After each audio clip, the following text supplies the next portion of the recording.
Chapter 20. I had forgotten to draw my curtain, which I usually did, and also to let down my window blind. The consequence was, that when the moon, which was full and bright, for the night was fine, came in her course to that space in the sky opposite my casement, and looked in at me through the unveiled panes, her glorious gaze roused me. Awaking in the dead of night, I opened my eyes on her disk, silver white and crystal clear. It was beautiful, but too solemn. I half rose, and stretched my arm to draw the curtain. Good God! What a cry! The night, its silence, its rest, was rent in twain by a savage, a sharp, a shrilly sound that ran from end to end of Thornfield Hall. My pulse stopped, my heart stood still, my stretched arm was paralyzed. The cry died and was not renewed. Indeed, whatever being uttered that fearful shriek could not soon repeat it; not the widest winged condor in the Andes could, twice in succession, send out such a yell from the cloud shrouding his eyrie. The thing delivering such utterance must rest ere it could repeat the effort. It came out of the third story, for it passed overhead. And overhead, yes, in the room just above my chamber ceiling, I now heard a struggle, a deadly one it seemed from the noise, and a half-smothered voice shouted, "Help! help! help!" 3 times rapidly. "Will no one come?" it cried. And then, while the staggering and stamping went on wildly, I distinguished through plank and plaster, "Rochester! Rochester! For God's sake, come!"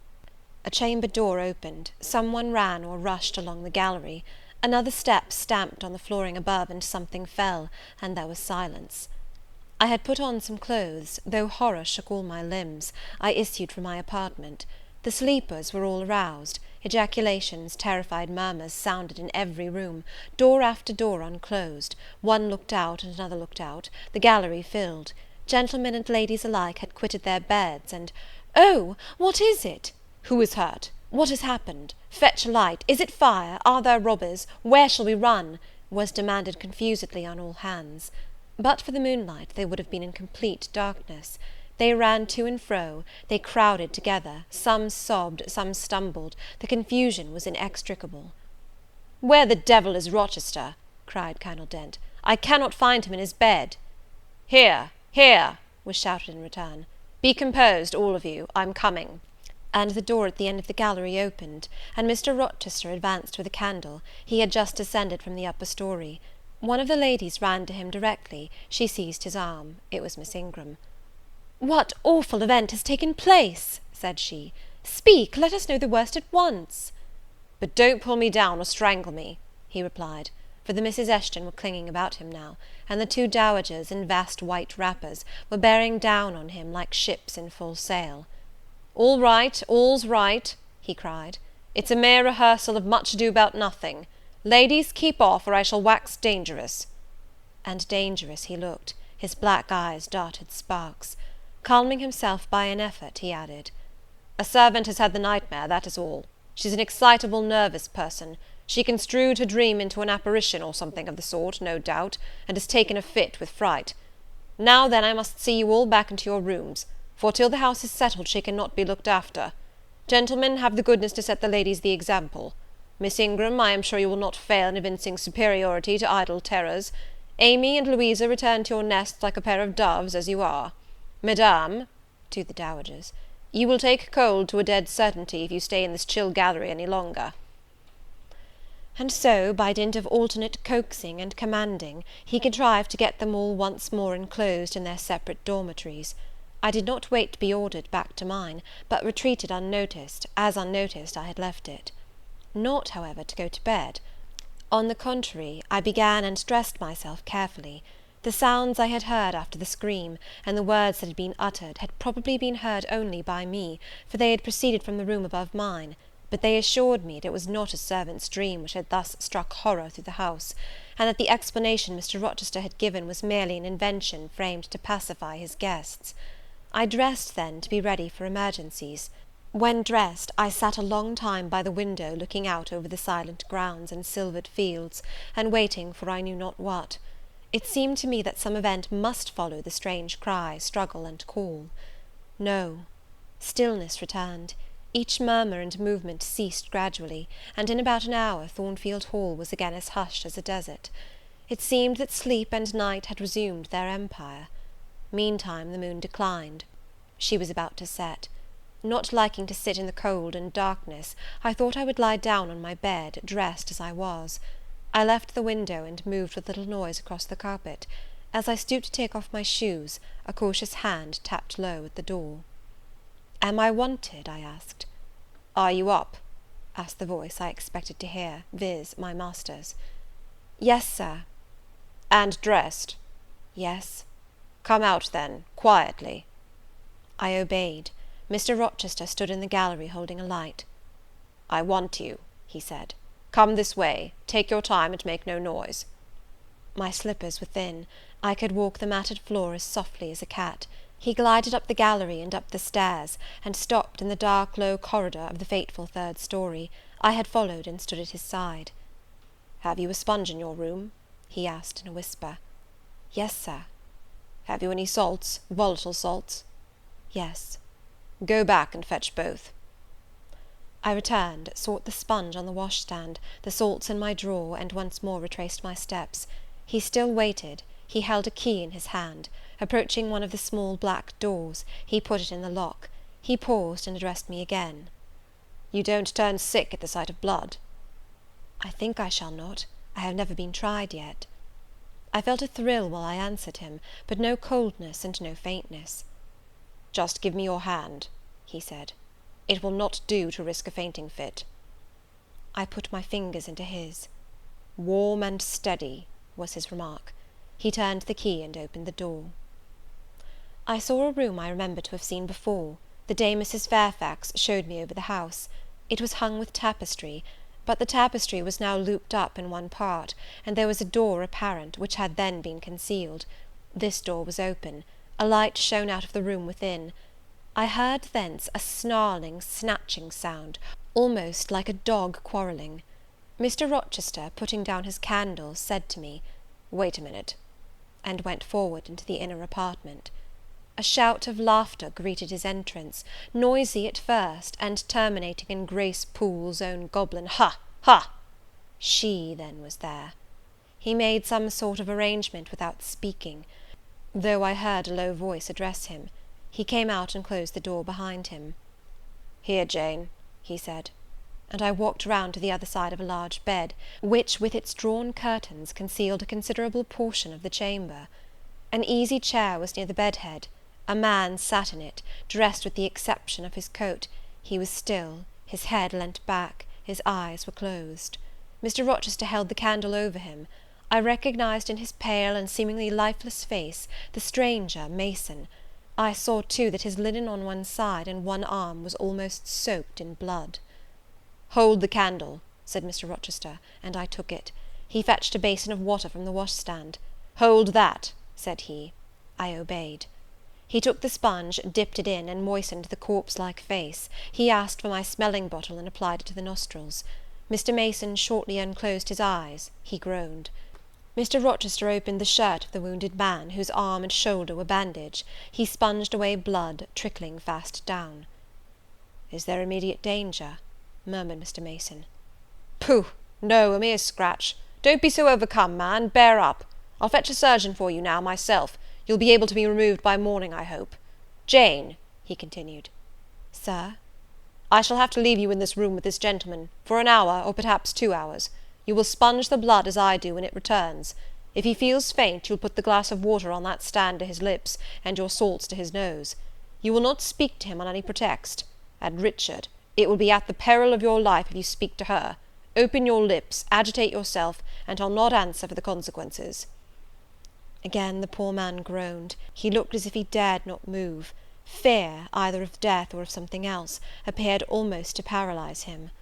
Mr. Rochester put the now bloody sponge into my hand, and I proceeded to use it as he had done. He watched me a second, then saying, "Remember, no conversation," he left the room. I experienced a strange feeling as the key grated in the lock, and the sound of his retreating steps ceased to be heard. Here then I was in the third story, fastened into one of its mystic cells, night around me, a pale and bloody spectacle under my eyes and hands, a murderess hardly separated from me by a single door. Yes, that was appalling; the rest I could bear, but I shuddered at the thought of Grace Poole bursting out upon me. I must keep to my post, however. I must watch this ghastly countenance, these blue, still lips forbidden to unclose, these eyes now shut, now opening, now wandering through the room, now fixing on me, and ever glazed with the dullness of horror. I must dip my hand again and again in the basin of blood and water, and wipe away the trickling gore. I must see the light of the unsnuffed candle wane on my employment, the shadows darken on the wrought antique tapestry round me, and grow black under the hangings of the vast old bed, and quiver strangely over the doors of a great cabinet opposite, whose front, divided into 12 panels, bore in grim design the heads of the 12 apostles, each enclosed in its separate panel as in a frame, while above them at the top rose an ebon crucifix and a dying Christ.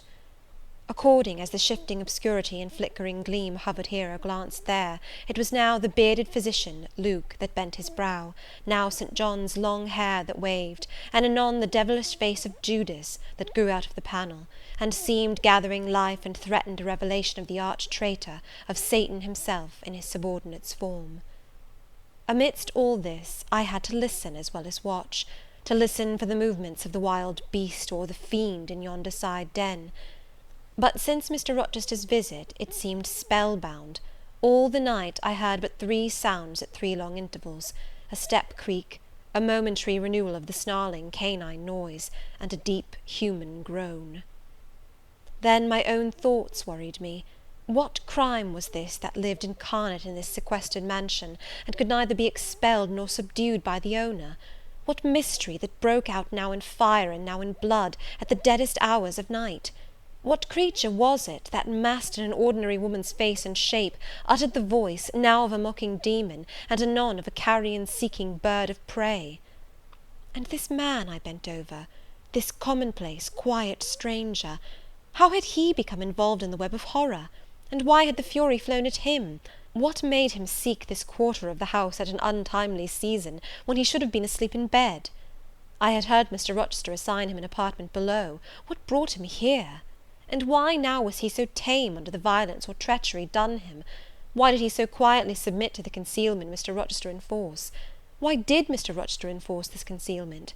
His guest had been outraged, his own life on a former occasion had been hideously plotted against, and both attempts he smothered in secrecy and sank in oblivion.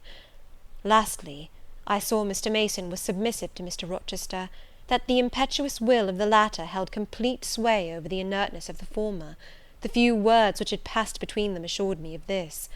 It was evident that in their former intercourse, the passive disposition of the one had been habitually influenced by the active energy of the other. Whence then had arisen Mr. Rochester's dismay when he heard of Mr. Mason's arrival? Why had the mere name of this unresisting individual, whom his word now sufficed to control like a child, fallen on him, a few hours since, as a thunderbolt might fall on an oak? Oh, I could not forget his look and his paleness when he whispered, "Jane, I have got a blow. I have got a blow, Jane." I could not forget how the arm had trembled which he rested on my shoulder, and it was no light matter which could thus bow the resolute spirit and thrill the vigorous frame of Fairfax Rochester. "When will he come? When will he come?" I cried inwardly, as the night lingered and lingered, as my bleeding patient drooped, moaned, sickened, and neither day nor aid arrived. I had again and again held the water to Mason's white lips, again and again offered him the stimulating salts. My efforts seemed ineffectual; either bodily or mental suffering, or loss of blood, or all 3 combined, were fast prostrating his strength. He moaned so, and looked so weak, wild, and lost, I feared he was dying, and I might not even speak to him. The candle, wasted at last, went out. As it expired, I perceived streaks of grey light edging the window curtains. Dawn was then approaching. Presently I heard Pilot bark far below, out of his distant kennel in the courtyard. Hope revived. Nor was it unwarranted. In 5 minutes more, the grating key, the yielding lock, warned me my watch was relieved. It could not have lasted more than 2 hours. Many a week has seemed shorter. Mr. Rochester entered, and with him the surgeon he had been to fetch. "Now, Carter, be on the alert," he said to this last. "I give you but half an hour for dressing the wound, fastening the bandages, getting the patient down stairs and all." "But is he fit to move, sir?" "No doubt of it. It is nothing serious. He is nervous. His spirits must be kept up. Come, set to work." Mr. Rochester drew back the thick curtain, drew up the Holland blind, let in all the daylight he could, and I was surprised and cheered to see how far dawn was advanced, what rosy streaks were beginning to brighten the east. Then he approached Mason, whom the surgeon was already handling. "Now, my good fellow, how are you?" he asked. "She's done for me, I fear," was the faint reply. "Not a whit. Courage! This day fortnight you'll hardly be a pin the worse of it. You've lost a little blood, that's all. Carter, assure him there's no danger."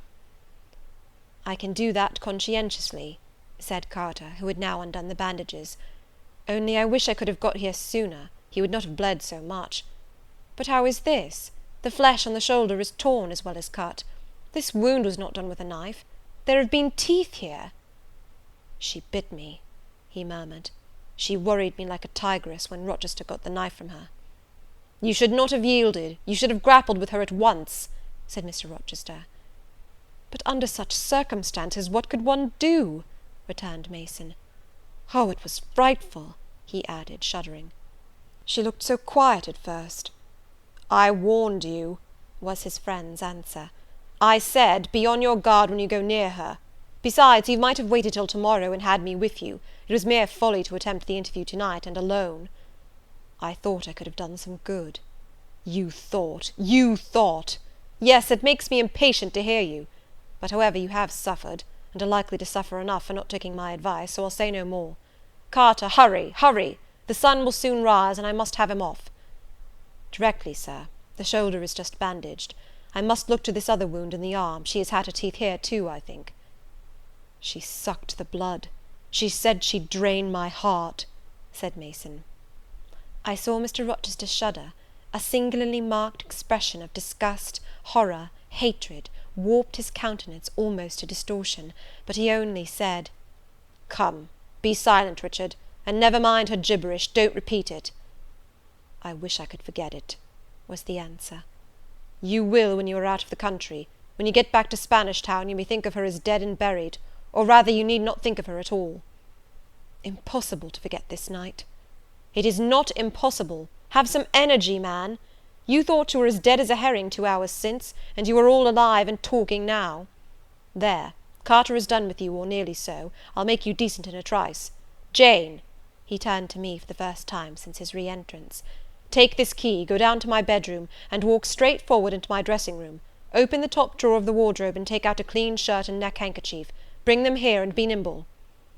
I went out, sought the repository he had mentioned, found the articles named, and returned with them.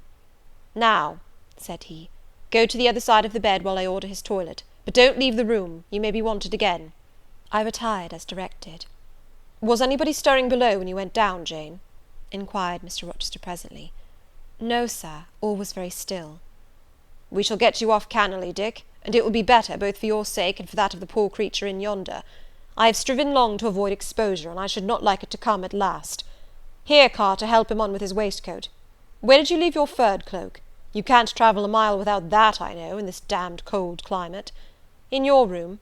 Jane, run down to Mr. Mason's room, the one next mine, and fetch a cloak you will see there." Again I ran and returned, bearing an immense mantle lined and edged with fur. "Now I've another errand for you," said my untiring master. "You must away to my room again. What a mercy you are shod with velvet, Jane! A clod-hopping messenger would never do at this juncture. You must open the middle drawer of my toilet table, and take out a little phial and a little glass you will find there. Quick!" I flew thither and back, bringing the desired vessels. "That's well. Now, doctor, I shall take the liberty of administering a dose myself, on my own responsibility. I got this cordial at Rome, of an Italian charlatan, a fellow you would have kicked, Carter. It is not a thing to be used indiscriminately, but it is good upon occasion, as now, for instance. Jane, a little water." He held out the tiny glass, and I half filled it from the water bottle on a washstand. "That will do. Now wet the lip of the phial." I did so. He measured 12 drops of a crimson liquid, and presented it to Mason. "Drink, Richard. It will give you the heart you lack, for an hour or so." "But will it hurt me? Is it inflammatory?" "Drink, drink, drink!" Mr. Mason obeyed, because it was evidently useless to resist. He was dressed now. He still looked pale, but he was no longer gory and sullied. Mr. Rochester let him sit 3 minutes after he had swallowed the liquid. He then took his arm. "Now I am sure you can get on your feet," he said. "Try." The patient rose. "Carter, take him under the other shoulder. Be of good cheer, Richard. Step out, that's it." "I do feel better," remarked Mr. Mason. "I am sure you do. Now, Jane, trip on before us away to the back stairs. Unbolt the side passage door, and tell the driver of the post-chaise you will see in the yard, or just outside, for I told him not to drive his rattling wheels over the pavement, to be ready, we are coming. And, Jane, if any one is about, come to the foot of the stairs and hem." It was by this time 5:30, and the sun was on the point of rising, but I found the kitchen still dark and silent. The side passage door was fastened. I opened it with as little noise as possible. All the yard was quiet, but the gates stood wide open, and there was a post-chaise, with horses ready harnessed, and the driver seated on the box, stationed outside. I approached him, and said the gentlemen were coming. He nodded. Then I looked carefully round and listened.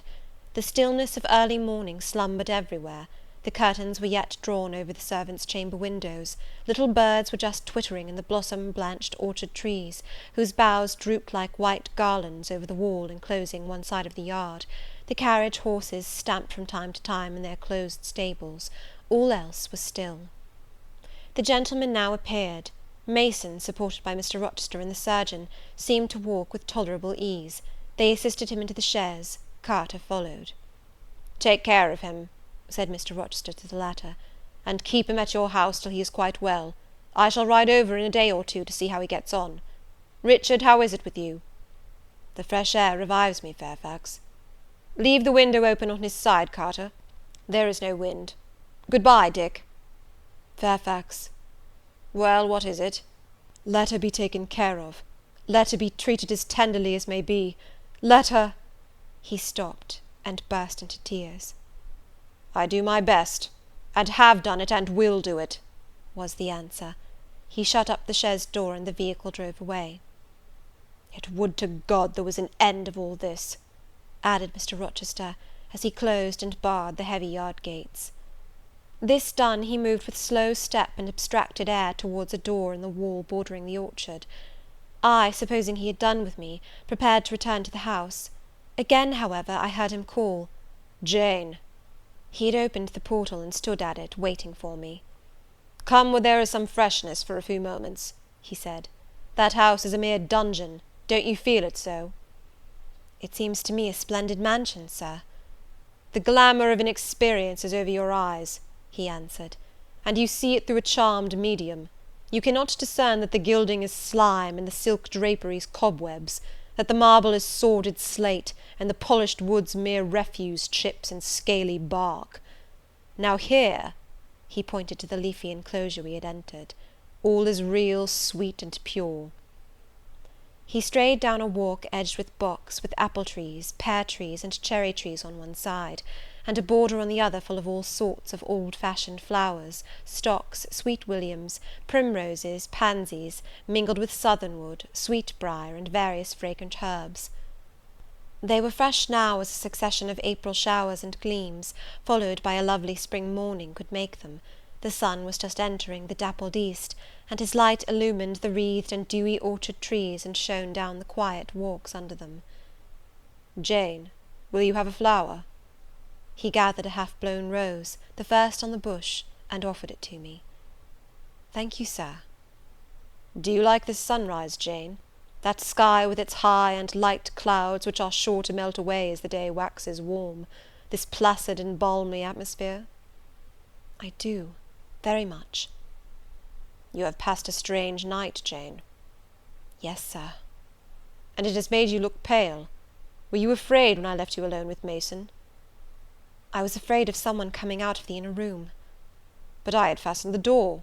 I had the key in my pocket. I should have been a careless shepherd if I had left a lamb, my pet lamb, so near a wolf's den unguarded. You were safe." Will Grace Poole live here still, sir?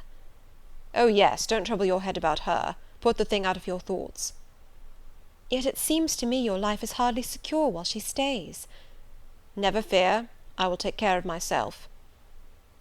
Is the danger you apprehended last night gone by now, sir?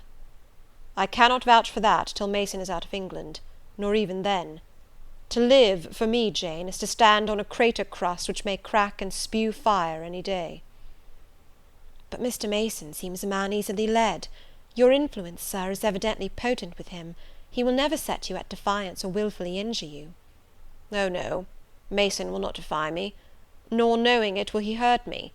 But unintentionally he might in a moment, by one careless word, deprive me, if not of life, yet forever of happiness. Tell him to be cautious, sir.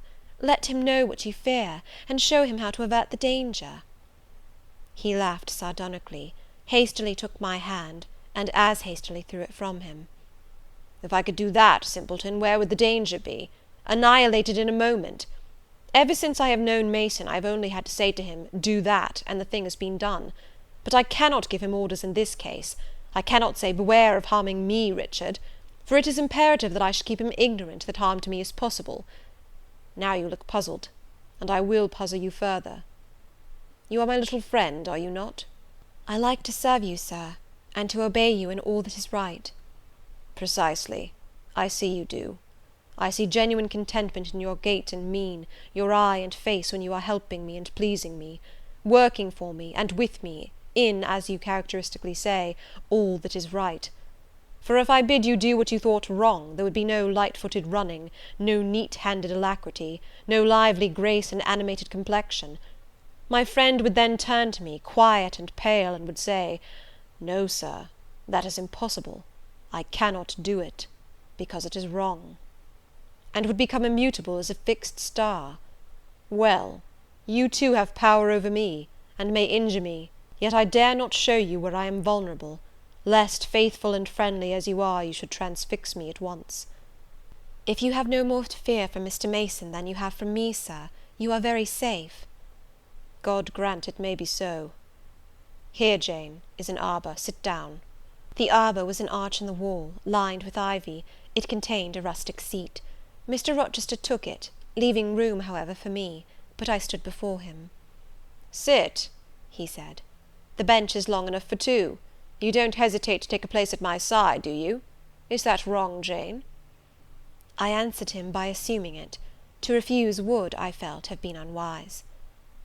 "Now, my little friend, while the sun drinks the dew, while all the flowers in this old garden awake and expand, and the birds fetch their young ones' breakfast out of the thornfield, and the early bees do their first spell of work, I'll put a case to you, which you must endeavour to suppose your own. But first look at me, and tell me you are at ease, and not fearing that I err in detaining you, or that you err in staying." "No, sir, I am content." "Well then, Jane, call to aid your fancy. Suppose you were no longer a girl well reared and disciplined, but a wild boy indulged from childhood upwards. Imagine yourself in a remote foreign land. Conceive that you there commit a capital error, no matter of what nature or from what motives, but one whose consequences must follow you through life and taint all your existence. Mind, I don't say a crime. I'm not speaking of shedding blood, or of any other guilty act, which might make the perpetrator amenable to the law. My word is error. The results of what you have done become in time to you utterly insupportable. You take measures to obtain relief. Unusual measures, but neither unlawful nor culpable. Still you are miserable, for hope has quitted you on the very confines of life. Your sun at noon darkens in an eclipse, which you feel will not leave it till the time of setting. Bitter and base associations have become the sole food of your memory. You wander here and there, seeking rest in exile, happiness and pleasure, I mean in heartless sensual pleasure, such as dulls intellect and blights feeling. Heart weary and soul withered, you come home after years of voluntary banishment. You make a new acquaintance, how or where, no matter. You find in this stranger much of the good and bright qualities which you have sought for 20 years, and never before encountered, and they are all fresh, healthy, without soil and without taint. Such society revives, regenerates. You feel better days come back, higher wishes, purer feelings. You desire to recommence your life, and to spend what remains you of days in a way more worthy of an immortal being. To attain this end, are you justified in overleaping an obstacle of custom, a mere conventional impediment which neither your conscience sanctifies nor your judgment approves?" He paused for an answer, and what was I to say? Oh, for some good spirit to suggest a judicious and satisfactory response! Vain aspiration! The west wind whispered in the ivy round me, but no gentle Ariel borrowed its breath as a medium of speech. The birds sang in the tree tops, but their song, however sweet, was inarticulate. Again Mr. Rochester propounded his query. "Is the wandering and sinful, but now rest-seeking and repentant man, justified in daring the world's opinion in order to attach him for ever this gentle, gracious, genial stranger, thereby securing his own peace of mind and regeneration of life?" "Sir," I answered, "a wanderer's repose or a sinner's reformation should never depend on a fellow creature. Men and women die, philosophers falter in wisdom, and Christians in goodness. If any one you know has suffered and erred, let him look higher than his equals for strength to amend and solace to heal." "But the instrument, the instrument! God, who does the work, ordains the instrument. I have myself, I tell it to you without parable, been a worldly, dissipated, restless man, and I believe I have found the instrument for my cure in—" He paused. The birds went on carolling, the leaves lightly rustling. I almost wondered they did not check their songs and whispers to catch this suspended revelation; but they would have had to wait many minutes, so long was the silence protracted. At last I looked up at the tardy speaker. He was looking eagerly at me. "Little friend," said he, in quite a changed tone, while his face changed too, losing all its softness and gravity, and becoming harsh and sarcastic, "you have noticed my tender penchant for Miss Ingram. Don't you think if I married her, she would regenerate me with a vengeance?" He got up instantly, went quite to the other end of the walk, and when he came back he was humming a tune. "Jane, Jane," said he, stopping before me, "you are quite pale with your vigils. Don't you curse me for disturbing your rest?" "Curse you? No, Sir." "Shake hands in confirmation of the word. What cold fingers! They were warmer last night when I touched them at the door of the mysterious chamber. Jane, when will you watch with me again?" "Whenever I can be useful, Sir." "For instance, the night before I am married. I am sure I shall not be able to sleep. Will you promise to sit up with me to bear me company? To you I can talk of my lovely one, for now you have seen her and know her." "Yes, Sir." "She's a rare one, is she not, Jane?" "Yes, Sir." "A strapper, a real strapper, Jane, big, brown, and buxom, with hair just such as the ladies of Carthage must have had. Bless me, there's Dent and Lynn in the stables. Go in by the shrubbery through that wicket." As I went one way, he went another, and I heard him in the yard saying cheerfully, "Mason got the start of you all this morning. He was gone before sunrise. I rose at 4 to see him off." Chapter 21. Presentiments are strange things, and so are sympathies, and so are signs, and the three combined make one mystery to which humanity has not yet found the key. I never laughed at presentiments in my life, because I have had strange ones of my own. Sympathies, I believe, exist, for instance, between far distant, long absent, wholly estranged relatives, asserting, notwithstanding their alienation, the unity of the source to which each traces his origin, whose workings baffle mortal comprehension. And signs, for aught we know, may be but the sympathies of nature with man. When I was a little girl, only 6 years old, I one night heard Bessie Leaven say to Martha Abbott that she had been dreaming about a little child, and that to dream of children was a sure sign of trouble, either to oneself or one's kin. The saying might have worn out of my memory, had not a circumstance immediately followed which served indelibly to fix it there. The next day Bessie was sent for home to the death-bed of her little sister. Of late I had often recalled this saying and this incident, for during the past week scarcely a night had gone over my couch that had not brought with it a dream of an infant, which I sometimes hushed in my arms, sometimes dandled on my knee, sometimes watched playing with daisies on a lawn, or again dabbling its hands in running water. It was a wailing child this night, and a laughing one the next. Now it nestled close to me, and now it ran from me. But whatever mood the apparition evinced, whatever aspect it wore, it failed not for 7 successive nights to meet me the moment I entered the land of slumber. I did not like this iteration of one idea, the strange recurrence of one image, and I grew nervous as bedtime approached and the hour of the vision drew near. It was from companionship with this baby phantom I had been roused on that moonlight night when I heard the cry, and it was on the afternoon of the day following I was summoned downstairs by a message that someone wanted me in Mrs. Fairfax's room. On repairing thither, I found a man waiting for me, having the appearance of a gentleman's servant. He was dressed in deep mourning, and the hat he held in his hand was surrounded with a crape band. "I dare say you hardly remember me, miss," he said, rising as I entered, "but my name is Levin. I lived coachman with Mrs. Reed when you were at Gateshead, 8 or 9 years since, and I live there still." "Oh, Robert, how do you do? I remember you very well. You used to give me a ride sometimes on Miss Georgiana's bay pony.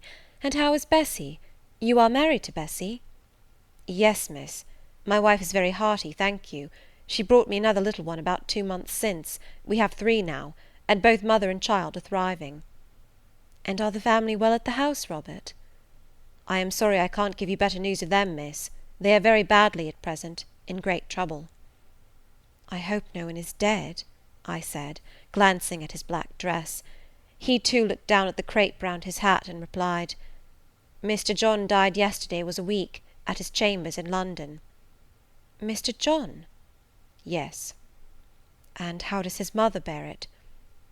"Why, you see, Miss Eyre, it is not a common mishap. His life has been very wild. These last 3 years he gave himself up to strange ways, and his death was shocking." "I heard from Bessie he was not doing well."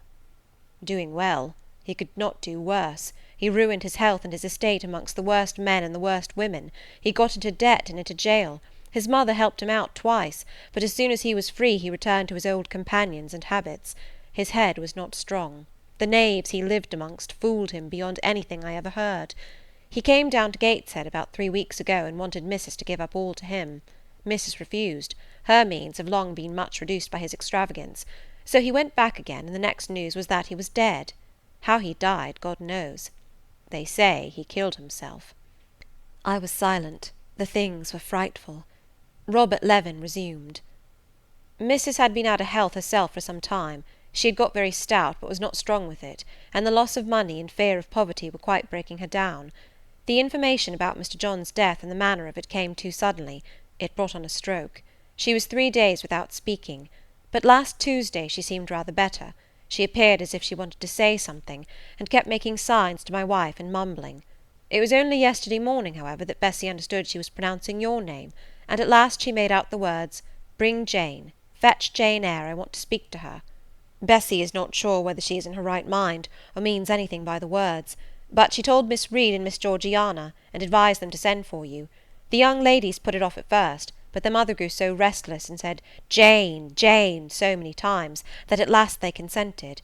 I left Gateshead yesterday, and if you can get ready, miss, I should like to take you back with me early to-morrow morning." "Yes, Robert, I shall be ready. It seems to me that I ought to go." "I think so too, miss. Bessie said she was sure you would not refuse, but I suppose you will have to ask leave before you can get off." "Yes, and I will do it now." And having directed him into the servants' hall, and recommended him to the care of John's wife and the attentions of John himself, I went in search of Mr. Rochester. He was not in any of the lower rooms. He was not in the yard, the stables, or the grounds. I asked Mrs. Fairfax if she had seen him. Yes, she believed he was playing billiards with Miss Ingram. To the billiard room I hastened. The click of balls and the hum of voices resounded thence. Mr. Rochester, Miss Ingram, the 2 Misses Eshton, and their admirers, were all busied in the game. It required some courage to disturb so interesting a party. My errand, however, was one I could not defer, so I approached the master where he stood at Miss Ingram's side. She turned as I drew near, and looked at me haughtily. Her eyes seemed to demand, "What can the creeping creature want now?" And when I said in a low voice, "Mr. Rochester," she made a movement as if tempted to order me away. I remember her appearance at the moment. It was very graceful and very striking. She wore a morning robe of sky blue crape, A gauzy azure scarf was twisted in her hair. She had been all animation with the game, and irritated pride did not lower the expression of her haughty lineaments. "Does that person want you?" she inquired of Mr. Rochester, and Mr. Rochester turned to see who the person was.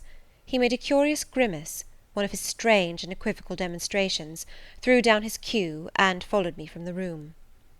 "Well, Jane," he said, as he rested his back against the schoolroom door, which he had shut. "If you please, sir, I want leave of absence for a week or two." "What to do? Where to go?" "To see a sick lady who has sent for me." "What sick lady? Where does she live?" "At Gateshead, in Blankshire." "Blankshire? That is 100 miles off. Who may she be, that she sends for people to see her at that distance?" "Her name is Reed, sir, Mrs. Reed." "Reed of Gateshead? There was a Reed of Gateshead, a magistrate." "It is his widow, sir." "And what have you to do with her? How do you know her?" "Mr. Reed was my uncle, my mother's brother." "The deuce he was! You never told me that before. You always said you had no relations." "None that would own me, sir. Mr. Reed is dead, and his wife cast me off." "Why?"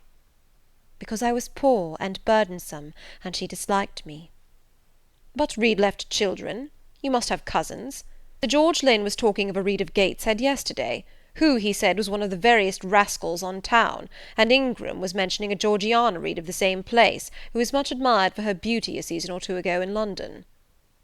"John Reed is dead too, sir.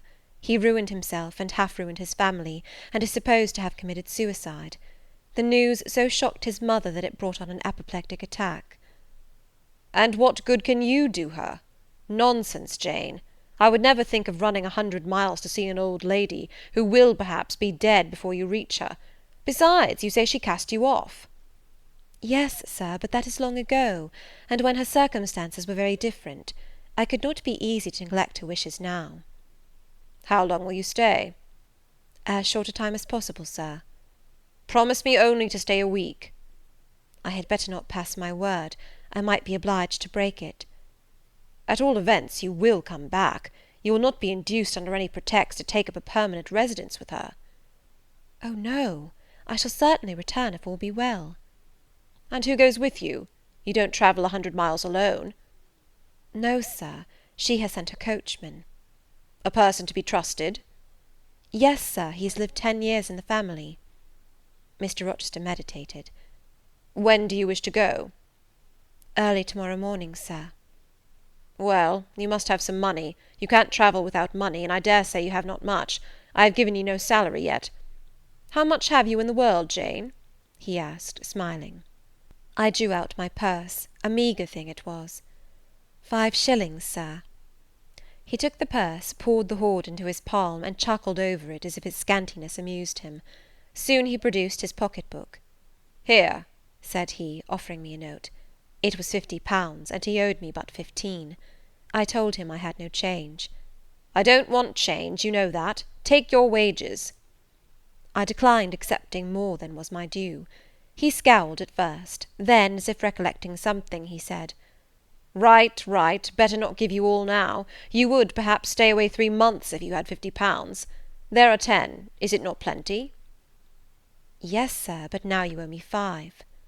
"Come back for it, then. I am your banker for £40. "Mr. Rochester, I may as well mention another matter of business to you while I have the opportunity." "Matter of business? I am curious to hear it."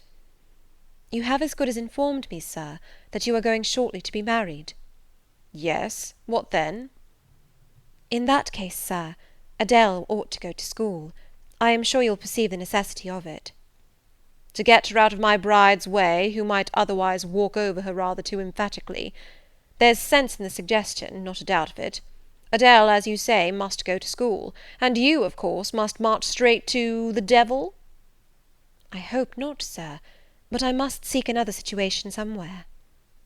"In course," he exclaimed, with a twang of voice and a distortion of features equally fantastic and ludicrous. He looked at me some minutes. "And old Madam Reed, or the Misses, her daughters, will be solicited by you to seek a place, I suppose?" "No, sir, I am not on such terms with my relatives as would justify me in asking favours of them, but I shall advertise."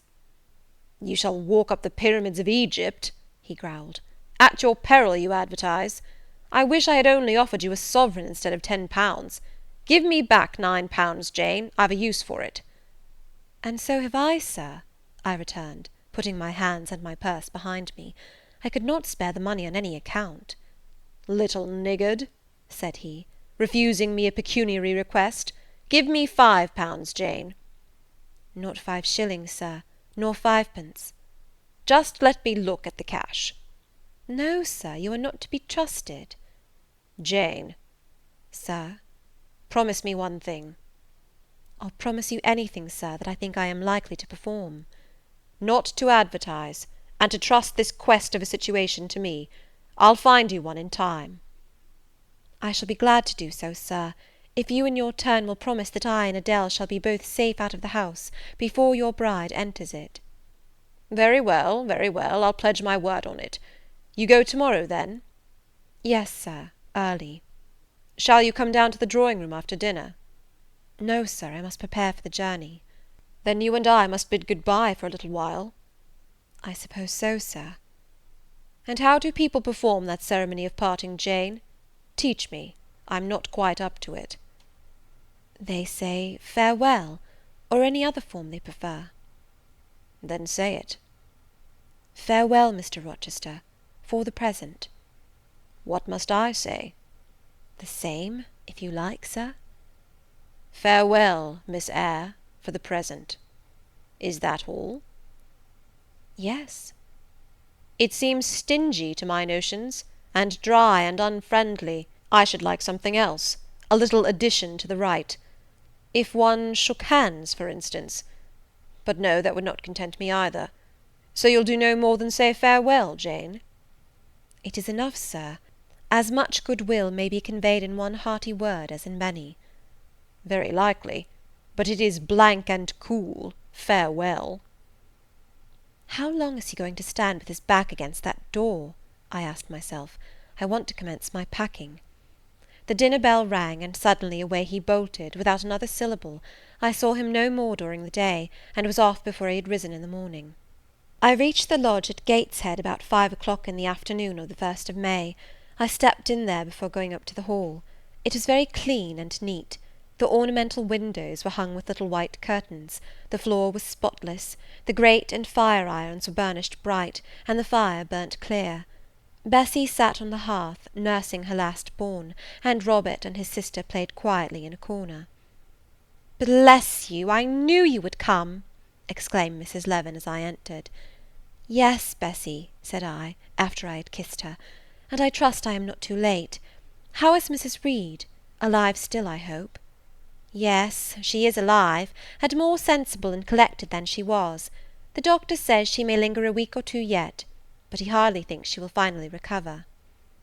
"Has she mentioned me lately?"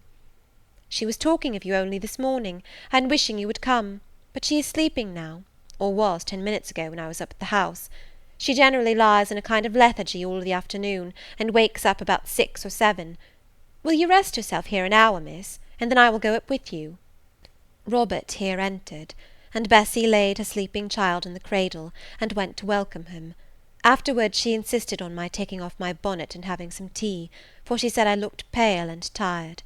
I was glad to accept her hospitality, and I submitted to be relieved of my travelling garb just as passively as I used to let her undress me when a child. Old times crowded fast back on me as I watched her bustling about, setting out the tea tray with her best china, cutting bread and butter, toasting a tea cake, and between whiles giving little Robert or Jane an occasional tap or push, just as she used to give me in former days. Bessie had retained her quick temper as well as her light foot and good looks. Tea ready, I was going to approach the table, but she desired me to sit still, quite in her old peremptory tones. I must be served at the fireside, she said, and she placed before me a little round stand with my cup and a plate of toast, absolutely as she used to accommodate me with some privately purloined dainty on a nursery chair, and I smiled and obeyed her as in bygone days. She wanted to know if I was happy at Thornfield Hall, and what sort of a person the mistress was, and when I told her there was only a master, whether he was a nice gentleman, and if I liked him. I told her he was rather an ugly man, but quite a gentleman, and that he treated me kindly, and I was content. Then I went on to describe to her the gay company that had lately been staying at the house, and to these details Bessy listened with interest. They were precisely of the kind she relished. In such conversation an hour was soon gone.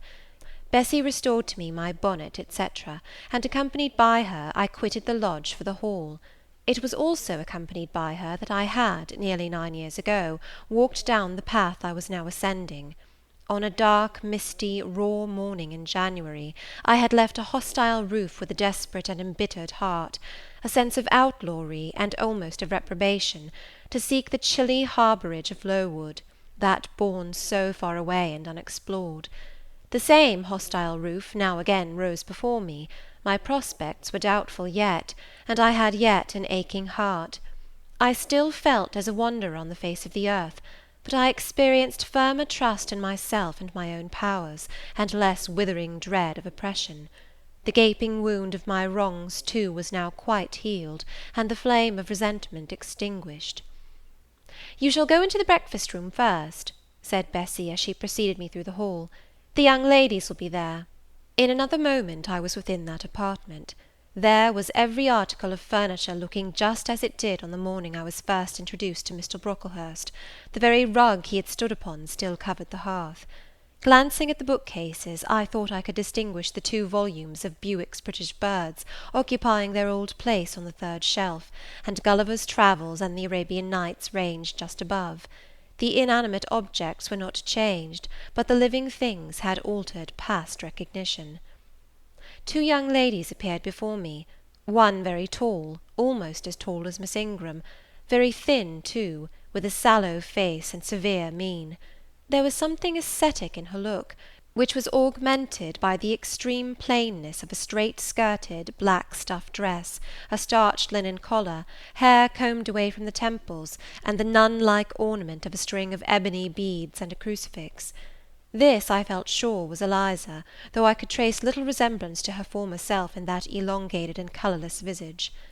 The other was as certainly Georgiana, but not the Georgiana I remembered, the slim and fairy-like girl of 11.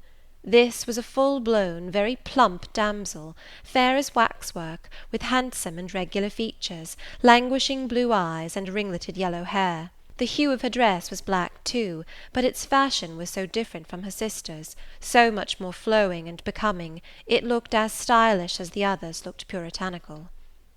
In each of the sisters there was one trait of the mother, and only one. The thin and pallid elder daughter had her parents' cairngorm eye. The blooming and luxuriant younger girl had her contour of jaw and chin, perhaps a little softened, but still imparting an indescribable hardness to the countenance otherwise so voluptuous and buxom. Both ladies, as I advanced, rose to welcome me, and both addressed me by the name of Miss Eyre. Eliza's greeting was delivered in a short, abrupt voice, without a smile, and then she sat down again, fixed her eyes on the fire, and seemed to forget me. Georgiana added to her "How do you do?" several commonplaces about my journey, the weather, and so on, uttered in rather a drawling tone, and accompanied by sundry side glances that measured me from head to foot, now traversing the folds of my drab merino pelisse, and now lingering on the plain trimming of my cottage bonnet. Young ladies have a remarkable way of letting you know that they think you a quiz, without actually saying the words. A certain superciliousness of look, coolness of manner, nonchalance of tone, express fully their sentiments on the point, without committing them by any positive rudeness in word or deed. A sneer, however, whether covert or open, had now no longer that power over me it once possessed. As I sat between my cousins, I was surprised to find how easy I felt under the total neglect of the one and the semi-sarcastic attentions of the other. Eliza did not mortify, nor Georgiana ruffle me. The fact was, I had other things to think about. Within the last few months feelings had been stirred in me so much more potent than any they could raise, pains and pleasures so much more acute and exquisite had been excited than any it was in their power to inflict or bestow, that their airs gave me no concern either for good or bad. "How is Mrs. Reed?" I asked soon, looking calmly at Georgiana, who thought fit to bridle at the direct address, as if it were an unexpected liberty. "Mrs. Reed? Ah, mamma, you mean. She is extremely poorly. I doubt if you can see her to-night." "If," said I, "you would just step up-stairs and tell her I am come, I should be much obliged to you." Georgiana almost started, and she opened her blue eyes wild and wide. "I know she had a particular wish to see me," I added, "and I would not defer attending to her desire longer than is absolutely necessary." "Mamma dislikes being disturbed in an evening," remarked Eliza. I soon rose, quietly took off my bonnet and gloves, uninvited, and said I would just step out to Bessie, who was, I dared say, in the kitchen, and ask her to ascertain whether Mrs. Reed was disposed to receive me or not to-night. I went, and having found Bessie and dispatched her on my errand, I proceeded to take further measures.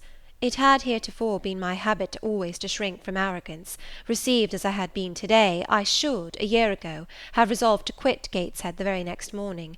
Now it was disclosed to me all at once that that would be a foolish plan. I had taken a journey of 100 miles to see my aunt, and I must stay with her till she was better, or dead. As to her daughter's pride or folly, I must put it on one side, make myself independent of it. So I addressed the housekeeper, asked her to show me a room, told her I should probably be a visitor here for a week or two, had my trunk conveyed to my chamber, and followed it thither myself. I met Bessie on the landing. "Missus is awake," said she. "I have told her you are here. Come and let us see if she will know you." I did not need to be guided to the well-known room, to which I had so often been summoned for chastisement or reprimand in former days. I hastened before Bessie. I softly opened the door. A shaded light stood on the table, for it was now getting dark. There was the great four-post bed with amber hangings as of old. There the toilet table, the arm-chair and the footstool, at which I had 100 times been sentenced to kneel, to ask pardon for offences by me uncommitted. I looked into a certain corner near, half expecting to see the slim outline of a once dreaded switch which used to lurk there, waiting to leap out imp-like and lace my quivering palm or shrinking neck. I approached the bed. I opened the curtains, and leant over the high-piled pillows. Well did I remember Mrs. Reed's face, and I eagerly sought the familiar image. It is a happy thing that time quells the longings of vengeance, and hushes the promptings of rage and aversion. I had left this woman in bitterness and hate, and I came back to her now with no other emotion than a sort of ruth for her great sufferings, and a strong yearning to forget and forgive all injuries, to be reconciled and clasp hands in amity. The well-known face was there, stern, relentless as ever. There was that peculiar eye which nothing could melt, and the somewhat raised, imperious, despotic eyebrow. How often had it lowered on me menace and hate, and how the recollection of childhood's terrors and sorrows revived as I traced its harsh line now! And yet I stooped down and kissed her. She looked at me. "Is this Jane Eyre?" she said. "Yes, Aunt Reed. How are you, dear aunt?" I had once vowed that I would never call her aunt again. I thought it no sin to forget and break that vow now. My fingers had fastened on her hand which lay outside the sheet. Had she pressed mine kindly, I should at that moment have experienced true pleasure. But unimpressionable natures are not so soon softened, nor are natural antipathies so readily eradicated. Mrs. Reed took her hand away, and turning her face rather from me, she remarked that the night was warm. Again she regarded me so icily, I felt at once that her opinion of me, her feeling towards me, was unchanged and unchangeable. I knew by her stony eye, opaque to tenderness, indissoluble to tears, that she was resolved to consider me bad to the last, because to believe me good would give her no generous pleasure, only a sense of mortification. I felt pain, and then I felt ire, and then I felt a determination to subdue her, to be her mistress in spite both of her nature and her will. My tears had risen just as in childhood. I ordered them back to their source. I brought a chair to the bed-head. I sat down and leaned over the pillow. "You sent for me," I said, "and I am here, and it is my intention to stay till I see how you get on." "Oh, of course. You have seen my daughters?" "Yes." "Well, You may tell them I wish you to stay till I can talk some things over with you I have on my mind. To-night it is too late, and I have a difficulty in recalling them. But there was something I wished to say. Let me see." The wandering look and changed utterance told me what wreck had taken place in her once vigorous frame. Turning restlessly, she drew the bedclothes round her. My elbow, resting on a corner of the quilt, fixed it down. She was at once irritated. "Sit up," said she. "Don't annoy me with holding the clothes fast. Are you Jane Eyre?" "I am Jane Eyre." "I have had more trouble with that child than any one would believe. Such a burden to be left on my hands, and so much annoyance has she caused me daily and hourly with her incomprehensible disposition, and her sudden starts of temper, and her continual unnatural watchings of one's movements. I declare she talked to me once like something mad, or like a fiend. No child ever spoke or looked as she did. I was glad to get her away from the house. What did they do with her at Lowood? The fever broke out there, and many of the pupils died. She, however, did not die, but I said she did. I wish she had died." "A strange wish, Mrs. Reed. Why do you hate her so?" "I had a dislike to her mother always, for she was my husband's only sister, and a great favourite with him. He opposed the family's disowning her when she made her low marriage, and when news came of her death, he wept like a simpleton.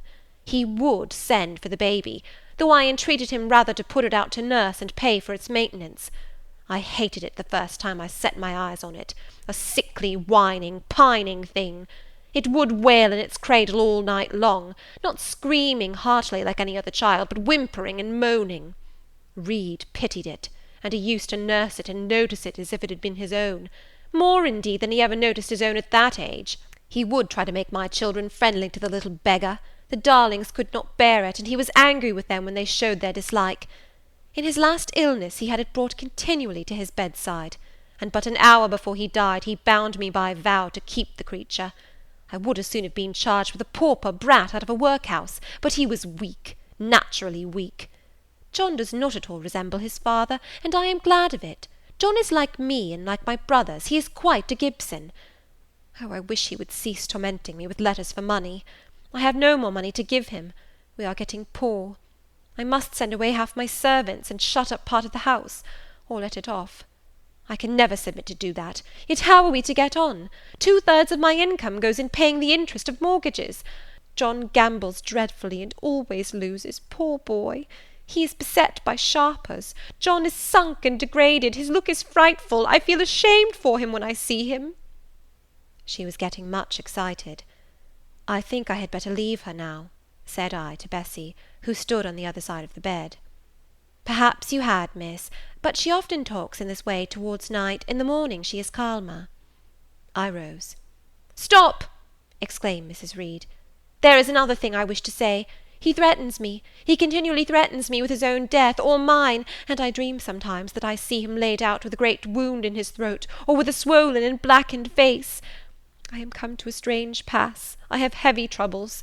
What is to be done? How is the money to be had?" Bessie now endeavoured to persuade her to take a sedative draught. She succeeded with difficulty. Soon after, Mrs. Reed grew more composed, and sank into a dozing state. I then left her. More than 10 days elapsed before I had again any conversation with her. She continued either delirious or lethargic, and the doctor forbade everything which could painfully excite her. Meantime, I got on as well as I could with Georgiana and Eliza. They were very cold indeed at first. Eliza would sit half the day sewing, reading, or writing, and scarcely utter a word either to me or her sister. Georgiana would chatter nonsense to her canary bird by the hour, and take no notice of me. But I was determined not to seem at a loss for occupation or amusement. I had brought my drawing materials with me, and they served me for both. Provided with a case of pencils and some sheets of paper, I used to take a seat apart from them, near the window, and busy myself in sketching fancy vignettes, representing any scene that happened momentarily to shape itself in the ever-shifting kaleidoscope of imagination. A glimpse of sea between 2 rocks, the rising moon, and a ship crossing its disk, a group of reeds and water flags, and a naiad's head, crowned with lotus flowers rising out of them, an elf sitting in a hedge-sparrow's nest, under a wreath of hawthorn bloom. One morning I fell to sketching a face. What sort of a face it was to be I did not care or know. I took a soft black pencil, gave it a broad point, and worked away. Soon I had traced on the paper a broad and prominent forehead, and a square lower outline of visage. That contour gave me pleasure. My fingers proceeded actively to fill it with features. Strongly marked horizontal eyebrows must be traced under that brow. Then followed naturally a well-defined nose, with a straight ridge and full nostrils; then a flexible-looking mouth, by no means narrow; then a firm chin, with a decided cleft down the middle of it. Of course some black whiskers were wanted, and some jetty hair tufted on the temples and waved above the forehead. Now for the eyes. I had left them to the last because they required the most careful working. I drew them large, I shaped them well. The eyelashes I traced long and sombre, the irids lustrous and large. Good, but not quite the thing, I thought, as I surveyed the effect. They want more force and spirit. And I wrought the shades blacker, that the lights might flash more brilliantly. A happy touch or two secured success. There, I had a friend's face under my gaze, and what did it signify that those young ladies turned their backs on me? I looked at it. I smiled at the speaking likeness. I was absorbed and content. "Is that a portrait of some one you know?" asked Eliza, who had approached me unnoticed. I responded that it was merely a fancy head, and hurried it beneath the other sheets. Of course I lied. It was, in fact, a very faithful representation of Mr. Rochester. But what was that to her, or to any one but myself? Georgiana also advanced to look. The other drawings pleased her much, but she called that "an ugly man." They both seemed surprised at my skill. I offered to sketch their portraits, and each in turn sat for a pencil outline. Then Georgiana produced her album. I promised to contribute a watercolour drawing. This put her at once into good humour. She proposed a walk in the grounds. Before we had been out 2 hours, we were deep in a confidential conversation. She had favoured me with a description of the brilliant winter she had spent in London 2 seasons ago, of the admiration she had there excited, the attention she had received, and I even got hints of the titled conquests she had made. In the course of the afternoon and evening these hints were enlarged on, various soft conversations were reported, and sentimental scenes represented, and, in short, a volume of a novel of fashionable life was that day improvised by her for my benefit. The communications were renewed from day to day. They always ran on the same theme, herself, her loves, and woes. It was strange she never once adverted either to her mother's illness or her brother's death, or the present gloomy state of the family prospects. Her mind seemed wholly taken up with reminiscences of past gaiety, and aspirations after dissipations to come. She passed about 5 minutes each day in her mother's sick room, and no more. Eliza still spoke little. She had evidently no time to talk. I never saw a busier person than she seemed to be, yet it was difficult to say what she did, or rather to discover any result of her diligence. She had an alarm to call her up early.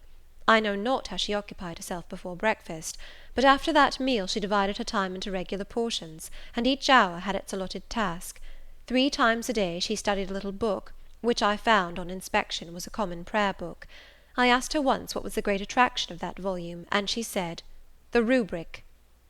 3 hours a day she gave to stitching with gold thread the border of a square crimson cloth, almost large enough for a carpet. In answer to my inquiries after the use of this article, she informed me it was a covering for the altar of a new church lately erected near Gateshead.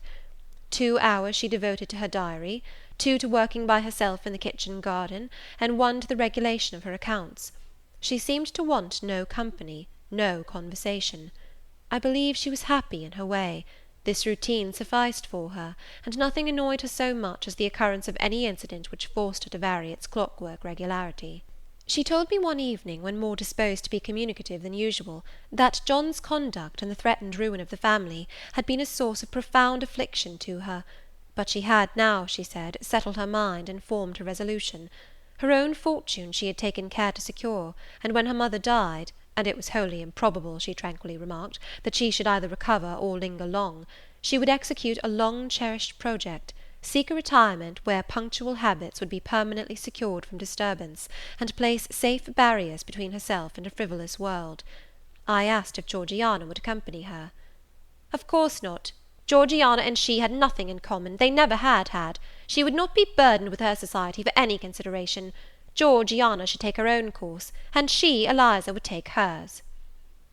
Georgiana, when not unburdening her heart to me, spent most of her time in lying on the sofa, fretting about the dullness of the house, and wishing over and over again that her aunt Gibson would send her an invitation up to town.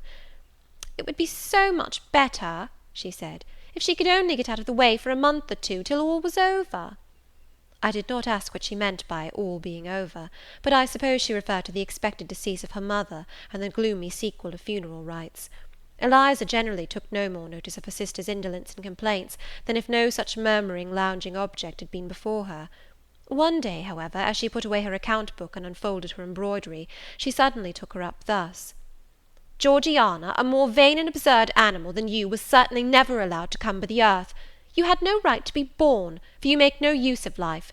Instead of living for, in, and with yourself, as a reasonable being ought, you seek only to fasten your feebleness on to some other person's strength.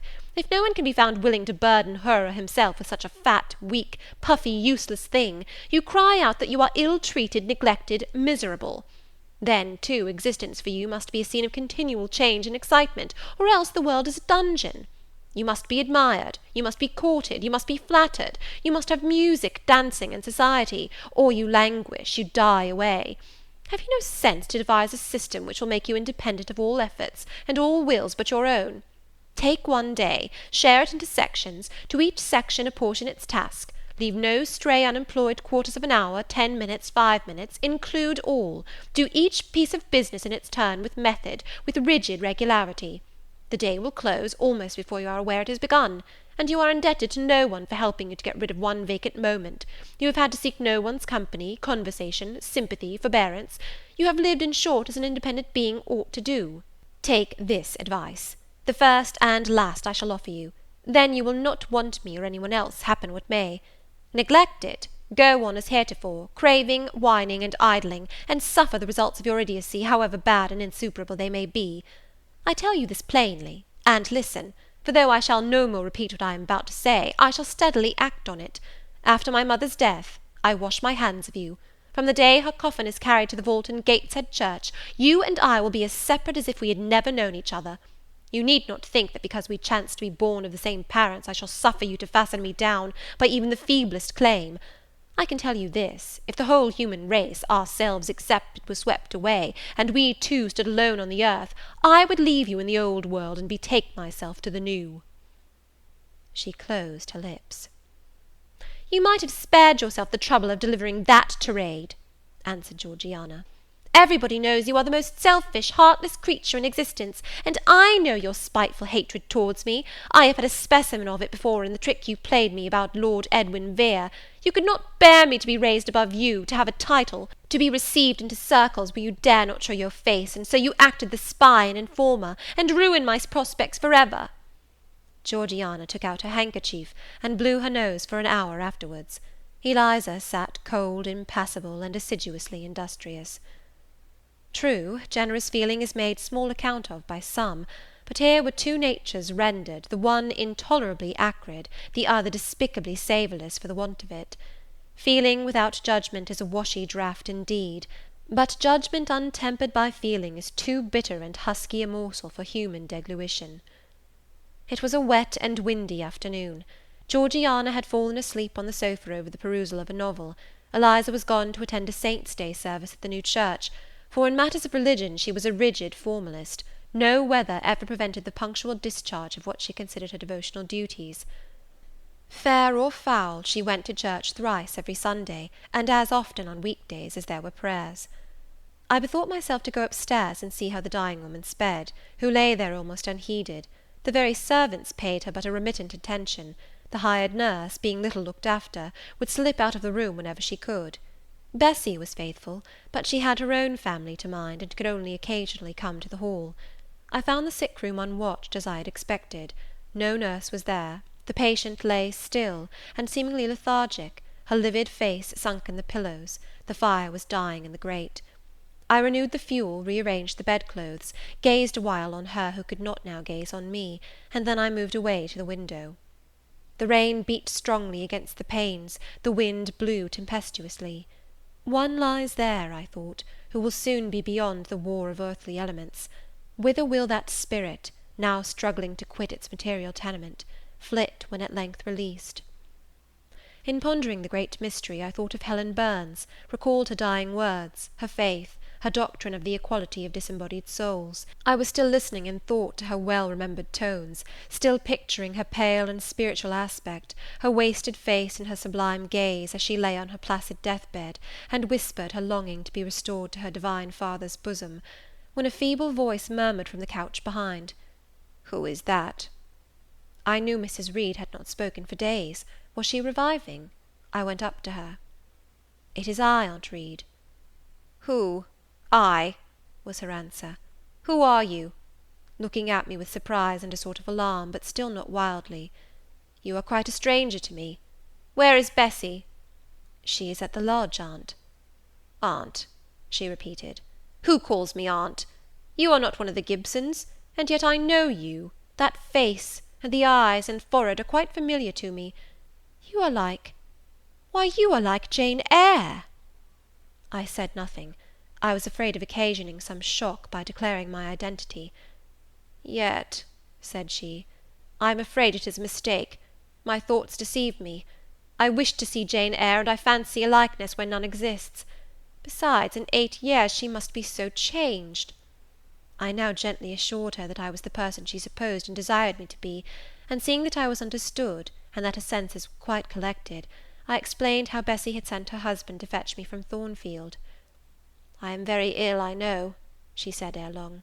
"I was trying to turn myself a few minutes since, and find I cannot move a limb. It is as well I should ease my mind before I die. What we think little of in health burdens us at such an hour as the present is to me. Is the nurse here, or is there no one in the room but you?" I assured her we were alone. "Well, I have twice done you a wrong which I regret now. One was in breaking the promise which I gave my husband to bring you up as my own child.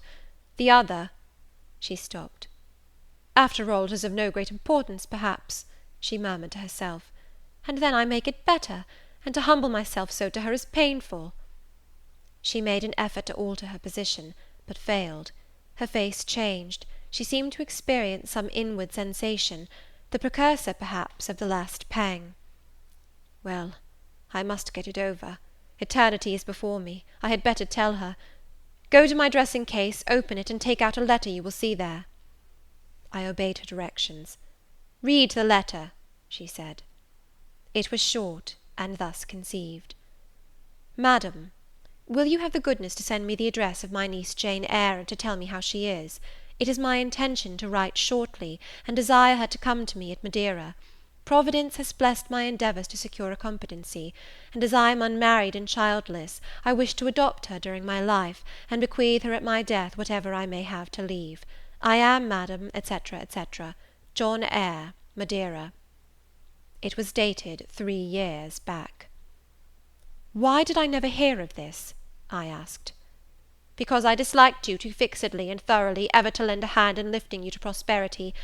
I could not forget your conduct to me, Jane, the fury with which you once turned on me, the tone in which you declared you abhorred me, the worst of anybody in the world, the unchildlike look and voice with which you affirmed that the very thought of me made you sick, and asserted that I had treated you with miserable cruelty. I could not forget my own sensations when you thus started up and poured out the venom of your mind. I felt fear as if an animal that I had struck or pushed had looked up at me with human eyes and cursed me in a man's voice. Bring me some water. Oh, make haste!" "Dear Mrs. Reed," said I, as I offered her the draught she required, "think no more of all this. Let it pass away from your mind. Forgive me for my passionate language. I was a child then. 8, 9 years have passed since that day." She heeded nothing of what I said, but when she had tasted the water and drawn breath, she went on thus: "I tell you I could not forget it, and I took my revenge. For you to be adopted by your uncle, and placed in an estate of ease and comfort, was what I could not endure. I wrote to him. I said I was sorry for his disappointment, but Jane Eyre was dead. She had died of typhus fever at Lowood. Now act as you please, write and contradict my assertion, expose my falsehood as soon as you like. You were born, I think, to be my torment. My last hour is racked by the recollection of a deed which, but for you, I should never have been tempted to commit." If you could be persuaded to think no more of it, aunt, and to regard me with kindness and forgiveness." "You have a very bad disposition," said she, "and one to this day I feel it impossible to understand. How for 9 years you could be patient and quiescent under any treatment, and in the 10th break out all fire and violence, I can never comprehend." "My disposition is not so bad as you think. I am passionate, but not vindictive. Many a time as a little child I should have been glad to love you if you would have let me, and I long earnestly to be reconciled to you now. Kiss me, aunt." I approached my cheek to her lips. She would not touch it. She said I oppressed her by leaning over the bed, and again demanded water. As I laid her down, for I raised her and supported her on my arm while she drank, I covered her ice-cold and clammy hand with mine. The feeble fingers shrank from my touch, the glazing eyes shunned my gaze. "Love me, then, or hate me, as you will," I said at last. "You have my full and free forgiveness. Ask now for God's, and be at peace." Poor suffering woman! It was too late for her to make now the effort to change her habitual frame of mind. Living, she had ever hated me; dying, she must hate me still. The nurse now entered, and Bessie followed. I yet lingered half an hour longer, hoping to see some sign of amity, but she gave none. She was fast relapsing into stupor, nor did her mind again rally. At 12 o'clock that night she died. I was not present to close her eyes, nor were either of her daughters. They came to tell us the next morning that all was over. She was by that time laid out. Eliza and I went to look at her. Georgiana, who had burst into loud weeping, said she dared not go. There was stretched Sarah Reed's once robust and active frame, rigid and still. Her eye of flint was covered with its cold lid. Her brow and strong traits wore yet the impress of her inexorable soul. A strange and solemn object was that corpse to me. I gazed on it with gloom and pain. Nothing soft, nothing sweet, nothing pitying or hopeful or subduing did it inspire, only a grating anguish for her woes, not my loss, and a sombre, tearless dismay at the fearfulness of death in such a form. Eliza surveyed her parent calmly. After a silence of some minutes, she observed, "With her constitution she should have lived to a good old age. Her life was shortened by trouble." And then a spasm constricted her mouth for an instant. As it passed away, she turned and left the room, and so did I. Neither of us had dropped a tear. Chapter 22. Mr. Rochester had given me but 1 week's leave of absence, yet a month elapsed before I quitted Gateshead. I wished to leave immediately after the funeral, but Georgiana entreated me to stay till she could get off to London, whither she was now at last invited by her uncle, Mr. Gibson, who had come down to direct his sister's interment and settle the family affairs. Georgiana said she dreaded being left alone with Eliza. From her she got neither sympathy in her dejection, support in her fears, nor aid in her preparations. So I bore with her feeble-minded wailings and selfish lamentations as well as I could, and did my best in sewing for her and packing her dresses. It is true that while I worked, she would idle, and I thought to myself, if you and I were destined to live always together, cousin, we would commence matters on a different footing. I should not settle tamely down into being the forbearing party. I should assign you your share of labour, and compel you to accomplish it, or else it should be left undone. I should insist also on your keeping some of those drawling, half-insincere complaints hushed in your own breast. It is only because our connection happens to be very transitory, and comes at a peculiarly mournful season, that I consent thus to render it so patient and compliant on my part. At last I saw Georgiana off, but now it was Eliza's turn to request me to stay another week. Her plans required all her time and attention, she said. She was about to depart for some unknown bourne, and all day long she stayed in her own room, her door bolted within, filling trunks, emptying drawers, burning papers, and holding no communication with any one. She wished me to look after the house, to see callers, and answer notes of condolence. One morning she told me I was at liberty. "And," she added, "I'm obliged to you for your valuable services in discreet conduct. There is some difference between living with such a one as you and with Georgiana. You perform your own part in life, and burden no one. To-morrow," she continued, "I set out for the Continent. I shall take up my abode in a religious house near Lille, a nunnery you would call it. There I shall be quiet and unmolested. I shall devote myself for a time to the examination of the Roman Catholic dogmas, and to a careful study of the workings of their system. If I find it to be, as I half suspect it is, the one best calculated to ensure the doing of all things decently and in order, I shall embrace the tenets of Rome, and probably take the veil." I neither expressed surprise at this resolution, nor attempted to dissuade her from it. "The vocation will fit you to a hair," I thought. "Much good may it do you." When we parted, she said, "Good-bye, cousin Jane Eyre. I wish you well. You have some sense." I then returned, "You are not without sense, cousin Eliza; but what you have, I suppose, in another year will be walled up alive in a French convent. However, it is not my business, and so it suits you, I don't much care." "You are in the right," said she; and with these words we each went our separate way. As I shall not have occasion to refer either to her or her sister again, I may as well mention here, that Georgiana made an advantageous match with a wealthy worn-out man of fashion, and that Eliza actually took the veil, and is at this day superior of the convent where she passed the period of her novitiate, and which she endowed with her fortune. How people feel when they are returning home from an absence, long or short, I did not know. I had never experienced the sensation. I had known what it was to come back to Gateshead when a child after a long walk, to be scolded for looking cold or gloomy; and later what it was to come back from church to Lowood, to long for a plenteous meal and a good fire, and to be unable to get either. Neither of these returnings was very pleasant or desirable. No magnet drew me to a given point, increasing in its strength of attraction the nearer I came. The return to Thornfield was yet to be tried. My journey seemed tedious, very tedious. 50 miles one day, a night spent at an inn; 50 miles the next day. During the first 12 hours I thought of Mrs. Reed in her last moments. I saw her disfigured and discoloured face, and heard her strangely altered voice. I mused on the funeral day, the coffin, the hearse, the black train of tenants and servants.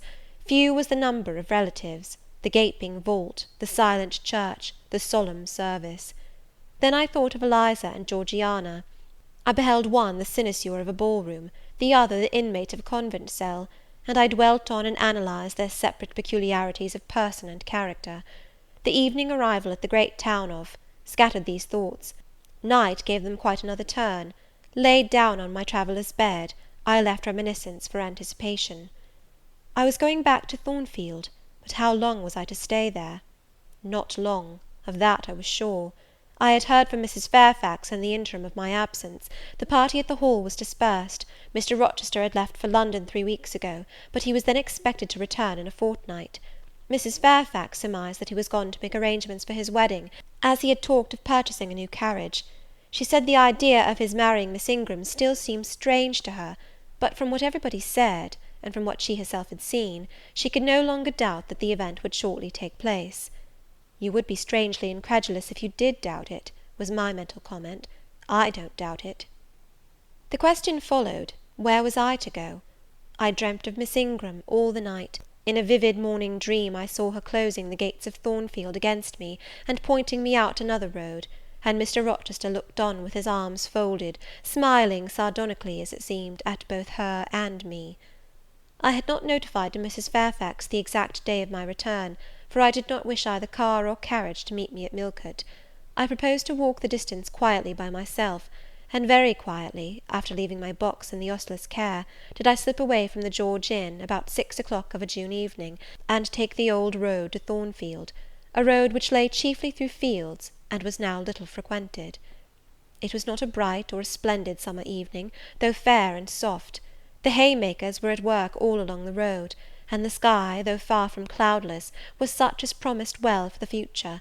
Its blue, where blue was visible, was mild and settled, and its cloud strata high and thin. The west, too, was warm; no watery gleam chilled it. It seemed as if there was a fire lit, an altar burning behind its screen of marbled vapour, and out of apertures shone a golden redness. I felt glad as the road shortened before me, so glad that I stopped once to ask myself what that joy meant, and to remind reason that it was not to my home I was going, or to a permanent resting place, or to a place where fond friends looked out for me and waited my arrival. "Mrs. Fairfax will smile you a calm welcome, to be sure," said I, "and little Adele will clap her hands and jump to see you; but you know very well you are thinking of another than they, and that he is not thinking of you." But what is so headstrong as youth? What so blind as inexperience? These affirmed that it was pleasure enough to have the privilege of again looking on Mr. Rochester, whether he looked on me or not; and they added, "Hasten, hasten, be with him while you may; but a few more days or weeks at most, and you are parted from him for ever."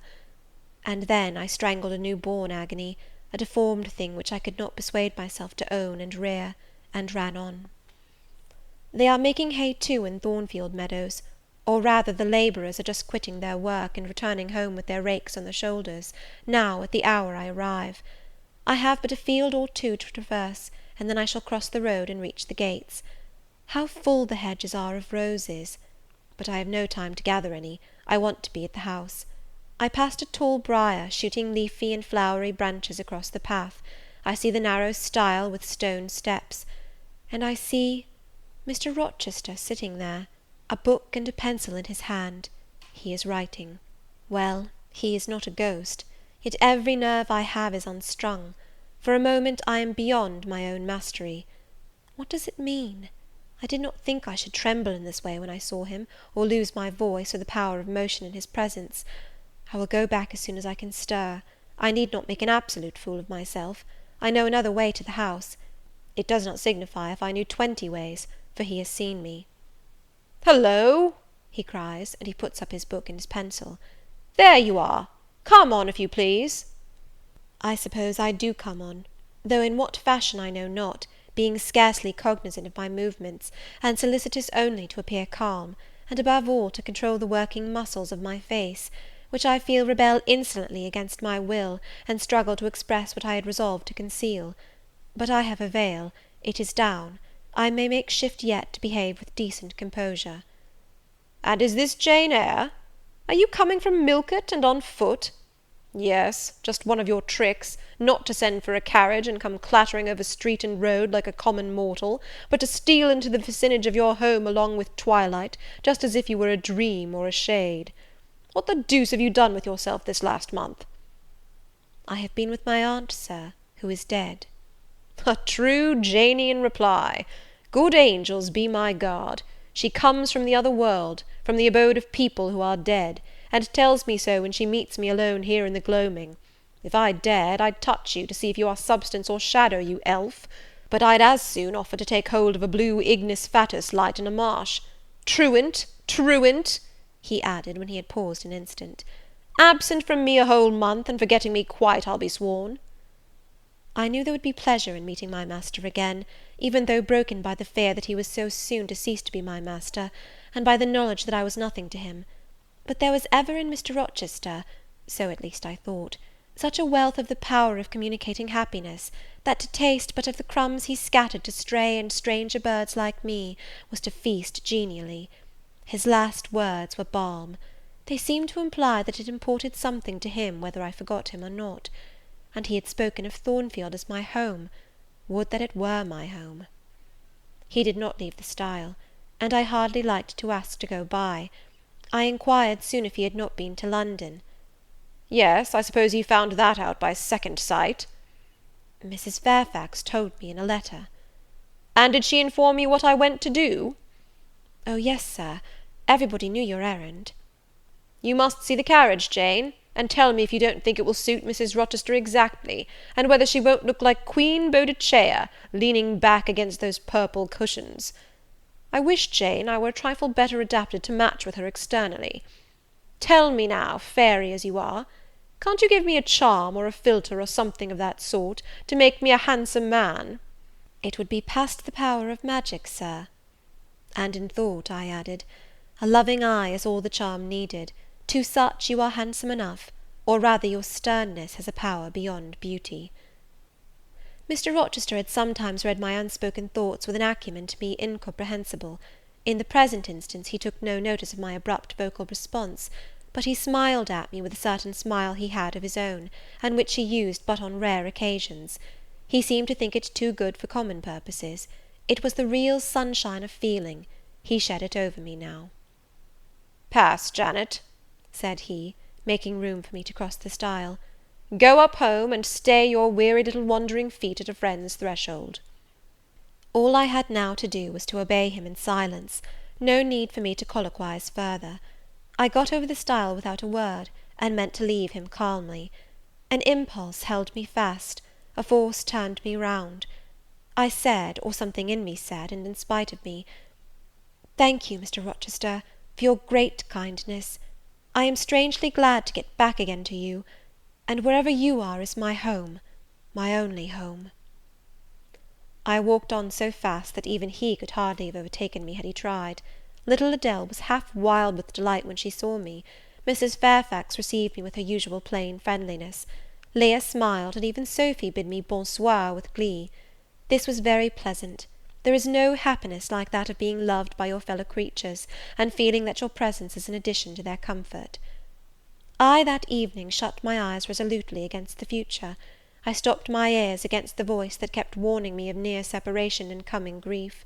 When tea was over, and Mrs. Fairfax had taken her knitting, and I had assumed a low seat near her, and Adele, kneeling on the carpet, had nestled close up to me, and a sense of mutual affection seemed to surround us with a ring of golden peace, I uttered a silent prayer that we might not be parted far or soon.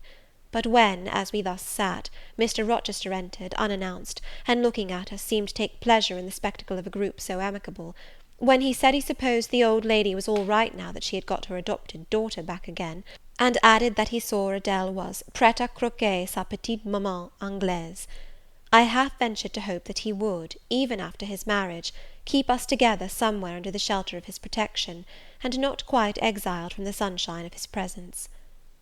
A fortnight of dubious calm succeeded my return to Thornfield Hall. Nothing was said of the master's marriage, and I saw no preparation going on for such an event. Almost every day I asked Mrs. Fairfax if she had yet heard anything decided. Her answer was always in the negative. Once she said she had actually put the question to Mr. Rochester as to when he was going to bring his bride home; but he had answered her only by a joke and one of his queer looks, and she could not tell what to make of him. One thing surprised me, and that was, there were no journeyings backward and forward, no visits to Ingram Park. To be sure, it was 20 miles off, on the borders of another county, but what was that distance to an ardent lover? To so practised and indefatigable a horseman as Mr. Rochester, it would be but a morning's ride. I began to cherish hopes I had no right to conceive, that the match was broken off, that rumour had been mistaken, that one or both parties had changed their minds. I used to look at my master's face to see if it was sad or fierce, but I could not remember the time when it had been so uniformly clear of clouds or evil feelings. If, in the moments I and my pupil spent with him, I lacked spirits and sank into inevitable dejection, he became even gay. Never had he called me more frequently to his presence, never been kinder to me when there, and alas, never had I loved him so well. Chapter 23. A splendid midsummer shone over England, skies so pure, suns so radiant as were then seen in long succession seldom favour even singly our wave-girt land. It was as if a band of Italian days had come from the south, like a flock of glorious passenger birds, and lighted to rest them on the cliffs of Albion. The hay was all got in, the fields round Thornfield were green and shorn, the roads white and baked, the trees were in their dark prime. Hedge and wood, full-leaved and deeply tinted, contrasted well with the sunny hue of the cleared meadows between. On Midsummer Eve, Adele, weary with gathering wild strawberries in Hay Lane half the day, had gone to bed with the sun. I watched her drop asleep, and when I left her, I sought the garden. It was now the sweetest hour of the 24. Day its fervid fires had wasted, and dew fell cool on panting plain and scorched summit. Where the sun had gone down in simple state, pure of the pomp of clouds, spread a solemn purple, burning with the light of red jewel and furnace flame at one point, on one hill peak, and extending high and wide, soft and still softer, over half heaven. The east had its own charm, or fine deep blue, and its own modest gem, a casino and solitary star. Soon it would boast the moon, but she was yet beneath the horizon. I walked a while on the pavement, but a subtle, well-known scent, that of a cigar, stole from some window. I saw the library casement open a hand's breadth. I knew I might be watched thence, so I went apart into the orchard. No nook in the grounds more sheltered and more Eden-like. It was full of trees, it bloomed with flowers. A very high wall shut it out from the court on one side, on the other a beech avenue screened it from the lawn. At the bottom was a sunk fence, its sole separation from lonely fields, a winding walk bordered with laurels and terminating in a giant horse-chestnut, circled at the base by a seat, led down to the fence. Here one could wander unseen. While such honeydew fell, such silence reigned, such gloaming gathered, I felt as if I could haunt such shade forever. But in threading the flower and fruit parterres at the upper part of the enclosure, enticed there by the light the now rising moon cast on this more open quarter, my step is stayed, not by sound, not by sight, but once more by a warning fragrance.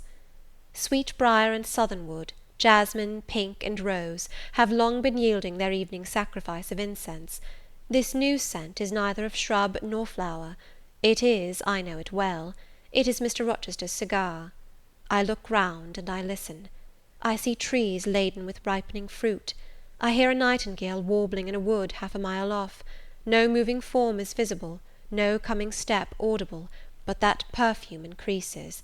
I must flee. I make for the wicket leading to the shrubbery, and I see Mr. Rochester entering. I step aside into the ivy recess. He will not stay long. He will soon return whence he came, and if I sit still he will never see me. But no, eventide is as pleasant to him as to me, and this antique garden as attractive, and he strolls on, now lifting the gooseberry tree branches to look at the fruit, large as plums, with which they are laden, now taking a ripe cherry from the wall, now stooping toward a knot of flowers, either to inhale their fragrance or to admire the dew beads on their petals. A great moth goes humming by me. It alights on a plant at Mr. Rochester's foot. He sees it, and bends to examine it. Now he has his back towards me, thought I, and he is occupied too, and perhaps if I walk softly I can slip away unnoticed. I trode on an edging of turf, that the crackle of the pebbly gravel might not betray me. He was standing among the beds at a yard or two distant from where I had to pass. The moth apparently engaged him. I shall get by very well, I meditated. As I crossed his shadow, thrown long over the garden by the moon, not yet risen high, he said quietly, without turning, "Jane, come and look at this fellow." I had made no noise. He had not eyes behind. Could his shadow feel? I started at first, and then I approached him. "Look at his wings," said he. "He reminds me rather of a West Indian insect. One does not often see so large and gay a night rover in England. There, he has flown." The moth roamed away. I was sheepishly retreating also, but Mr. Rochester followed me, and when we reached the wicket, he said, "Turn back. On so lovely a night it is a shame to sit in the house, and surely no one can wish to go to bed while sunset is thus at meeting with moonrise." It is one of my faults, that though my tongue is sometimes prompt enough at an answer, there are times when it sadly fails me in framing an excuse, and always the lapse occurs at some crisis, when a facile word or plausible pretext is especially wanted to get me out of painful embarrassment. I did not like to walk at this hour alone with Mr. Rochester in the shadowy orchard, but I could not find a reason to allege for leaving him. I followed with lagging step, and thoughts busily bent on discovering a means of extrication, but he himself looked so composed and so grave also, I became ashamed of feeling any confusion. The evil, if evil existent or prospective there was, seemed to lie with me only. His mind was unconscious and quiet. "Jane," he recommenced, as we entered the laurel walk, and slowly strayed down in the direction of the sunk fence and the horse-chestnut, "Thornfield is a pleasant place in summer, is it not?" "Yes, Sir." "You must have become in some degree attached to the house, you who have an eye for natural beauties, and a good deal of the organ of adhesiveness." "I am attached to it, indeed." "And though I don't comprehend how it is, I perceive you have acquired a degree of regard for that foolish little child Adele, too, and even for simple Dame Fairfax." "Yes, Sir, in different ways I have an affection for both." "And would be sorry to part with them?" "Yes." "Pity," he said, and sighed and paused. "It is always the way of events in this life," he continued presently. "No sooner have you got settled in a pleasing resting place, than a voice calls out to you to rise and move on, for the hour of repose is expired." "Must I move on, Sir?" I asked. "Must I leave Thornfield?" "I believe you must, Jane. I am sorry, Janet, but I believe indeed you must." This was a blow, but I did not let it prostrate me. Well, sir, I shall be ready when the order to march comes. It is come now. I must give it tonight. Then you are going to be married, sir? Exactly, precisely. With your usual acuteness, you have hit the nail straight on the head. Soon, sir? Very soon, that is, Miss Eyre. And you'll remember, Jane, that the first time I, or rumour, plainly intimated to you that it was my intention to put my old bachelor's neck into the sacred noose, to enter into the holy estate of matrimony, to take Miss Ingram to my bosom, in short. She's an extensive armful, but that's not to the point. One can't have too much of such a very excellent thing as my beautiful Blanche. Well, as I was saying, listen to me, Jane. You're not turning your head to look after more moths, are you? That was only a lady clock, child, flying away home. I wish to remind you that it was you who first said to me, with that discretion I respect in you, with that foresight, prudence, and humility which befit your responsible and dependent position, that in case I married Miss Ingram, both you and little Adele had better trot forthwith. I pass over the sort of slur conveyed in this suggestion on the character of my beloved. Indeed, when you are far away, Janet, I'll try to forget it. I shall notice only its wisdom, which is such that I have made it my law of action. Adele must go to school, and you, Miss Eyre, must get a new situation. Yes, sir, I will advertise immediately, and meantime, I suppose I suppose I may stay here, till I find another shelter to betake myself to. But I stopped, feeling it would not do to risk a long sentence, for my voice was not quite under command. In about a month I hope to be a bridegroom, continued Mr. Rochester, and in the interim I shall myself look out for employment, and an asylum for you. Thank you, sir. I am sorry to give... Oh, no need to apologize. I consider that when the dependent does her duty as well as you have done yours, she has a sort of claim upon her employer for any little assistance he can conveniently render her. Indeed, I have already, through my future mother-in-law, heard of a place that I think will suit. It is to undertake the education of the 5 daughters of Mrs. Dionysius O'Gall of Bitternut Lodge, Connaught, Ireland. You'll like Ireland, I think. They're such warm-hearted people there, they say. It is a long way off, sir. No matter. A girl of your sense will not object to the voyage or the distance. Not the voyage, but the distance. And then the sea is a barrier. From what, Jane? From England, and from Thornfield, and... Well? From you, sir. I said this almost involuntarily, and, with as little sanction of free will, my tears gushed out. I did not cry so as to be heard, however. I avoided sobbing. The thought of Mrs. O'Gall and Bitternut Lodge struck cold to my heart, and colder the thought of all the brine and foam, destined, as it seemed, to rush between me and the master at whose side I now walked, and coldest the remembrance of the wider ocean. Wealth, caste, custom intervened between me and what I naturally and inevitably loved. "It is a long way," I again said. "It is, to be sure. And when you get to Bitternut Lodge, Connaught, Ireland, I shall never see you again, Jane. That's morally certain. I never go over to Ireland, not having myself much of a fancy for the country. We have been good friends, Jane, have we not?" "Yes, sir." "And when friends are on the eve of separation, they like to spend the little time that remains to them close to each other. Come, we'll talk over the voyage and the parting quietly half an hour or so, while the stars enter into their shining life up in heaven yonder.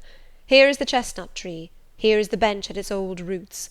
Come, we will sit there in peace tonight, though we should never more be destined to sit there together." He seated me and himself. "It is a long way to Ireland, Janet, and I am sorry to send my little friend on such weary travels, but if I can't do better, how is it to be helped? Are you anything akin to me, do you think, Jane?" I could risk no sort of answer by this time. My heart was still. "Because," he said, "I sometimes have a queer feeling with regard to you, especially when you are near me, as now.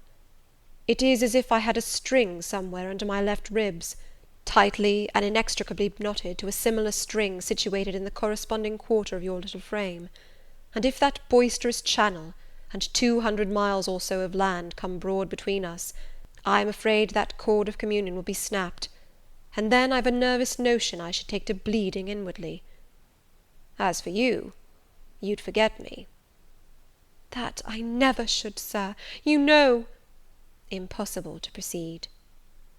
"Jane, do you hear that nightingale singing in the wood? Listen."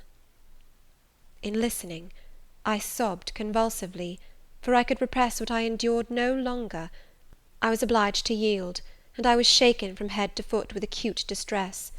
When I did speak, it was only to express an impetuous wish that I had never been born, or never come to Thornfield. "Because you are sorry to leave it?" The vehemence of emotion, stirred by grief and love within me, was claiming mastery, and struggling for full sway, and asserting a right to predominate, to overcome, to live, rise, and reign at last, yes, and to speak. I grieve to leave Thornfield. I love Thornfield. I love it because I have lived in it a full and delightful life, momentarily at least.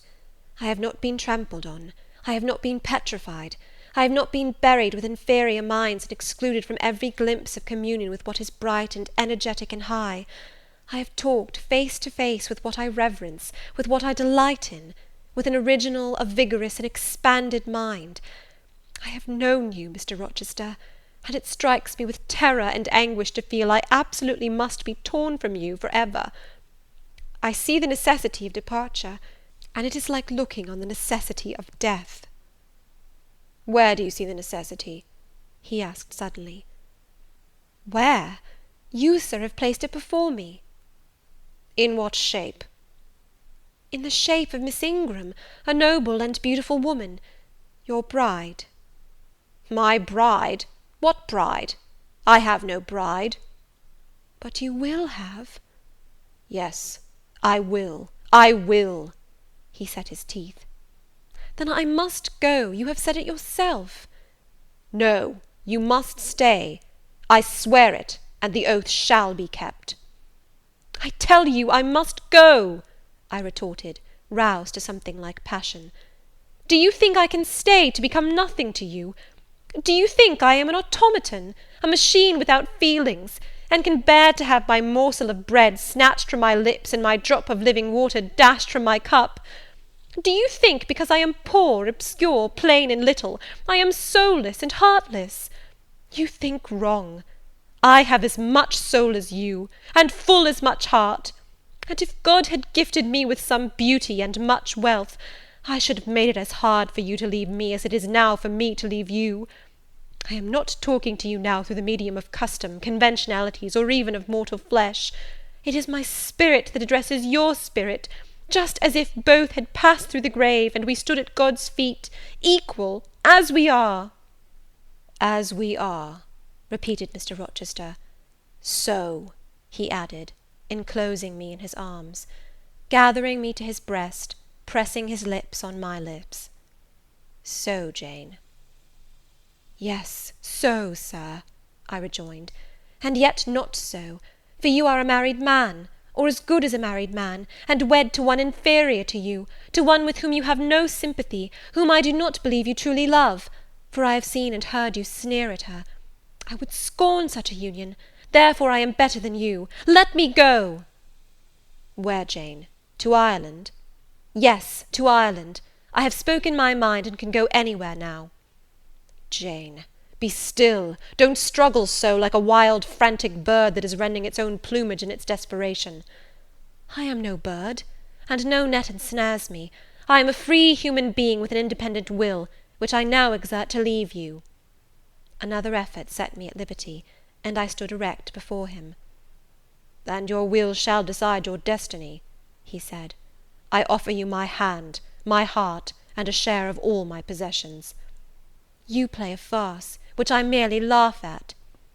"I ask you to pass through life at my side, to be my second self and best earthly companion." "For that fate you have already made your choice, and must abide by it." "Jane, be still a few moments. You are over-excited. I will be still too." A waft of wind came sweeping down the laurel walk, and trembled through the boughs of the chestnut. It wandered away, away to an infinite distance. It died. The nightingale's song was then the only voice of the hour. In listening to it, I again wept. Mr. Rochester sat quiet, looking at me gently and seriously. Some time passed before he spoke. He at last said, "Come to my side, Jane, and let us explain and understand one another." "I will never again come to your side. I am torn away now, and cannot return." "But, Jane, I summon you as my wife. It is you only I intend to marry." I was silent. I thought he mocked me. "Come, Jane, come hither." "Your bride stands between us." He rose, and with a stride reached me. "My bride is here," he said, again drawing me to him, "because my equal is here, and my likeness. Jane, will you marry me?" Still I did not answer, and still I writhed myself from his grasp, for I was still incredulous. "Do you doubt me, Jane?" "Entirely." "You have no faith in me?" "Not a whit." "Am I a liar in your eyes?" he asked passionately. "Little sceptic, you shall be convinced. What love have I for Miss Ingram? None, and that you know. What love has she for me? None, as I have taken pains to prove. I caused a rumour to reach her that my fortune was not a third of what was supposed, and after that I presented myself to see the result. It was coldness both from her and her mother. I would not, I could not marry Miss Ingram. You strange, you almost unearthly thing, I love as my own flesh. You, poor and obscure and small and plain as you are, I entreat to accept me as a husband." "What, me?" I ejaculated, beginning in his earnestness, and especially in his incivility, to credit his sincerity. "Me, who have not a friend in the world but you, if you are my friend, not a shilling but what you have given me." "You, Jane. I must have you for my own, entirely my own. Will you be mine? Say yes, quickly." "Mr. Rochester, let me look at your face. Turn to the moonlight." "Why?" "Because I want to read your countenance. Turn." "There. You will find it scarcely more legible than a crumpled, scratched page. Read on, only make haste, for I suffer." His face was very much agitated and very much flushed, and there were strong workings in the features and strange gleams in the eyes. "Oh, Jane, you torture me!" he exclaimed. "With that searching and yet faithful and generous look, you torture me." "How can I do that? If you are true, and your offer real, my only feelings to you must be gratitude and devotion. They cannot torture." "Gratitude!" he ejaculated, and added wildly, "Jane, accept me quickly. Say, Edward, give me my name, Edward, I will marry you." "Are you in earnest? Do you truly love me? Do you sincerely wish me to be your wife?" "I do, and if an oath is necessary to satisfy you, I swear it." "Then, sir, I will marry you." "Edward, my little wife." "Dear Edward!" Come to me entirely now," said he, and added in his deepest tone, speaking in my ear as his cheek was laid on mine, "Make my happiness, I will make yours." "God pardon me," he subjoined ere long, "and man meddle not with me. I have her, and will hold her." "There is no one to meddle, sir. I have no kindred to interfere." "No, that is the best of it," he said, and if I had loved him less, I should have thought his accent and look of exultation savage; but sitting by him, roused from the nightmare of parting, called to the paradise of union, I thought only of the bliss given me to drink in so abundant a flow. Again and again he said, "Are you happy, Jane?" and again I answered, "Yes." After which he murmured, "It will atone, it will atone. Have I not found her friendless, cold, and comfortless? Will I not guard and cherish and solace her? Is there not love in my heart, and constancy in my resolves? It will expiate at God's tribunal. I know my Maker sanctions what I do. For the world's judgment I wash my hands thereof. For man's opinion I defy it." But what had befallen the night? The moon was not yet set, and we were all in shadow. I could scarcely see my master's face, near as I was. And what ailed the chestnut tree? It writhed and groaned, while wind roared in the laurel walk, and came sweeping over us. "We must go in," said Mr. Rochester. "The weather changes. I could have sat with thee till morning, Jane." And so, thought I, could I with you."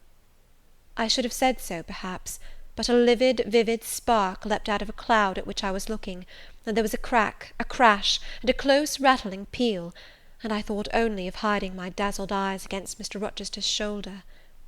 The rain rushed down. He hurried me up the walk, through the grounds, and into the house, but we were quite wet before we could pass the threshold. He was taking off my shawl in the hall, and shaking the water out of my loosened hair, when Mrs. Fairfax emerged from her room. I did not observe her at first, nor did Mr. Rochester. The lamp was lit, the clock was on the stroke of 12. "Hasten to take off your wet things," said he, "and before you go, good night. Good night, my darling." He kissed me repeatedly. When I looked up, on leaving his arms, there stood the widow, pale, grave, and amazed. I only smiled at her, and ran upstairs. Explanation will do for another time, thought I. Still, when I reached my chamber, I felt a pang at the idea she should even temporarily misconstrue what she had seen; but joy soon effaced every other feeling, and loud as the wind blew, near and deep as the thunder crashed, fierce and frequent as the lightning gleamed, cataract-like as the rain fell during a storm of 2 hours' duration, I experienced no fear and little awe. Mr. Rochester came thrice to my door in the course of it, to ask if I was safe and tranquil, and that was comfort, that was strength for anything. Before I left my bed in the morning, little Adele came running in to tell me that the great horse-chestnut at the bottom of the orchard had been struck by lightning in the night, and half of it split away. Chapter 24. As I rose and dressed, I thought over what had happened, and wondered if it were a dream. I could not be certain of the reality till I had seen Mr. Rochester again, and heard him renew his words of love and promise. While arranging my hair, I looked at my face in the glass, and felt it was no longer plain. There was hope in its aspect, and life in its colour, and my eyes seemed as if they had beheld the fount of fruition, and borrowed beams from the lustrous ripple. I had often been unwilling to look at my master, because I feared he could not be pleased at my look, but I was sure I might lift my face to his now, and not cool his affection by its expression. I took a plain but clean and light summer dress from my drawer and put it on. It seemed no attire had ever so well become me, because none had I ever worn in so blissful a mood. I was not surprised, when I ran down into the hall, to see that a brilliant June morning had succeeded to the tempest of the night, and to feel, through the open glass door, the breathing of a fresh and fragrant breeze. Nature must be gladsome when I was so happy. A beggar woman and her little boy, pale ragged objects both, were coming up the walk, and I ran down and gave them all the money I happened to have in my purse, some 3 or 4 shillings. Good or bad, they must partake of my jubilee. The rooks cawed and blither birds sang, but nothing was so merry or so musical as my own rejoicing heart. Mrs. Fairfax surprised me by looking out of the window with a sad countenance, and saying gravely, "Miss Eyre, will you come to breakfast?" During the meal she was quiet and cool, but I could not undeceive her then. I must wait for my master to give explanations, and so must she. I ate what I could, and then I hastened upstairs. I met Adele leaving the schoolroom. "Where are you going? It is time for lessons." "Mr. Rochester has sent me away to the nursery." "Where is he?" "In there," pointing to the apartment she had left, and I went in, and there he stood. "Come and bid me good morning," said he. I gladly advanced, and it was not merely a cold word now, or even a shake of the hand that I received, but an embrace and a kiss. It seemed natural, it seemed genial to be so well loved, so caressed by him. "Jane, you look blooming and smiling and pretty," said he, "truly pretty this morning. Is this my pale little elf? Is this my mustard seed? This little sunny-faced girl with the dimpled cheek and rosy lips, the satin-smooth hazel hair and the radiant hazel eyes?" I had green eyes, reader, but you must excuse the mistake. For him they were new-dyed, I suppose. "It is Jane Eyre, sir." "Soon to be Jane Rochester," he added. "In 4 weeks, Janet, not a day more, do you hear that?" I did, and I could not quite comprehend it. It made me giddy. The feeling, the announcement sent through me, was something stronger than was consistent with joy, something that smote and stunned. It was, I think, almost fear. You blushed, and now you are white, Jane. What is that for? Because you gave me a new name, Jane Rochester, and it seems so strange. Yes, Mrs. Rochester, said he, young Mrs. Rochester, Fairfax Rochester's girl bride. It can never be, sir. It does not sound likely. Human beings never enjoy complete happiness in this world. I was not born for a different destiny to the rest of my species. To imagine such a lot befalling me is a fairy tale, a daydream. Which I can and will realize. I shall begin to-day. This morning I wrote to my banker in London to send me certain jewels he has in his keeping, heirlooms for the ladies of Thornfield. In a day or two I hope to pour them into your lap, for every privilege, every attention shall be yours that I would accord a peer's daughter, if about to marry her. Oh, sir, never rain jewels. I don't like to hear them spoken of. Jewels for Jane Eyre sounds unnatural and strange. I would rather not have them. I will myself put the diamond chain round your neck and the circlet on your forehead, which it will become, for nature at least has stamped her patent of nobility on this brow, Jane, and I will clasp the bracelets on these fine wrists, and load these fairy-like fingers with rings.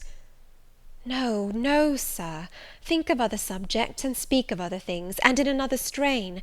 Don't address me as if I were a beauty. I am your plain Quakerish governess.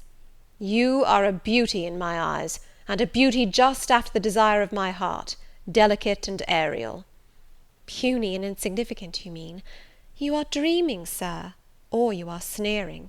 For God's sake, don't be ironical. I will make the world acknowledge you a beauty too, he went on, while I really became uneasy at the strain he had adopted, because I felt he was either deluding himself or trying to delude me. I will attire my Jane in satin and lace, and she shall have roses in her hair, and I will cover the head I love best with a priceless veil. And then you won't know me, sir, and I shall not be your Jane Eyre any longer, but an ape in a harlequin's jacket, a jay in borrowed plumes. I would as soon see you, Mr. Rochester, tricked out in stage trappings, as myself clad in a court lady's robe. And I don't call you handsome, sir, though I love you most dearly, far too dearly to flatter you. Don't flatter me. He pursued his theme, however, without noticing my deprecation. This very day I shall take you in the carriage to Millcote, and you must choose some dresses for yourself. I told you we shall be married in 4 weeks. The wedding is to take place quietly, in the church down below yonder, and then I shall waft you away at once to town. After a brief stay there, I shall bear my treasure to regions nearer the sun, to French vineyards and Italian plains, and she shall see whatever is famous in old story and in modern record. She shall taste, too, of the life of cities, and she shall learn to value herself by just comparison with others. Shall I travel, and with you, sir? You shall sojourn at Paris, Rome, and Naples, at Florence, Venice, and Vienna. All the ground I have wandered over shall be re-trodden by you. Wherever I have stamped my hoof, your sylph's foot shall step also.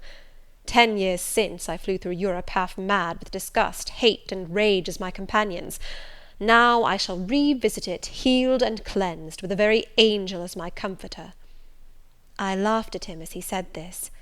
I am not an angel, I asserted, and I will not be one till I die. I will be myself. Mr. Rochester, you must neither expect nor exact anything celestial of me, for you will not get it, any more than I shall get it of you, which I do not at all anticipate. What do you anticipate of me? For a little while you will perhaps be as you are now, a very little while, and then you will turn cool, and then you will be capricious, and then you will be stern, and I shall have much ado to please you. But when you get well used to me, you will perhaps like me again. Like me, I say, not love me. I suppose your love will effervesce in 6 months or less. I have observed in books written by men that period assigned as the farthest to which a husband's ardour extends. Yet, after all, as a friend and companion, I hope never to become quite distasteful to my dear master. Distasteful! And like you again! I think I shall like you again, and yet again, and I will make you confess I do not only like, but love you, with truth, fervour, constancy." "Yet are you not capricious, Sir?" "To women who please me only by their faces, I am the very devil when I find out they have neither souls nor hearts, when they open to me a perspective of flatness, triviality, and perhaps imbecility, coarseness, and ill temper. But to the clear eye and eloquent tongue, to the soul made of fire, and the character that bends but does not break, at once supple and stable, tractable and consistent, I am ever tender and true." "Had you ever experience of such a character, Sir? Did you ever love such a one?" "I love it now." "But before me, if I, indeed, in any respect, come up to your difficult standard?" "I never met your likeness. Jane, you please me, and you master me. You seem to submit, and I like the sense of pliancy you impart, and while I am twining the soft silken skein round my finger, it sends a thrill up my arm to my heart. I am influenced, conquered, and the influence is sweeter than I can express, and the conquest I undergo has a witchery beyond any triumph I can win. Why do you smile, Jane? What does that inexplicable, that uncanny turn of countenance mean?" "I was thinking, Sir, you will excuse the idea, it was involuntary, I was thinking of Hercules and Samson with their charmers." "You were, you little elfish—" "Hush, Sir! You don't talk very wisely just now, any more than those gentlemen acted very wisely. However, had they been married, they would no doubt by their severity as husbands have made up for their softness as suitors, and so will you, I fear. I wonder how you will answer me a year hence, should I ask a favour it does not suit your convenience or pleasure to grant." "Ask me something now, Jane, the least thing. I desire to be entreated." "Indeed I will, Sir. I have my petition all ready." "Speak; but if you look up and smile with that countenance, I shall swear concession before I know to what, and that will make a fool of me." "Not at all, Sir. I only ask this, don't send for the jewels, and don't crown me with roses. You might as well put a border of gold lace round that plain pocket handkerchief you have there." "I might as well gild refined gold. I know it. Your request is granted, then, for the time. I will remand the order I dispatched to my banker. But you have not yet asked for anything. You have prayed a gift be withdrawn. Try again." "Well, then, Sir, have the goodness to gratify my curiosity, which is much piqued on one point." He looked disturbed. What?" he said hastily. "Curiosity is a dangerous petition. It is well I have not taken a vow to accord every request." "But there can be no danger in complying with this, Sir." "Utter it, Jane; but I wish that instead of a mere inquiry into, perhaps, a secret, it was a wish for half my estate." "Now, King Ahasuerus, what do I want with half your estate? Do you think I am a Jew usurer, sinking good investment in land? I would much rather have all your confidence. You will not exclude me from your confidence, if you will admit me to your heart." "You are welcome to all my confidence that is worth having, Jane; but for God's sake don't desire a useless burden. Don't long for poison. Don't turn out a downright Eve on my hands." "Why not, Sir? You have just been telling me how much you like to be conquered, and how pleasant over persuasion is to you. Don't you think I had better take advantage of the confession, and begin and coax and entreat, even cry and be sulky, if necessary, for the sake of a mere essay of my power?" "I dare you to any such experiment. Encroach, presume, and the game is up." "Is it, Sir? You soon give in. How stern you look now! Your eyebrows have become as thick as my finger, and your forehead resembles what, in some very astonishing poetry, I once saw styled a blue piled thunder loft. That will be your married look, I suppose." "If that will be your married look, I, as a Christian, will soon give up the notion of consorting with a mere sprite or salamander. But what had you to ask, thing? Out with it." "There, you are less than civil now, and I like rudeness a great deal better than flattery. I had rather be a thing than an angel. This is what I have to ask. Why did you take such pains to make me believe you wished to marry Miss Ingram?" "Is that all? Thank God it is no worse." and now he unknit his black brows, looked down, smiling at me, and stroked my hair, as if well pleased at seeing a danger averted. "I think I may confess," he continued, "even although I should make you a little indignant, Jane, and I have seen what a fire spirit you can be when you are indignant. You glowed in the cool moonlight last night when you mutinied against fate, and claimed your rank as my equal. Janet, by the by, it was you who made me the offer." "Of course I did.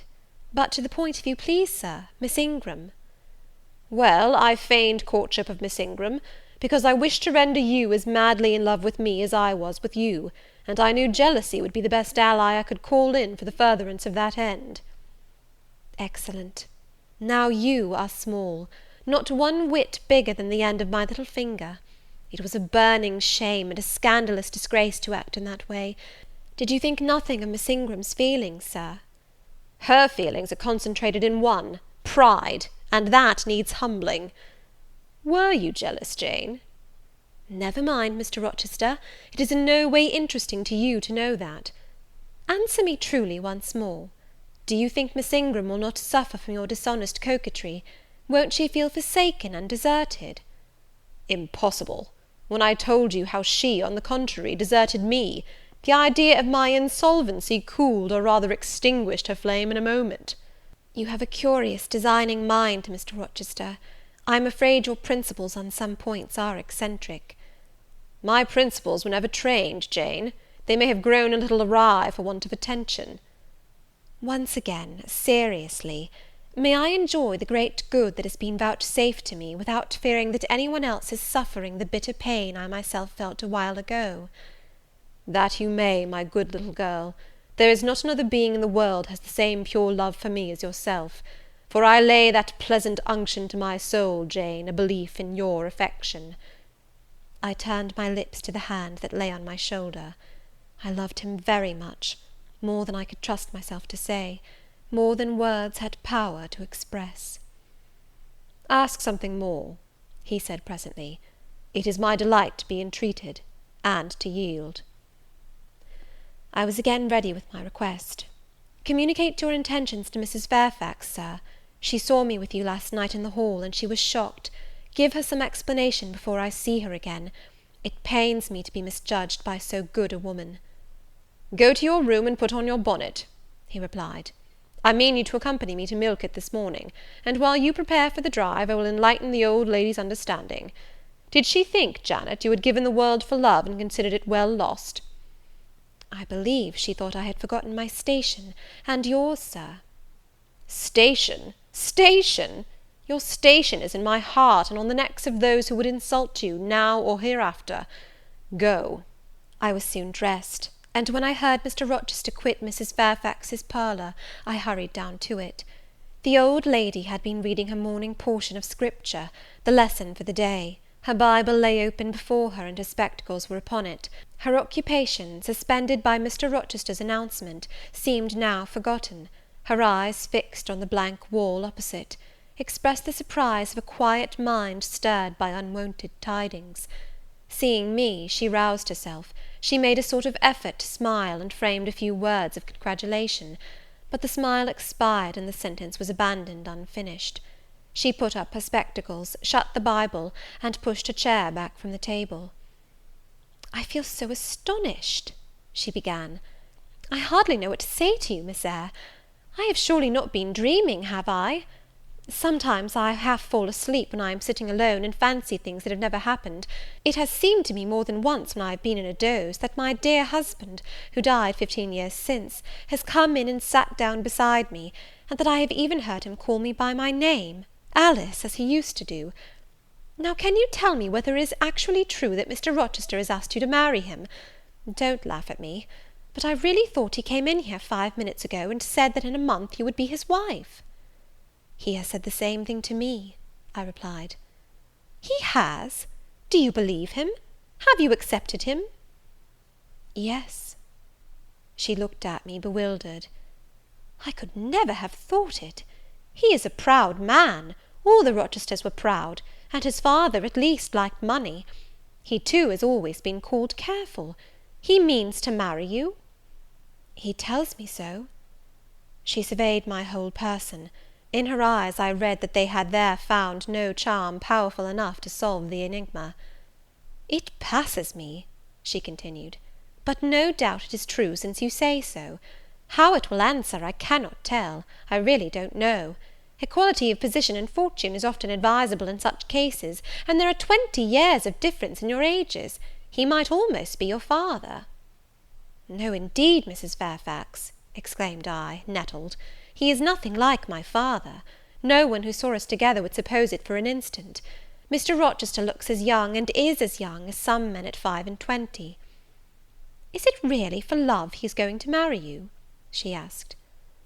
I was so hurt by her coldness and scepticism that the tears rose to my eyes.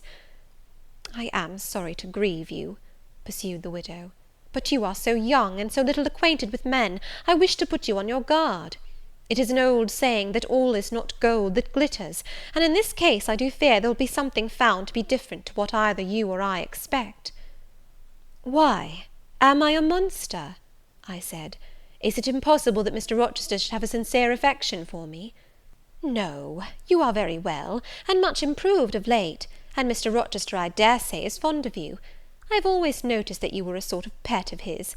There are times when, for your sake, I have been a little uneasy at his marked preference, and have wished to put you on your guard; but I did not like to suggest even the possibility of wrong. I knew such an idea would shock, perhaps offend you, and you were so discreet, and so thoroughly modest and sensible, I hoped you might be trusted to protect yourself. Last night I cannot tell you what I suffered when I sought all over the house, and could find you nowhere, nor the master either, and then at 12 o'clock saw you come in with him." "Well, never mind that now," I interrupted impatiently. "It is enough that all was right." "I hope all will be right in the end," she said; "but believe me, you cannot be too careful. Try and keep Mr. Rochester at a distance. Distrust yourself as well as him. Gentlemen in his station are not accustomed to marry their governesses." I was growing truly irritated. Happily Adele ran in. Let me go to milk too," she cried. "Mr. Rochester won't, so there is so much room in the new carriage. Beg him to let me go, mademoiselle." "That I will, Adele," and I hastened away with her, glad to quit my gloomy monitress. The carriage was ready, they were bringing it round to the front, and my master was pacing the pavement, Pilot following him backwards and forwards. "Adele may accompany us, may she not, Sir?" "I told her no. I'll have no brats. I'll have only you." "Oh, do let her go, Mr. Rochester, if you please, it would be better." "Not it. She will be a restraint." He was quite peremptory, both in look and voice. The chill of Mrs. Fairfax's warnings and the damp of her doubts were upon me. Something of unsubstantiality and uncertainty had beset my hopes. I half lost the sense of power over him. I was about mechanically to obey him without further remonstrance, but as he helped me into the carriage, he looked at my face. "What is the matter?" he said. "All the sunshine is gone. Do you really wish the bairn to go? Will it annoy you if she is left behind?" "I would far rather she went, Sir." "Then off for your bonnet, and back like a flash of lightning," cried he to Adele. She obeyed him with what speed she might. "After all, a single morning's interruption will not matter much," said he, "when I mean shortly to claim you, your thoughts, conversation, and company, for life." Adele, when lifted in, commenced kissing me by way of expressing her gratitude for my intercession. She was instantly stowed away into a corner on the other side of him. She then peeped round to where I sat, so stern a neighbour was too restrictive to him, in his present fractious mood. She dared whisper no observations, nor ask of him any information. "Let her come to me," I entreated. "She will perhaps trouble you, Sir. There is plenty of room on this side." He handed her over as if she had been a lapdog. "I'll send her to school yet," he said, but now he was smiling. Adele heard him, and asked if she was to go to school. "Sans mademoiselle?" "Yes," he replied, "absolutely sans mademoiselle, for I am to take mademoiselle to the moon, and there I shall seek a cave in one of the white valleys among the volcano tops, and mademoiselle shall live with me there, and only me." "She will have nothing to eat, you will starve her," observed Adele. "I shall gather manna for her morning and night. The plains and hillsides in the moon are bleached with manna, Adele." "She will want to warm herself. What will she do for a fire?" Fire rises out of the lunar mountains. When she is cold, I'll carry her up to a peak, and lay her down on the edge of a crater." "Oh, qu'elle sera mal, peu confortable! And her clothes, they will wear out. How can she get new ones?" Mr. Rochester professed to be puzzled. Said he. "What would you do, Adele? Cudgel your brains for an expedient. How would a white or pink cloud answer for a gown, do you think? And one could cut a pretty enough scarf out of a rainbow."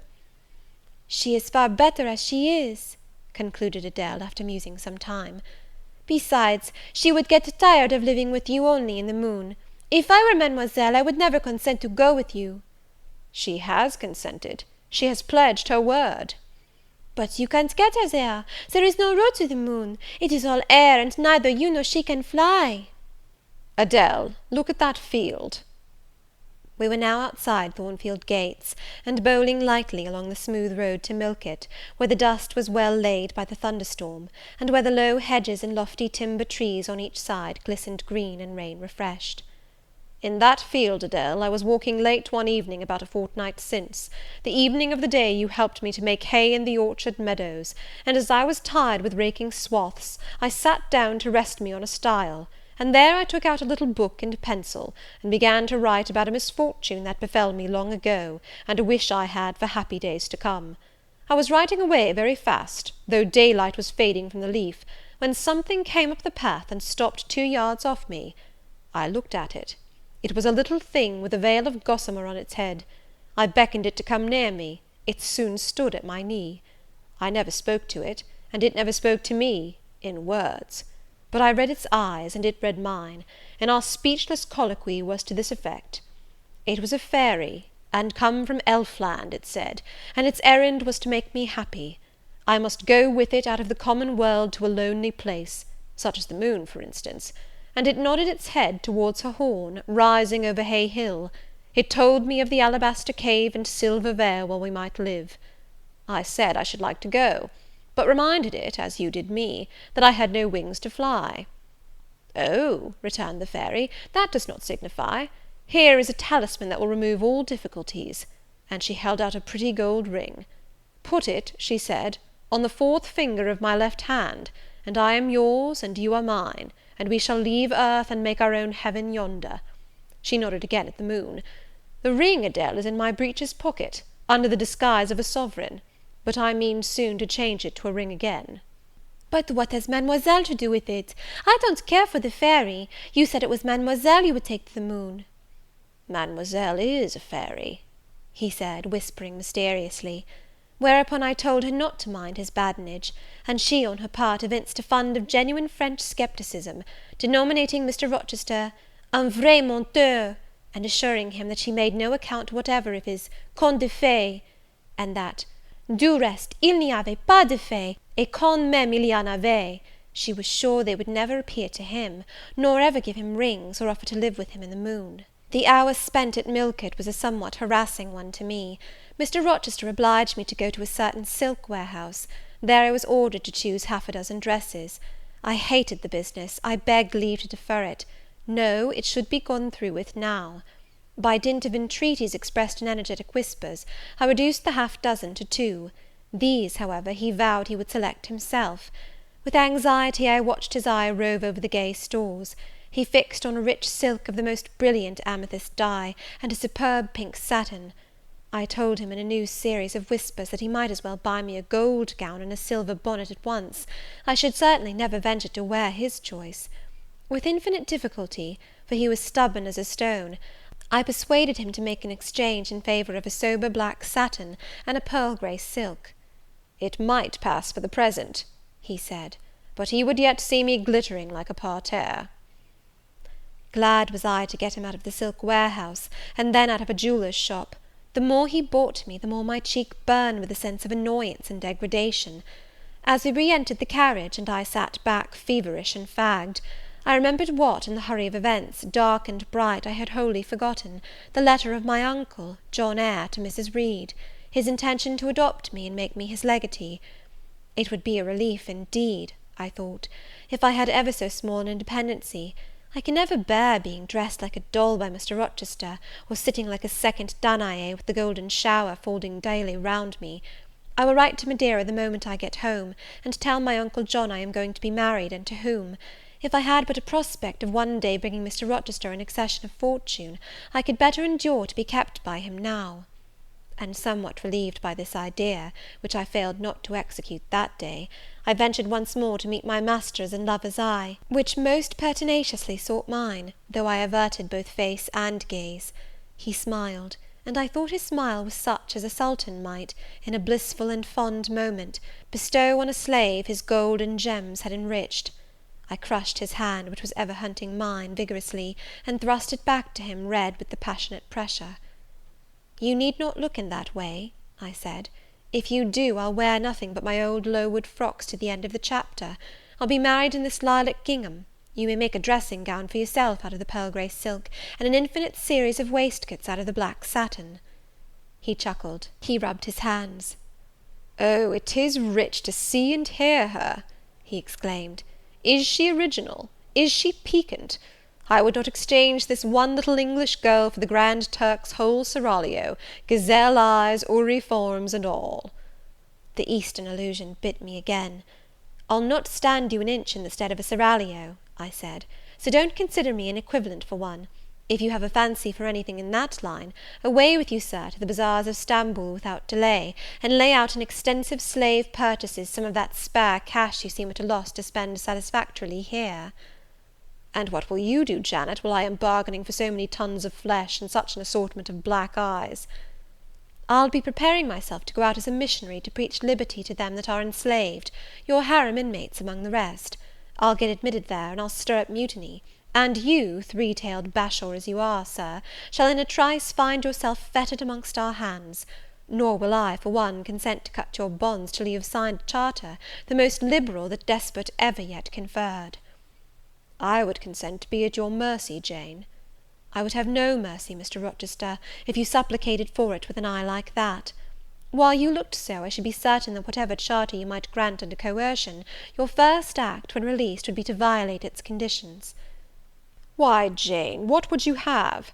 I fear you will compel me to go through a private marriage ceremony, besides that performed at the altar. You will stipulate, I see, for peculiar terms. What will they be?" "I only want an easy mind, Sir, not crushed by crowded obligations. Do you remember what you said of Céline Varenne? Of the diamonds, the cashmeres you gave her? I will not be your English Céline Varenne. I shall continue to act as Adele's governess. By that I shall earn my board and lodging, and £30 a year besides. I'll furnish my own wardrobe out of that money, and you shall give me nothing but—" "Well, but what?" "Your regard. And if I give you mine in return, that debt will be quit." "Well, for cool native impudence and pure innate pride, you haven't your equal," said he. We were now approaching Thornfield. "Will it please you to dine with me to-day?" he asked, as we entered the gates. "No, thank you, Sir." "And what for, no thank you, if one may inquire?" "I never have dined with you, Sir, and I see no reason why I should now, till—" "Till what? You delight in half-phrases." "Till I can't help it." "Do you suppose I eat like an ogre, or a ghoul, that you dread of being the companion of my repast?" "I have formed no supposition on the subject, Sir, but I want to go on as usual for another month." "You will give up your governessing slavery at once?" "Indeed, begging your pardon, Sir, I shall not. I shall just go on with it as usual. I shall keep out of your way all day, as I have been accustomed to do. You may send for me in the evening, when you feel disposed to see me, and I'll come then, but at no other time." "I want a smoke, Jane, or a pinch of snuff, to comfort me under all this, pour me donner une contenance, as Adele would say; and unfortunately I have neither my cigar case nor my snuff box. But listen, whisper. It is your time now, little tyrant, but it will be mine presently; and when once I have fairly seized you, to have and to hold, I'll just, figuratively speaking, attach you to a chain like this," touching his watch guard. "Yes, wee bonny thing, I'll wear you in my bosom, lest my jewel I should tine." He said this as he helped me to alight from the carriage, and while he afterwards lifted out Adele, I entered the house, and made good my retreat upstairs. He duly summoned me to his presence in the evening. I had prepared an occupation for him, for I was determined not to spend the whole time in tête-à-tête conversation. I remembered his fine voice. I knew he liked to sing; good singers generally do. I was no vocalist myself, and in his fastidious judgment no musician either. But I delighted in listening when the performance was good. No sooner had twilight, that hour of romance, begun to lower her blue and starry banner over the lattice, than I rose, opened the piano, and entreated him, for the love of Heaven, to give me a song. He said I was a capricious witch, and that he would rather sing another time, but I averred that no time was like the present. Did I like his voice? he asked. Very much. I was not fond of pampering that susceptible vanity of his, but for once, and from motives of expediency, I would e'en soothe and stimulate it. Then, Jane, you must play the accompaniment. Very well, Sir, I will try. I did try, but was presently swept off the stool, and denominated a little bungler. Being pushed unceremoniously to one side, which was precisely what I wished, he usurped my place, and proceeded to accompany himself, for he could play as well as sing. I hied me to the window recess, and while I sat there and looked out at the still trees and dim lawn, to a sweet air was sung in mellow tones the following strain: The truest love that ever heart felt at its kindled core, did through each vein in quickened start the tide of being pour. Her coming was my hope each day, her parting was my pain, the chance that did her steps delay was ice in every vein. I dreamed it would be nameless bliss, as I loved to be, and to this object did I press, as blind as eagerly. But wide as pathless was the space that lay our lives between, and dangerous as the foamy race of ocean's surges green. And haunted as a robber path through wilderness or wood, for might and right and woe and wrath between our spirits stood. I dangers dared, I hindrance scorned, I omens did defy. Whatever menaced, harassed, warned, I passed impetuous by. On sped my rainbow, fast as light, I flew as in a dream, for glorious rose upon my sight that child of shower and gleam. Still bright on clouds of suffering dim shines that soft solemn joy, nor care I now how dense and grim disasters gather nigh. I care not in this moment sweet, though all I have rushed o'er should come on pinion strong and fleet, proclaiming vengeance sore. Though haughty hate should strike me down, right bar reproach to me, and grinding might with furious frown swear endless enmity. My love has placed her little hand with noble faith in mine, and vowed that wedlock's sacred band our nature shall entwine. My love has sworn with sealing kiss, with me to live, to die. I have at last my nameless bliss, as I loved am I. He rose and came towards me, and I saw his face all kindled, and his full falcon eye flashing, and tenderness and passion in every lineament. I quailed momentarily, and then I rallied. Soft scene, daring demonstration I would not have, and I stood in peril of both. A weapon of defence must be prepared. I wetted my tongue. As he reached me, I asked with asperity, whom he was going to marry now? That was a strange question to be put by his darling Jane. Indeed? I considered it a very natural and necessary one. He had talked of his future wife dying with him. What did he mean by such a pagan idea? I had no intention of dying with him, he might depend on that. Oh, all he longed, all he prayed for was I might live with him. Death was not for such as I.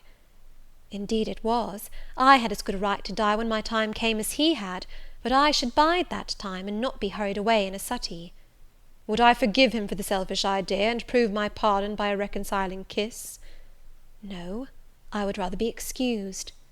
Here I heard myself apostrophized as a hard little thing, and it was added, any other woman would have been melted to marrow at hearing such stanzas crooned in her praise. I assured him I was naturally hard, very flinty, and that he would often find me so, and that, moreover, I was determined to show him divers rugged points in my character before the ensuing 4 weeks collapsed. He should know fully what sort of a bargain he had made, while there was yet time to rescind it. Would I be quiet and talk rationally? I would be quiet if he liked, and as to talking rationally, I flattered myself I was doing that now. He fretted, pished, and pshawed. Very good, thought I. You may fume and fidget as you please, but this is the best plan to pursue with you, I am sure. I like you more than I can say, but I'll not sink into a bathos of sentiment; and with this needle of repartee I'll keep you from the edge of the gulf too, and moreover maintain by its pungent aid that distance between you and myself most conducive to our real mutual advantage. From less to more I worked him up to considerable irritation; then, after he had retired, in dudgeon, quite to the other end of the room, I got up, and saying, "I wish you good night, Sir," in my natural and wonted respectful manner, I slipped out by the side door and got away. The system thus entered on, I pursued during the whole season of probation, and with the best success. He was kept, to be sure, rather cross and crusty, but on the whole I could see he was excellently entertained, and that a lamb-like submission and turtle-dove sensibility, while fostering his despotism more, would have pleased his judgment, satisfied his common sense, and even suited his taste less. In other people's presence I was, as formerly, deferential and quiet, any other line of conduct being uncalled for. It was only in the evening conferences I thus thwarted and afflicted him.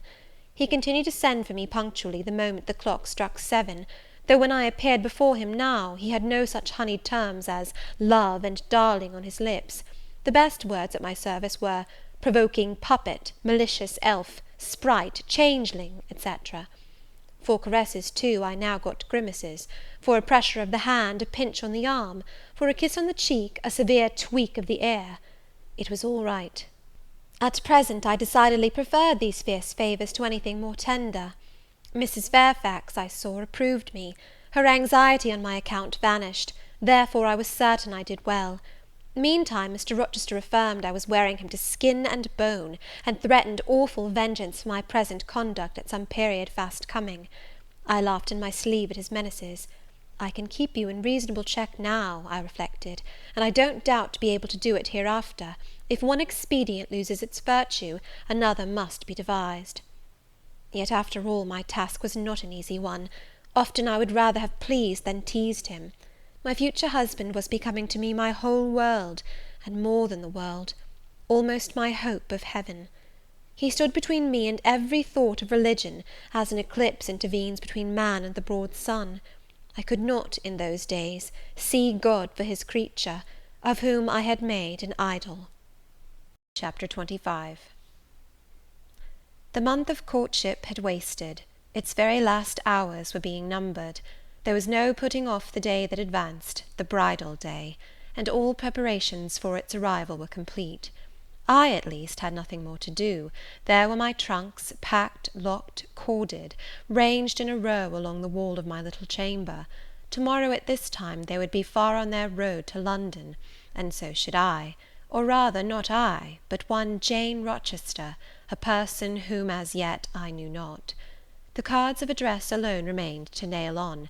They lay, 4 little squares, in the drawer. Mr. Rochester had himself written the direction, Mrs. Rochester, Hotel, London, on each. I could not persuade myself to affix them, or to have them affixed. Mrs. Rochester! She did not exist. She would not be born till to-morrow, sometime after 8 a.m., and I would wait to be assured she had come into the world alive before I assigned to her all that property. It was enough that in yonder closet, opposite my dressing-table, garments said to be hers had already displaced my black stuff Lowood frock and straw bonnet; for not to me appertained that suit of wedding raiment, the pearl-coloured robe, the vapoury veil pendant from the usurped portmanteau. I shut the closet to conceal the strange, wraith-like apparel it contained, which at this evening hour, 9 o'clock, gave out certainly a most ghostly shimmer through the shadow of my apartment. "I will leave you by yourself, white dream," I said. "I am feverish. I hear the wind blowing. I will go out of doors and feel it."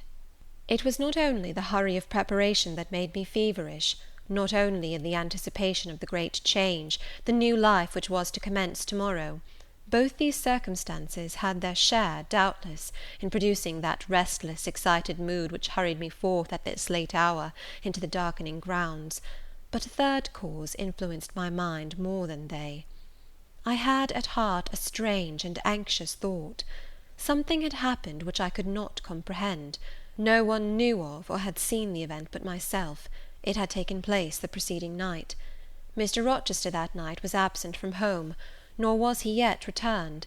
Business had called him to a small estate of 2 or 3 farms he possessed 30 miles off. Business it was requisite he should settle in person, previous to his meditated departure from England. I now waited his return, eager to disburden my mind, and to seek of him the solution of the enigma that perplexed me. Stay till he comes, reader, and when I disclose my secret to him, you shall share the confidence. I sought the orchard, driven to its shelter by the wind, which all day had blown strong and full from the south, without, however, bringing a speck of rain. Instead of subsiding as night drew on, it seemed to augment its rush and deepen its roar. The trees blew steadfastly one way, never writhing round, and scarcely tossing back their boughs once in an hour. So continuous was the strain bending their branchy heads northward, the clouds drifting from pole to pole, fast following mass on mass. No glimpse of blue sky had been visible that July day. It was not without a certain wild pleasure I ran before the wind, delivering my trouble of mind to the measureless air torrent thundering through space. Descending the laurel walk, I faced the wreck of the chestnut tree. It stood up black and riven. The trunk, split down the centre, gasped ghastly.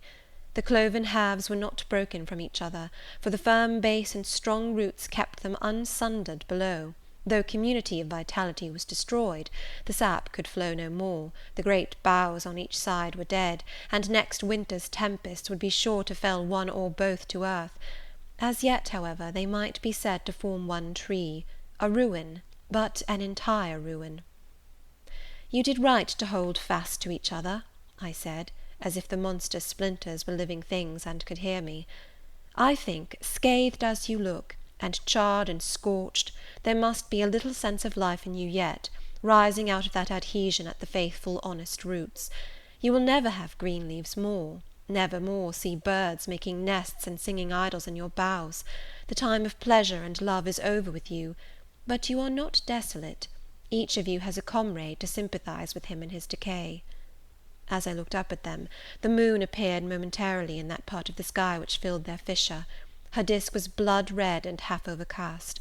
She seemed to throw on me one bewildered, dreary glance, and buried herself again instantly in the deep drift of cloud. The wind fell for a second round Thornfield, but far away over wood and water poured a wild, melancholy wail. It was sad to listen to, and I ran off again. Here and there I strayed through the orchard, gathered up the apples with which the grass round the tree roots was thickly strewn. Then I employed myself in dividing the ripe from the unripe. I carried them into the house and put them away in the store-room. Then I repaired to the library to ascertain whether the fire was lit, for though summer, I knew on such a gloomy evening Mr. Rochester would like to see a cheerful hearth when he came in. Yes, the fire had been kindled some time, and burnt well. I placed his arm-chair by the chimney-corner. I wheeled the table near it. I let down the curtain, and had the candles brought in ready for lighting. More restless than ever, when I had completed these arrangements, I could not sit still, nor even remain in the house. A little timepiece in the room and the old clock in the hall simultaneously struck 10. "How late it grows," I said.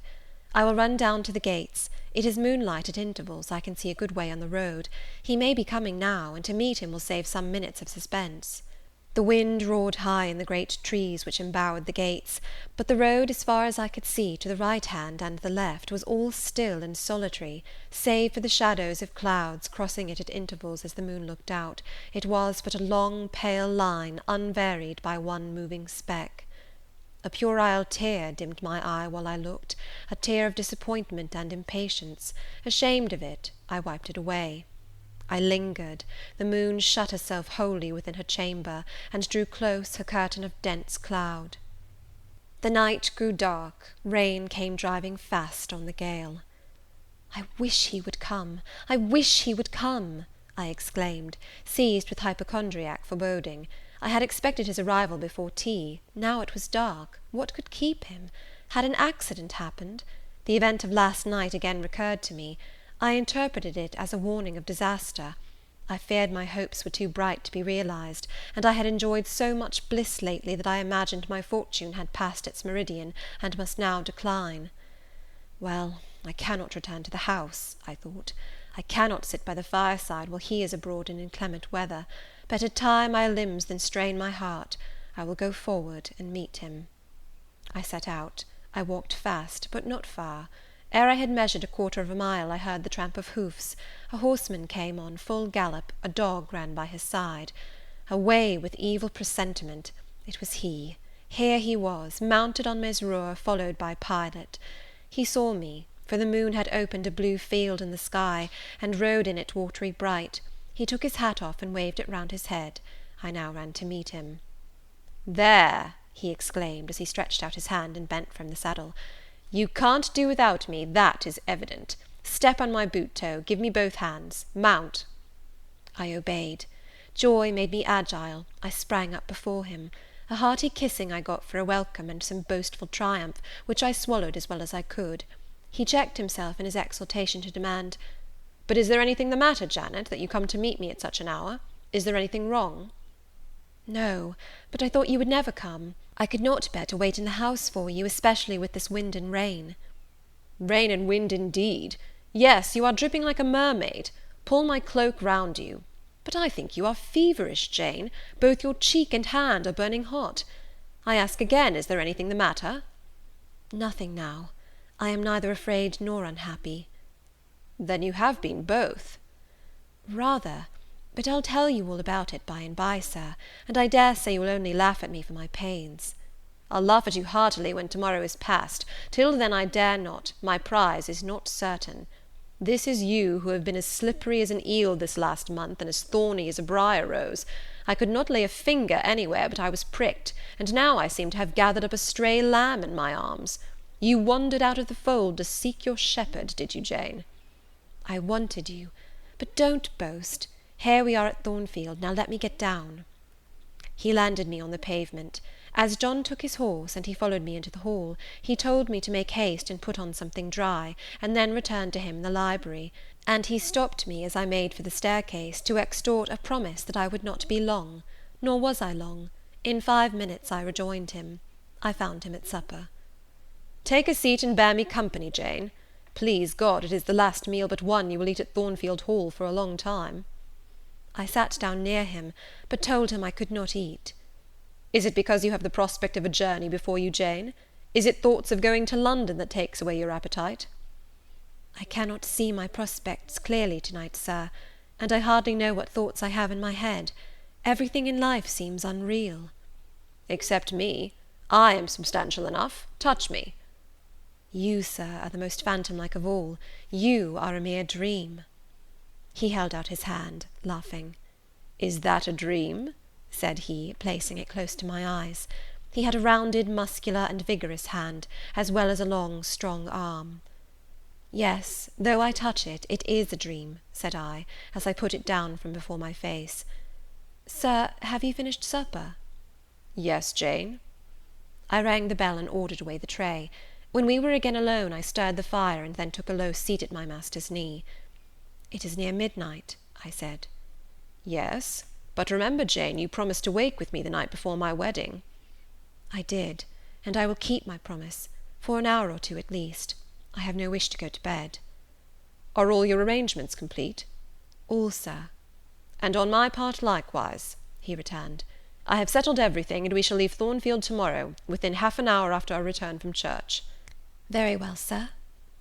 With what an extraordinary smile you uttered that word, "very well," Jane! What a bright spot of colour you have on each cheek, and how strangely your eyes glitter! Are you well?" "I believe I am." "Believe? What is the matter? Tell me what you feel." "I could not, sir. No words could tell you what I feel.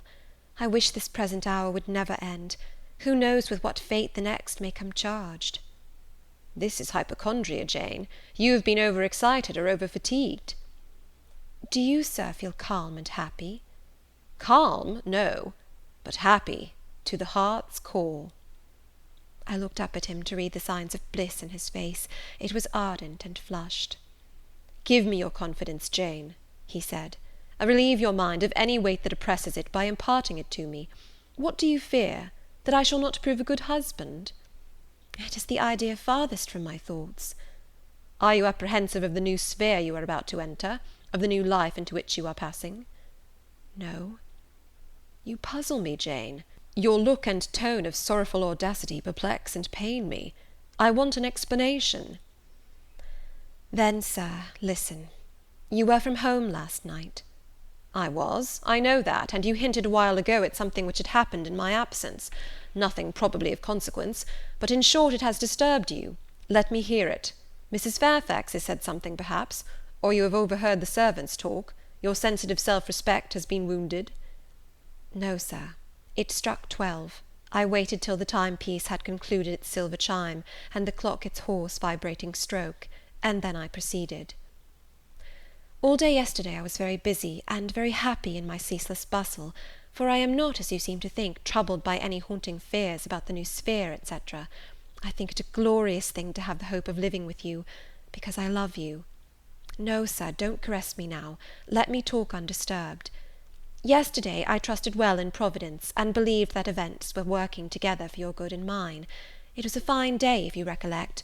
The calmness of the air and sky forbade apprehensions respecting your safety or comfort on your journey. I walked a little on the pavement after tea, thinking of you, and I beheld you in imagination so near me I scarcely missed your actual presence. I thought of the life that lay before me, your life, sir, an existence more expansive and stirring than my own, as much more so as the depths of the sea to which the brook runs are than the shallows of its own straight channel. I wondered why moralists call this world a dreary wilderness. For me it blossomed like a rose. Just at sunset the air turned cold and the sky cloudy. I went in, Sophy called me upstairs to look at my wedding dress, which they had just brought, and under it in the box I found your present, the veil which, in your princely extravagance, you sent for from London, resolved, I suppose, since I would not have jewels, to cheat me into accepting something as costly. I smiled as I unfolded it, and devised how I would tease you about your aristocratic tastes, and your efforts to mask your plebeian bride in the attributes of a peeress. I thought how I would carry down to you the square of unembroidered blonde I had myself prepared as a covering for my low-born head, and ask if that was not good enough for a woman who could bring her husband neither fortune, beauty, nor connections. I saw plainly how you would look, and heard your impetuous republican answers, and your haughty disavowal of any necessity on your part to augment your wealth or elevate your standing by marrying either a purse or a coronet. "How well you read me, you witch!" interposed Mr. Rochester. "But what did you find in the veil besides its embroidery?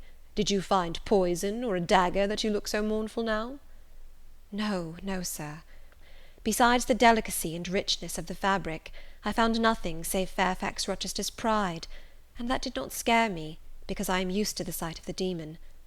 But, sir, as it grew dark, the wind rose.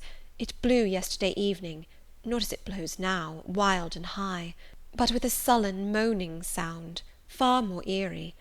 I wished you were at home. I came into this room, and the sight of the empty chair and fireless hearth chilled me. For some time after I went to bed I could not sleep. A sense of anxious excitement distressed me. The gale still rising seemed to my ear to muffle a mournful undersound. Whether in the house or abroad I could not at first tell, but it recurred, doubtful yet doleful at every lull. At last I made out it must be some dog howling at a distance. I was glad when it ceased. On sleeping I continued in dreams the idea of a dark and gusty night. I continued also the wish to be with you, and experienced a strange regretful consciousness of some barrier dividing us. During all my first sleep I was following the windings of an unknown road. Total obscurity environed me. Rain pelted me. I was burdened with the charge of a little child, a very small creature, too young and feeble to walk, and which shivered in my cold arms, and wailed piteously in my ear. I thought, sir, that you were on the road a long way before me, and I strained every nerve to overtake you, and made effort on effort to utter your name and entreat you to stop, but my movements were fettered, and my voice still died away inarticulate, while you, I felt, withdrew farther and farther every moment. "And those dreams weigh on your spirits now, Jane, when I am close to you? Little nervous subject! Forget visionary woe, and think only of real happiness. You say you love me, Janet? Yes, I will not forget that, and you cannot deny it. Those words did not die inarticulate on your lips. I heard them clear and soft, a thought too solemn perhaps, but sweet as music. I think it is a glorious thing to have the hope of living with you, Edward, because I love you. Do you love me, Jane?" repeated. "I do, sir, I do, with my whole heart." "Well," he said, after some minutes' silence, "it is strange, but that sentence has penetrated my breast painfully. Why? I think because you said it with such an earnest religious energy, and because your upward gaze at me now is the very sublime of faith, truth, and devotion. It is too much as if some spirit were near me. Look wicked, Jane, as you know well how to look. Coin one of your wild, shy, provoking smiles. Tell me you hate me. Tease me, vex me, do anything but move me. I would rather be incensed than saddened." "I will tease you and vex you to your heart's content when I have finished my tale, but hear me to the end." "I thought, Jane, you had told me all. I thought I had found the source of your melancholy in a dream." I shook my head. "What? Is there more? But I will not believe it to be anything important. I warn you of incredulity beforehand. Go on." The disquietude of his air, the somewhat apprehensive impatience of his manner, surprised me, but I proceeded. "I dreamt another dream, sir. That Thornfield Hall was a dreary ruin, the retreat of bats and owls. I thought that of all the stately front nothing remained but a shell-like wall, very high and very fragile looking. I wandered, on a moonlit night, through the grass-grown enclosure within. Here I stumbled over a marble hearth, and there over a fallen fragment of cornice. Wrapped up in a shawl, I still carried the unknown little child. I might not lay it down anywhere, however tired my arms, however much its weight impeded my progress, I must retain it. I heard the gallop of a horse at a distance on the road. I was sure it was you, and you were departing for many years, and for a distant country. I climbed the thin wall with frantic, perilous haste, eager to catch one glimpse of you from the top. The stones rolled from under my feet, the ivy branches I grasped gave way, the child clung round my neck in terror, and almost strangled me. At last I gained the summit. I saw you like a speck on a white track, lessening every moment. The blast blew so strong I could not stand. I sat down on the narrow ledge. I hushed the scared infant in my lap. You turned an angle of the road. I bent forward to take a last look. The wall crumbled. I was shaken. The child rolled from my knee. I lost my balance, fell, and woke. Now, Jane, that is all? All the preface, sir. The tale is yet to come. On waking, a gleam dazzled my eyes. I thought, oh, it is daylight. But I was mistaken. It was only candlelight. Sophy, I supposed, had come in. There was a light in the dressing-table, and the door of the closet, where, before going to bed, I had hung my wedding dress and veil, stood open.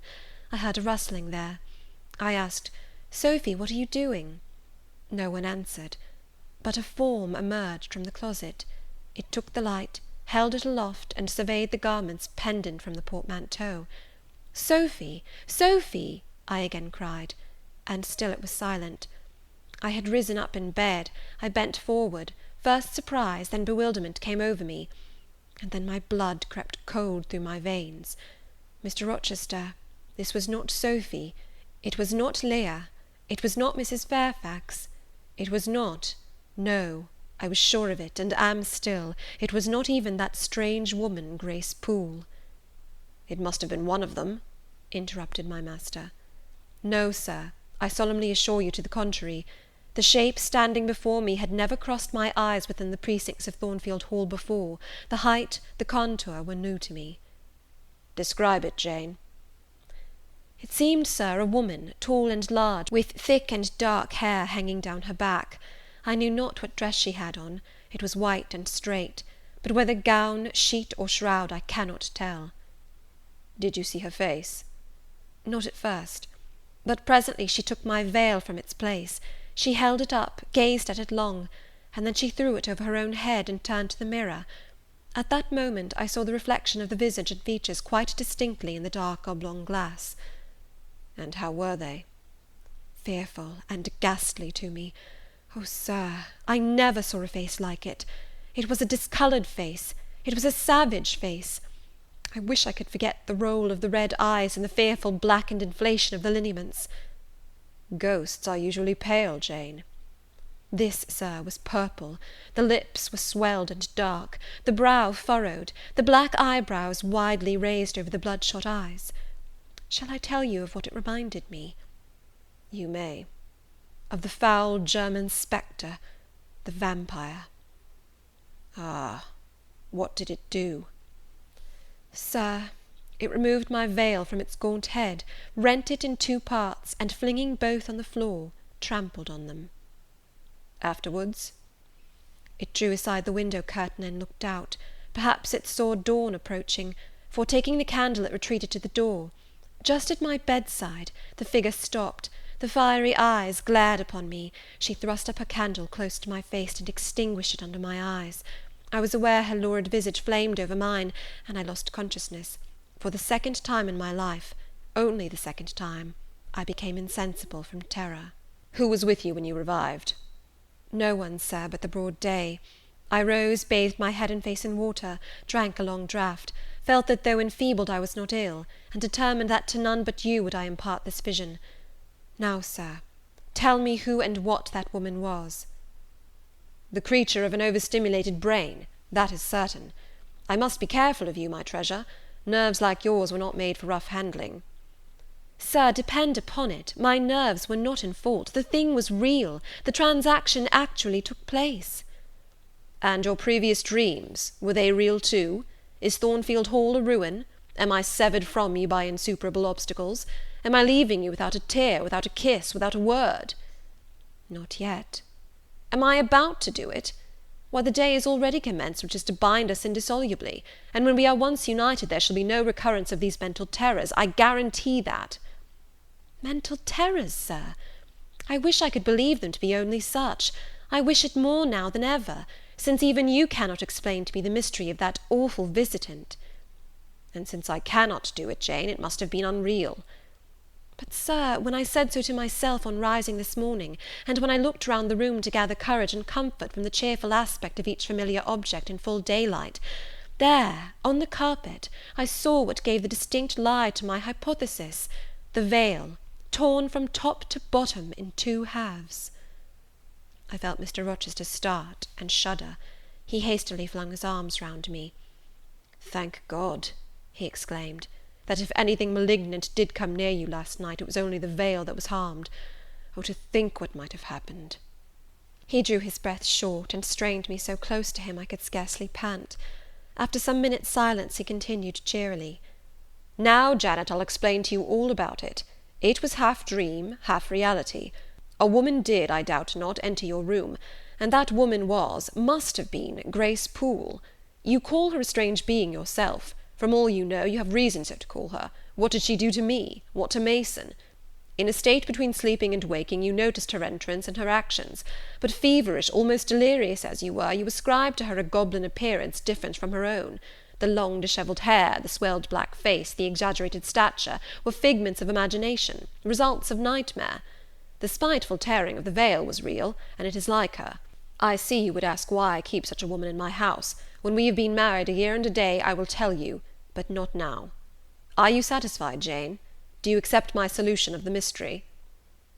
I reflected, and in truth it appeared to me the only possible one. Satisfied I was not, but to please him I endeavoured to appear so. Relieved I certainly did feel, so I answered him with a contented smile. And now, as it was long past 1, I prepared to leave him. "Does not Sophy sleep with Adele in the nursery?" he asked, as I lit my candle. "Yes, sir." "And there is enough room in Adele's little bed for you. You must share it with her tonight, Jane. It is no wonder that the incident you have related should make you nervous, and I would rather you did not sleep alone.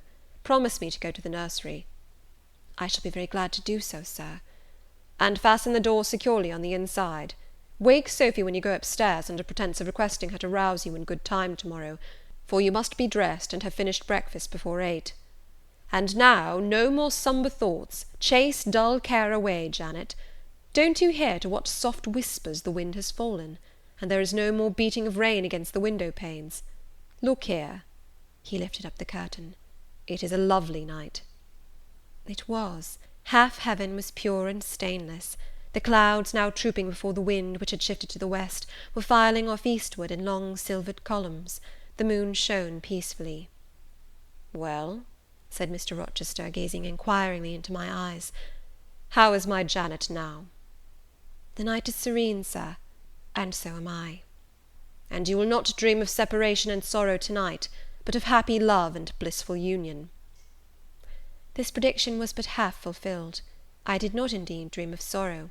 But as little did I dream of joy, for I never slept at all.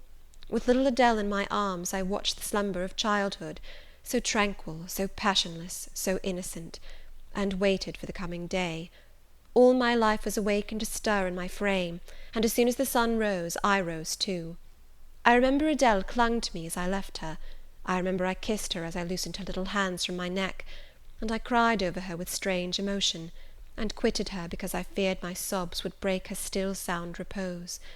She seemed the emblem of my past life, and here I was now to array myself to meet the dread but adored type of my unknown future day.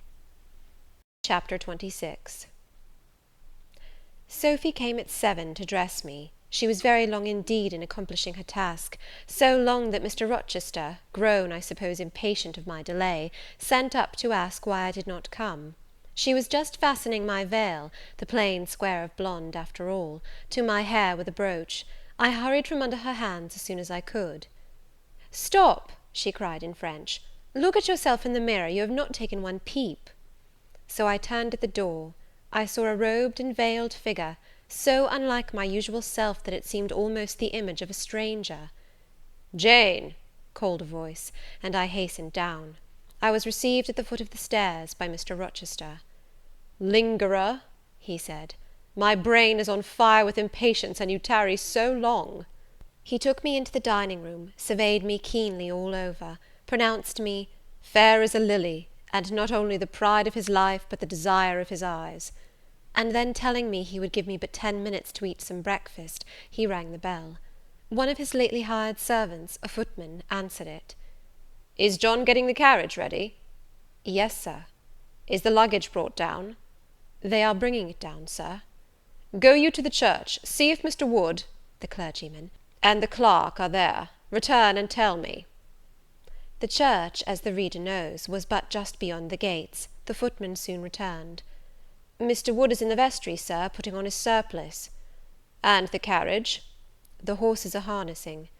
"We shall not want it to go to church, but it must be ready the moment we return, all the boxes and luggage arranged and strapped on, and the coachman in his seat." "Yes, sir." "Jane, are you ready?" I rose. There were no groomsmen, no bridesmaids, no relatives to wait for or marshal, none but Mr. Rochester and I. Mrs. Fairfax stood in the hall as we passed. I would fain have spoken to her, but my hand was held by a grasp of iron. I was hurried along by a stride I could hardly follow, and to look at Mr. Rochester's face was to feel that not a second of delay would be tolerated for any purpose. I wonder what other bridegroom ever looked as he did, so bent up to a purpose, so grimly resolute, or who, under such steadfast brows, ever revealed such flaming and flashing eyes. I know not whether the day was fair or foul. In descending the drive, I gazed neither on sky nor earth. My heart was with my eyes, and both seemed migrated into Mr. Rochester's frame. I wanted to see the invisible thing on which, as we went along, he appeared to fasten a glance fierce and fell. I wanted to feel the thoughts whose force he seemed breasting and resisting. At the churchyard wicket he stopped. He discovered I was quite out of breath. "Am I cruel in my love?" he said. "Delay an instant. Lean on me, Jane." And now I can recall the picture of the old grey house of God rising calm before me, of a rook wheeling round the steeple, of a ruddy morning sky beyond. I remember something, too, of the green grave mounds, and I have not forgotten either 2 figures of strangers straying amongst the low hillocks and reading the mementos graven on the few mossy headstones. I noticed them, because, as they saw us, they passed round to the back of the church, and I doubted not but they were going to enter by the side aisle door and witness the ceremony. By Mr. Rochester they were not observed. He was earnestly looking at my face, from which the blood had, I dare say, momentarily fled, for I felt my forehead dewy, and my cheeks and lips cold. When I rallied, which I soon did, he walked gently with me up the path to the porch. We entered the quiet and humble temple. The priest waited in his white surplice at the lowly altar, the clerk beside him. All was still. 2 shadows only moved in a remote corner. My conjecture had been correct. The strangers had slipped in before us, and they now stood by the vault of the Rochesters, their backs towards us, viewing through the rails the old time-stained marble tomb, where a kneeling angel guarded the remains of Eyre de Rochester, slain at Marston Moor in the time of the civil wars, and of Elizabeth, his wife. Our place was taken at the communion rails. Hearing a cautious step behind me, I glanced over my shoulder. One of the strangers, a gentleman evidently, was advancing up the chancel. The service began. The explanation of the intent of matrimony was gone through, and then the clergyman came a step further forward, and bending slightly towards Mr. Rochester, went on. I require and charge you both, as you will answer at the dreadful day of judgment, when the secrets of all hearts shall be disclosed, that if either of you know any impediment why you may not lawfully be joined together in matrimony, ye do now confess it. For be ye well assured that so many as are coupled together otherwise than God's word doth allow, are not joined together by God, neither is their matrimony lawful. He paused, as the custom is. When is the pause after that sentence ever broken by reply? Not, perhaps, once in 100 years; and the clergyman, who had not lifted his eyes from his book, and had held his breath but for a moment, was proceeding. His hand was already stretched towards Mr. Rochester, as his lips unclosed to ask, "Wilt thou have this woman for thy wedded wife?" when a distinct and near voice said, "The marriage cannot go on. I declare the existence of an impediment." The clergyman looked up at the speaker and stood mute. The clerk did the same. Mr. Rochester moved slightly, as if an earthquake had rolled under his feet. Taking a firmer footing, and not turning his head or eyes, he said, "Proceed." Profound silence fell when he had uttered that word, with deep but low intonation. Presently Mr. Wood said, "I cannot proceed without some investigation into what has been asserted, and evidence of its truth or falsehood." "The ceremony is quite broken off," subjoined the voice behind us. "I am in a condition to prove my allegation. An insuperable impediment to this marriage exists." Mr. Rochester heard, but heeded not. He stood stubborn and rigid, making no movement but to possess himself of my hand. What a hot and strong grasp he had! And how like a quarried marble was his pale, firm, massive front at this moment! How his eyes shone, still watchful, and yet wild beneath! Mr. Wood seemed at a loss. "What is the nature of the impediment?" he asked. "Perhaps it may be got over, explained away." "Hardly," was the answer. "I have called it insuperable, and I speak advisedly." The speaker came forward, and leaned on the rails.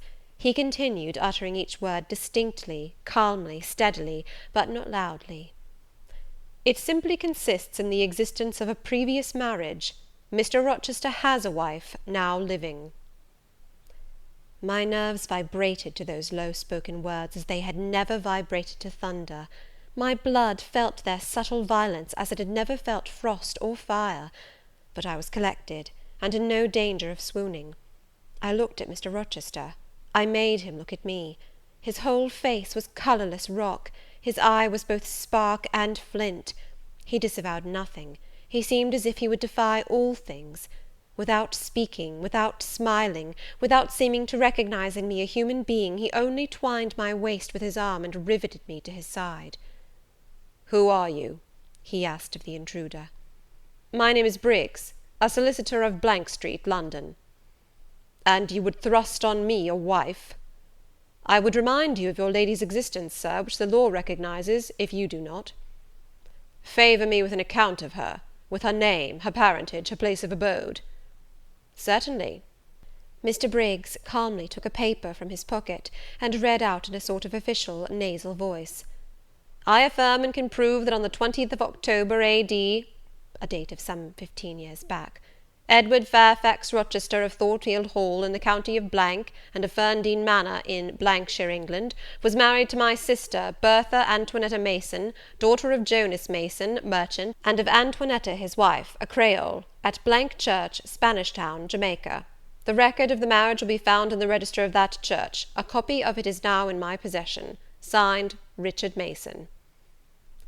"That, if a genuine document, may prove I have been married, but it does not prove that the woman mentioned therein as my wife is still living." "She was living 3 months ago," returned the lawyer. "How do you know?" "I have a witness to the fact, whose testimony even you, sir, will scarcely controvert." "Produce him, or go to hell." I will produce him first. He is on the spot. Mr. Mason, have the goodness to step forward." Mr. Rochester, on hearing the name, set his teeth. He experienced, too, a sort of strong convulsive quiver. Near to him as I was, I felt the spasmodic movement of fury or despair run through his frame. The second stranger, who had hitherto lingered in the background, now drew near. A pale face looked over the solicitor's shoulder. Yes, it was Mason himself. Mr. Rochester turned and glared at him. His eye, as I have often said, was a black eye. It now had a tawny, nay, a bloody light in its gloom, and his face flushed, olive cheek and hueless forehead received a glow as from spreading, ascending heart fire, and he stirred, lifted his strong arm. He could have struck Mason, dashed him on the church floor, shocked by a ruthless blow the breath from his body, but Mason shrank away, and cried faintly, "Good God!" Contempt fell cool on Mr. Rochester. His passion died as if a blight had shrivelled it up. He only asked, "What have you to say?" An inaudible reply escaped Mason's white lips. "The devil is in it if you cannot answer distinctly. I again demand, what have you to say?" Sir, interrupted the clergyman, do not forget you are in a sacred place." Then, addressing Mason, he inquired gently, "Are you aware, sir, whether or not this gentleman's wife is still living?" "Courage," urged the lawyer, "speak out." "She is now living at Thornfield Hall," said Mason in more articulate tones. "I saw her there last April. I am her brother." "At Thornfield Hall!" ejaculated the clergyman. "Impossible! I am an old resident in this neighbourhood, sir, and I never heard of a Mrs. Rochester at Thornfield Hall." I saw a grim smile contort Mr. Rochester's lips, and he muttered, "No, by God, I took care that none should hear of it, or of her under that name." He mused. For 10 minutes he held counsel with himself. He formed his resolve, and announced it. "Enough! All shall bolt out at once like the bullet from the barrel. Wood, close your book and take off your surplice. John Green," to the clerk, "leave the church. There will be no wedding to-day." The man obeyed. Mr. Rochester continued, hardily and recklessly, "Bigamy is an ugly word. I meant, however, to be a bigamist, but fate has outmanoeuvred me, or Providence has checked me, perhaps the last. I am little better than a devil at this moment, and, as my pastor there would tell me, deserve no doubt the sternest judgments of God, even to the quenchless fire and deathless worm. Gentlemen, my plan is broken up. What this lawyer and his client say is true. I have been married, and the woman to whom I was married lives. You say you have never heard of a Mrs. Rochester at the house up yonder, Wood, but I dare say you have many a time inclined your ear to gossip about the mysterious lunatic kept under watch and ward. Some have whispered to you that she is my bastard half-sister, some my cast-off mistress. I now inform you that she is my wife, whom I married 15 years ago, Bertha Mason by name, sister of this resolute personage, who is now, with his quivering limbs and white cheeks, showing you what a stout heart men might bear. Cheer up, Dick. Never fear me. I'd almost as soon strike a woman as you. Bertha Mason is mad, and she came of a mad family, idiots and maniacs through 3 generations. Her mother, the Creole, was both a madwoman and a drunkard, as I found out after I had wed the daughter, for they were silent on family secrets before. Bertha, like a dutiful child, copied her parent in both points. I had a charming partner, pure, wise, modest. You can fancy I was a happy man. I went through rich scenes. Oh, my experience has been heavenly, if you only knew it. But I owe you no further explanation. Briggs, Wood, Mason, I invite you all to come up to the house and visit Mrs. Poole's patient and my wife.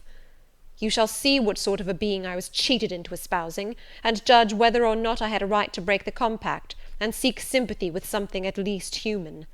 This girl," he continued, looking at me, "knew no more than you would of the disgusting secret. She thought all was fair and legal, and never dreamt she was going to be entrapped into a feigned union with a defrauded wretch, already bound to a bad, mad, and embruted partner. Come, all of you, follow." Still holding me fast, he left the church. The 3 gentlemen came after. At the front door of the hall we found the carriage.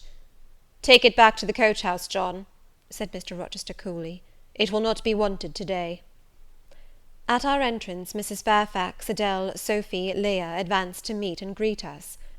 "To the right about, every soul!" cried the master. "Away with your congratulations! Who wants them? Not I! They are 15 years too late."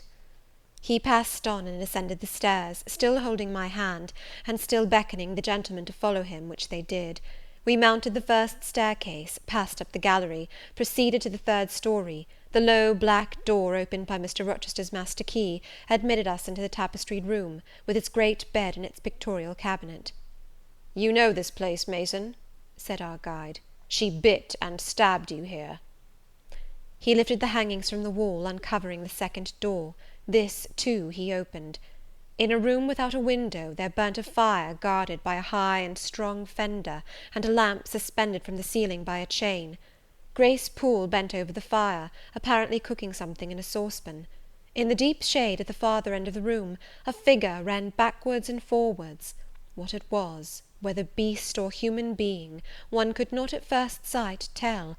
It grovelled seemingly on all fours. It snatched and growled like some strange wild animal, but it was covered with clothing, and a quantity of dark grizzled hair, wild as a mane, hid its head and face. "Good morrow, Mrs. Poole," said Mr. Rochester. "How are you, and how is your charge to-day?" "We're tolerable, Sir, I thank you," replied Grace, lifting the boiling mess carefully onto the hob. "Rather snappish, but not rageous." A fierce cry seemed to give the lie to her favourable report. The clothed hyena rose up, and stood tall on its hind feet. "Ah, Sir, she sees you," exclaimed Grace. "You'd better not stay." "Only a few moments, Grace. You must allow me a few moments." "Take care, then, Sir, for God's sake, take care." The maniac bellowed. She parted her shaggy locks from her visage, and gazed wildly at her visitors. I recognized well that purple face, those bloated features. Mrs. Poole advanced. "Keep out of the way," said Mr. Rochester, thrusting her aside. "She has no knife now, I suppose, and I'm on my guard." "One never knows what she has, Sir. She is so cunning, it is not in mortal discretion to fathom her craft." "We had better leave her," whispered Mason. "Go to the devil," was his brother-in-law's recommendation. "Where?" cried Grace. The three gentlemen retreated simultaneously. Mr. Rochester flung me behind him. The lunatic sprang and grappled his throat viciously, and laid her teeth to his cheek. They struggled. She was a big woman, in stature almost equalling her husband, and corpulent besides. She showed virile force in the contest. More than once she almost throttled him, athletic as he was. He could have settled her with a well-planted blow, but he would not strike. He would only wrestle. At last he mastered her arms. Grace Poole gave him a cord, and he pinioned them behind her. With more rope, which was at hand, he bound her to a chair. The operation was performed amidst the fiercest yells and the most convulsive plunges. Mr. Rochester then turned to the spectators. He looked at them with a smile both acrid and desolate. "That is my wife," said he. "Such is the sole conjugal embrace I am ever to know. Such are the endearments which are to solace my leisure hours. And this is what I wished to have," laying his hand on my shoulder, "this young girl, who stands so grave and quiet at the mouth of hell, looking collectedly at the gambols of a demon. I wanted her just as a change after that fierce ragout. Wood and Briggs, look at the difference. Compare these clear eyes with the red balls yonder, this face with that mask, this form with that bulk. Then judge me, priest of the gospel and man of the law, and remember, with what judgment ye judge, ye shall be judged. Off with you now. I must shut up my prize." We all withdrew.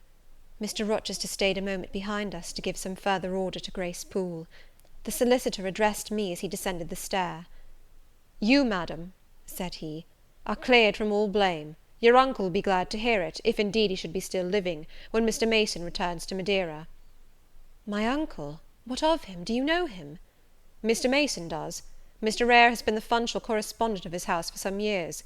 When your uncle received your letter intimating the contemplated union between yourself and Mr. Rochester, Mr. Mason, who was staying at Madeira to recruit his health, on his way back to Jamaica, happened to be with him. Mr. Eyre mentioned the intelligence, for he knew that my client here was acquainted with a gentleman of the name of Rochester. Mr. Mason, astonished and distressed, as you may suppose, revealed the real state of matters. Your uncle, I am sorry to say, is now on a sick bed, from which, considering the nature of his disease, decline, and the stage it has reached, it is unlikely he will ever rise. He could not then hasten to England himself, to extricate you from the snare into which you had fallen, but he implored Mr. Mason to lose no time in taking steps to prevent the false marriage. He referred him to me for assistance. I used all dispatch, and am thankful I was not too late, as you, doubtless, must be also. Were I not morally certain that your uncle will be dead ere you reach Madeira, I would advise you to accompany Mr. Mason back; but as it is, I think you had better remain in England till you can hear further, either from or of Mr. Eyre. Have we anything else to stay for?" he inquired of Mr. Mason. "No, no, let us be gone," was the anxious reply; and without waiting to take leave of Mr. Rochester, they made their exit at the hall door. The clergyman stayed to exchange a few sentences, either of admonition or reproof, with his haughty parishioner. This duty done, he too departed. I heard him go as I stood at the half-opened door of my own room, to which I had now withdrawn. The house cleared, I shut myself in, fastened the bolt that none might intrude, and proceeded, not to weep, not to mourn, I was yet too calm for that, but mechanically to take off the wedding dress, and replace it by the stuff gown I had worn yesterday, as I thought, for the last time. I then sat down. I felt weak and tired. I leaned my arms on a table, and my head dropped on them. And now, I thought, till now I had only heard, seen, moved, followed up and down where I was led or dragged, watched event rush on event, disclosure open beyond disclosure; but now I thought.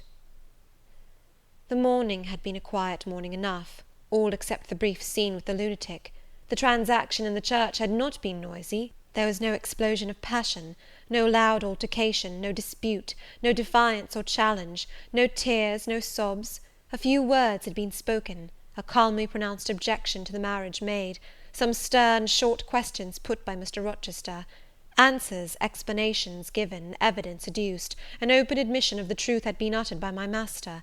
Then the living proof had been seen, the intruders were gone, and all was over.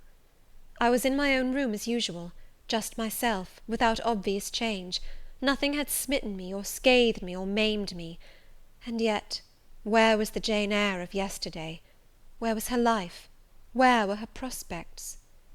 Jane Eyre, who had been an ardent, expectant woman, almost a bride, was a cold, solitary girl again. Her life was pale, her prospects were desolate. A Christmas frost had come at midsummer, a white December storm had whirled over June, ice glazed the ripe apples, drifts crushed the blowing roses, on hayfield and cornfield lay a frozen shroud, lanes which last night blushed full of flowers, to-day were pathless with untrodden snow, and the woods, which 12 hours since waved leafy and fragrant as grows between the tropics, now spread waste, wild, and white as pine forests in wintry Norway. My hopes were all dead, struck with a subtle doom, such as, in one night, fell on all the first-born in the land of Egypt. I looked on my cherished wishes, yesterday so blooming and glowing. They lay stark, chill, livid corpses that would never revive. I looked at my love, that feeling which was my master's, which he had created. It shivered in my heart, like a suffering child in a cold cradle. Sickness and anguish had seized it. It could not seek Mr. Rochester's arms, it could not derive warmth from his breast. Oh, never more could it turn to him, for faith was blighted, confidence destroyed. Mr. Rochester was not to me what he had been, for he was not what I had thought him. I would not ascribe vice to him, I would not say he had betrayed me, but the attribute of stainless truth was gone from his idea, and from his presence I must go. That I perceived well. When, how, whither, I could not yet discern, but he himself, I doubted not, would hurry me from Thornfield. Real affection, it seemed, he could not have for me. It had been only fitful passion. That was balked, he would want me no more. I should fear even to cross his path now, my view must be hateful to him. Oh, how blind had been mine eyes! How weak my conduct! My eyes were covered and closed. Eddying darkness seemed to swim round me, and reflection came in as black and confused a flow. Self-abandoned, relaxed and effortless, I seemed to have laid me down in the dried-up bed of a great river. I heard a flood loosened in remote mountains, and felt the torrent come. To rise I had no will. To flee I had no strength. I lay faint, longing to be dead. One idea only still throbbed lifelike within me, a remembrance of God. It begot an unuttered prayer. These words went wandering up and down in my rayless mind, as something that should be whispered, but no energy was found to express them. Be not far from me, for trouble is near. There is none to help. It was near, and as I had lifted no petition to heaven to avert it, as I had neither joined my hands, nor bent my knees, nor moved my lips, it came. In full heavy swing the torrent poured over me. The whole consciousness of my life lorn, my love lost, my hope quenched, my faith dead struck, swayed full and mighty above me in one sullen mass. That bitter hour cannot be described. In truth, the waters came into my soul. I sank in deep mire. I felt no standing. I came into deep waters. The floods overflowed me. Chapter 27. Sometime in the afternoon I raised my head, and looking round and seeing the western sun gilding the sign of its decline on the wall, I asked, what am I to do? But the answer my mind gave, leave Thornfield at once, was so prompt, so dread, that I stopped my ears. I said I could not bear such words now. That I am not Edward Rochester's bride is the least part of my woe, I alleged. That I have wakened out of most glorious dreams, and found them all void and vain, is a horror I could bear and master. But that I must leave him, decidedly, instantly, entirely, is intolerable. I cannot do it. But then a voice within me averred that I could do it, and foretold that I should do it. I wrestled with my own resolution. I wanted to be weak, that I might avoid the awful passage of further suffering I saw laid out for me; and conscience, turned tyrant, held passion by the throat, told her tauntingly she had yet but dipped her dainty foot in the slough, and swore that, with that arm of iron, he would thrust her down to unsounded depths of agony. "Let me be torn away," then I cried; "let another help me." "No, you shall tear yourself away, none shall help you. You shall yourself pluck out your right eye, yourself cut off your right hand, your heart shall be the victim, and you the priest to transfix it." I rose up suddenly, terror struck at the solitude which so ruthless a judge haunted, at the silence which so awful a voice filled. My head swam as I stood erect. I perceived that I was sickening from excitement and inanition. Neither meat nor drink had passed my lips that day, for I had taken no breakfast.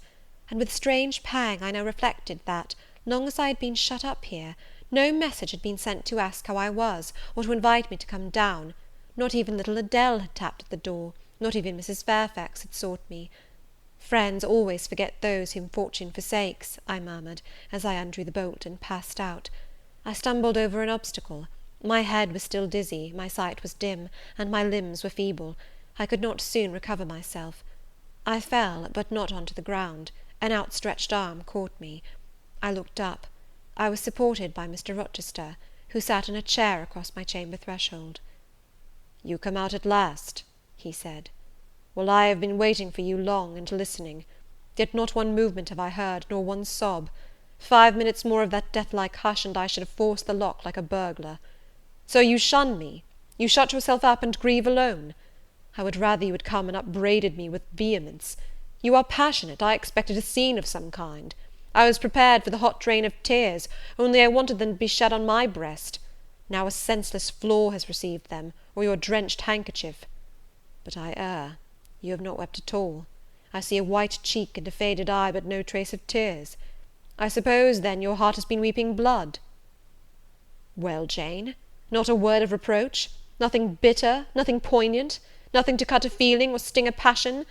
You sit quietly where I have placed you, and regard me with a weary, passive look. Jane, I never meant to wound you thus. If the man who had but one little ewe lamb that was dear to him as a daughter, that ate of his bread and drank of his cup and lay in his bosom, had by some mistake slaughtered it at the shambles, he would not have rued his bloody blunder more than I now rue mine. Will you ever forgive me?" Reader, I forgave him at the moment, and on the spot. There was such deep remorse in his eye, such true pity in his tone, such manly energy in his manner; and besides, there was such unchanged love in his whole look and mien, I forgave him all, yet not in words, yet not outwardly, only at my heart's core. "You know I am a scoundrel, Jane.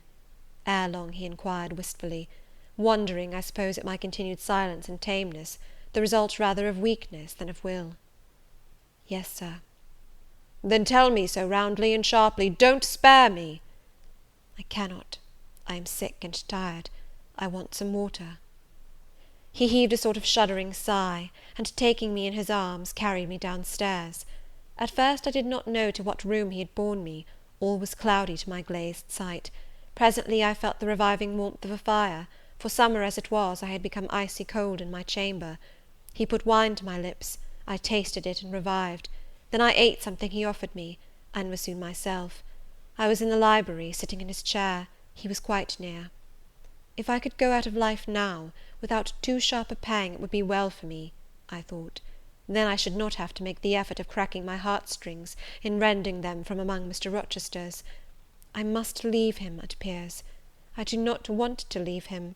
I cannot leave him. "How are you now, Jane?" "Much better, sir. I shall be well soon."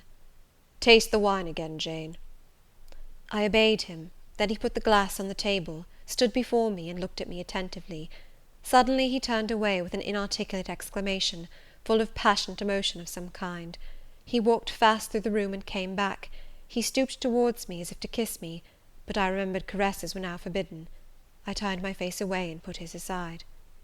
"What? How is this?" he exclaimed hastily. "Oh, I know.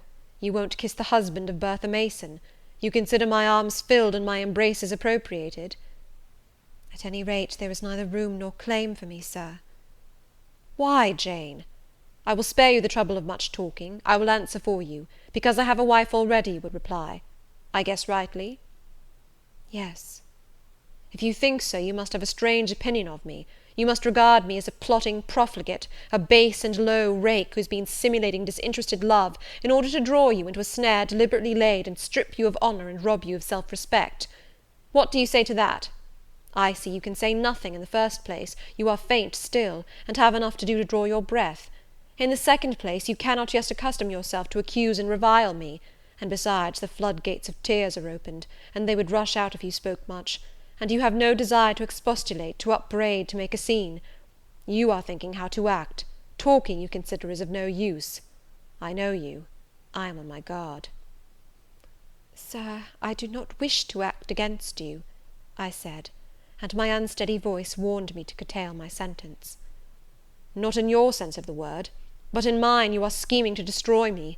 You have as good as said that I am a married man. As a married man, you will shun me, keep out of my way. Just now you have refused to kiss me. You intend to make yourself a complete stranger to me, to live under this roof only as Adele's governess. If ever I say a friendly word to you, if ever a friendly feeling inclines you again to me, you will say, 'That man had nearly made me his mistress. I must be ice and rock to him.' And ice and rock you will accordingly become." I cleared and steadied my voice to reply, "All is changed about me, sir. I must change too. There is no doubt of that; and to avoid fluctuations of feeling and continual combats with recollections and associations, there is only one way. Adele must have a new governess, sir." "Oh, Adele will go to school. I have settled that already. Nor do I mean to torment you with the hideous associations and recollections of Thornfield Hall, this accursed place, this tent of Achan, this insolent vault offering the ghastliness of living death to the light of the open sky, this narrow stone hell with its one real fiend, worse than a legion of such as we imagine. Jane, you shall not stay here, nor will I. I was wrong ever to bring you to Thornfield Hall, knowing as I did how it was haunted. I charged them to conceal from you, before I ever saw you, all knowledge of the curse of the place, merely because I feared Adele never would have a governess to stay if she knew with what inmate she was housed, and my plans would not permit me to remove the maniac elsewhere. Though I possess an old house, Ferndean Manor, even more retired and hidden than this, where I could have lodged her safely enough, had not a scruple about the unhealthiness of the situation, in the heart of a wood, made my conscience recoil from the arrangement. Probably those damp walls would soon have eased me of her charge; but to each villain his own vice, and mine is not a tendency to indirect assassination, even of what I most hate. Concealing the madwoman's neighbourhood from you, however, was something like covering a child with a cloak, and laying it down near an upas tree. That demon's vicinage is poisoned, and always was. But I'll shut up Thornfield Hall. I'll nail up the front door and board the lower windows. I'll give Mrs. Poole 200 a year to live here with my wife, as you term that fearful hag. Grace will do much for money, and she shall have her son, the keeper at Grimsby Retreat, to bear her company, and be at hand to give her aid in the paroxysms, when my wife is prompted by her familiar to burn people in their beds at night, to stab them, to bite their flesh from their bones, and so on." "Sir," I interrupted him, "you are inexorable for that unfortunate lady. You speak of her with hate, with vindictive antipathy. It is cruel. She cannot help being mad." "Jane, my little darling, so I will call you, for so you are. You don't know what you are talking about. You misjudge me again. It is not because she is mad I hate her. If you were mad, do you think I should hate you?" "I do indeed, sir." "Then you are mistaken, and you know nothing about me, and nothing about the sort of love of which I am capable. Every atom of your flesh is as dear to me as my own. In pain and sickness it would still be dear. Your mind is my treasure, and if it were broken, it would be my treasure still. If you raved, my arms should confine you, and not a strait waistcoat. Your grasp, even in fury, would have a charm for me. If you flew at me as wildly as that woman did this morning, I should receive you in an embrace, at least as fond as it would be restrictive. I should not shrink from you with disgust as I did from her. In your quiet moments you would have no watcher and no nurse but me, and I could hang over you with untiring tenderness, though you gave me no smile in return, and never weary of gazing into your eyes, though they had no longer a ray of recognition for me. But why do I follow that train of ideas? I was talking of removing you from Thornfield. All you know is prepared for prompt departure. Tomorrow you shall go. I only ask you to endure one more night under this roof, Jane, and then farewell to its miseries and terrors forever. I have a place to repair to, which will be a secure sanctuary from hateful reminiscences, from unwelcome intrusion, even from falsehood and slander." "And take Adele with you, sir," I interrupted. "She will be a companion for you." "What do you mean, Jane?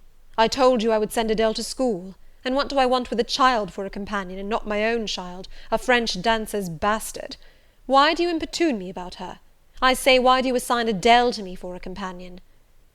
"You spoke of a retirement, sir, and retirement and solitude are dull, too dull for you." "Solitude! Solitude!" he reiterated with irritation. "I see I must come to an explanation. I don't know what sphinx-like expression is forming in your countenance. You are to share my solitude. Do you understand?" I shook my head. It required a degree of courage, excited as he was becoming, even to risk that mute sign of dissent. He had been walking fast about the room, and he stopped as if suddenly rooted to one spot. He looked at me long and hard. I turned my eyes from him, fixed them on the fire, and tried to assume and maintain a quiet, collected aspect. "Now for the hitch in Jane's character," he said at last, speaking more calmly than from his look I had expected him to speak. "The reel of silk has run smoothly enough so far, but I always knew there would come a knot and a puzzle. Here it is. Now for vexation and exasperation and endless trouble. By God, I long to exert a fraction of Samson's strength, and break the entanglement like tow." He recommenced his walk, but soon again stopped, and this time just before me. "Jane, will you hear reason?" He stooped and approached his lips to my ear. "Because if you won't, I'll try violence." His voice was hoarse, his look that of a man who is just about to burst an insufferable bond, and plunge headlong into wild license. I saw that in another moment, and with one impetus of frenzy more, I should be able to do nothing with him. The present, the passing second of time, was all I had in which to control and restrain him. A movement of repulsion, flight, fear, would have sealed my doom, and his. But I was not afraid, not in the least. I felt an inward power, a sense of influence which supported me. The crisis was perilous, but not without its charm, such as the Indian perhaps feels when he slips over the rapid in his canoe. I took hold of his clenched hand, loosened the contorted fingers, and said to him soothingly, "Sit down. I'll talk to you as long as you like, and hear all you have to say, whether reasonable or unreasonable." He sat down, but he did not get leave to speak directly. I had been struggling with tears for some time.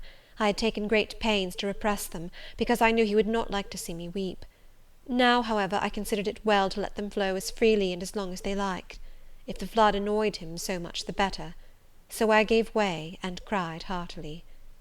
Soon I heard him earnestly entreating me to be composed. I said I could not while he was in such a passion.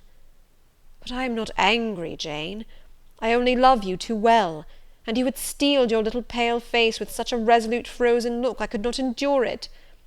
Hush now, and wipe your eyes.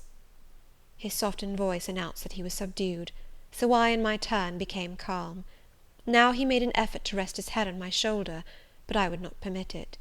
Then he would draw me to him. No. Jane, Jane, he said, in such an accent of bitter sadness it thrilled along every nerve I had. You don't love me, then? It was only my station and the rank of my wife that you valued. Now that you think me disqualified to become your husband, you recoil from my touch as if I were some toad or ape. These words cut me, yet what could I do or say? I ought probably to have done or said nothing, but I was so tortured by a sense of remorse at this hurting his feelings, I could not control the wish to drop balm where I had wounded. I do love you, I said, more than ever, but I must not show or indulge the feeling, and this is the last time I must express it. The last time, Jane? What? Do you think you can live with me, and see me daily, and yet, if you still love me, be always cold and distant? No, sir, that I am certain I could not, and therefore I see there is but one way, but you will be furious if I mention it. Oh, mention it! If I storm, you have the art of weeping. Mr. Rochester, I must leave you. For how long, Jane?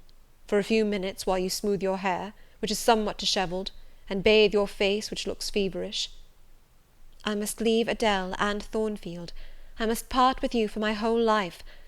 I must begin a new existence among strange faces and strange scenes. Of course, I told you I should. I pass over the madness about parting from me. You mean you must become a part of me. As to the new existence, it is all right. You shall yet be my wife. I am not married. You shall be Mrs. Rochester, both virtually and nominally. I shall keep to only you so long as you and I live. You shall go to a place I have in the south of France, a whitewashed villa on the shores of the Mediterranean. There you shall live a happy and guarded and most innocent life. Never fear that I wish to lure you into error, to make you my mistress. Why did you shake your head? Jane, you must be reasonable, or in truth I shall again become frantic. His voice and hand quivered, his large nostrils dilated, his eye blazed. Still I dared to speak. Sir, your wife is living. That is a fact acknowledged this morning by yourself. If I lived with you as you desire, I should then be your mistress. To say otherwise is sophistical, is false. Jane, I am not a gentle-tempered man, you forget that. I am not long-enduring. I am not cool and dispassionate. Out of pity to me and yourself, put your finger on my pulse, feel how it throbs, and beware. He bared his wrist, and offered it to me. The blood was forsaking his cheek and lips. They were growing livid. I was distressed on all hands. To agitate him thus deeply by a resistance he so abhorred was cruel, to yield was out of the question. I did what human beings do instinctively when they are driven to utter extremity, looked for aid to one higher than man. The words, "God help me," burst involuntarily from my lips. I am a fool, cried Mr. Rochester suddenly. I keep telling her I am not married, and do not explain to her why. I forget she knows nothing of the character of that woman, or of the circumstances attending my infernal union with her. Oh, I am certain Jane will agree with me in opinion when she knows all that I know.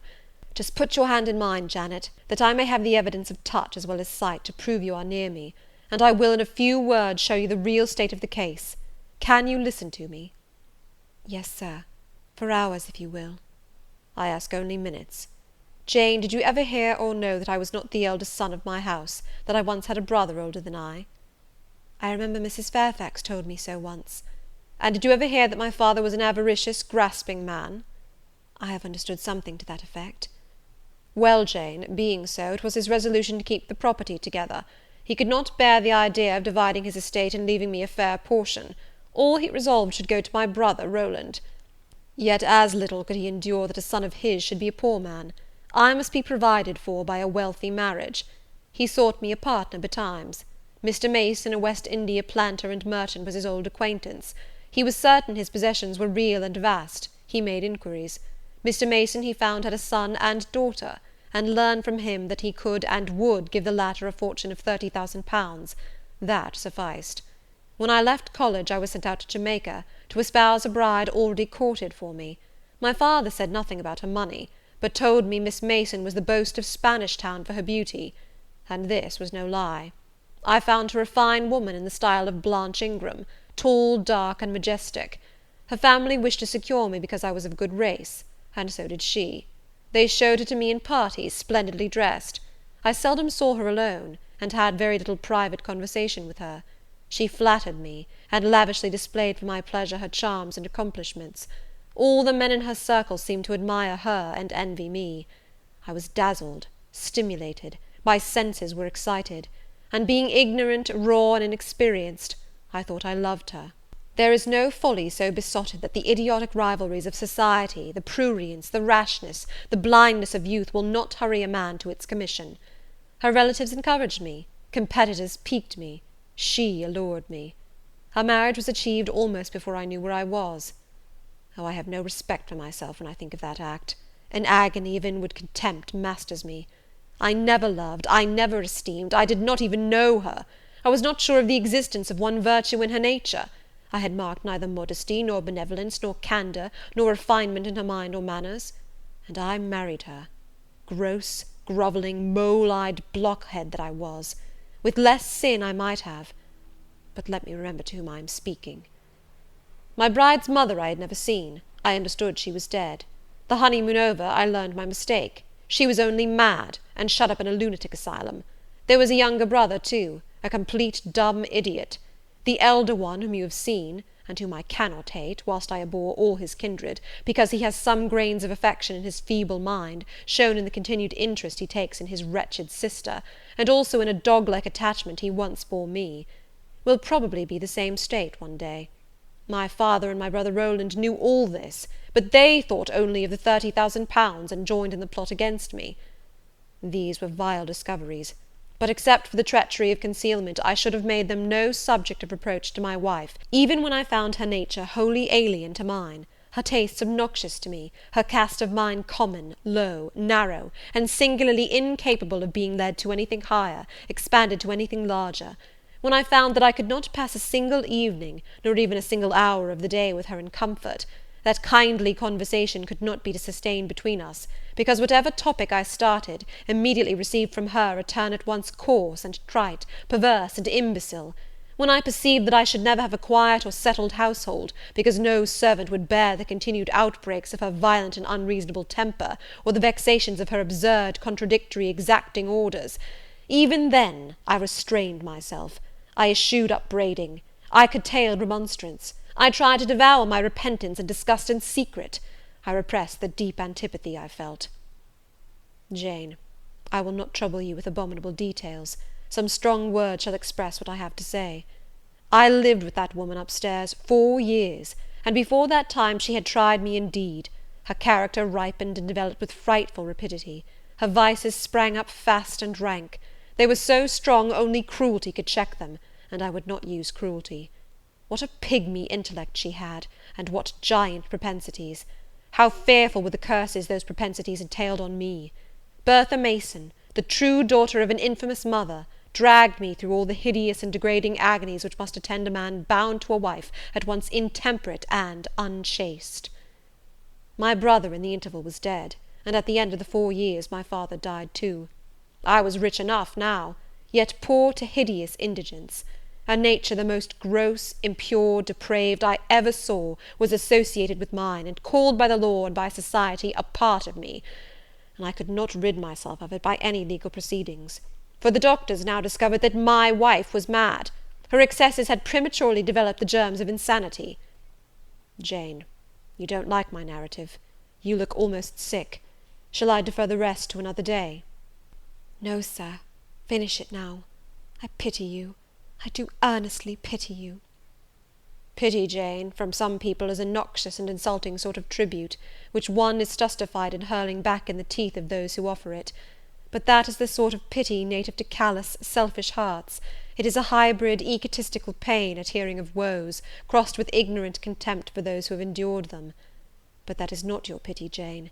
It is not the feeling of which your whole face is full at this moment, with which your eyes are now almost overflowing, with which your heart is heaving, with which your hand is trembling in mine. Your pity, my darling, is the suffering mother of love. Its anguish is the very natal pang of the divine passion. I accept it, Jane. Let the daughter have free advent. My arms wait to receive her. Now, sir, proceed. What did you do when you found she was mad? Jane, I approached the verge of despair. A remnant of self-respect was all that intervened between me and the gulf. In the eyes of the world I was doubtless covered with grimy dishonour, but I resolved to be clean in my own sight, and to the last I repudiated the contamination of her crimes, and wrenched myself from connection with her mental defects. Still, society associated my name and person with hers. I yet saw her and heard her daily. Something of her breath, faugh, mixed with the air I breathed; and besides, I remembered I had once been her husband. That recollection was then, and is now, inexpressibly odious to me. Moreover, I knew that while she lived I could never be the husband of another and better wife; and though 5 years my senior, her family and her father had lied to me even in the particular of her age, she was likely to live as long as I, being as robust in frame as she was infirm in mind. Thus, at the age of 26, I was hopeless. One night I had been awakened by her yells. Since the medical men had pronounced her mad, she had, of course, been shut up. It was a fiery West Indian night, one of the description that frequently precedes the hurricanes of those climates. Being unable to sleep in bed, I got up and opened the window. The air was like sulphur steams. I could find no refreshment anywhere. Mosquitoes came buzzing in and hummed sullenly round the room. The sea, which I could hear from thence, rumbled dull like an earthquake. Black clouds were casting up over it. The moon was setting in the waves, broad and red, like a hot cannon ball. She threw her last bloody glance over a world quivering with the ferment of tempest. I was physically influenced by the atmosphere and scene, and my ears were filled with the curses the maniac still shrieked out, wherein she momentarily mingled my name with such a tone of demon hate, with such language. No professed harlot ever had a fouler vocabulary than she. Though 2 rooms off, I heard every word, the thin partitions of the West India house opposing but slight obstruction to her wolfish cries. "This life," said I at last, "is hell. This is the air, those are the sounds of the bottomless pit. I have a right to deliver myself from it if I can. The sufferings of this mortal state will leave me with the heavy flesh that now cumbers my soul. Of the fanatic's burning eternity I have no fear. There is not a future state worse than this present one.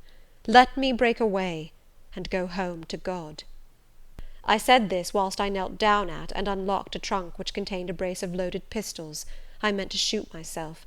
I only entertained the intention for a moment, for, not being insane, the crisis of exquisite and unalloyed despair, which had originated the wish and design of self-destruction, was past in a second. A wind fresh from Europe blew over the ocean and rushed through the open casement. The storm broke, streamed, thundered, blazed, and the air grew pure. I then framed and fixed a resolution. While I walked under the dripping orange trees of my wet garden, and amongst its drenched pomegranates and pineapples, and while the refulgent dawn of the tropics kindled round me, I reasoned thus, Jane, and now listen, for it was true wisdom that consoled me in that hour, and showed me the right path to follow. The sweet wind from Europe was still whispering in the refreshed leaves, and the Atlantic was thundering in glorious liberty. My heart, dried up and scorched for a long time, swelled to the tone, and filled with living blood. My being longed for renewal, my soul thirsted for a pure draught. I saw hope revive, and felt regeneration possible. From a flowery arch at the bottom of my garden I gazed over the sea, bluer than the sky. The old world was beyond, clear prospects opened thus. "Go," said Hope, "and live again in Europe. There it is not known what a sullied name you bear, nor what a filthy burden is bound to you. You may take the maniac with you to England. Confine her with due attendance and precautions at Thornfield. Then travel yourself to what clime you will, and form what new tie you like. That woman who has so abused your long suffering, so sullied your name, so outraged your honour, so blighted your youth, is not your wife, nor are you her husband. See that she is cared for as her condition demands, and you have done all that God and humanity require of you. Let her identity, her connection with yourself, be buried in oblivion. You are bound to impart them to no living being. Place her in safety and comfort, shelter her degradation with secrecy, and leave her." I acted precisely on this suggestion. My father and brother had not made my marriage known to their acquaintance, because, in the very first letter I wrote to apprise them of the union, having already begun to experience extreme disgust of its consequences, and from the family character and constitution seeing a hideous future opening to me, I added an urgent charge to keep it secret; and very soon the infamous conduct of the wife my father had selected for me was such as to make him blush to own her as his daughter-in-law. Far from desiring to publish the connection, he became as anxious to conceal it as myself. To England, then, I conveyed her. A fearful voyage I had, with such a monster in the vessel. Glad was I when I at last got her to Thornfield, and saw her safely lodged in that third-story room, of whose secret inner cabinet she has now for 10 years made a wild beast's den, a goblin's cell. I had some trouble in finding an attendant for her, as it was necessary to select one on whose fidelity dependence could be placed, for her ravings would inevitably betray my secret. Besides, she had lucid intervals of days, sometimes weeks, which she filled up with abuse of me. At last I hired Grace Poole from the Grimsby retreat. She and the surgeon, Carter, who dressed Mason's wounds that night he was stabbed and worried, are the only two I have ever admitted to my confidence. Mrs. Fairfax may indeed have suspected something, but she could have gained no precise knowledge as to facts. Grace has, on the whole, proved a good keeper, though owing partly to a fault of her own, of which it appears nothing can cure her, and which is incident to her harassing profession, her vigilance has been more than once lulled and baffled. The lunatic is both cunning and malignant. She has never failed to take advantage of her guardian's temporary lapses, once to secrete the knife with which she stabbed her brother, and twice to possess herself of the key of her cell, and issue therefrom in the night-time. On the first of these occasions she perpetrated the attempt to burn me in my bed. On the second she paid that ghastly visit to you. I thank Providence, who watched over you, that she then spent her fury on your wedding apparel, which perhaps brought back vague reminiscences of her own bridal days. But on what might have happened I cannot endure to reflect. When I think of the thing which flew at my throat this morning, hanging its black and scarlet visage over the nest of my dove, my blood curdles. "And what, sir," I asked, while he paused, "did you do when you had settled her here? Where did you go?" "What did I do, Jane? I transformed myself into a will-o'-the-wisp. Where did I go? I pursued wanderings as wild as those of the March spirit. I sought the continent, and went devious through all its lands. My fixed desire was to seek and find a good and intelligent woman whom I could love, a contrast to the fury I left at Thornfield." "But you could not marry, sir." "I had determined and was convinced that I could and ought. It was not my original intention to deceive as I have deceived you. I meant to tell my tale plainly, and make my proposals openly, and it appeared to me so absolutely rational that I should be considered free to love and be loved, I never doubted some woman might be found willing and able to understand my case, and accept me in spite of the curse with which I was burdened." "Well, sir?" "When you are inquisitive, Jane, you always make me smile. You open your eyes like an eager bird, and make every now and then a restless movement, as if answers in speech did not flow fast enough for you, and you wanted to read the tablet of one's heart. But before I go on, tell me what you mean by your 'well, sir.' It is a small phrase very frequent with you, and which many a time has drawn me on and on through interminable talk. I don't very well know why." "I mean, what next? How did you proceed? What came of such an event?" "Precisely. And what do you wish to know now?" "Whether you found anyone you liked, whether you asked her to marry you, and what she said." "I can tell you whether I found anyone I liked, and whether I asked her to marry me, but what she said is yet to be recorded in the book of fate. For 10 long years I roved about, living first in one capital, then another, sometimes in St. Petersburg, oftener in Paris, occasionally in Rome, Naples, Florence. Provided with plenty of money and the passport of an old name, I could choose my own society. No circles were closed against me. I sought my ideal of a woman amongst English ladies, French countesses, Italian signoras, and German Grafinnen. I could not find her. Sometimes for a fleeting moment I thought I caught a glance, heard a tone, beheld a form which announced the realization of my dream, but I was presently undeserved. You are not to suppose that I desired perfection, either of mind or person. I longed only for what suited me, for the antipodes of the Creole, and I longed vainly. Amongst them all I found not one, whom, had I been ever so free, I, warned as I was of the risks, the horrors, the loathings of incongruous unions, would have asked to marry me. Disappointment made me reckless. I tried dissipation, never debauchery. That I hated, and hate. That was my Indian Messalina's attribute. Rooted disgust at it and her restrained me much, even in pleasure. Any enjoyment that bordered on riot seemed to approach me to her and her vices, and I eschewed it. Yet I could not live alone, so I tried the companionship of mistresses. The first I chose was Celine Varenne, another of those steps which make a man spurn himself when he recalls them. You already know what she was, and how my liaison with her terminated. She had two successors, an Italian, Giacinta, and a German, Clara, both considered singularly handsome. What was their beauty to me in a few weeks? Giacinta was unprincipled and violent. I tired of her in 3 months. Clara was honest and quiet, but heavy, mindless, and unimpressible, not one whit to my taste. I was glad to give her a sufficient sum to set her up in a good line of business, and so get decently rid of her. But, Jane, I see by your face you are not forming a very favourable opinion of me just now. You think me an unfeeling, loose-principled rake, don't you? I don't like you so well as I have done sometimes, indeed, sir. Did it not seem to you in the least wrong to live in that way, first with one mistress and then another? You talk of it as a mere matter of course. It was with me, and I did not like it. It was a grovelling fashion of existence. I should never like to return to it. Hiring a mistress is the next worst thing to buying a slave. Both are often by nature, and always by position, inferior, and to live familiarly with inferiors is degrading. I now hate the recollection of the time I passed with Celine, Giacinta, and Clara. I felt the truth of those words, and I drew from them the certain inference that if I were so far to forget myself and all the teaching that had ever been instilled into me, as, under any pretext, with any justification, through any temptation, to become the successor of these poor girls, he would one day regard me with the same feeling which now in his mind desecrated their memory. I did not give utterance to this conviction. It was enough to feel it. I impressed it on my heart, that it might remain there to serve me as aid in the time of trial.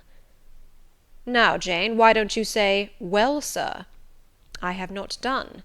You are looking grave. You disapprove of me still, I see. But let me come to the point.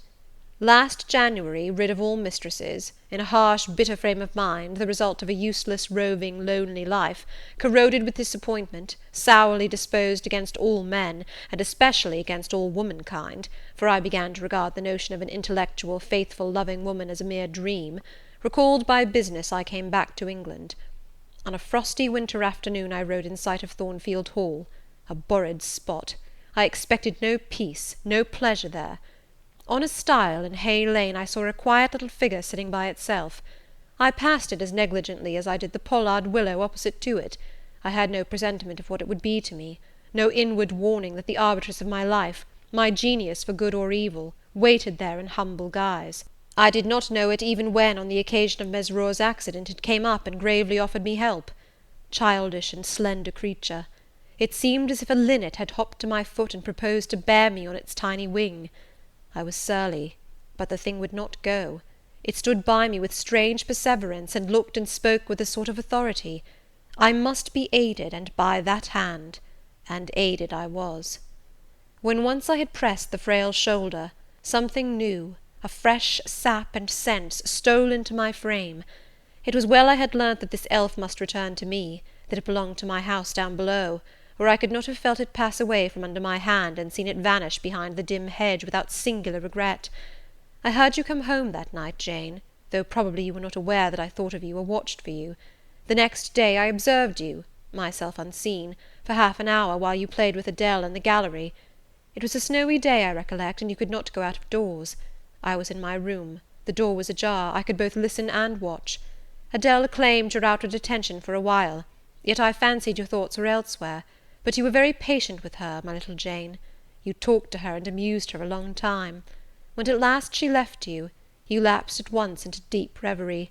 You betook yourself slowly to pace the gallery. Now and then, in passing a casement, you glanced out at the thick falling snow. You listened to the sobbing wind, and again you paced gently on and dreamed. I think those day visions were not dark. There is a pleasurable illumination in your eye occasionally, a soft excitement in your aspect, which told of no bitter, bilious, hypochondriac brooding. Your look revealed rather the sweet musings of youth when its spirit follows on willing wings the flight of hope, up and on to an ideal heaven. The voice of Mrs. Fairfax, speaking to a servant in the hall, wakened you. And how curiously you smiled to and at yourself, Janet! There was much sense in your smile. It was very shrewd, and seemed to make light of your own abstraction. It seemed to say, my fine visions are all very well, but I must not forget they are absolutely unreal. I have a rosy sky and green flowery Eden in my brain, but without, I am perfectly aware, lies at my feet a rough tract to travel, and around me gather black tempests to encounter. You ran downstairs and demanded of Mrs. Fairfax some occupation, the weekly house accounts to make up, or something of that sort, I think it was. I was vexed with you for getting out of my sight. Impatiently I waited for evening, when I might summon you to my presence. An unusual, to me, a perfectly new character, I suspected was yours. I desired to search it deeper and know it better. You entered the room with a look and air at once shy and independent. You were quaintly dressed, much as you are now. I made you talk. Ere long I found you full of strange contrasts. Your garb and manner were restricted by rule, your air was often diffident, and altogether that of one refined by nature, but absolutely unused to society, and a good deal afraid of making herself disadvantageously conspicuous by some solecism or blunder.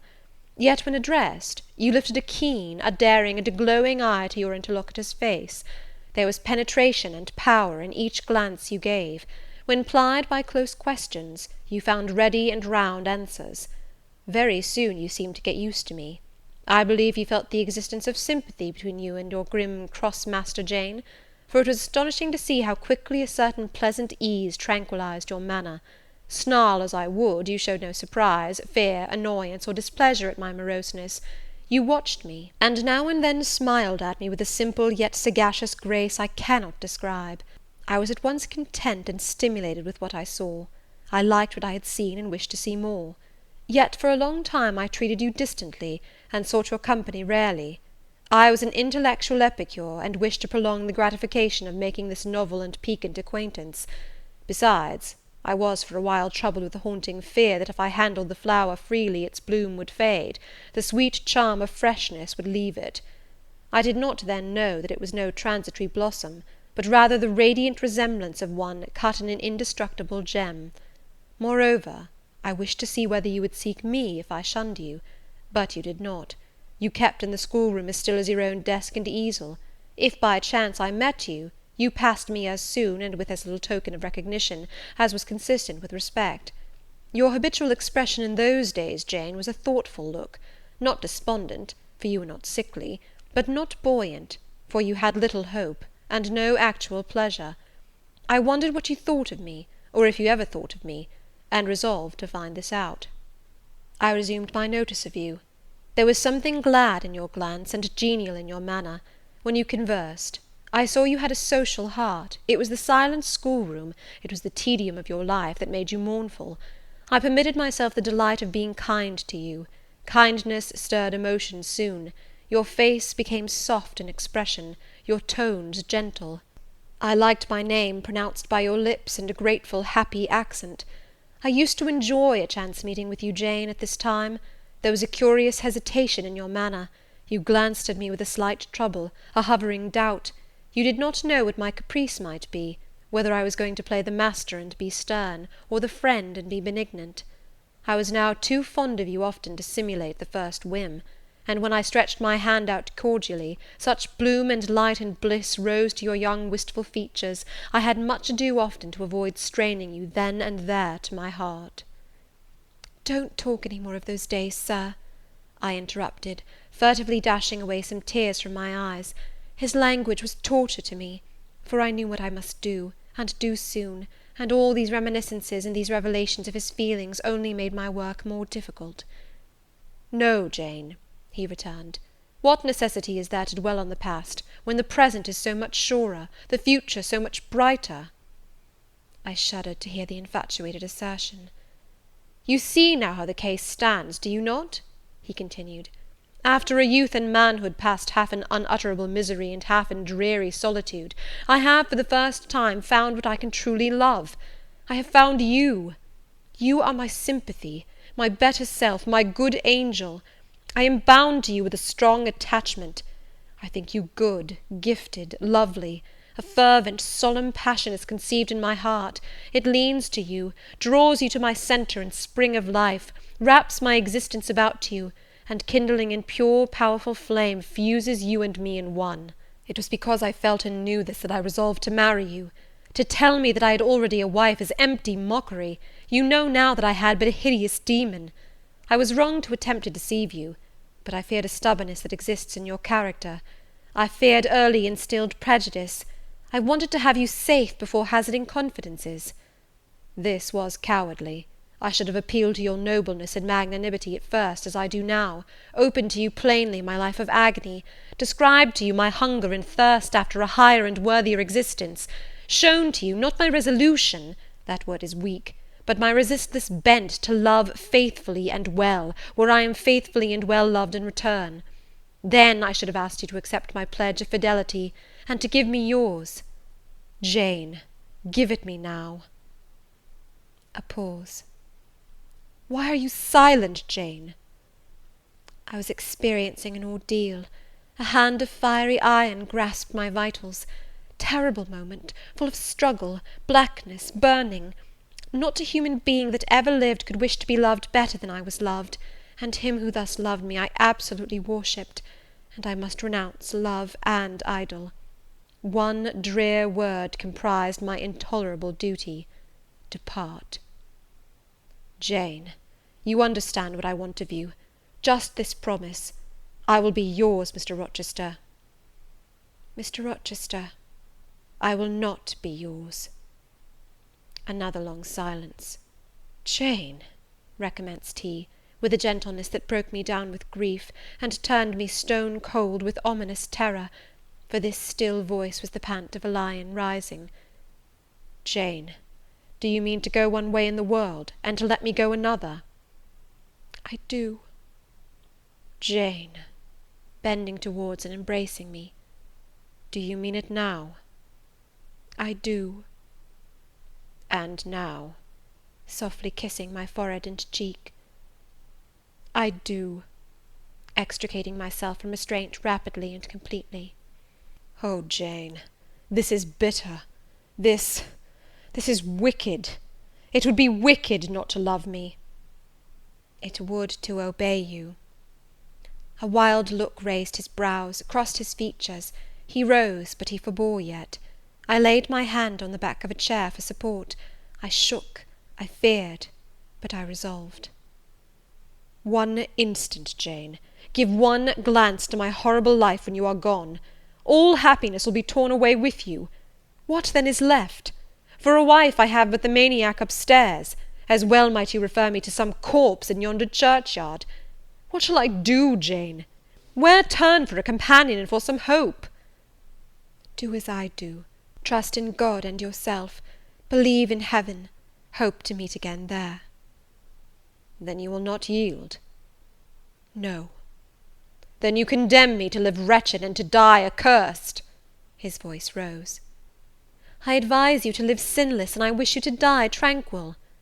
Then you snatch love and innocence from me. You fling me back on lust for a passion, vice for an occupation. Mr. Rochester, I no more assign this fate to you than I grasp at it for myself. We were born to strive and endure, you as well as I. Do so. You will forget me before I forget you. You make me a liar by such language. You sully my honour. I declared I could not change. You tell me to my face I shall change soon. And what a distortion in your judgment, what a perversity in your ideas is proved by your conduct! Is it better to drive a fellow creature to despair than to transgress a mere human law, no man being injured by the breach? For you have neither relatives nor acquaintances whom you need fear to offend by living with me. This was true, and while he spoke, my very conscience and reason turned traitors against me, and charged me with crime in resisting him. They spoke almost as loud as feeling, and that clamoured wildly. Oh, comply, it said. Think of his misery, think of his danger. Look at his state when left alone. Remember his headlong nature. Consider the recklessness following on despair. Soothe him, save him, love him. Tell him you love him and will be his.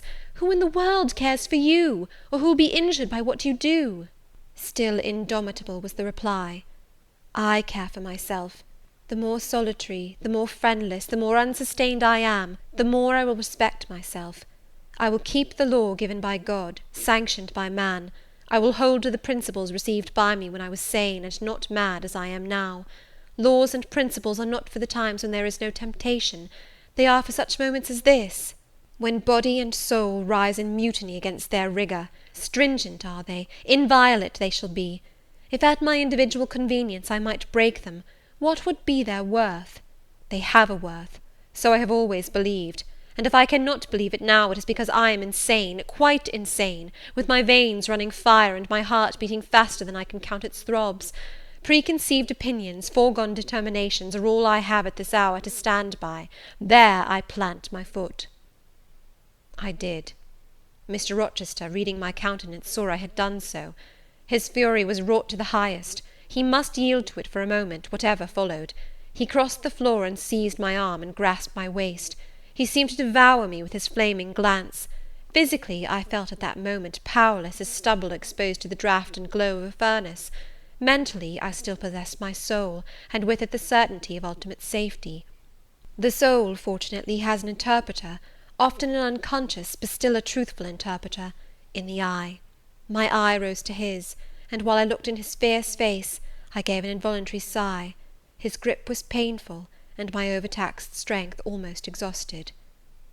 "Never," said he, as he ground his teeth, "never was anything at once so frail and so indomitable. A mere reed she feels in my hand," and he shook me with the force of his hold. "I could bend her with my finger and thumb, and what good would it do if I bent, if I uptore, if I crushed her? Consider that eye, consider the resolute, wild, free thing looking out of it, defying me with more than courage, with a stern triumph. Whatever I do with its cage, I cannot get at it, the savage, beautiful creature. If I tear, if I rend the slight prison, my outrage will only let the captive loose. Conqueror I might be of the house, but the inmate would escape to heaven before I could call myself possessor of its clay dwelling-place. And it is you, spirit, with will and energy and virtue and purity, that I want, not alone your brittle frame. Of yourself you could come with soft flight and nestle against my heart, if you would. Seized against your will, you will elude the grasp like an essence. You will vanish ere I inhale your fragrance. Oh, Jane! Oh, come, Jane, come!"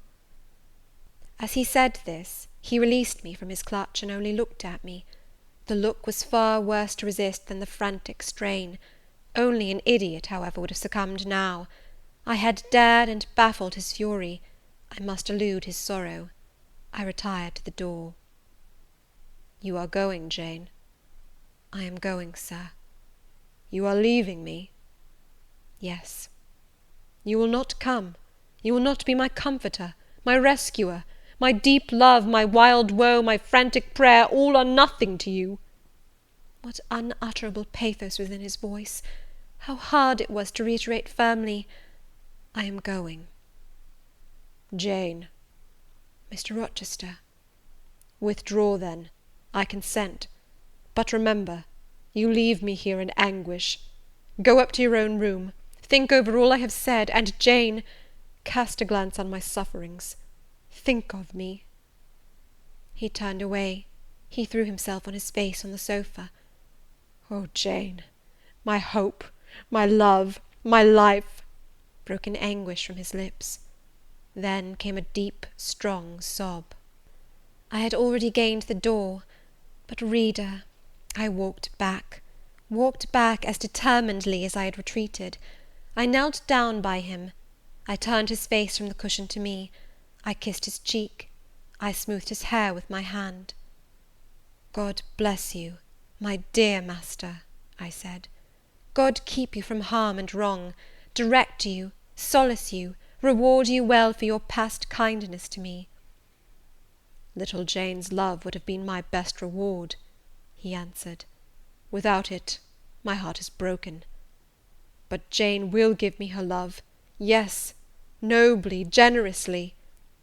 Up the blood rushed to his face, forth flashed the fire from his eyes, erect he sprang, he held his arms out, but I evaded the embrace, and at once quitted the room. "Farewell," was the cry of my heart as I left him. Despair added, "Farewell for ever."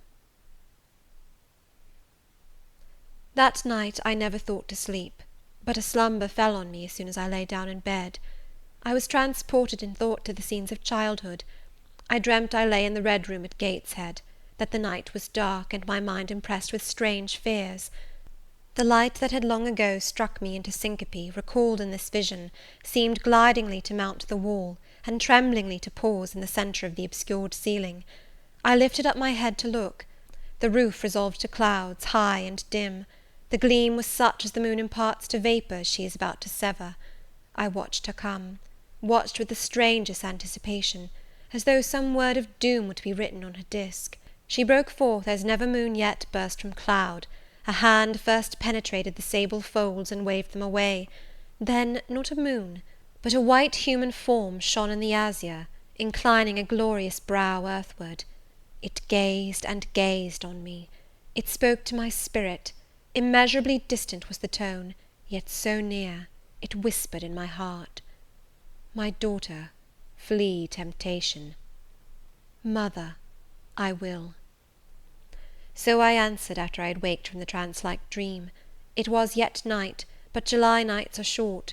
Soon after midnight dawn comes. It cannot be too early to commence the task I have to fulfil, thought I.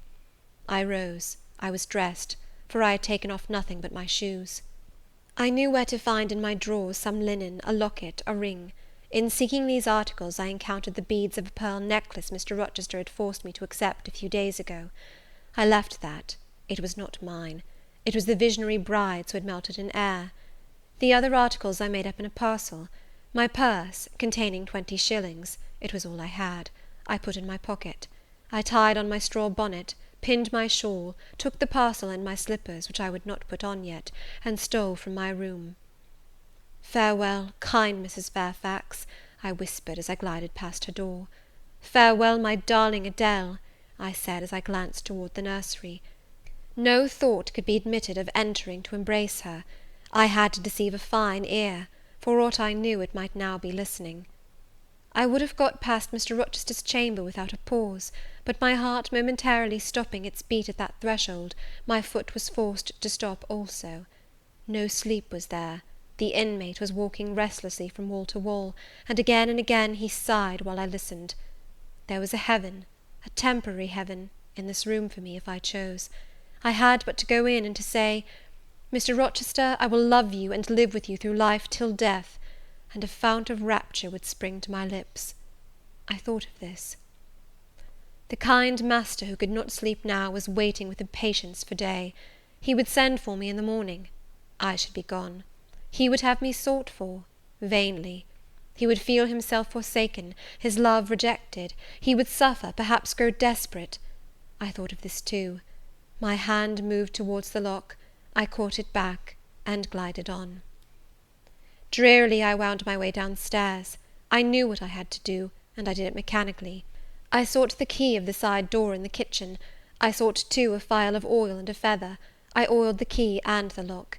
I got some water. I got some bread, for perhaps I should have to walk far, and my strength, sorely shaken of late, must not break down. All this I did without one sound. I opened the door, passed out, shut it softly. Dim dawn glimmered in the yard. The great gates were closed and locked, but a wicket in one of them was only latched. Through that I departed. It too I shut, and now I was out of Thornfield. A mile off beyond the fields lay a road which stretched in the contrary direction to Millcote, a road I had never travelled, but often noticed, and wondered where it led. Thither I bent my steps. No reflection was to be allowed now. Not one glance was to be cast back, not even one forward. Not one thought was to be given either to the past or the future. The first was a page so heavenly sweet, so deadly sad, that to read one line of it would dissolve my courage and break down my energy. The last was an awful blank, something like the world when the deluge was gone by. I skirted fields and hedges and lanes till after sunrise. I believe it was a lovely summer morning. I know my shoes, which I had put on when I left the house, were soon wet with dew. But I looked neither to rising sun, nor smiling sky, nor awakening nature. He who is taken out to pass through a fair scene to the scaffold thinks not of the flowers that smile on his road, but of the block and axe edge, of the disseverment of bone and vein, of the grave gaping at the end. and I thought of drear flight and homeless wandering, and oh, with agony I thought of what I left. I could not help it. I thought of him now, in his room, watching the sunrise, hoping I should soon come to say I would stay with him and be his. I longed to be his. I panted to return. It was not too late. I could yet spare him the bitter pang of bereavement. As yet my flight, I was sure, was undiscovered. I could go back and be his comforter, his pride, his redeemer from misery, perhaps from ruin. Oh, that fear of his self-abandonment, far worse than my abandonment! How it goaded me! It was a barbed arrowhead in my breast. It tore me when I tried to extract it. It sickened me when remembrance thrust it farther in. Birds began singing in brake and copse. Birds were faithful to their mates. Birds were emblems of love. What was I? In the midst of my pain of heart and frantic effort of principle, I abhorred myself. I had no solace from self-approbation, none even from self-respect. I had injured, wounded, left my master. I was hateful in my own eyes. Still I could not turn, nor retrace one step. God must have led me on.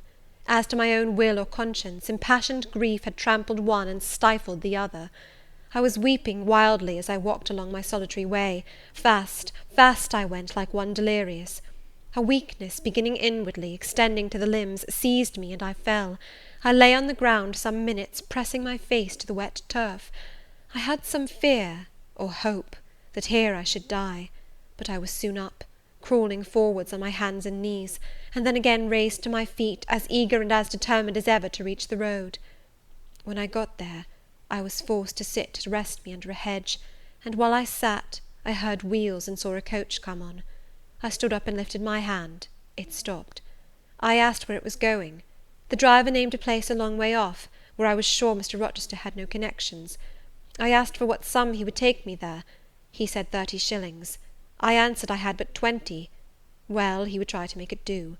He further gave me leave to get into the inside, as the vehicle was empty. I entered, was shut in, and it rolled on its way. Gentle reader, may you never feel what I then felt. May your eyes never shed such stormy, scalding, heart-wrung tears as poured from mine. May you never appeal to heaven in prayers so hopeless and so agonized as in that hour left my lips. For never may you, like me, dread to be the instrument of evil to what you wholly love. Chapter 28. 2 days are past. It is a summer evening.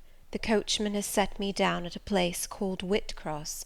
He could take me no farther for the sum I had given, and I was not possessed of another shilling in the world. The coach is a mile off by this time. I am alone. At this moment I discover that I forgot to take my parcel out of the pocket of the coach, where I had placed it for safety. There it remains, there it must remain. And now I am absolutely destitute. Whitcross is no town, nor even a hamlet. It is but a stone pillar set up where 4 roads meet, whitewashed, I suppose, to be more obvious at a distance and in darkness. 4 arms spring from its summit. The nearest town to which these point is, according to the inscription, distant 10 miles, the farthest above 20. From the well-known names of these towns I learn in what county I have lighted: a North Midland shire, dusk with moorland, ridged with mountain. This I see. There are great moors behind and on each hand of me. There are waves of mountains far beyond that deep valley at my feet. The population here must be thin, and I see no passengers on these roads. They stretch out east, west, north, and south, white, broad, lonely. They are all cut in the moor, and the heather grows deep and wild to their very verge. Yet a chance traveller might pass by, and I wish no eye to see me now. Strangers would wonder what I am doing, lingering here at the sign-post, evidently objectless and lost. I might be questioned. I could give no answer but what would sound incredible and excite suspicion. Not a tie holds me to human society at this moment. Not a charm or hope calls me where my fellow creatures are. None that saw me would have a kind thought or a good wish for me. I have no relative but the universal mother, Nature. I will seek her breast and ask repose. I struck straight into the heath. I held on to a hollow I saw deeply furrowing the brown moorside. I waded knee-deep in its dark growth. I turned with its turnings, and finding a moss-blackened granite crag in a hidden angle, I sat down under it. High banks of moor were about me. The crag protected my head. The sky was over that. Some time passed before I felt tranquil even here. I had a vague dread that wild cattle might be near, or that some sportsman or poacher might discover me. If a gust of wind swept the waste, I looked up, fearing it was the rush of a bull. If a plover whistled, I imagined it a man.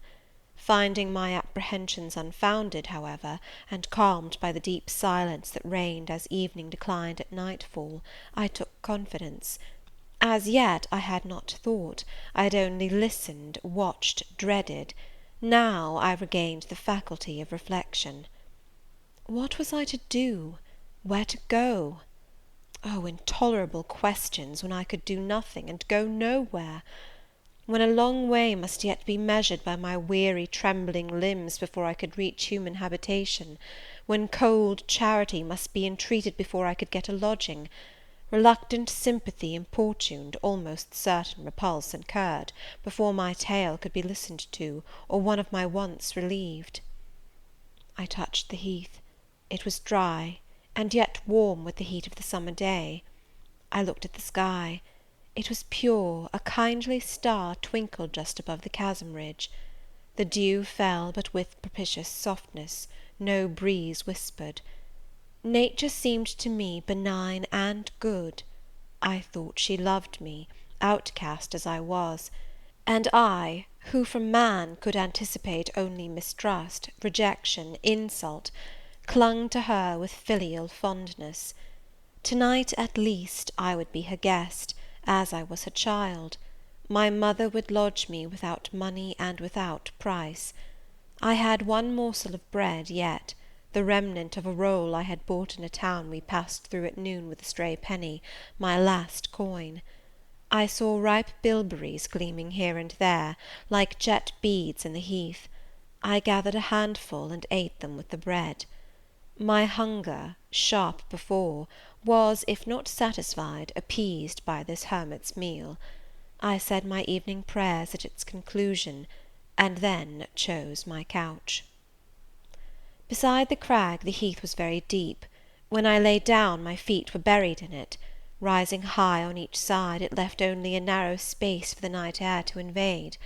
I folded my shawl double, and spread it over me for a coverlet. A low mossy swell was my pillow. Thus lodged, I was not, at least, at the commencement of the night, cold. My rest might have been blissful enough, only a sad heart broke it. It plained of its gaping wounds, its inward bleeding, its riven cords.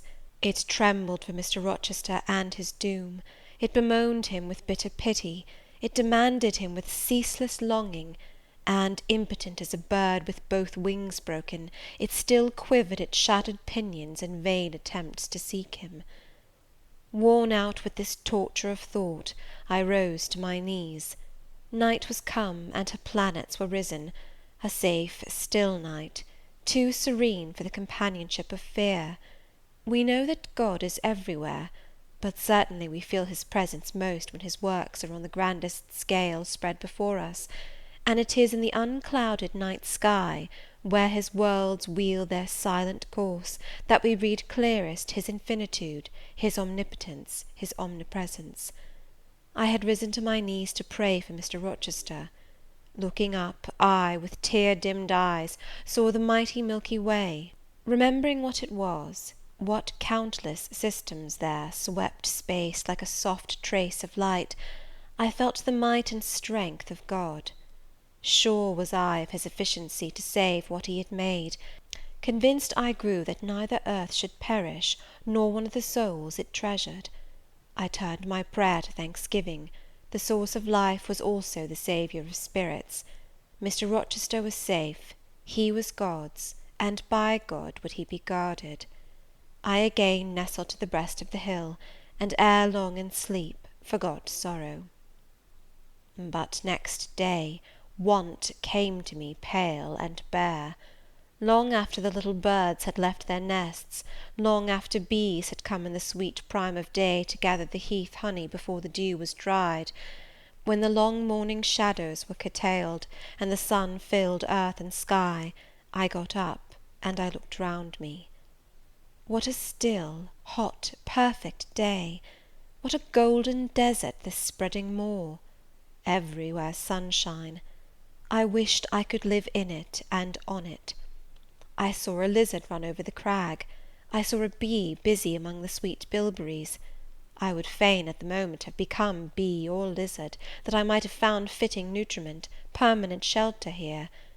But I was a human being, and had a human being's wants. I must not linger where there was nothing to supply them. I rose. I looked back at the bed I had left. Hopeless of the future, I wished but this, that my Maker had that night thought good to require my soul of me while I slept, and that this weary frame, absolved by death from further conflict with fate, had now but to decay quietly, and mingle in peace with the soil of this wilderness. Life, however, was yet in my possession, with all its requirements and pains and responsibilities. The burden must be carried, the want provided for, the suffering endured, the responsibility fulfilled. I set out. Whitcross regained, I followed a road which led from the sun, now fervent and high. By no other circumstance had I will to decide my choice. I walked a long time, and when I thought I had nearly done enough, and might conscientiously yield to the fatigue that had almost overpowered me, might relax this forced action, and sitting down on a stone I saw near, submit resistlessly to the apathy that clogged heart and limb, I heard a bell chime, a church bell. I turned in the direction of the sound, and there, amongst the romantic hills, whose changes and aspect I had ceased to note an hour ago, I saw a hamlet and a spire. All the valley at my right hand was full of pasture fields, and cornfields, and wood, and a glittering stream ran zigzag through the varied shades of green, the mellowing grain, the sombre woodland, the clear and sunny lea.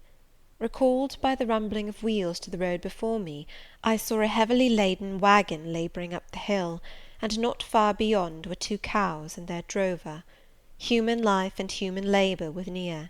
I must struggle on, strive to live and bend to toil like the rest. About 2 o'clock P.M. I entered the village.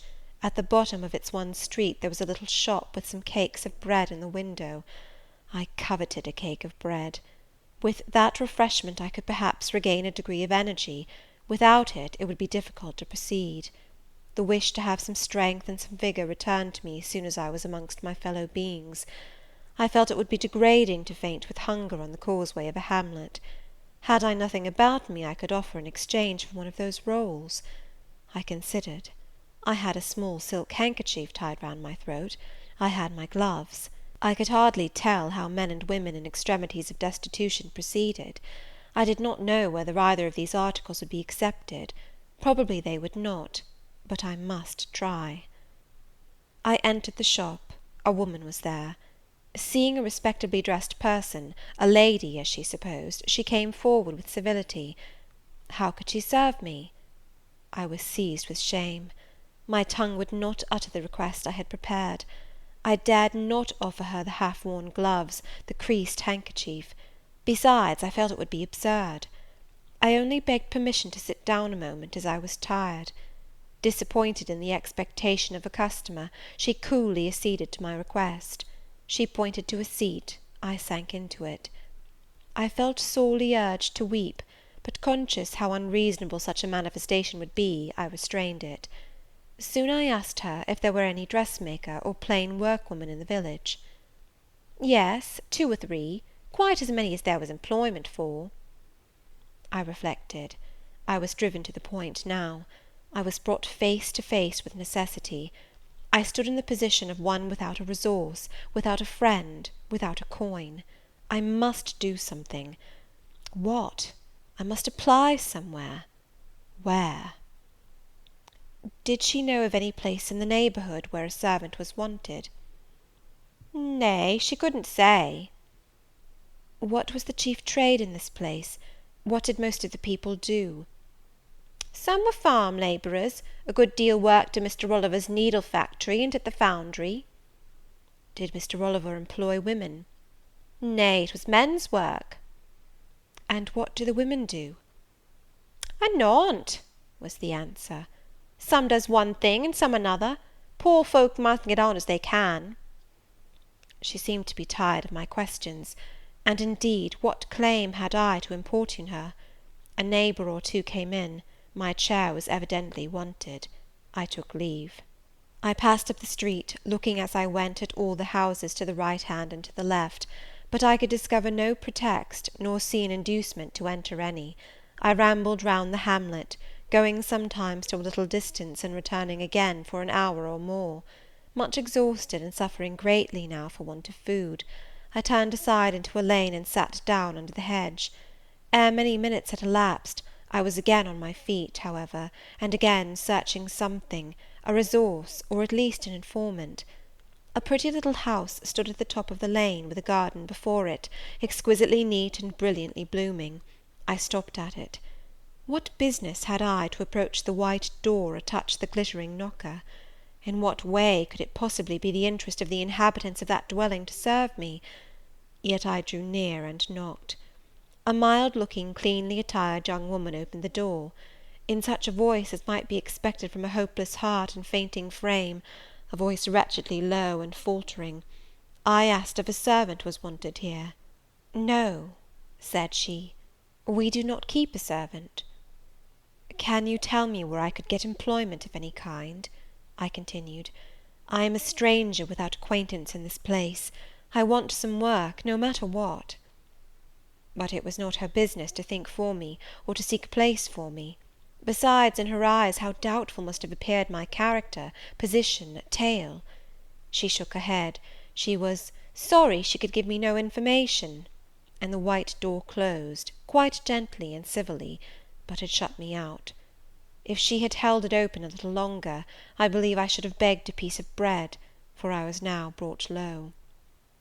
I could not bear to return to the sordid village, where, besides, no prospect of aid was visible. I should have longed rather to deviate to a wood I saw not far off, which appeared in its thick shade to offer inviting shelter, but I was so sick, so weak, so gnawed with nature's cravings, instinct kept me roaming round abodes where there was a chance of food. Solitude would be no solitude, rest no rest, while the vulture, hunger, thus sank beak and talons in my side. I drew near houses, I left them, and came back again, and again I wandered away, always repelled by the consciousness of having no claim to ask, no right to expect interest in my isolated lot. Meantime the afternoon advanced, while I thus wandered about like a lost and starving dog. In crossing a field, I saw the church spire before me. I hastened towards it. Near the churchyard, and in the middle of a garden, stood a well-built though small house, which I had no doubt was the parsonage. I remembered that strangers who arrive at a place where they have no friends, and who want employment, sometimes apply to the clergyman for introduction and aid. It is the clergyman's function to help, at least with advice, those who wish to help themselves. I seemed to have something like a right to seek counsel here. Renewing then my courage, and gathering my feeble remains of strength, I pushed on. I reached the house, and knocked at the kitchen door. An old woman opened. I asked, was this the parsonage? Yes. Was the clergyman in? No. Would he be in soon? No, he was gone from home. To a distance? Not so far, happen 3 mile. He had been called away by the sudden death of his father. He was at Marsh End now, and would very likely stay there a fortnight longer. Was there any lady of the house? Nay, there was naught but her, and she was housekeeper. And of her, reader, I could not bear to ask the relief for want of which I was sinking. I could not yet beg, and again I crawled away. Once more I took off my handkerchief. Once more I thought of the cakes of bread in the little shop. Oh, for but a crust, for but one mouthful to allay the pang of famine! Instinctively I turned my face again to the village. I found the shop again, and I went in; and though others were there besides the woman, I ventured the request, would she give me a roll for this handkerchief? She looked at me with evident suspicion. Nay, she never sold stuff i' that way. Almost desperate, I asked for half a cake. She again refused. How could she tell where I had got the handkerchief? She said. Would she take my gloves? No, what could she do with them? Reader, it is not pleasant to dwell on these details. Some say there is enjoyment in looking back to painful experience past, but at this day I can scarcely bear to review the times to which I allude. The moral degradation, blent with the physical suffering, form too distressing a recollection ever to be willingly dwelt on. I blamed none of those who repulsed me. I felt it was what was to be expected, and what could not be helped. An ordinary beggar is frequently an object of suspicion, a well-dressed beggar inevitably so. To be sure, what I begged was employment, but whose business was it to provide me with employment? Not certainly that of persons who saw me then for the first time, and who knew nothing about my character. And as to the woman who would not take my handkerchief in exchange for her bread, why, she was right, if the offer appeared to her sinister, or the exchange unprofitable. Let me condense now. I am sick of the subject. A little before dark I passed a farmhouse, at the open door of which the farmer was sitting, eating his supper of bread and cheese. I stopped and said, Will you give me a piece of bread, for I am very hungry? He cast on me a glance of surprise, but without answering he cut a thick slice from his loaf and gave it to me. I imagine he did not think I was a beggar, but only an eccentric sort of lady who had taken a fancy to his brown loaf. As soon as I was out of sight of his house, I sat down and ate it. I could not hope to get a lodging under a roof, and sought it in the wood I have before alluded to. But my night was wretched, my rest broken. The ground was damp, the air cold. Besides, intruders passed near me more than once, and I had again and again to change my quarters. No sense of safety or tranquillity befriended me. Towards morning it rained. The whole of the following day was wet. Do not ask me, reader, to give a minute account of that day. As before, I sought work; as before, I was repulsed; as before, I starved; but once did food pass my lips. At the door of a cottage I saw a little girl about to throw a mess of cold porridge into a pig trough. Will you give me that? I asked. She stared at me. Mother, she exclaimed, there is a woman wants me to give her these porridge. Well, lass, replied a voice within, give it her if she's a beggar. T' pig don't want it. The girl emptied the stiffened mould into my hand, and I devoured it ravenously. As the wet twilight deepened, I stopped in a solitary bridle path, which I had been pursuing an hour or more. My strength is quite failing me, I said in a soliloquy. I feel I cannot go much farther. Shall I be an outcast again this night? While the rain descends so, must I lay my head on the cold drenched ground? I fear I cannot do otherwise, for who will receive me? But it will be very dreadful, with this feeling of hunger, faintness, chill, and this sense of desolation, this total prostration of hope. In all likelihood, though, I should die before morning. And why cannot I reconcile myself to the prospect of death? Why do I struggle to retain a valueless life? Because I know, or believe, Mr. Rochester is living, and then to die of want and cold is a fate to which nature cannot submit passively. Oh, Providence, sustain me a little longer, aid, direct me. My glazed eye wandered over the dim and misty landscape. I saw I had strayed far from the village; it was quite out of sight. The very cultivation surrounding it had disappeared. I had, by crossways and by-paths, once more drawn near the tract of moorland, and now only a few fields, almost as wild and unproductive as the heath from which they were scarcely reclaimed, lay between me and the dusky hill. Well, I would rather die yonder than in a street or a frequented road, I reflected, and far better that crows and ravens, if any ravens there be in these regions, should pick my flesh from my bones, than that they should be prisoned in a workhouse coffin, and moulder in a pauper's grave. To the hill then I turned. I reached it.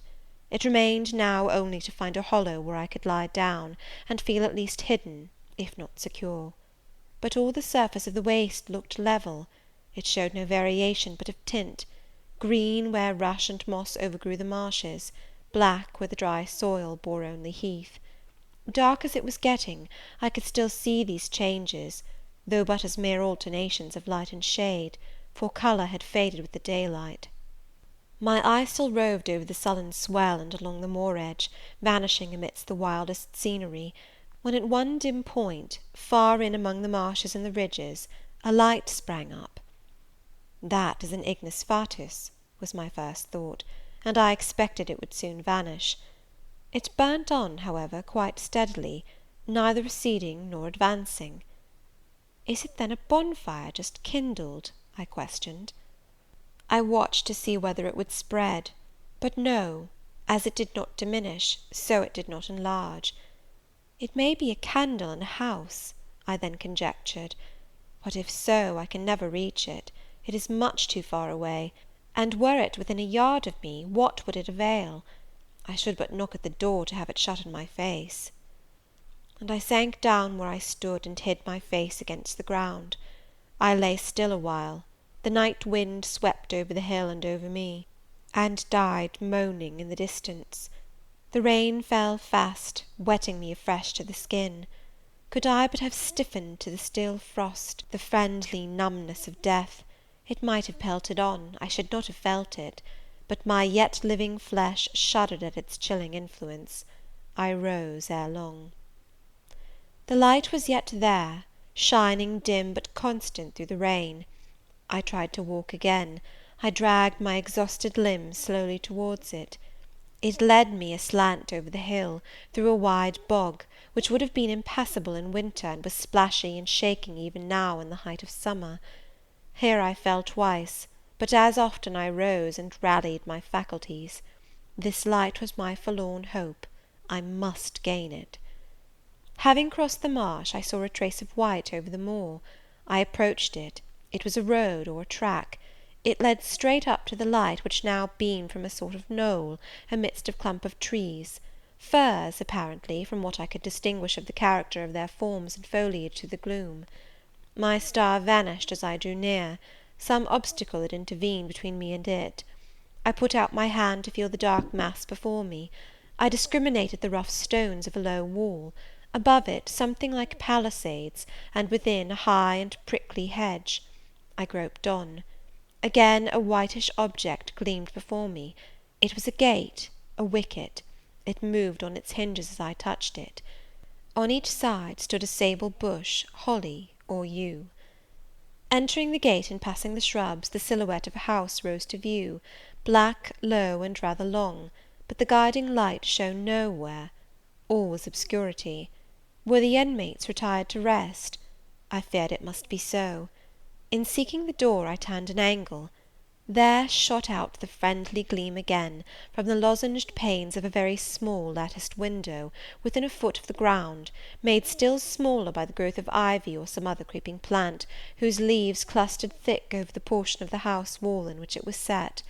The aperture was so screened and narrow, that curtain or shutter had been deemed unnecessary, and when I stooped down and put aside the spray of foliage shooting over it, I could see all within.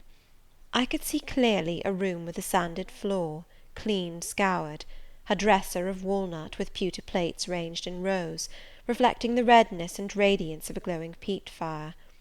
I could see a clock, a white deal table, some chairs. The candle, whose ray had been my beacon, burnt on the table, and by its light an elderly woman, somewhat rough-looking, but scrupulously clean, like all about her, was knitting a stocking. I noticed these objects cursorily only. In them there was nothing extraordinary. A group of more interest appeared near the hearth, sitting still amidst the rosy peace and warmth suffusing it. Two young graceful women, ladies in every point, sat, one in a low rocking-chair, the other on a lower stool. Both wore deep mourning of crape and bombazine, which sombre garb singularly set off very fair necks and faces. A large old pointer dog rested its massive head on the knee of one girl, In the lap of the other was cushioned a black cat. A strange place was this humble kitchen for such occupants. Who were they? They could not be the daughters of the elderly person at the table, for she looked like a rustic, and they were all delicacy and cultivation. I had nowhere seen such faces as theirs, and yet, as I gazed on them, I seemed intimate with every lineament. I cannot call them handsome, they were too pale and grave for the word. As they each bent over a book, they looked thoughtful almost to severity. A stand between them supported a second candle and two great volumes, to which they frequently referred, comparing them seemingly with the smaller books they held in their hands, like people consulting a dictionary to aid them in the task of translation. This scene was as silent as if all the figures had been shadows, and the firelit apartment a picture. So hushed was it, I could hear the cinders fall from the grate, the clock tick in its obscure corner, and I even fancied I could distinguish the click-click of the woman's knitting needles. When, therefore, a voice broke the strange stillness at last, it was audible enough to me. "Listen, Diana," said one of the absorbed students. "Franz and old Daniel are together in the night time, and Franz is telling a dream from which he is awakened in terror. Listen." And in a low voice she read something, of which not one word was intelligible to me, for it was in an unknown tongue, neither French nor Latin. Whether it were Greek or German I could not tell. "That is strong," she said when she had finished. "I relish it." The other girl, who had lifted her head to listen to her sister, repeated, while she gazed at the fire, a line of what had been read. At a later day I knew the language and the book, therefore I will here quote the line, though when I first heard it, it was only like a stroke on sounding brass to me, conveying no meaning. Da trat hervor einer, an zu sehen wie die Sternennacht. Good, good, she exclaimed, while her dark and deep eyes sparkled. There you have a dim and mighty archangel fitly set before you. The line is worth 100 pages of fustian. Ich wage die Gedanken in der Schale meines Sohnes und die Werke mit dem Gewichte meines Grimms. I like it. Both were again silent. "Is there any country where they talk it that way?" said the old woman, looking up from her knitting. "Yes, Hannah, a far larger country than England, where they talk in no other way." "Well, for sure case, I knownt how they can understand to one t'other, and if either of you went over there, you could tell what they said, I guess." "We could probably tell something of what they said, but not all, for we are not as clever as you think us, Hannah. We don't speak German, and we cannot read it without a dictionary to help us." "And what good does it do you?" "We mean to teach it some time, or at least the elements, as they say, and then we shall get more money than we do now." "Very like, but give o'er studying, you've done enough for to-night." "I think we have, at least I'm tired. Mary, are you?" "Mortally. After all, it's tough work fagging away at a language with no master but a lexicon." "It is, especially such a language as this crabbed but glorious Deutsch. I wonder when St. John will come home." "Surely he will not be long now, it is just 10, looking at a little gold watch she drew from her girdle. "It rains fast, Hannah. Will you have the goodness to look at the fire in the parlour?" The woman rose. She opened a door, through which I dimly saw a passage. Soon I heard her stir a fire in an inner room. She presently came back. "Ah, childer," said she, "it fair troubles me to go into yond room now. It looks so lonesome, with the chair empty, and set back in a corner." She wiped her eyes with her apron. The two girls, grave before, looked sad now. "But he is in a better place," continued Hannah. "We shouldn't wish him here again, and then nobody need to have a quieter death nor he had." "You say he never mentioned us?" inquired one of the ladies. "He hadn't time, bairn. He was gone in a minute, was your father. He had been a bit ailing like the day before, but not to signify, and when Mr. St. John asked if he would like either of you to be sent for, he fair laughed at him. He began again with a bit of heaviness in his head the next day, that is a fortnight sin', and he went to sleep and never wakened. He were almost stark when your brother went into the chamber and found him. Oh, childer, that's the last of the old stock, for ye and Mr. St. John is of like a different sort to them that's gone, for all your mother wore much of your way, and almost as book learned. She were the picture of ye, Mary. Diana is more like your father." I thought them so similar, I could not tell where the old servant, for such I now concluded her to be, saw the difference. Both were fair complexioned and slenderly made. Both possessed faces full of distinction and intelligence. One, to be sure, had hair a shade darker than the other, and there was a difference in their style of wearing it. Mary's pale brown locks were parted and braided smooth. Diana's duskier tresses covered her neck with thick curls. The clock struck 10. "You'll want your supper, I am sure," observed Hannah, "and so will Mr. St. John when he comes in." And she proceeded to prepare the meal. The ladies rose; they seemed about to withdraw to the parlour. Till this moment I had been so intent on watching them, their appearance and conversation had excited in me so keen an interest, I had half forgotten my own wretched position. Now it recurred to me, more desolate, more desperate than ever, it seemed, from contrast.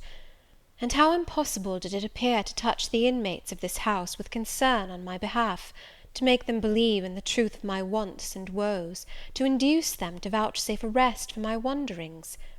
As I groped out the door and knocked at it hesitatingly, I felt that last idea to be a mere chimera. Hannah opened. "What do you want?" she inquired, in a voice of surprise, as she surveyed me by the light of the candle she held. "May I speak to your mistresses?" I said. "You had better tell me what you have to say to them. Where do you come from?" "I am a stranger." "What is your business here at this hour?" "I want a night's shelter in an outhouse or anywhere, and a morsel of bread to eat." Distrust, the very feeling I dreaded, appeared in Hannah's face. "I'll give you a piece of bread," she said, after a pause, "but we can't take in a vagrant to lodge, it isn't likely." "Do let me speak to your mistresses." "No, not I. What can they do for you? You should not be roving about now, it looks very ill." "But where shall I go if you drive me away? What shall I do?" "Oh, I'll warrant you know where to go and what to do. Mind you don't do wrong, that's all. Here is a penny, now go." "A penny cannot feed me, and I have no strength to go farther. Don't shut the door, oh, don't, for God's sake." "I must, the rain is driving in." "Tell the young ladies, let me see them." "Indeed I will not. You are not what you ought to be, or you wouldn't make such a noise. Move off." "But I must die if I am turned away." "Not you. I'm feared you'd have some ill plans agate that brings you about folks' houses at this time of night. If you've any followers, housebreakers, or such like, anywhere near, you may tell 'em we are not by ourselves in the house. We have a gentleman and dogs and guns." Here the honest but inflexible servant clapped the door to, and bolted it within. This was the climax. A pang of exquisite suffering, a throe of true despair, rent and heaved my heart. Worn out indeed I was; not another step could I stir. I sank on the wet doorstep. I groaned, I wrung my hands, I wept in utter anguish. Oh, this spectre of death!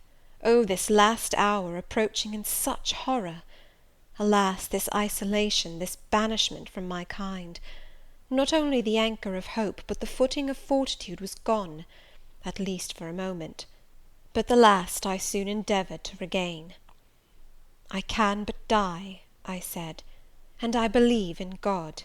Let me try to wait His will in silence."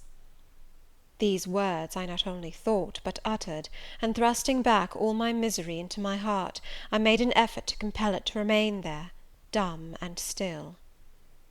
"All men must die," said a voice quite close at hand, "but all are not condemned to meet a lingering and premature doom, such as yours would be if you perished here of want." "Who or what speaks?" I asked, terrified at the unexpected sound, and incapable now of deriving from any occurrence a hope of aid. A form was near. What form, the pitch dark night and my enfeebled vision prevented me from distinguishing. With a loud long knock, the new comer appealed to the door.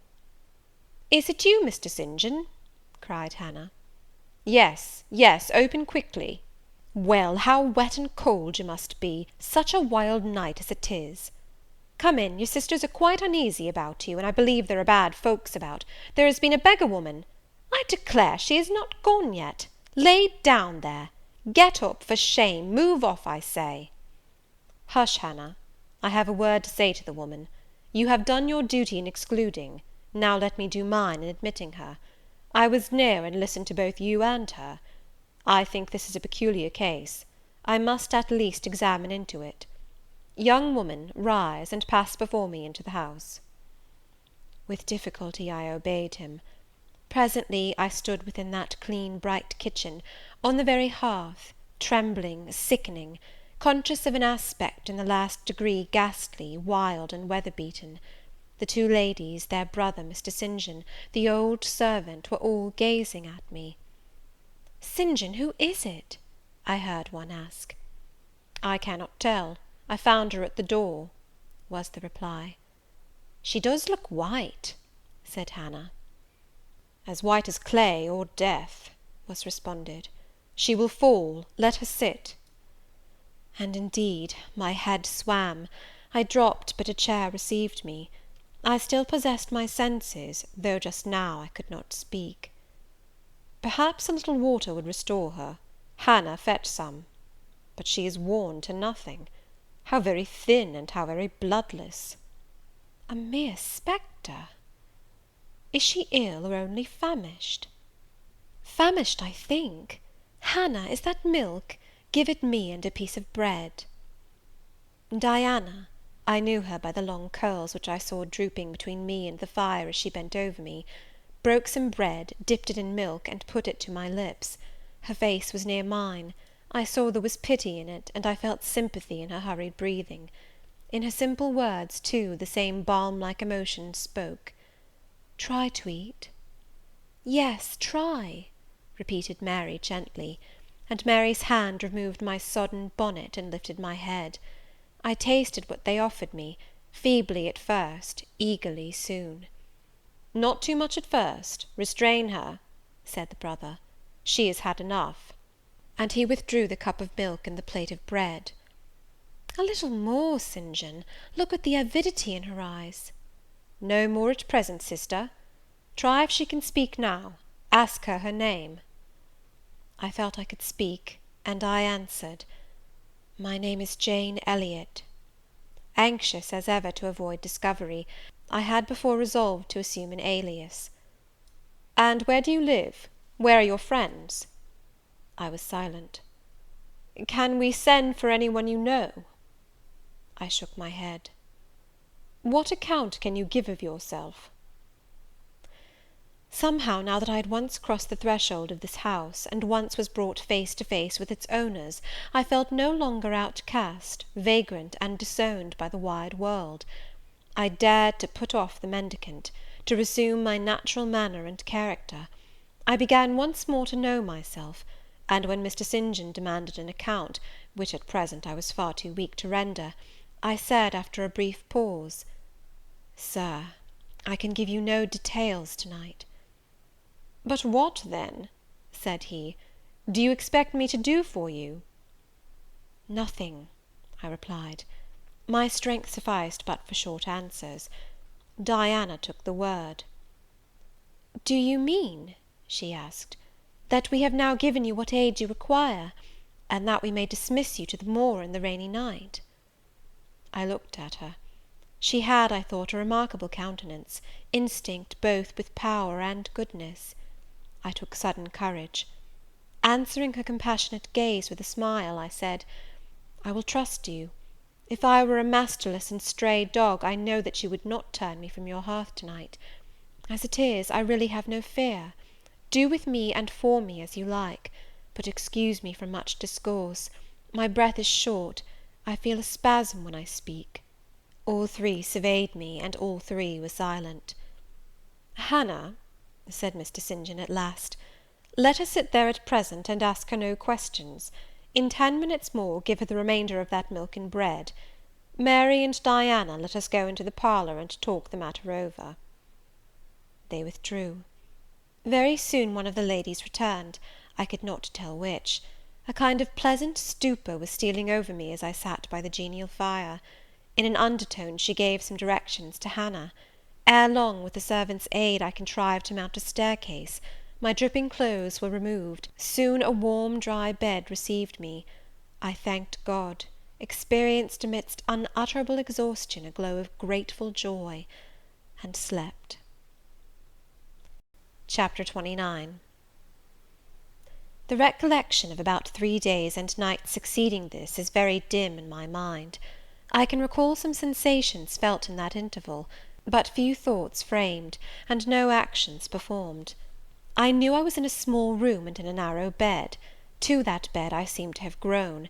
I lay on it motionless as a stone, and to have torn me from it would have been almost to kill me. I took no note of the lapse of time, of the change from morning to noon, from noon to evening. I observed when any one entered or left the apartment. I could even tell who they were. I could understand what was said when the speaker stood near to me, but I could not answer. To open my lips or move my limbs was equally impossible. Hannah, the servant, was my most frequent visitor. Her coming disturbed me. I had a feeling that she wished me away, that she did not understand me or my circumstances, that she was prejudiced against me. Diana and Mary appeared in the chamber once or twice a day. They would whisper sentences of this sort at my bedside. "It is very well we took her in." "Yes, she would certainly have been found dead at the door in the morning had she been left out all night. I wonder what she has gone through. Strange hardships, I imagine. Poor emaciated, pallid wanderer.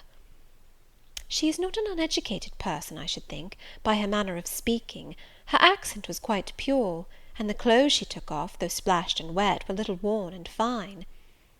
She has a peculiar face, fleshless and haggard as it is. I rather like it, and when in good health and animated, I can fancy her physiognomy would be agreeable." Never once in their dialogues did I hear a syllable of regret at the hospitality they had extended to me, or of suspicion of, or aversion to, myself. I was comforted. Mr. St. John came but once. He looked at me, and said my state of lethargy was the result of reaction from excessive and protracted fatigue. He pronounced it needless to send for a doctor. Nature, he was sure, would manage best, left to herself.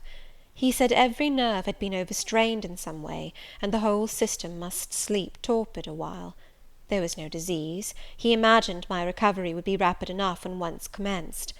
These opinions he delivered in a few words, in a quiet, low voice, and added, after a pause, in the tone of a man little accustomed to expansive comment, "Rather an unusual physiognomy, certainly not indicative of vulgarity or degradation." "Far otherwise," responded Diana. "To speak truth, St. John, my heart rather warms to the poor little soul. I wish we may be able to benefit her permanently." "That is hardly likely," was the reply. "You will find she is some young lady who has had a misunderstanding with her friends, and has probably injudiciously left them. We may perhaps succeed in restoring her to them, if she is not obstinate; but I trace lines of force in her face which make me sceptical of her tractability."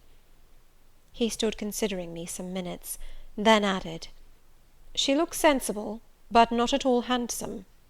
"She is so ill, St. John." "Ill or well, she would always be plain. The grace and harmony of beauty are quite wanting in those features." On the 3rd day I was better. On the 4th I could speak, move, rise in bed, and turn. Hannah had brought me some gruel and dry toast, about, as I suppose, the dinner hour. I had eaten with relish. The food was good, void of the feverish flavour which had hitherto poisoned what I had swallowed. When she left me, I felt comparatively strong and revived. Ere long, satiety of repose and desire for action stirred me. I wished to rise, but what could I put on? Only my damp and bemired apparel, in which I had slept on the ground and fallen in the marsh. I felt ashamed to appear before my benefactors so clad. I was spared the humiliation. On a chair by the bedside were all my own things, clean and dry. My black silk frock hung against the wall. The traces of the bog were removed from it. The creases left by the wet smoothed out. It was quite decent. My very shoes and stockings were purified and rendered presentable. There were the means of washing in the room, and a comb and brush to smooth my hair. After a weary process, and resting every 5 minutes, I succeeded in dressing myself. My clothes hung loose on me, for I was much wasted, but I covered deficiencies with a shawl, and once more, clean and respectable looking, no speck of the dirt, no trace of the disorder I so hated, and which seemed so to degrade me, left, I crept down a stone staircase with the aid of the banisters, to a narrow low passage, and found my way presently to the kitchen. It was full of the fragrance of new bread and the warmth of a generous fire. Hannah was baking. Prejudices, it is well known, are most difficult to eradicate from the heart, whose soil has never been loosened or fertilized by education. They grow there, firm as weeds among stones. Hannah had been cold and stiff indeed at the first. Latterly she had begun to relent a little, and when she saw me come in tidy and well dressed, she even smiled. "What, you have got up?" she said. "You are better then. You may sit you down on my chair on the hearthstone, if you will." She pointed to the rocking chair. I took it. She bustled about, examining me every now and then with the corner of her eye. Turning to me as she took some loaves from the oven, she asked bluntly, "Did you ever go a-begging afore you came here?" I was indignant for a moment, but remembering that anger was out of the question, and that I had indeed appeared as a beggar to her, I answered quietly, but still not without a certain marked firmness, "You are mistaken in supposing me a beggar. I am no beggar, any more than yourself or your young ladies." After a pause, she said, "I do not understand that. You've like no house, nor no brass, I guess." "The want of house or brass, by which I suppose you mean money, does not make a beggar in your sense of the word." "Are you book learned?" she inquired presently. "Yes, very." "But you've never been to a boarding school?" "I was at a boarding school 8 years." She opened her eyes wide. "Whatever cannot you keep yourself for, then?" "I have kept myself, and I trust shall keep myself again. What are you going to do with these gooseberries?" I inquired, as she brought out the basket of the fruit. "Make 'em into pies." "Give them to me, and I'll pick them." "Nay, I do not want you to do naught." "But I must do something. Let me have them." She consented, and she even brought me a clean towel to spread over my dress, "lest," as she said, "I should mucky it." "You've not been used to servant's work, I see by your hands," she remarked. "Happen you've been a dressmaker?" "No, you are wrong. And now never mind what I have been. Don't trouble your head further about me, but tell me the name of the house where we are." "Some calls it Marsh End, and some calls it Moor House." "And the gentleman who lives here is called Mr. St. John?" "Nay, he doesn't live here, he's only staying a while. When he is at home, he's in his own parish at Morton." "That village a few miles off?" "Ay." "And what is he?" "He is a parson." I remembered the answer of the old housekeeper at the parsonage when I had asked to see the clergyman. This, then, was his father's residence? Ay, old Mr. Rivers lived here, and his father, and his grandfather, and great-grandfather afore him. The name, then, of that gentleman is Mr. St. John Rivers? Ay, St. John is like his Kirsten name. And his sisters are called Diana and Mary Rivers? Yes. Their father is dead? Dead 3 weeks sin of a stroke. They have no mother? The mistress has been dead this many a year. Have you lived with the family long? I've lived here 30 year. I nursed them all 3. That proves you must have been an honest and faithful servant. I will say so much for you, though you have had the incivility to call me a beggar. She again regarded me with a surprised stare. I believe, she said, I was quite mista'en in my thoughts o' you, but there is so many cheats goes about, you mun forgive me. And though, I continued rather severely, you wished to turn me from the door on a night when you should not have shut out a dog. Well, it was hard, but what can a body do? I thought more of the children nor of myself. Poor things, they've like nobody to take care of 'em but me. I'm like to look sharpish. I maintained a grave silence for some minutes. "You munnot think too hardly of me," she again remarked. "But I do think hardly of you," I said, "and I'll tell you why. Not so much because you refused to give me shelter, or regarded me as an impostor, as because you just now made it a species of reproach that I had no brass and no house. Some of the best people that ever lived have been as destitute as I am, and if you are a Christian, you ought not to consider poverty a crime." "No more I ought," said she. "Mr. St. John tells me so too, and I see I were wrong, but I've a clear different notion on you now to what I had. You look a rate down dacent little cratur." "That will do. I forgive you now. Shake hands." She put her flowery and horny hand into mine. Another and heartier smile illumined her rough face, and from that moment we were friends. Hannah was evidently fond of talking. While I picked the fruit, and she made the paste for the pies, she proceeded to give me sundry details about her deceased master and mistress, and "the childer," as she called the young people. Old Mr. Rivers, she said, was a plain enough man, but a gentleman, and of as ancient a family as could be found. Marsh End had belonged to the Rivers ever since it was a house, and it was, she affirmed, "abone 200 year old, for all it looked but a small humble place, not to compare with Mr. Oliver's grand hall down in Morton Vale.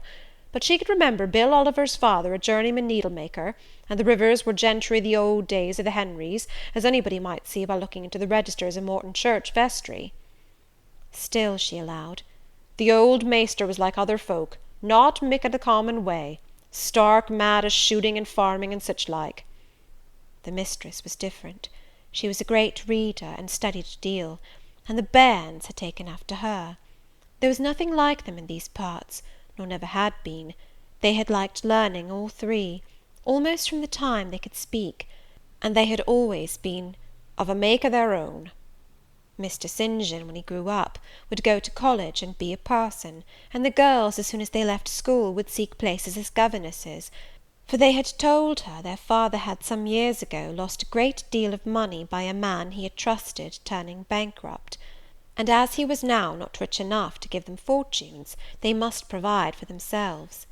They had lived very little at home for a long while, and were only come now to stay a few weeks on account of their father's death.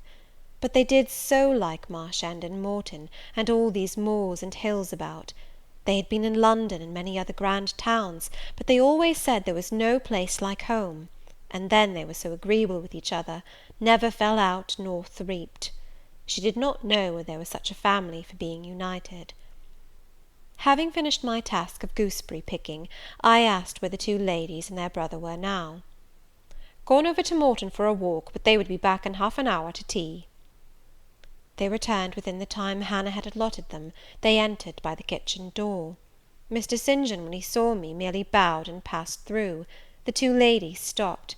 Mary, in a few words, kindly and calmly expressed the pleasure she felt in seeing me well enough to be able to come down. Diana took my hand. She shook her head at me. "You should have waited for my leave to descend," she said. "You still look very pale, and so thin. Poor child! Poor girl!" Diana had a voice toned, to my ear, like the cooing of a dove. She possessed eyes whose gaze I delighted to encounter.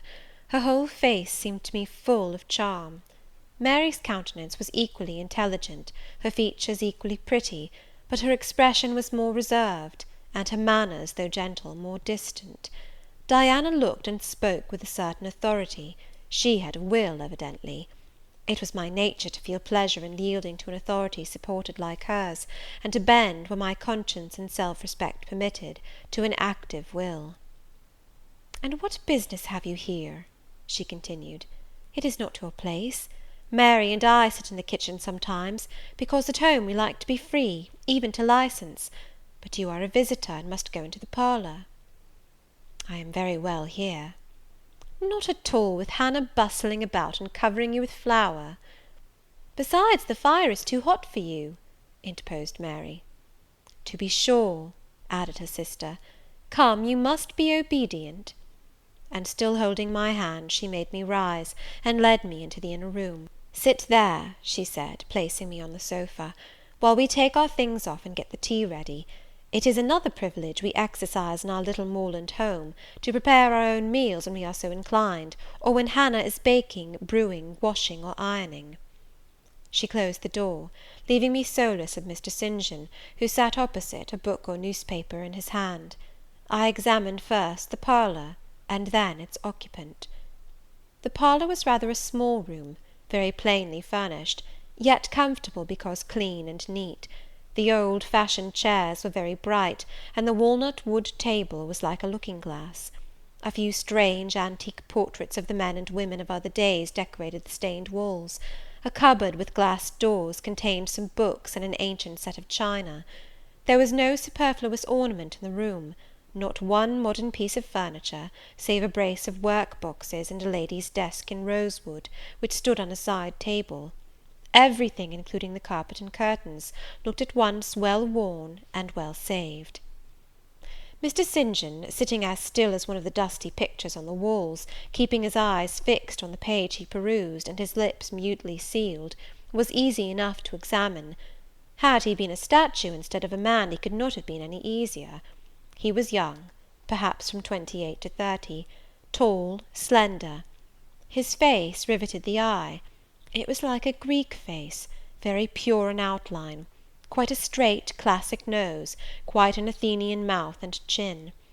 It is seldom indeed an English face comes so near the antique models as did his.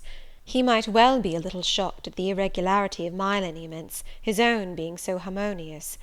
His eyes were large and blue, with brown lashes. His high forehead, colourless as ivory, was partially streaked over by careless locks of fair hair. This is a gentle delineation, is it not, reader? Yet he whom it describes scarcely impressed one with the idea of a gentle, a yielding, an impressible, or even of a placid nature. Quiescent as he now sat, there was something about his nostril, his mouth, his brow, which, to my perceptions, indicated elements within either restless, or hard, or eager. He did not speak to me one word, nor even direct to me one glance, till his sisters returned. Diana, as she passed in and out in the course of preparing tea, brought me a little cake, baked on the top of the oven. "Eat that now," she said; "you must be hungry. Hannah says you have had nothing but some gruel since breakfast." I did not refuse it, for my appetite was awakened and keen. Mr. Rivers now closed his book, approached the table, and, as he took a seat, fixed his blue, pictorial-looking eyes full on me. There was an unceremonious directness, a searching, decided steadfastness in his gaze now, which told that intention, and not diffidence, had hitherto kept it averted from the stranger. "You are very hungry," he said. "I am, Sir." It is my way, it always was my way by instinct, ever to meet the brief with brevity, the direct with plainness. "It is well for you that a low fever has forced you to abstain for the last 3 days. There would have been danger in yielding to the cravings of your appetite at first. Now you may eat, though still not immoderately." "I trust I shall not eat long at your expense, Sir," was my very clumsily contrived, unpolished answer. "No," he said coolly, "when you have indicated to us the residence of your friends, we can write to them, and you may be restored to home." "That I must plainly tell you is out of my power to do, being absolutely without home and friends." The three looked at me, but not distrustfully. I felt there was no suspicion in their glances, there was more of curiosity. I speak particularly of the young ladies. St. John's eyes, though clear enough in a literal sense, in a figurative one were difficult to fathom. He seemed to use them rather as instruments to search other people's thoughts, than as agents to reveal his own; the which combination of keenness and reserve was considerably more calculated to embarrass than to encourage. "Do you mean to say," he asked, "that you are completely isolated from every connection?" "I do. Not a tie links me to any living thing, not a claim do I possess to admittance under any roof in England." "A most singular position at your age." Here I saw his glance directed to my hands, which were folded on the table before me. I wondered what he sought there. His words soon explained the quest. "You have never been married? You are a spinster?" Diana laughed. "Why, she can't be above 17 or 18 years old, St. John," said she. "I am near 19, but I am not married, no." I felt a burning glow mount to my face, for bitter and agitating recollections were awakened by the allusion to marriage. They all saw the embarrassment and the emotion.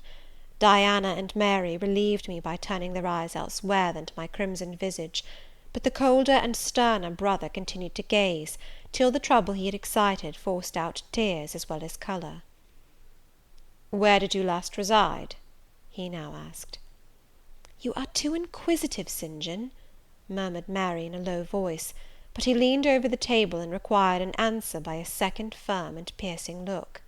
"The name of the place where, and of the person with whom I lived, is my secret," I replied concisely. "Which, if you like, you have, in my opinion, a right to keep, both from St. John and from every other questioner," remarked Diana.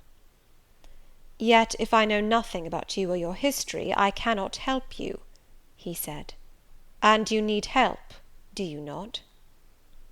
"I need it, and I seek it so far, Sir, that some true philanthropist will put me in the way of getting work which I can do, and the remuneration for which will keep me, if but in the barest necessities of life."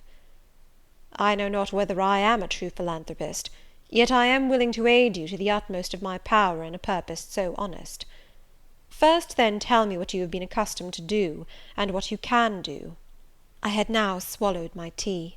I was mightily refreshed by the beverage; as much so as a giant with wine. It gave new tone to my unstrung nerves, and enabled me to address this penetrating young judge steadily. "Mr. Rivers," I said, turning to him, and looking at him as he looked at me, openly and without diffidence, "you and your sisters have done me a great service, the greatest man can do his fellow being. You have rescued me, by your noble hospitality, from death. This benefit conferred gives you an unlimited claim on my gratitude, and a claim, to a certain extent, on my confidence. I will tell you as much of the history of the wanderer you have harboured, as I can tell without compromising my own peace of mind, my own security, moral and physical, and that of others. I am an orphan, the daughter of a clergyman.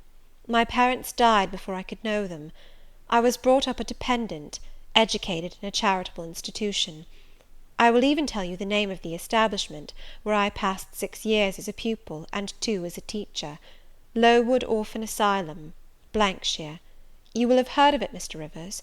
The Reverend Robert Brocklehurst is the treasurer." "I have heard of Mr. Brocklehurst, and I have seen the school." "I left Lowood nearly a year since to become a private governess. I obtained a good situation, and was happy. This place I was obliged to leave 4 days before I came here. The reason of my departure I cannot and ought not to explain. It would be useless, dangerous, and would sound incredible. No blame attached to me. I am as free from culpability as any one of you 3. Miserable I am, and must be for a time; for the catastrophe which drove me from a house I had found a paradise was of a strange and direful nature. I observed but 2 points in planning my departure: speed, secrecy. To secure these I had to leave behind me everything I possessed except a small parcel, which, in my hurry and trouble of mind, I forgot to take out of the coach that brought me to Whitcross. To this neighbourhood, then, I came, quite destitute. I slept 2 nights in the open air, and wandered about 2 days without crossing a threshold. But twice in that space of time did I taste food, and it was when brought by hunger, exhaustion, and despair almost to the last gasp, that you, Mr. Rivers, forbade me to perish of want at your door, and took me under the shelter of your roof. I know all your sisters have done for me since, for I have not been insensible during my seeming torpor, and I owe to their spontaneous, genuine, genial compassion as large a debt as to your evangelical charity." "Don't make her talk any more now, St. John," said Diana, as I paused. "She is evidently not yet fit for excitement. Come to the sofa, and sit down now, Miss Elliot." I gave an involuntary half start at hearing the alias. I had forgotten my new name. Mr. Rivers, whom nothing seemed to escape, noticed it at once.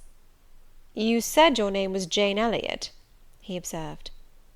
"I did say so, and it is the name by which I think it expedient to be called at present. but it is not my real name, and when I hear it, it sounds strange to me." "Your real name you will not give?" "No. I fear discovery above all things, and whatever disclosure would lead to it, I avoid." "You are quite right, I am sure," said Diana.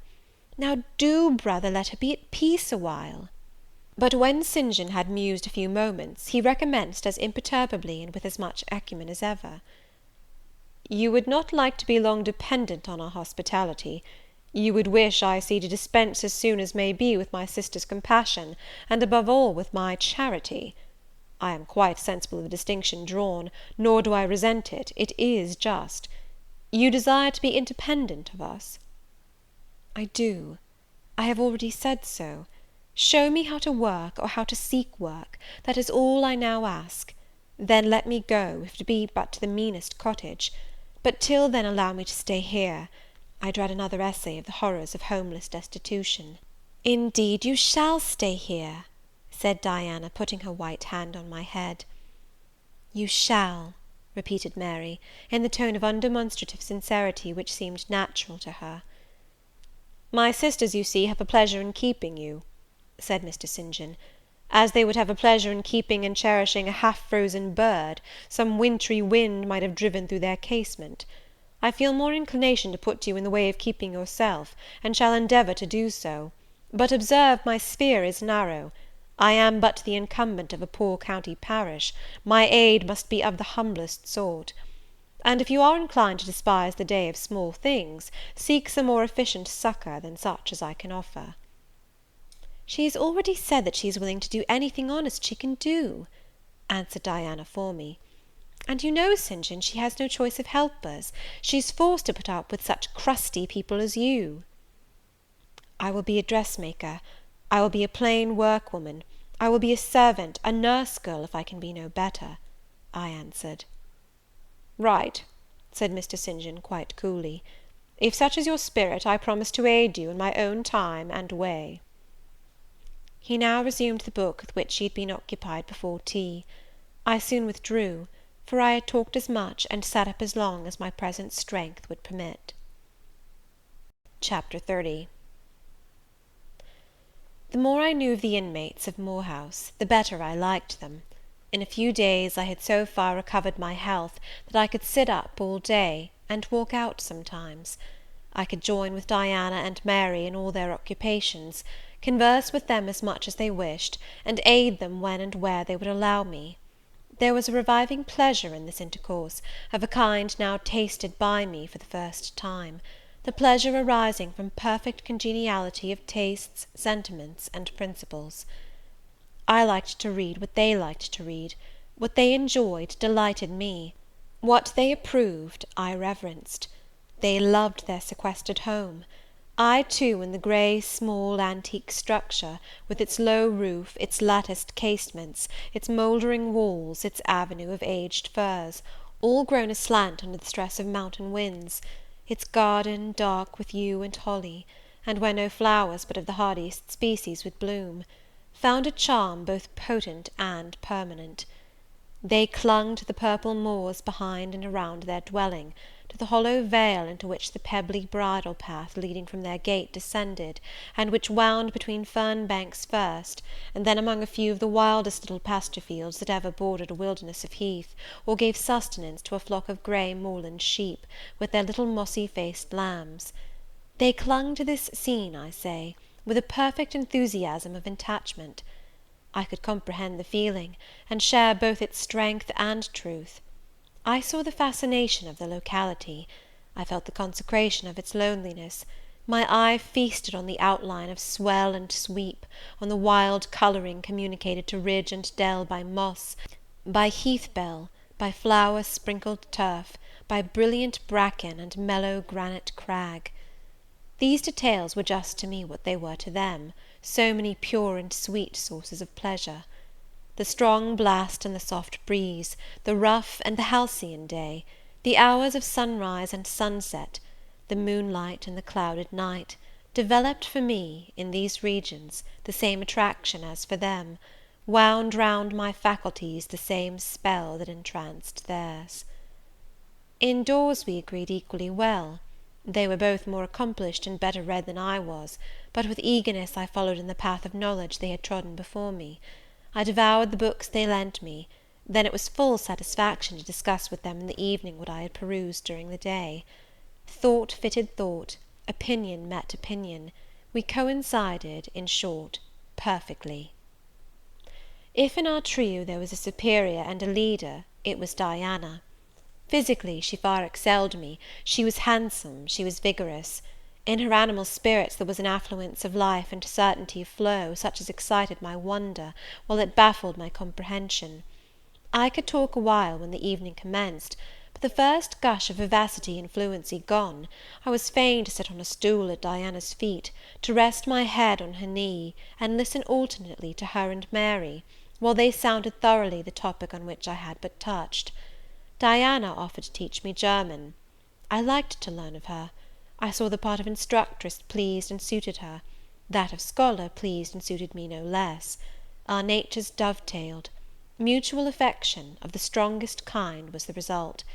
They discovered I could draw; their pencils and colour boxes were immediately at my service. My skill, greater in this one point than theirs, surprised and charmed them. Mary would sit and watch me by the hour together; then she would take lessons, and a docile, intelligent, assiduous pupil she made. Thus occupied, and mutually entertained, days passed like hours, and weeks like days. As to Mr. St. John, the intimacy which had arisen so naturally and rapidly between me and his sisters did not extend to him. One reason of the distance he had observed between us was, that he was comparatively seldom at home. A large proportion of his time appeared devoted to visiting the sick and poor among the scattered population of his parish. No weather seemed to hinder him in these pastoral excursions. Rain or fair, he would, when his hours of morning study were over, take his hat, and, followed by his father's old pointer, Carlo, go out on his mission of love or duty. I scarcely know in which light he regarded it. Sometimes, when the day was very unfavourable, his sisters would expostulate. He would then say, with a peculiar smile, more solemn than cheerful, "And if I let a gust of wind or a sprinkling of rain turn me aside from these easy tasks, what preparation would such sloth be for the future I propose to myself?" Diana and Mary's general answer to this question was a sigh, and some minutes of apparently mournful meditation. But besides his frequent absences, there was another barrier to friendship with him. He seemed of a reserved, an abstracted, and even of a brooding nature. Zealous in his ministerial labours, blameless in his life and habits, he yet did not appear to enjoy that mental serenity, that inward content, which should be the reward of every sincere Christian and practical philanthropist.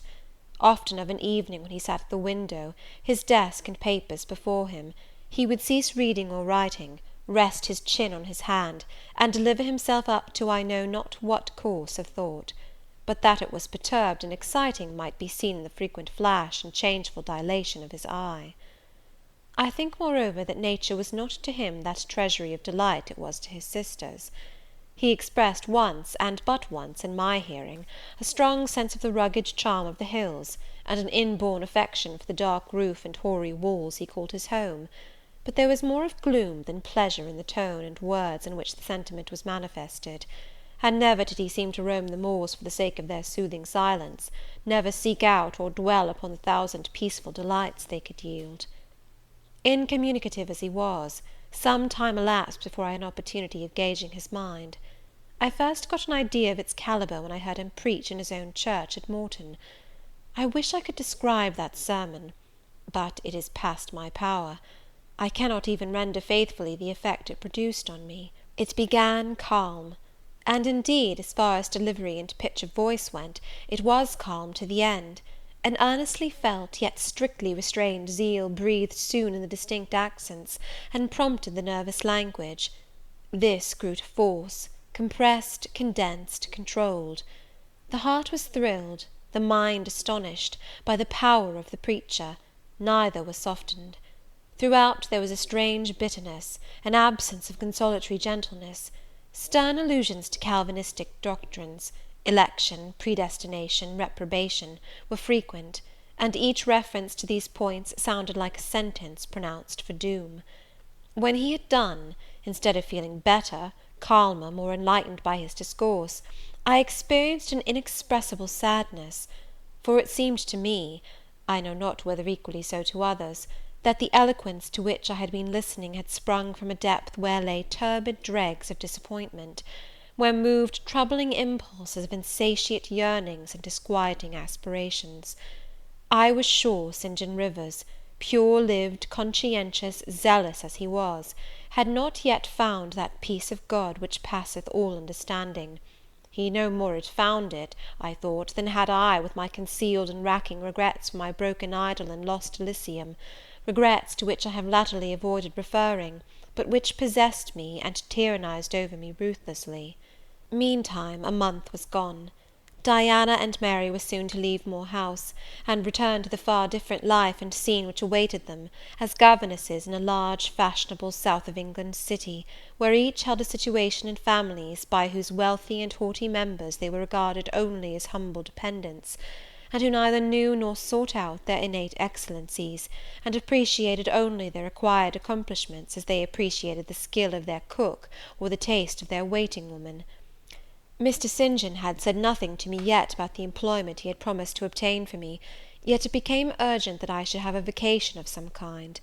One morning, being left alone with him a few minutes in the parlour, I ventured to approach the window recess, which his table, chair, and desk consecrated as a kind of study, and I was going to speak, though not very well knowing in what words to frame my inquiry, for it is at all times difficult to break the ice of reserve glassing over such natures as his, when he saved me the trouble by being the first to commence a dialogue. Looking up as I drew near, "You have a question to ask of me?" he said. "Yes, I wish to know whether you have heard of any service I can offer myself to undertake." "I found or devised something for you 3 weeks ago; but as you seemed both useful and happy here, as my sisters had evidently become attached to you, and your society gave them unusual pleasure, I deemed it inexpedient to break in on your mutual comfort, till their approaching departure from Marsh End should render yours necessary." "And they will go in 3 days now?" I said. "Yes, and when they go, I shall return to the parsonage at Morton. Hannah will accompany me, and this old house will be shut up." I waited a few moments, expecting he would go on with the subject first broached; but he seemed to have entered another train of reflection. His look denoted abstraction from me and my business. I was obliged to recall him to a theme which was, of necessity, one of close and anxious interest to me. "What is the employment you had in view, Mr. Rivers? I hope this delay will not have increased the difficulty of securing it." "Oh, no, since it is an employment which depends only on me to give, and you to accept." He again paused. There seemed a reluctance to continue. I grew impatient; a restless movement or two, and an eager and exacting glance fastened on his face, conveyed the feeling to him as effectually as words could have done, and with less trouble. "You need be in no hurry to hear," he said. "Let me frankly tell you, I have nothing eligible or profitable to suggest. Before I explain, recall, if you please, my notice, clearly given, that if I helped you, it must be as the blind man would help the lame. I am poor; for I find that, when I have paid my father's debts, all the patrimony remaining to me will be this crumbling grange, the row of scathed firs behind, and the patch of moorish soil, with the yew trees and holly bushes in front. I am obscure. Rivers is an old name; but of the 3 sole descendants of the race, 2 earn the dependent's crust among strangers, and the 3rd considers himself an alien from his native country, not only for life, but in death. Yes, and deems, and is bound to deem, himself honoured by the lot, and aspires but after the day when the cross of separation from fleshly ties shall be laid on his shoulders, and when the head of that church militant of whose humblest members he is one, shall give the word, "Rise, follow me." St. John said these words as he pronounced his sermons, with a quiet, deep voice, with an unflushed cheek, and a coruscating radiance of glance. He resumed: "And since I am myself poor and obscure, I can offer you but a service of poverty and obscurity. You may even think it degrading; for I see now your habits have been what the world calls refined. Your tastes lean to the ideal, and your society has at least been among the educated. But I consider that no service degrades which can better our race. I hold that the more arid and unreclaimed the soil where the Christian labourer's task of tillage is appointed him, the scantier the meed his toil brings, the higher the honour. His, under such circumstances, is the destiny of the pioneer, and the first pioneers of the gospel were the apostles. Their captain was Jesus, the Redeemer himself. "Well," I said, as he again paused, "proceed." He looked at me before he proceeded. Indeed, he seemed leisurely to read my face, as if its features and lines were characters on a page. The conclusions drawn from his scrutiny he partially expressed in his succeeding observations. "I believe you will accept the post I offer you," he said, "and hold it for a while. Not permanently, though, any more than I could permanently keep the narrow and the narrowing, the tranquil hidden office of English country incumbent; for in your nature is an alloy as detrimental to repose as that in mine, though of a different kind." "Do explain," I urged, when he halted once more. "I will, and you shall hear how poor the proposal is, how trivial, how cramping. I shall not stay long at Morton now that my father is dead, and that I am my own master. I shall leave the place probably in the course of a 12-month; but while I do stay, I will exert myself to the utmost for its improvement. Morton, when I came to it 2 years ago, had no school. The children of the poor were excluded from every hope of progress. I established one for boys. I mean now to open a second school for girls. I have hired a building for the purpose, with a cottage of 2 rooms attached to it for the mistress's house. Her salary will be £30 a year. Her house is already furnished, very simply but sufficiently, by the kindness of a lady, Miss Oliver, the only daughter of the sole rich man in my parish, Mr. Oliver, the proprietor of a needle factory and iron foundry in the valley. The same lady pays for the education and clothing of an orphan from the workhouse, on condition that she shall aid the mistress in such menial offices connected with her own house and the school as her occupation of teaching will prevent her having time to discharge in person. Will you be this mistress?" He put the question rather hurriedly. He seemed half to expect an indignant or at least a disdainful rejection of the offer. Not knowing all my thoughts and feelings, though guessing some, he could not tell in what light the lot would appear to me.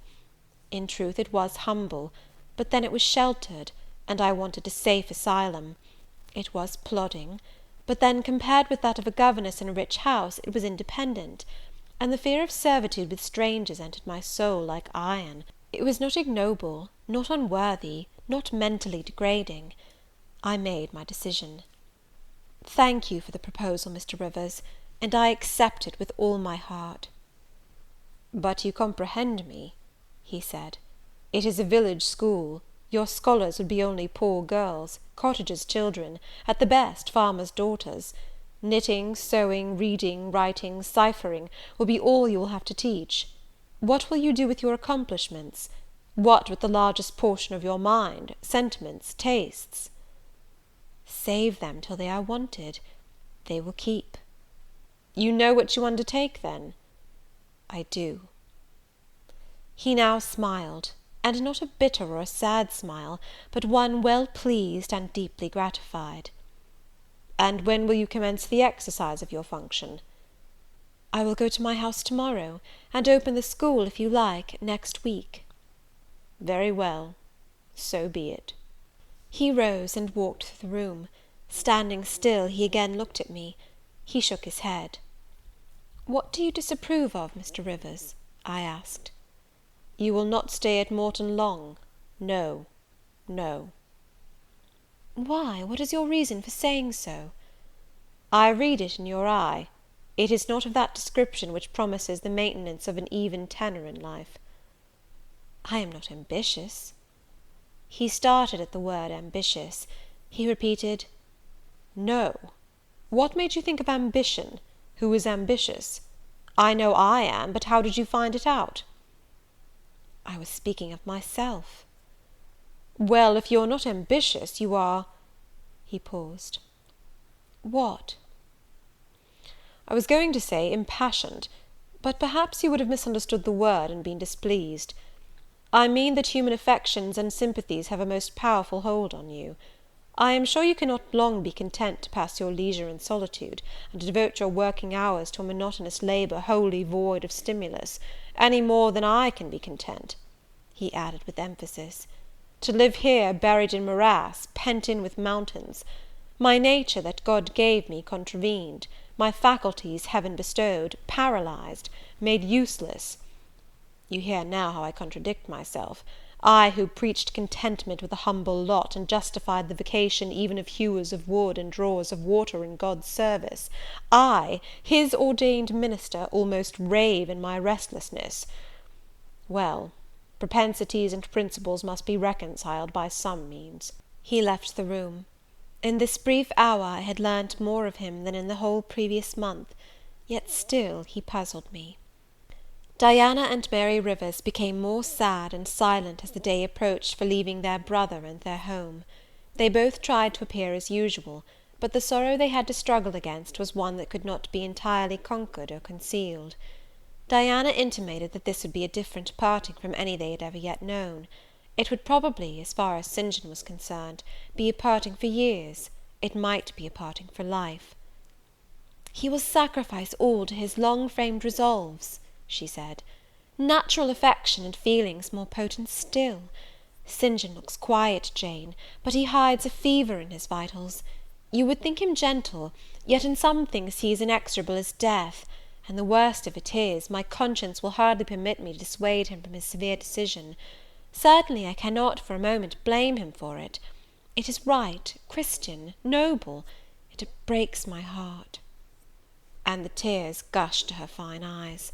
Mary bent her head low over her work. "We are now without father, we shall soon be without home and brother," she murmured. At that moment a little accident supervened, which seemed decreed by fate purposely to prove the truth of the adage, that misfortunes never come singly, and to add to their distresses the vexing one of the slip between the cup and lip. St. John passed the window reading a letter. He entered. "Our Uncle John is dead," said he. Both the sisters seemed struck, not shocked or appalled. The tidings appeared in their eyes rather momentous than afflicting. "Dead?" repeated Diana.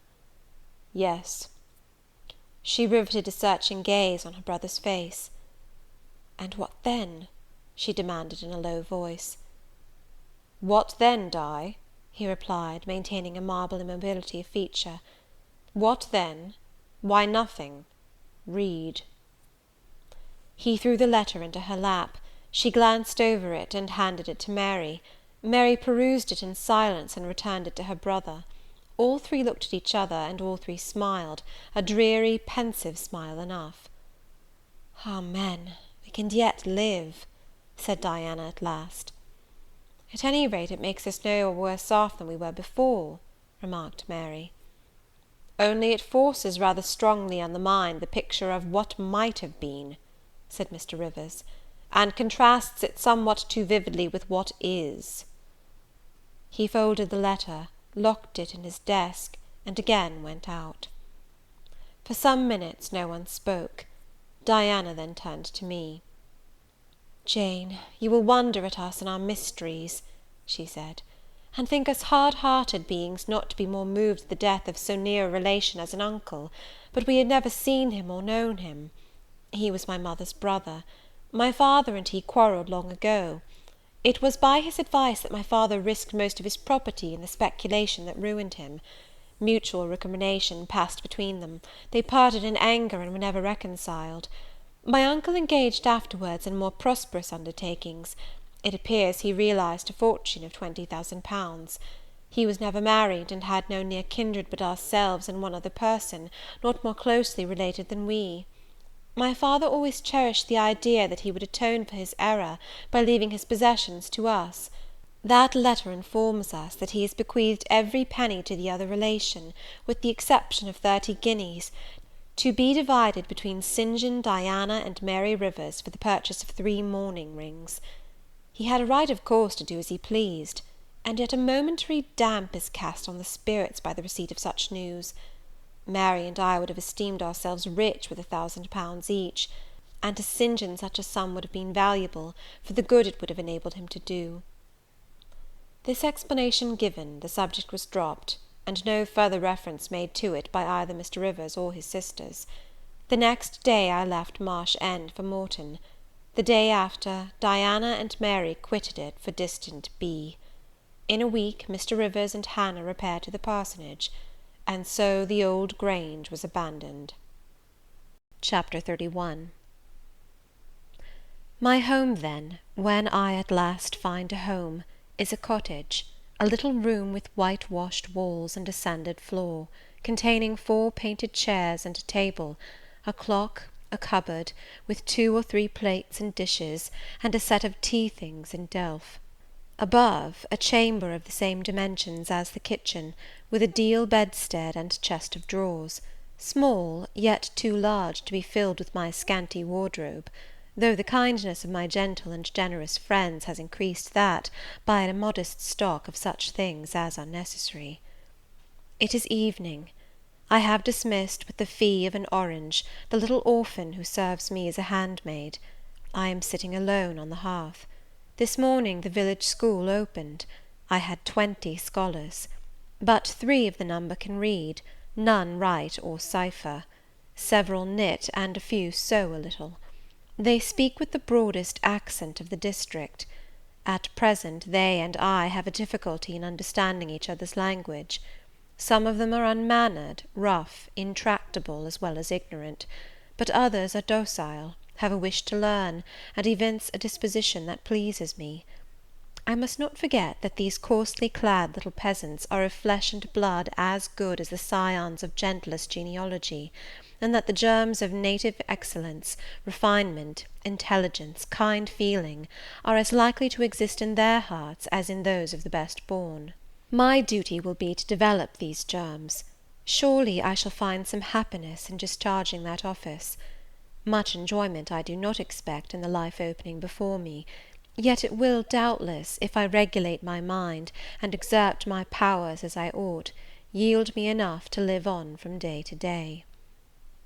Was I very gleeful, settled, content, during the hours I passed in yonder bare, humble schoolroom this morning and afternoon? Not to deceive myself, I must reply, no. I felt desolate to a degree. I felt, yes, idiot that I am, I felt degraded. I doubted I had taken a step which sank instead of raising me in the scale of social existence. I was weakly dismayed at the ignorance, the poverty, the coarseness of all I heard and saw around me. But let me not hate and despise myself too much for these feelings. I know them to be wrong. That is a great step gained. I shall strive to overcome them. To-morrow, I trust, I shall get the better of them partially, and in a few weeks, perhaps, they will be quite subdued. In a few months, it is possible, the happiness of seeing progress and a change for the better in my scholars may substitute gratification for disgust. Meantime, let me ask myself one question. Which is better? To have surrendered to temptation, listened to passion, made no painful effort, no struggle, but to have sunk down in the silken snare, fallen asleep on the flowers covering it, wakened in a southern clime among the luxuries of a pleasure villa, to have been now living in France, Mr. Rochester's mistress, delirious with his love half my time, for he would, oh yes, he would have loved me well for a while. He did love me. No one will ever love me so again. I shall never more know the sweet homage given to beauty, youth, and grace, for never to any one else shall I seem to possess these charms. He was fond and proud of me. It is what no man besides will ever be. But where am I wandering, and what am I saying, and above all feeling? Whether it is better, I ask, to be a slave in a fool's paradise at Marseilles, fevered with delusive bliss one hour, suffocating with the bitterest tears of remorse and shame the next, or to be a village schoolmistress, free and honest, in a breezy mountain nook in the healthy heart of England? Yes, I feel now that I was right when I adhered to principle and law, and scorned and crushed the insane promptings of a frenzied moment. God directed me to a correct choice. I thank His providence for the guidance. Having brought my eventide musings to this point, I rose, went to my door, and looked at the sunset of the harvest day, and at the quiet fields before my cottage, which, with the school, was distant half a mile from the village. The birds were singing their last strains. The air was mild, the dew was balm. While I looked, I thought myself happy, and was surprised to find myself ere long weeping. And why? For the doom which had reft me from adhesion to my master. For him I was no more to see. For the desperate grief and fatal fury, consequences of my departure, which might now, perhaps, be dragging him from the path of right, too far to leave hope of ultimate restoration thither. At this thought, I turned my face aside from the lovely sky of Eve and lonely vale of Morton.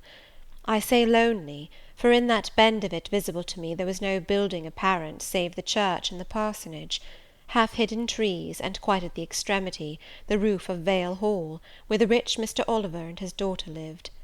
I hid my eyes, and leant my head against the stone frame of my door; but soon a slight noise near the wicket which shut in my tiny garden from the meadow beyond it made me look up. A dog, old Carlo, Mr. Rivers' pointer, as I saw in a moment, was pushing the gate with his nose, and St. John himself leant upon it with folded arms, his brow knit, his gaze, grave almost to displeasure, fixed on me. I asked him to come in. "No, I cannot stay. I have only brought you a little parcel my sisters left for you. I think it contains a colour box, pencils, and paper." I approached to take it. A welcome gift it was. He examined my face, I thought, with austerity as I came near. The traces of tears were doubtless very visible upon it. "Have you found your first day's work harder than you expected?" he asked. "Oh, no! On the contrary, I think in time I shall get on with my scholars very well." "But perhaps your accommodations, your cottage, your furniture, have disappointed your expectations. They are, in truth, scanty enough, but—" I interrupted. "My cottage is clean and weather-proof, my furniture sufficient and commodious. All I see has made me thankful, not despondent. I am not absolutely such a fool and sensualist as to regret the absence of a carpet, a sofa, and silver plate. Besides, 5 weeks ago I had nothing. I was an outcast, a beggar, a vagrant. Now I have acquaintance, a home, a business. I wonder at the goodness of God, the generosity of my friends, the bounty of my lot. I do not repine." "But you feel solitude and oppression. The little house there behind you is dark and empty." "I have hardly had time yet to enjoy a sense of tranquillity, much less to grow impatient under one of loneliness." "Very well. I hope you feel the content you express. At any rate, your good sense will tell you that it is too soon yet to yield to the vacillating fears of Lot's wife. What you had left before I saw you, of course, I do not know. But I counsel you to resist firmly every temptation which would incline you to look back. Pursue your present career steadily, for some months at least." "It is what I mean to do," I answered. St. John continued, "It is hard work to control the workings of inclination and turn the bent of nature, but that it may be done, I know from experience. God has given us, in a measure, the power to make our own fate, and when our energies seem to demand a sustenance they cannot get, when our will strains after a path we may not follow, we need neither starve from inanition nor stand still in despair. We have but to seek another nourishment for the mind, as strong as the forbidden food it longed to taste, and perhaps purer, and to hew out for the adventurous foot a road as direct and broad as the one fortune has blocked up against us, if rougher than it. A year ago I was myself intensely miserable, because I thought I had made a mistake in entering the ministry. Its uniform duties wearied me to death. I burnt for the more active life of the world, for the more exciting toils of a literary career, for the destiny of an artist, author, orator, anything rather than that of a priest.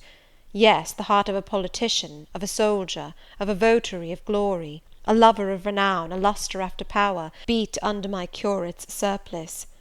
I considered. My life was so wretched, it must be changed, or I must die. After a season of darkness and struggling, light broke and relief fell. My cramped existence all at once spread out to a plain without bounds. My powers heard a call from heaven to rise, gather their full strength, spread their wings, and mount beyond ken.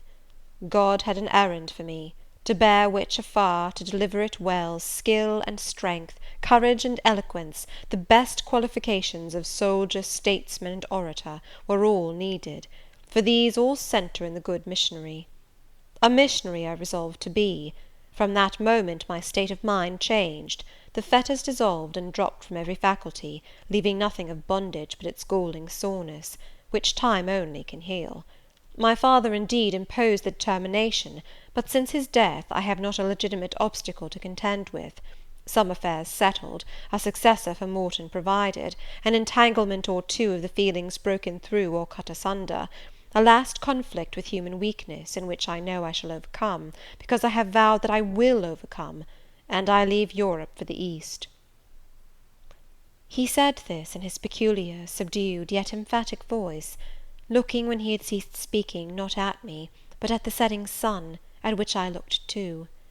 Both he and I had our backs towards the path leading up the field to the wicket. We had heard no step on that grass-grown track. The water running in the vale was the one lulling sound of the hour and scene.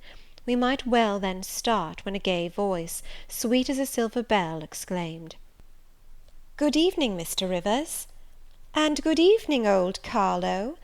Your dog is quicker to recognise his friends than you are, sir. He pricked his ears and wagged his tail when I was at the bottom of the field, and you have your back towards me now." It was true. Though Mr. Rivers had started at the first of those musical accents, as if a thunderbolt had split a cloud over his head, he stood yet, at the close of the sentence, in the same attitude in which the speaker had surprised him, his arm resting on the gate, his face directed towards the west. He turned at last with measured deliberation. A vision, as it seemed to me, had risen at his side. There appeared, within 3 feet of him, a form clad in pure white, a youthful, graceful form, full yet fine in contour, and when, after bending to caress Carlo, it lifted up its head and threw back a long veil, there bloomed under his glance a face of perfect beauty. Perfect beauty is a strong expression, but I do not retrace or qualify it. As sweet features as ever the temperate clime of Albion moulded, as pure hues of rose and lily as ever her humid gales and vapoury skies generated and screened, justified, in this instance, the term. No charm was wanting, no defect was perceptible. The young girl had regular and delicate lineaments, eyes shaped and coloured as we see them in lovely pictures, large and dark and full. The long and shadowy eyelash which encircles a fine eye with so soft a fascination, the pencilled brow which gives such clearness, the white smooth forehead, which adds such repose to the livelier beauties of tint and ray, the cheek oval, fresh and smooth, the lips fresh too, ruddy, healthy, sweetly formed, the even and gleaming teeth without flaw, the small dimpled chin, the ornament of rich plenteous tresses, all advantages, in short, which combined, realised the ideal of beauty, were fully hers. I wondered as I looked at this fair creature. I admired her with my whole heart. Nature had surely formed her in a partial mood, and, forgetting her usual stinted stepmother dole of gifts, had endowed this, her darling, with a grande dame's bounty. What did St. John Rivers think of this earthly angel?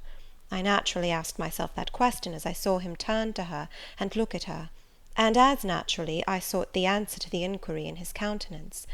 He had already withdrawn his eye from the Perry, and was looking at a humble tuft of daisies which grew by the wicket. "A lovely evening, but late for you to be out alone," he said, as he crushed the snowy heads of the closed flowers with his foot. "Oh, I only came home from S." She mentioned the name of a large town some 20 miles distant.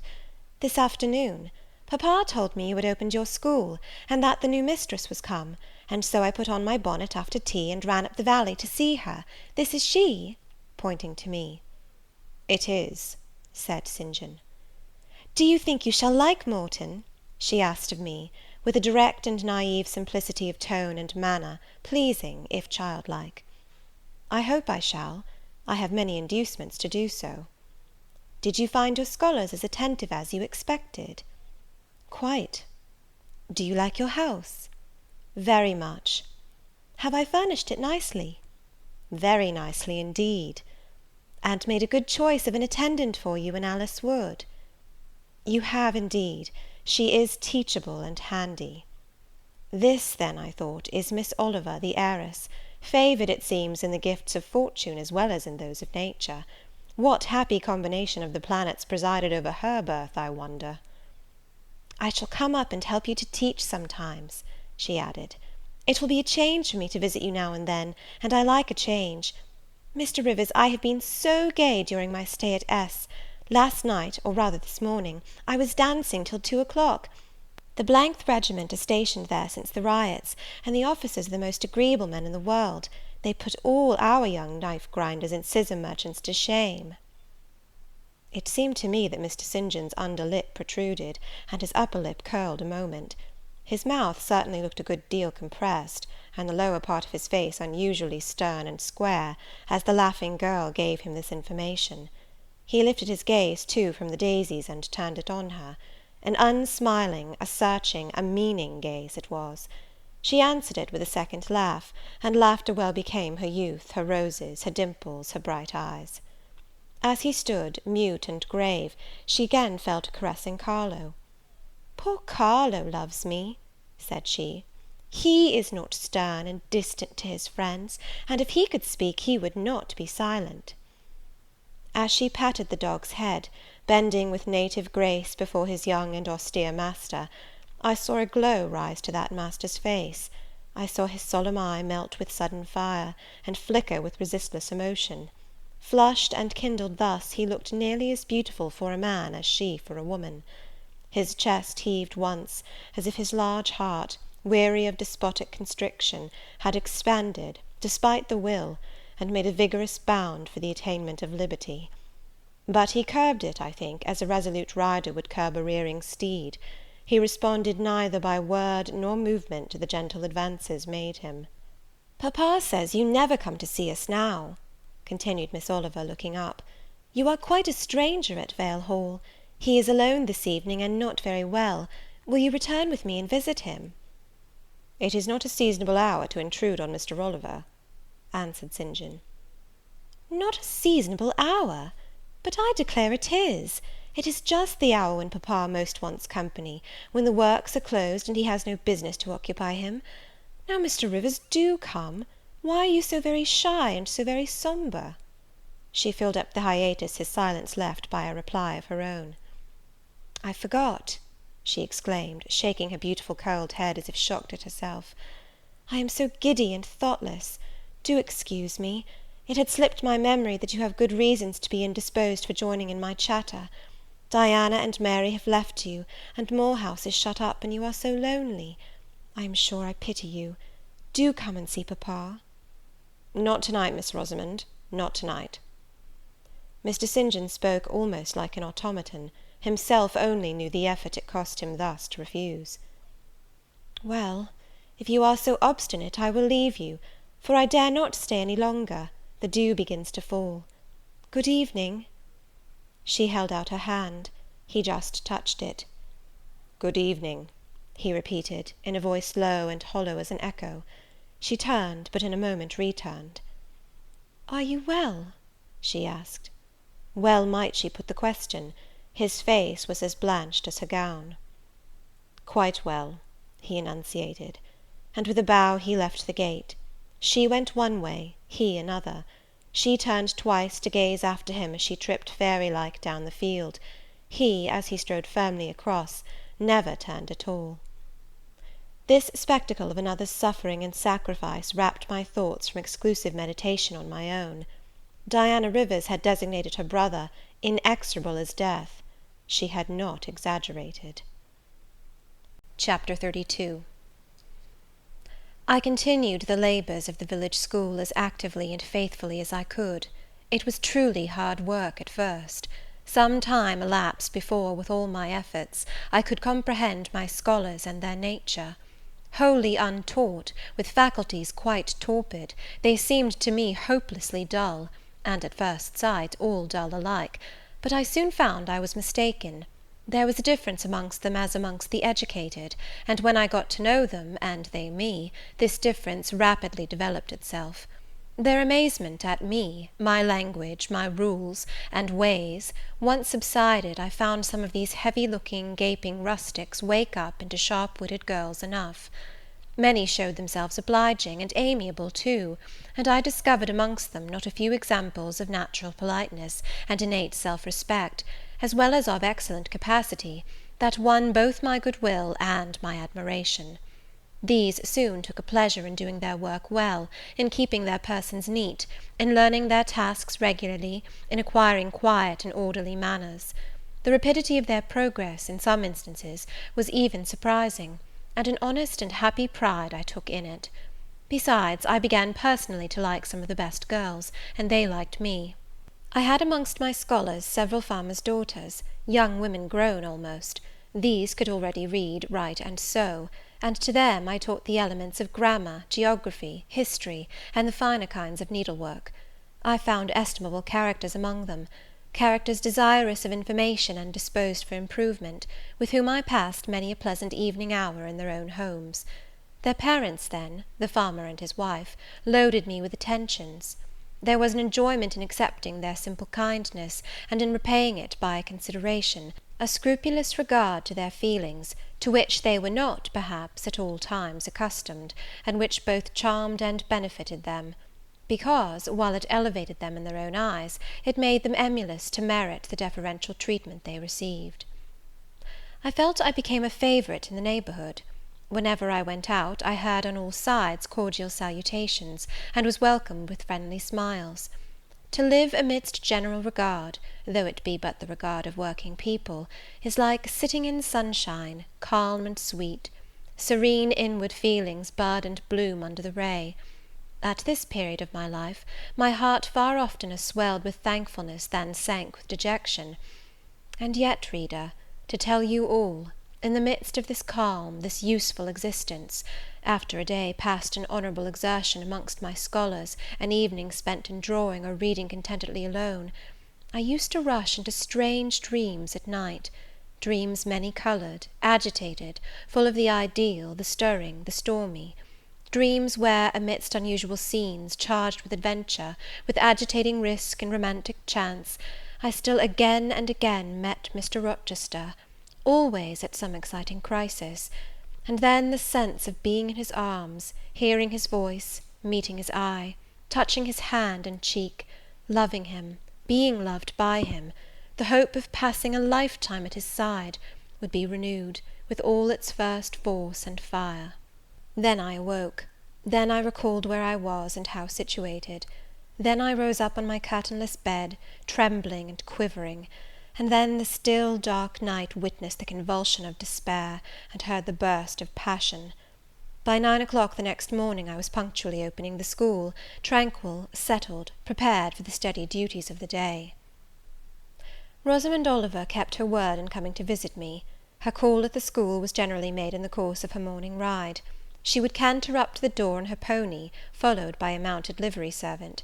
Anything more exquisite than her appearance, in her purple habit, with her Amazon's cap of black velvet placed gracefully above the long curls that kissed her cheek and floated to her shoulders, can scarcely be imagined; and it was thus she would enter the rustic building, and glide through the dazzled ranks of the village children. She generally came at the hour when Mr. Rivers was engaged in giving his daily catechizing lesson. Keenly, I fear, did the eye of the visitress pierce the young pastor's heart. A sort of instinct seemed to warn him of her entrance, even when he did not see it, and when he was looking quite away from the door, if she appeared at it, his cheek would glow, and his marble-seeming features, though they refused to relax, changed indescribably, and in their very quiescence became expressive of a repressed fervour, stronger than working muscle or darting glance could indicate. Of course, she knew her power; indeed, he did not, because he could not, conceal it from her. In spite of his Christian stoicism, when she went up and addressed him, and smiled gaily, encouragingly, even fondly in his face, his hand would tremble and his eye burn. He seemed to say, with his sad and resolute look, if he did not say it with his lips, "I love you, and I know you prefer me. It is not despair of success that keeps me dumb. If I offered my heart, I believe you would accept it. But that heart is already laid on a sacred altar, the fire is arranged round it, it will soon be no more than a sacrifice consumed." And then she would pout like a disappointed child, a pensive cloud would soften her radiant vivacity, she would withdraw her hand hastily from his, and turn in transient petulance from his aspect, at once so heroic and so martyr-like. St. John, no doubt, would have given the world to follow, recall, retain her, when she thus left him; but he would not give one chance of heaven, nor relinquished for the Elysium of her love one hope of the true eternal paradise. Besides, he could not bind all that he had in his nature, the rover, the aspirant, the poet, the priest, in the limits of a single passion. He could not, he would not, renounce his wild field of mission warfare for the parlours and the peace of Vale Hall. I learnt so much from himself in an inroad I once, despite his reserve, had the daring to make on his confidence. Miss Oliver already honoured me with frequent visits to my cottage. I had learnt her whole character, which was without mystery or disguise. She was coquettish, but not heartless; exacting, but not worthlessly selfish. She had been indulged from her birth, but was not absolutely spoiled. She was hasty, but good humoured; vain, she could not help it when every glance in the class showed her such a flush of loveliness, but not affected; liberal-handed, innocent of the pride of wealth, ingenuous, sufficiently intelligent, gay, lively, and unthinking. She was very charming, in short, even to a cool observer of her own sex like me; but she was not profoundly interesting or thoroughly impressive. A very different sort of mind was hers from that, for instance, of the sisters of St. John. Still, I liked her almost as much as I liked my pupil Adele, except that, for a child whom we have watched over and taught, a closer affection is engendered than we can give an equally attractive adult acquaintance. She had taken an amiable caprice to me. She said I was like Mr. Rivers, only certainly, she allowed, not 1/10 so handsome, though I was a nice neat little soul enough, but he was an angel. I was, however, good, clever, composed, and firm, like him. I was a lusus naturae, she affirmed, as a village schoolmistress. She was sure my previous history, if known, would make a delightful romance. One evening, while with her usual childlike activity, and thoughtless yet not offensive inquisitiveness, she was rummaging the cupboard and table drawer of my little kitchen, she discovered first 2 French books, a volume of Schiller, a German grammar and dictionary, and then my drawing materials and some sketches, including a pencil head of a pretty little cherub-like girl, one of my scholars, and sundry views from nature, taken in the Vale of Morton and on the surrounding moors. She was first transfixed with surprise, and then electrified with delight. Had I done these pictures? Did I know French and German? What a love, what a miracle I was! I drew better than her master in the first school in S. Would I sketch a portrait of her, to show to papa? With pleasure, I replied, and I felt a thrill of artist delight at the idea of copying from so perfect and radiant a model. She had then on a dark blue silk dress, her arms and her neck were bare, her only ornament was her chestnut tresses, which waved over her shoulders with all the wild grace of natural curls. I took a sheet of fine cardboard, and drew a careful outline. I promised myself the pleasure of colouring it, and as it was getting late then, I told her she must come and sit another day. She made such a report of me to her father, that Mr. Oliver himself accompanied her next evening, a tall, massive-featured, middle-aged and grey-headed man, at whose side his lovely daughter looked like a bright flower near a hoary turret. He appeared a taciturn, and perhaps a proud personage, but he was very kind to me. The sketch of Rosamond's portrait pleased him highly. He said I must make a finished picture of it. He insisted, too, on my coming the next day to spend the evening at Vale Hall. I went. I found it a large, handsome residence, showing abundant evidences of wealth in the proprietor. Rosamond was full of glee and pleasure all the time I stayed. Her father was affable, and when he entered into conversation with me after tea, he expressed in strong terms his approbation of what I had done in Morton School, and said he only feared, from what he saw and heard, I was too good for the place, and would soon quit it for one more suitable. "Indeed," cried Rosamond, "she is clever enough to be a governess in a high family, papa." I thought I would far rather be where I am than in any high family in the land. Mr. Oliver spoke of Mr. Rivers, of the Rivers family, with great respect. He said it was a very old name in that neighbourhood. that the ancestors of the house were wealthy, that all Morton had once belonged to them, that even now he considered the representative of that house might, if he liked, make an alliance with the best. He accounted it a pity that so fine and talented a young man should have formed the design of going out as a missionary; it was quite throwing a valuable life away. It appeared, then, that the father would throw no obstacle in the way of Rosamond's union with St. John. Mr. Oliver evidently regarded the young clergyman's good birth, old name, and sacred profession as sufficient compensation for the want of fortune. It was the 5th of November, and a holiday. My little servant, after helping me to clean my house, was gone, well satisfied with the fee of a penny for her aid. All about me was spotless and bright, scoured floor, polished grate, and well-rubbed chairs. I had also made myself neat, and had now the afternoon before me to spend as I would. The translation of a few pages of German occupied an hour. Then I got my palette and pencils, and fell to the more soothing, because easier occupation, of completing Rosamond Oliver's miniature. The head was finished already; there was but the background to tint, and the drapery to shade off; a touch of carmine, too, to add to the ripe lips; a soft curl here and there to the tresses; a deeper tinge to the shadow of the lash under the azured eyelid. I was absorbed in the execution of these nice details, when, after one rapid tap, my door unclosed, admitting St. John Rivers. "I come to see how you are spending the holiday," he said. "Not, I hope, in thought. No, that is well. While you draw, you will not feel lonely. You see, I mistrust you still, though you have borne up wonderfully so far. I have brought you a book for evening solace." And he laid on the table a new publication, a poem, one of those genuine productions so often vouchsafed to the fortunate public of those days, the golden age of modern literature. Alas, the readers of our era are less favoured. But courage, I will not pause either to accuse or repine. I know poetry is not dead, nor genius lost, nor has Mammon gained power over either, to bind or slay. They will both assert their existence, their presence, their liberty and strength again one day. Powerful angels, safe in heaven. They smile when sordid souls triumph, and feeble ones weep over their destruction. Poetry destroyed? Genius banished? No. Mediocrity, no. Do not let envy prompt you to the thought. No, they not only live, but reign and redeem, and without their divine influence spread everywhere, you would be in hell, the hell of your own meanness. While I was eagerly glancing at the bright pages of Marmion, for Marmion it was, St. John stooped to examine my drawing. His tall figure sprang erect again with a start. He said nothing. I looked up at him. He shunned my eye. I knew his thoughts well, and could read his heart plainly. At the moment I felt calmer and cooler than he.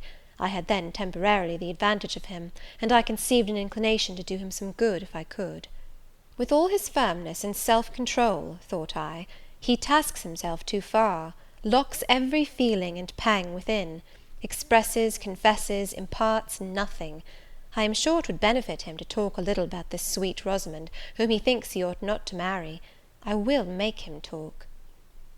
I said first, "Take a chair, Mr. Rivers." But he answered, as he always did, that he could not stay. "Very well," I responded mentally, "stand if you like, but you shall not go just yet, I am determined. Solitude is at least as bad for you as it is for me. I'll try if I cannot deliver the secret spring of your confidence, and find an aperture in that marble breast through which I can shed one drop of the balm of sympathy." "Is this portrait like?" I asked bluntly. "Like? Like whom? I did not observe it closely." "You did, Mr. Rivers." He almost started at my sudden and strange abruptness. He looked at me astonished. "Oh, that is nothing yet," I muttered within. "I don't mean to be baffled by a little stiffness on your part. I'm prepared to go to considerable lengths." I continued, "You observed it closely and distinctly, but I have no objection to your looking at it again." And I rose and placed it in his hand. "A well-executed picture," he said.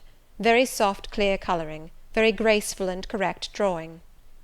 "Yes, yes, I know all that. But what of the resemblance? Who is it like?" Mastering some hesitation, he answered, "Miss Oliver, I presume?" "Of course. And now, Sir, to reward you for the accurate guess, I will promise to paint you a careful and faithful duplicate of this very picture, provided you admit that the gift would be acceptable to you. I don't wish to throw away my time and trouble on an offering you would deem worthless." He continued to gaze at the picture. The longer he looked, the firmer he held it, the more he seemed to covet it. "It is like," he murmured, "the eye is well managed, the colour, light, expression are perfect. It smiles." "Would it comfort or would it wound you to have a similar painting? Tell me that. When you are at Madagascar, at the Cape, or in India, would it be a consolation to have that memento in your possession? Or would the sight of it bring recollections calculated to enervate and distress?" He now furtively raised his eyes. He glanced at me, irresolute, disturbed. He again surveyed the picture. "That I should like to have it is certain. Whether it would be judicious or wise is another question."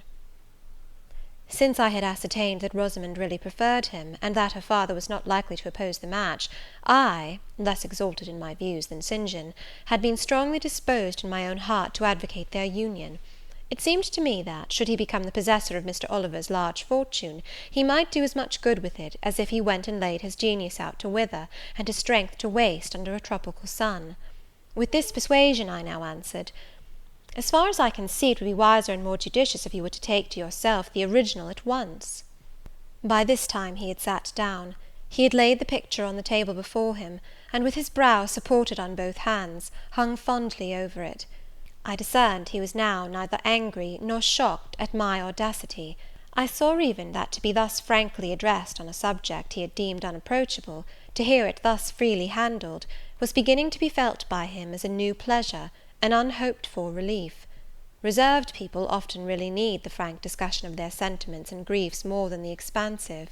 The sternest seeming stoic is human after all, and to burst with boldness and goodwill into the silent sea of their souls is often to confer on them the first of obligations. "She likes you, I am sure," said I, as I stood behind his chair, "and her father respects you.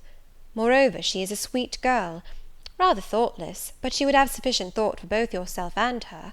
You ought to marry her." "Does she like me?" he asked. "Certainly, better than she likes any one else. She talks of you continually. There is no subject she enjoys so much or touches upon so often." "It is very pleasant to hear this," he said, "very. Go on, for another quarter of an hour." And he actually took out his watch, and laid it upon the table to measure the time. "But where is the use of going on," I asked, "when you are probably preparing some iron blow of contradiction, or forging a fresh chain to fetter your heart? Don't imagine such hard things. Fancy me yielding and melting as I am doing. Human love rising like a freshly opened fountain in my mind, and overflowing with sweet inundation all the field I have so carefully and with such labour prepared, so assiduously sown with the seeds of good intentions, of self-denying plans. And now it is deluged with a nectarous flood, the young germs swamped, delicious poison cankering them. Now I see myself stretched on an ottoman in the drawing-room at Vale Hall, that my bride, Rosamond Oliver's feet. She is talking to me with a sweet voice, gazing down on me with those eyes your skilful hand has copied so well, smiling at me with those coral lips. She is mine, I am hers. This present life and passing world suffice to me. Hush, say nothing. My heart is full of delight. My senses are entranced. Let the time I marked pass in peace." I humoured him. The watch ticked on. He breathed fast and low. I stood silent. Amidst this hush the quartet sped. He replaced the watch, laid the picture down, rose, and stood on the hearth. "Now," said he, "that little space was given to delirium and delusion. I rested my temples on the breast of temptation, and put my neck voluntarily under her yoke of flowers. I tasted her cup. The pillow was burning. There is an asp in the garland. The wine has a bitter taste. Her promises are hollow. Her offers false. I see and know all this." I gazed at him in wonder. "It is strange," pursued he, "that while I love Rosamond Oliver so wildly, with all the intensity indeed of a first passion, the object of which is exquisitely beautiful, graceful, fascinating, I experience at the same time a calm, unwarped consciousness that she would not make me a good wife, that she is not the partner suited to me, that I should discover this within a year after marriage, and that to 12 months' rapture would succeed a lifetime of regret. This I know." "Strange indeed!" I could not help ejaculating. "While something in me," he went on, "is acutely sensible to her charms, something else is as deeply impressed with her defects. They are such that she could sympathize in nothing I aspired to, cooperate in nothing I undertook. Rosamond a sufferer, a labourer, a female apostle? Rosamond a missionary's wife? No." "But you need not be a missionary. You might relinquish that scheme." "Relinquish? What? My vocation? My great work? My foundation laid on earth for a mansion in heaven? My hopes of being numbered in the band who have merged all ambitions in the glorious one of bettering their race, of carrying knowledge into the realms of ignorance, of substituting peace for war, freedom for bondage, religion for superstition, the hope of heaven for the fear of hell? Must I relinquish that? It is dearer than the blood in my veins. It is what I have to look forward to, and to live for." After a considerable pause, I said, "And Miss Oliver? Are her disappointment and sorrow of no interest to you?" "Miss Oliver is ever surrounded by suitors and flatterers. In less than a month my image will be effaced from her heart. She will forget me, and will marry probably some one who will make her far happier than I should do." "You speak coolly enough, but you suffer in the conflict. You are wasting away." "No. If I get a little thin, it is with anxiety about my prospects yet unsettled, my departure continually procrastinated. Only this morning I received intelligence that the successor, whose arrival I have been so long expecting, cannot be ready to replace me for 3 months to come yet, and perhaps the 3 months may extend to 6. "You tremble and become flushed whenever Miss Oliver enters the schoolroom." Again the surprised expression crossed his face. He had not imagined that a woman would dare to speak so to a man. For me, I felt at home in this sort of discourse. I could never rest in communication with strong, discreet, and refined minds, whether male or female, till I had passed the outworks of conventional reserve, and crossed the threshold of confidence, and won a place by their heart's very hearthstone. "You are original," said he, "and not timid. There is something brave in your spirit, as well as penetrating in your eye. But allow me to assure you that you partially misinterpret my emotions. You think them more profound and potent than they are. You give me a larger allowance of sympathy than I have a just claim to. When I colour, and when I shade before Miss Oliver, I do not pity myself.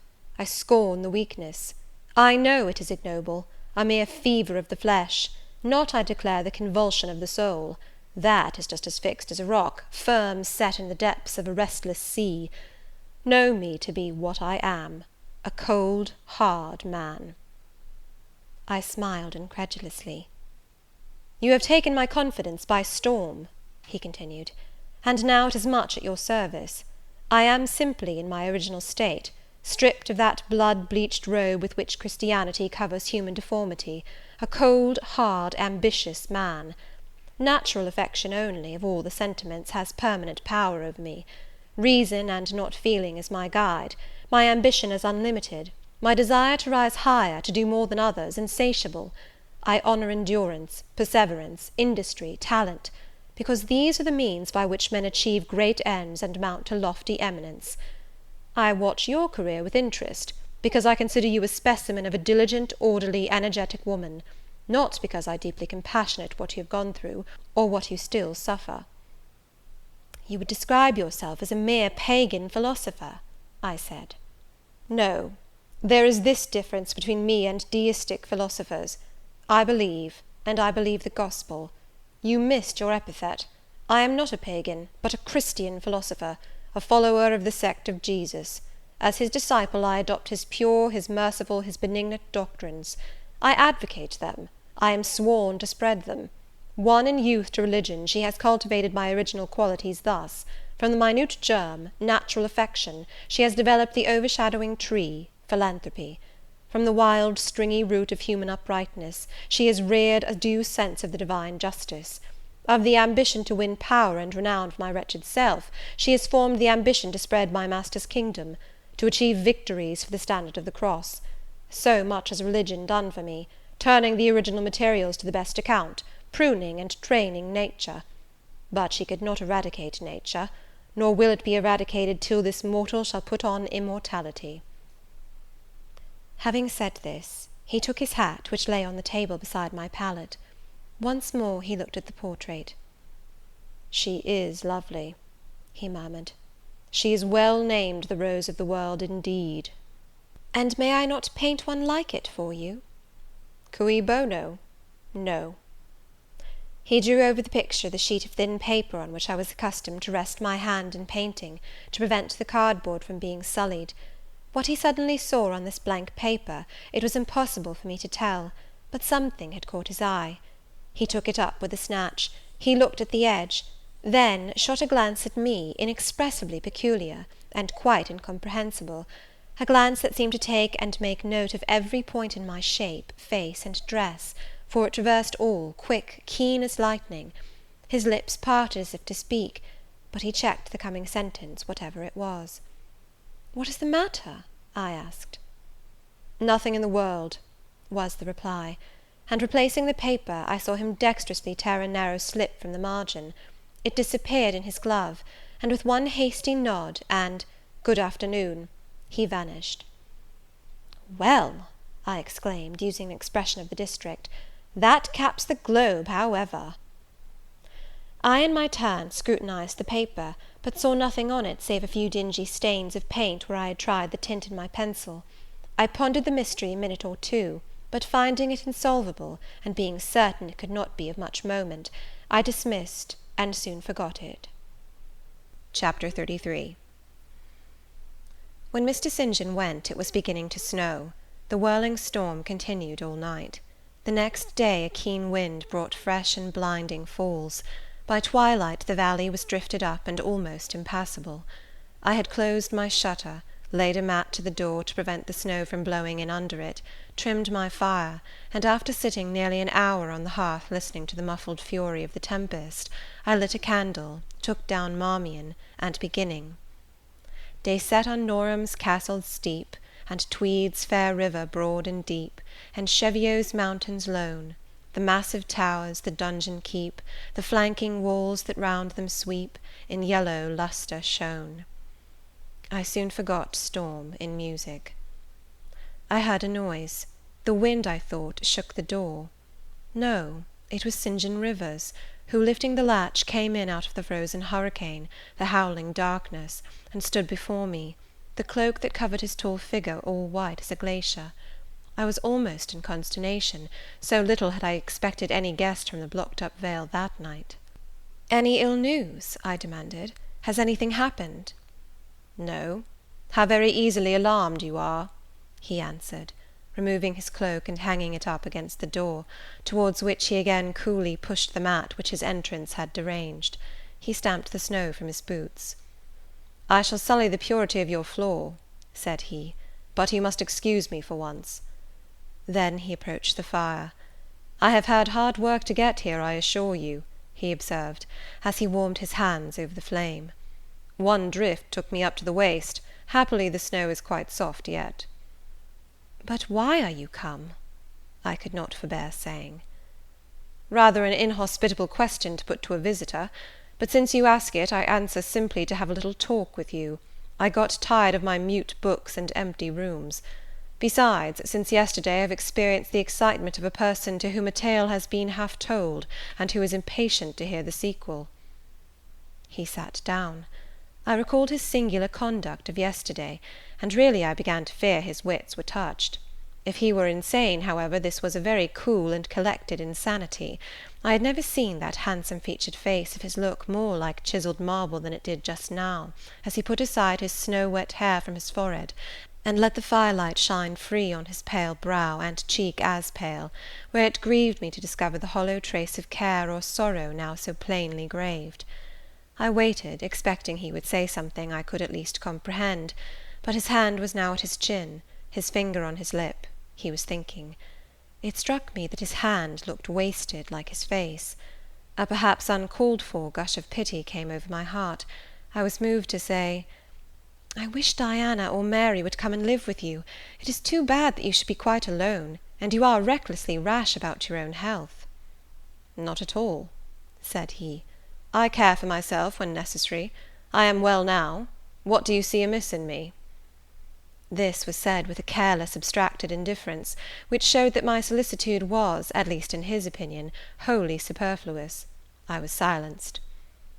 He still slowly moved his finger over his upper lip, and still his eye dwelt dreamily on the glowing grate. Thinking it urgent to say something, I asked him presently if he felt any cold draught from the door which was behind him. "No, no," he responded, shortly and somewhat testily.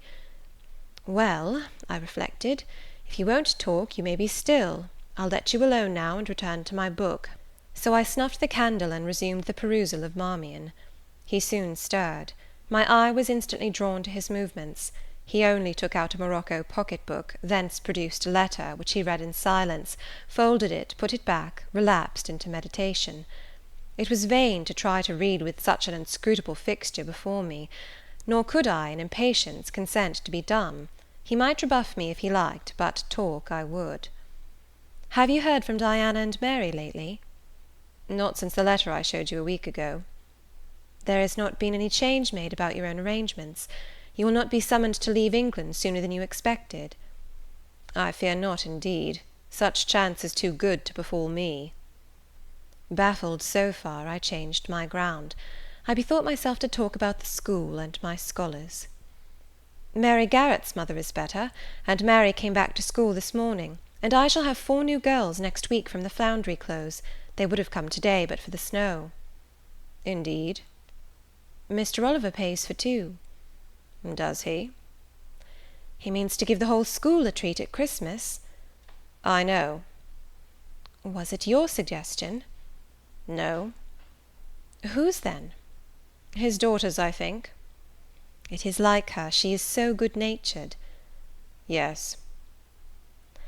Again came the blank of a pause. The clock struck 8 strokes. It aroused him. He uncrossed his legs, sat erect, and turned to me. "Leave your book a moment, and come a little nearer the fire," he said. Wondering, and of my wonder finding no end, I complied.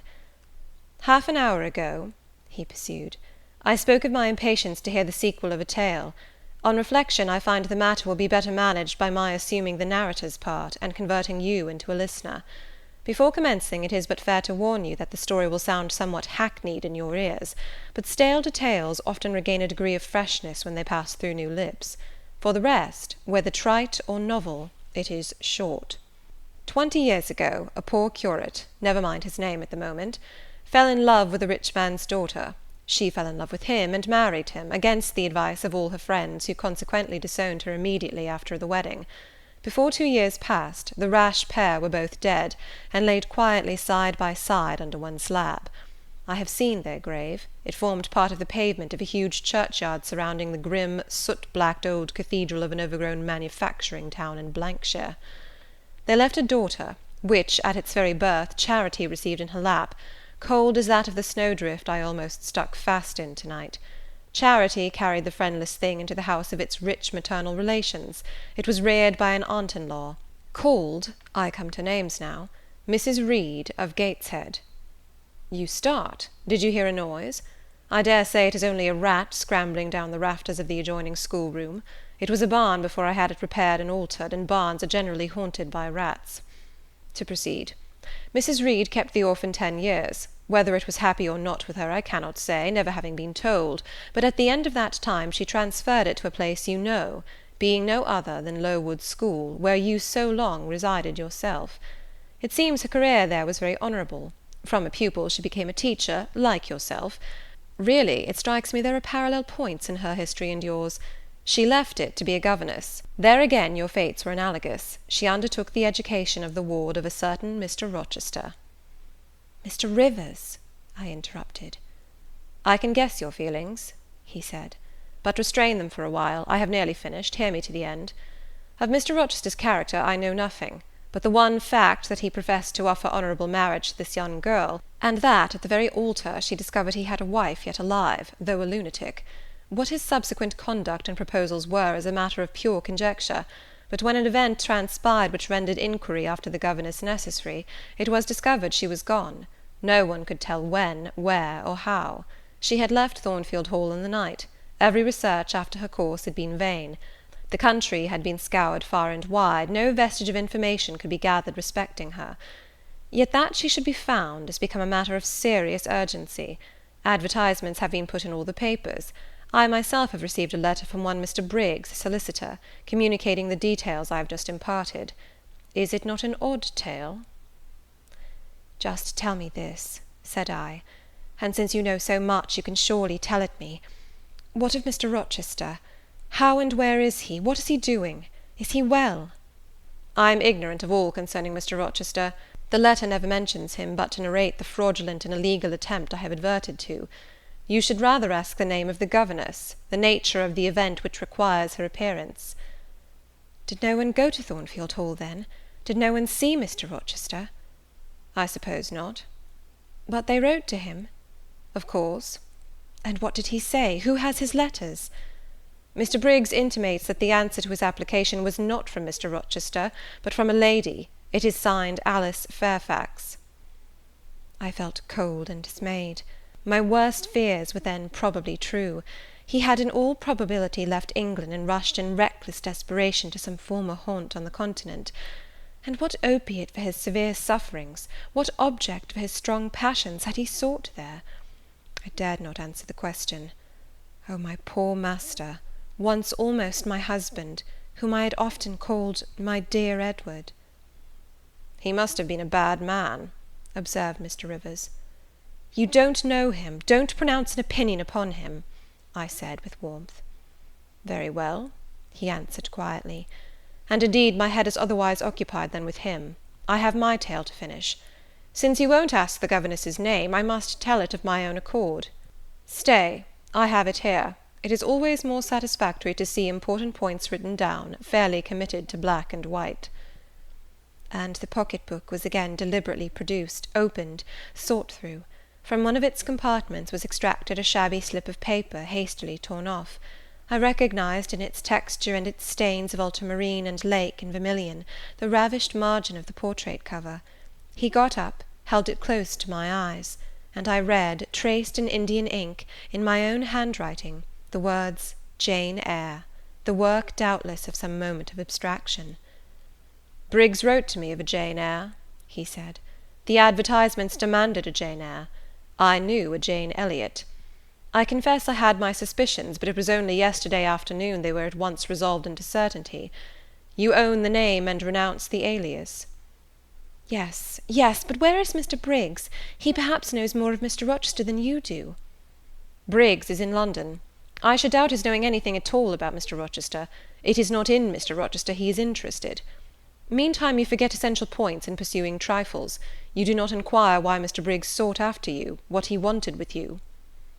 Well, what did he want? Merely to tell you that your uncle, Mr. Eyre of Madeira, is dead, that he has left you all his property, and that you are now rich. Merely that. Nothing more. I? Rich? Yes, you, rich, quite an heiress. Silence succeeded. You must prove your identity, of course, resumed St. John presently. A step which will offer no difficulties. You can then enter on immediate possession. Your fortune is vested in the English funds. Briggs has the will and the necessary documents. Here was a new card turned up. It is a fine thing, reader, to be lifted in a moment from indigence to wealth, a very fine thing, but not a matter one can comprehend, or consequently enjoy all at once. And then there are other chances in life far more thrilling and rapture-giving. This is solid, an affair of the actual world, nothing ideal about it. All its associations are solid and sober, and its manifestations are the same. One does not jump and spring and shout hurrah at hearing one has got a fortune. One begins to consider responsibilities, and to ponder business. On a base of steady satisfaction rise certain grave cares, and we contain ourselves and brood over our bliss with a solemn brow. Besides, the words legacy, bequest, go side by side with the words death, funeral. My uncle, I had heard, was dead, my only relative. Ever since being made aware of his existence, I had cherished the hope of one day seeing him. Now, I never should. And then this money came only to me, not to me and a rejoicing family, but to my isolated self. It was a grand boon, doubtless, and independence would be glorious. Yes, I felt that. That thought swelled my heart. "You unbend your forehead at last," said Mr. Rivers. "I thought Medusa had looked at you, and that you were turning into stone. Perhaps now you will ask how much you are worth." "How much am I worth?" "Oh, a trifle. Nothing, of course, to speak of. £20,000, I think they say. But what is that?" £20,000! Here was a new stunner. I had been calculating on 4,000 or 5,000. This news actually took my breath for a moment. Mr. St. John, whom I had never heard laugh before, laughed now. "Well," said he, "if you had committed a murder, and I had told you your crime was discovered, you could scarcely look more aghast." "It is a large sum. Don't you think there is a mistake?" "No mistake at all." "Perhaps you have read the figures wrong. It may be 2,000. "It is written in letters, not figures. 20,000. I again felt rather like an individual of but average gastronomical power sitting down to a feast alone at a table spread with provisions for 100. Mr. Rivers rose now and put his cloak on. "If it were not such a very wild night," he said, "I would send Hannah down to keep you company. You look too desperately miserable to be left alone. But Hannah, poor woman, could not stride the drift so well as I.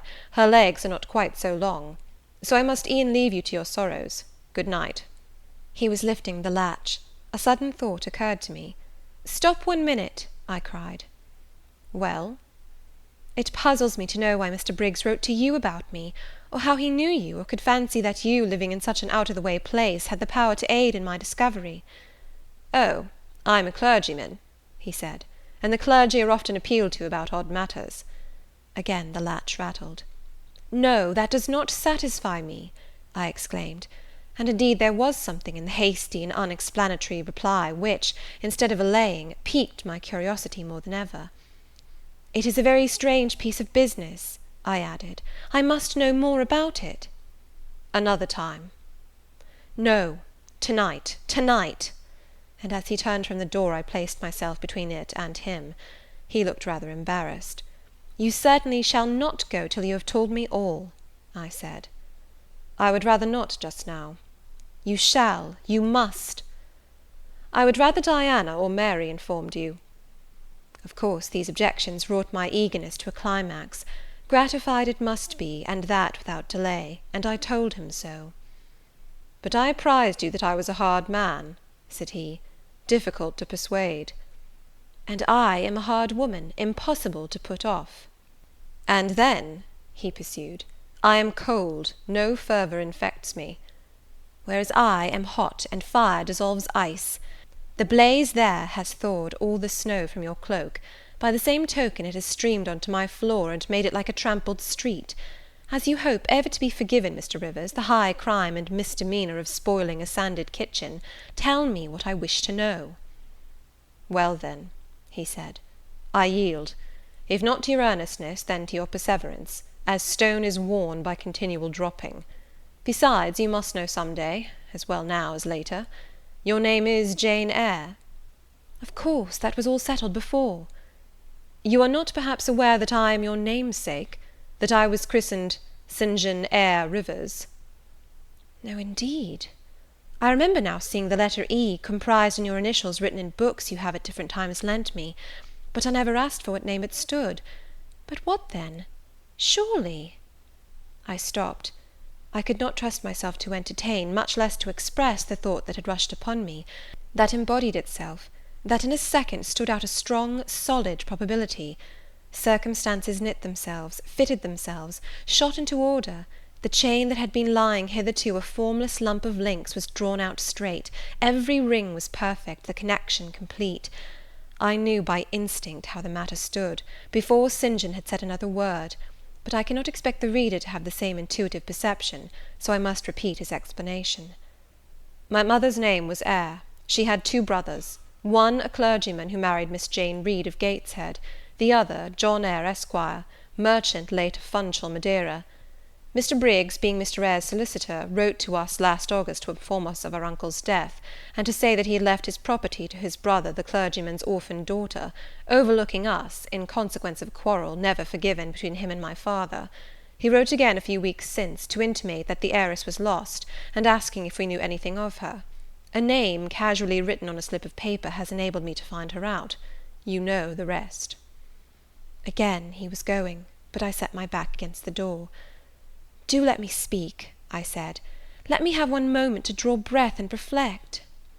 I paused. He stood before me, hat in hand, looking composed enough. I resumed. "Your mother was my father's sister?" "Yes." "My aunt, consequently?" He bowed. "My Uncle John was your Uncle John?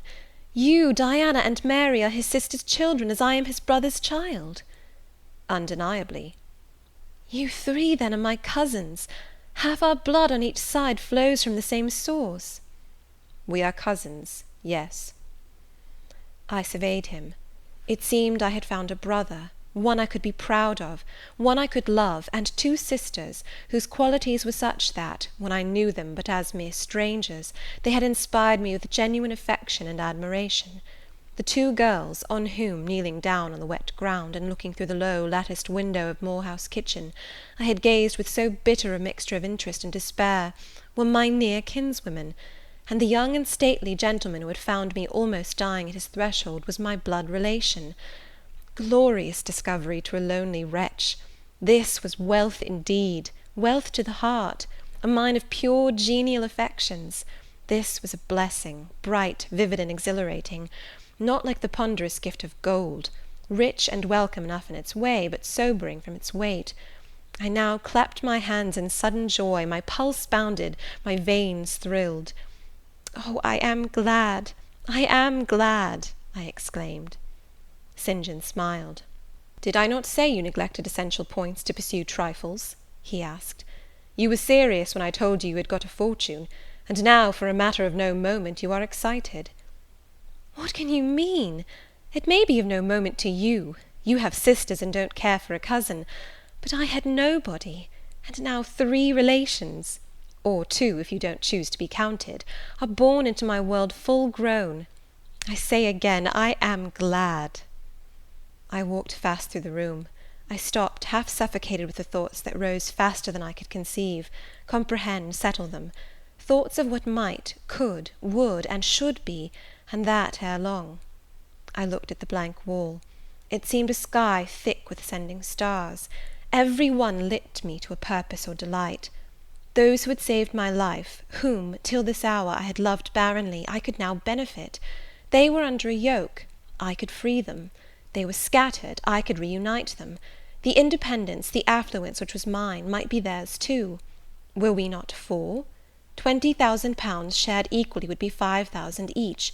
Justice, enough and to spare, justice would be done, mutual happiness secured. Now the wealth did not weigh on me, now it was not mere bequest of coin, it was a legacy of life, hope, enjoyment. How I looked while these ideas were taking my spirit by storm, I cannot tell, but I perceived soon that Mr. Rivers had placed a chair behind me, and was gently attempting to make me sit down on it. He also advised me to be composed. I scorned the insinuation of helplessness and distraction, shook off his hand, and began to walk about again. "Write to Diana and Mary to-morrow," I said, "and tell them to come home directly. Diana said they would both consider themselves rich with £1,000, so with 5,000 they will do very well." "Tell me where I can get you a glass of water," said St. John. "You really must make an effort to tranquillize your feelings." "Nonsense! And what sort of an effect will the bequest have on you? Will it keep you in England, induce you to marry Miss Oliver, and settle down like an ordinary mortal?" "You wander, your head becomes confused. I have been too abrupt in communicating the news; it has excited you beyond your strength." "Mr. Rivers, you quite put me out of patience. I am rational enough. It is you who misunderstand, or rather who affect to misunderstand." "Perhaps if you explained yourself a little more fully, I should comprehend better." "Explain? What is there to explain? You cannot fail to see that £20,000, the sum in question, divided equally between the nephew and 3 nieces of our uncle, will give 5,000 to each. What I want is, that you should write to your sisters and tell them of the fortune that has accrued to them. To you, you mean." "I have intimated my view of the case. I am incapable of taking any other. I am not brutally selfish, blindly unjust, or fiendishly ungrateful. Besides, I am resolved I will have a home and connections. I like Moor House, and I will live at Moor House. I like Diana and Mary, and I will attach myself for life to Diana and Mary. It would please and benefit me to have £5,000. It would torment and oppress me to have 20,000, which, moreover, could never be mine in justice, though it might be in law. I abandon to you, then, what is absolutely superfluous to me. Let there be no opposition and no discussion about it. Let us agree amongst each other, and decide the point at once."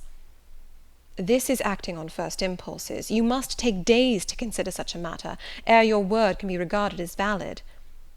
"Oh, if all you doubt is my sincerity, I am easy. You see the justice of the case." "I do see a certain justice, but it is contrary to all custom.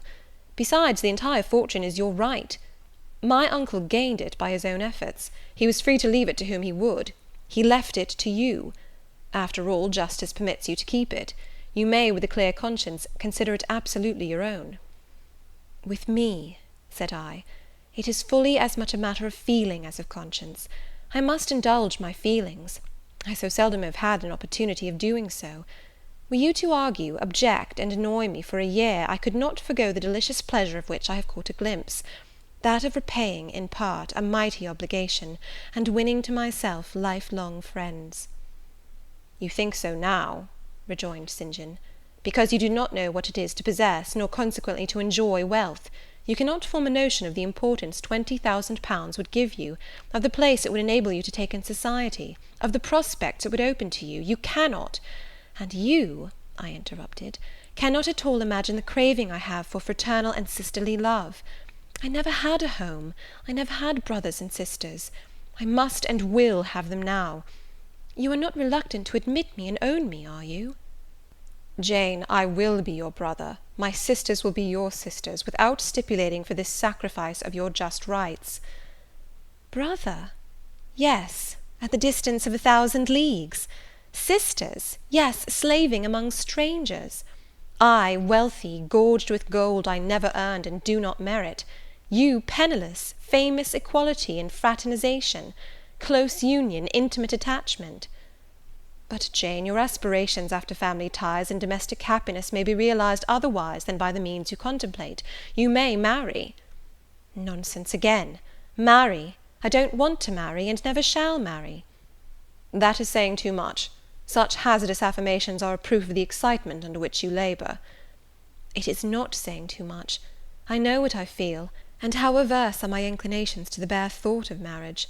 No one would take me for love, and I will not be regarded in the light of a mere money speculation. And I do not want a stranger, unsympathizing, alien, different from me. I want my kindred, those with whom I have full fellow feeling. Say again you will be my brother. When you uttered the words I was satisfied, happy. Repeat them, if you can. Repeat them sincerely." "I think I can.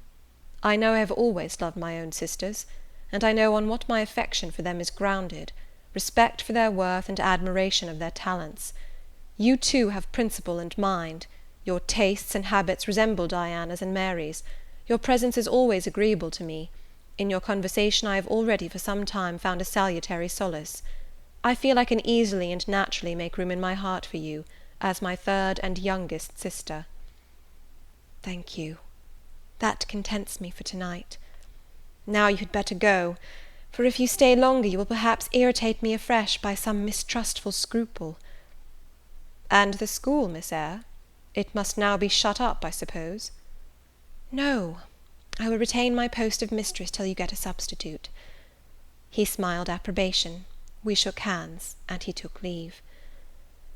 I need not narrate in detail the further struggles I had, and arguments I used, to get matters regarding the legacy settled as I wished. My task was a very hard one, but as I was absolutely resolved, as my cousins saw at length that my mind was really and immutably fixed on making a just division of the property, as they must in their own hearts have felt the equity of the intention, and must besides have been innately conscious that in my place they would have done precisely what I wished to do, they yielded at length so far as to consent to put the affair to arbitration. The judges chosen were Mr. Oliver and an able lawyer. Both coincided in my opinion. I carried my point. The instruments of transfer were drawn out. St. John, Diana, Mary, and I each became possessed of a competency. Chapter 34. It was near Christmas by the time all was settled. The season of general holiday approached. I now closed Morton School, taking care that the parting should not be barren on my side.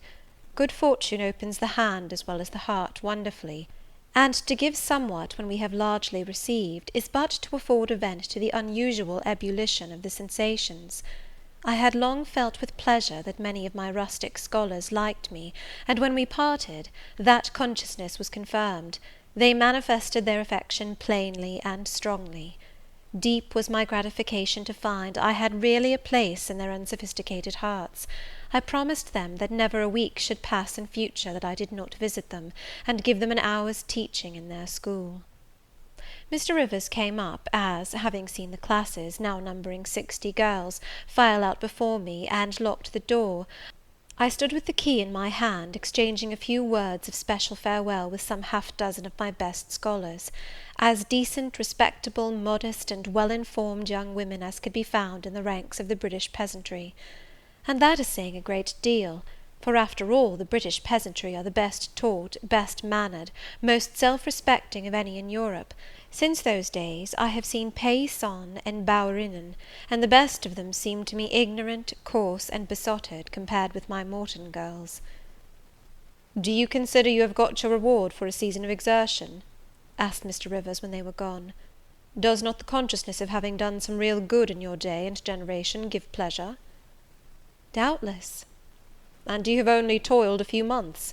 Would not a life devoted to the task of regenerating your race be well spent?" "Yes," I said, "but I could not go on so for ever. I want to enjoy my own faculties as well as to cultivate those of other people. I must enjoy them now. Don't recall either my mind or body to the school. I am out of it, and disposed for full holiday." He looked grave. "What now? What sudden eagerness is this you evince? What are you going to do?" "To be active as I can. And first I must beg you to set Hannah at liberty, and get somebody else to wait on you." "Do you want her?" "Yes, to go with me to Moor House. Diana and Mary will be at home in a week, and I want to have everything in order against their arrival." "I understand. I thought you were for flying off on some excursion. It is better so. Hannah will go with you." "Tell her to be ready by to-morrow, then, and here is the schoolroom key. I will give you the key of my cottage in the morning." He took it. "You give it up very gleefully," said he. "I don't quite understand your light-heartedness, because I cannot tell what employment you propose to yourself as a substitute for the one you are relinquishing. What aim, what purpose, what ambition in life have you now?" "My first aim will be to clean down. Do you comprehend the full force of the expression? To clean down Moor House from chamber to cellar. My next, to rub it up with beeswax, oil, and an indefinite number of cloths, till it glitters again. My third, to arrange every chair, table, bed, carpet, with mathematical precision. Afterwards I shall go near to ruin you in coals and peat to keep up good fires in every room. And lastly, the 2 days preceding that on which your sisters are expected will be devoted by Hannah and me to such a beating of eggs, sorting of currants, grating of spices, compounding of Christmas cakes, chopping up of materials for mince pies, and solemnizing of other culinary rites, as words can convey but an inadequate notion of to the uninitiated like you. My purpose, in short, is to have all things in an absolutely perfect state of readiness for Diana and Mary before next Thursday, and my ambition is to give them a beau ideal of a welcome when they come." St. John smiled slightly. Still he was dissatisfied. "It is all very well for the present," said he, "but seriously, I trust that when the first flush of vivacity is over, you will look a little higher than domestic endearments and household joys." "The best things the world has," I interrupted. "No, Jane, no. This world is not the scene of fruition. Do not attempt to make it so. Nor of rest. Do not turn slothful." "I mean, on the contrary, to be busy." "Jane, I excuse you for the present. 2 months' grace I allow you for the full enjoyment of your new position, and for pleasing yourself with this late-found charm of relationship. But then I hope you'll begin to look beyond Moor House and Morton and sisterly society, than the selfish calm and sensual comfort of civilized affluence. I hope your energies will then once more trouble you with their strength." I looked at him with surprise. "St. John," I said, "I think you are almost wicked to talk so. I am disposed to be as content as a queen, and you try to stir me up to restlessness. To what end?" "To the end of turning to profit the talents which God has committed to your keeping, and of which he will surely one day demand a strict account. Jane, I shall watch you closely and anxiously, I warn you of that.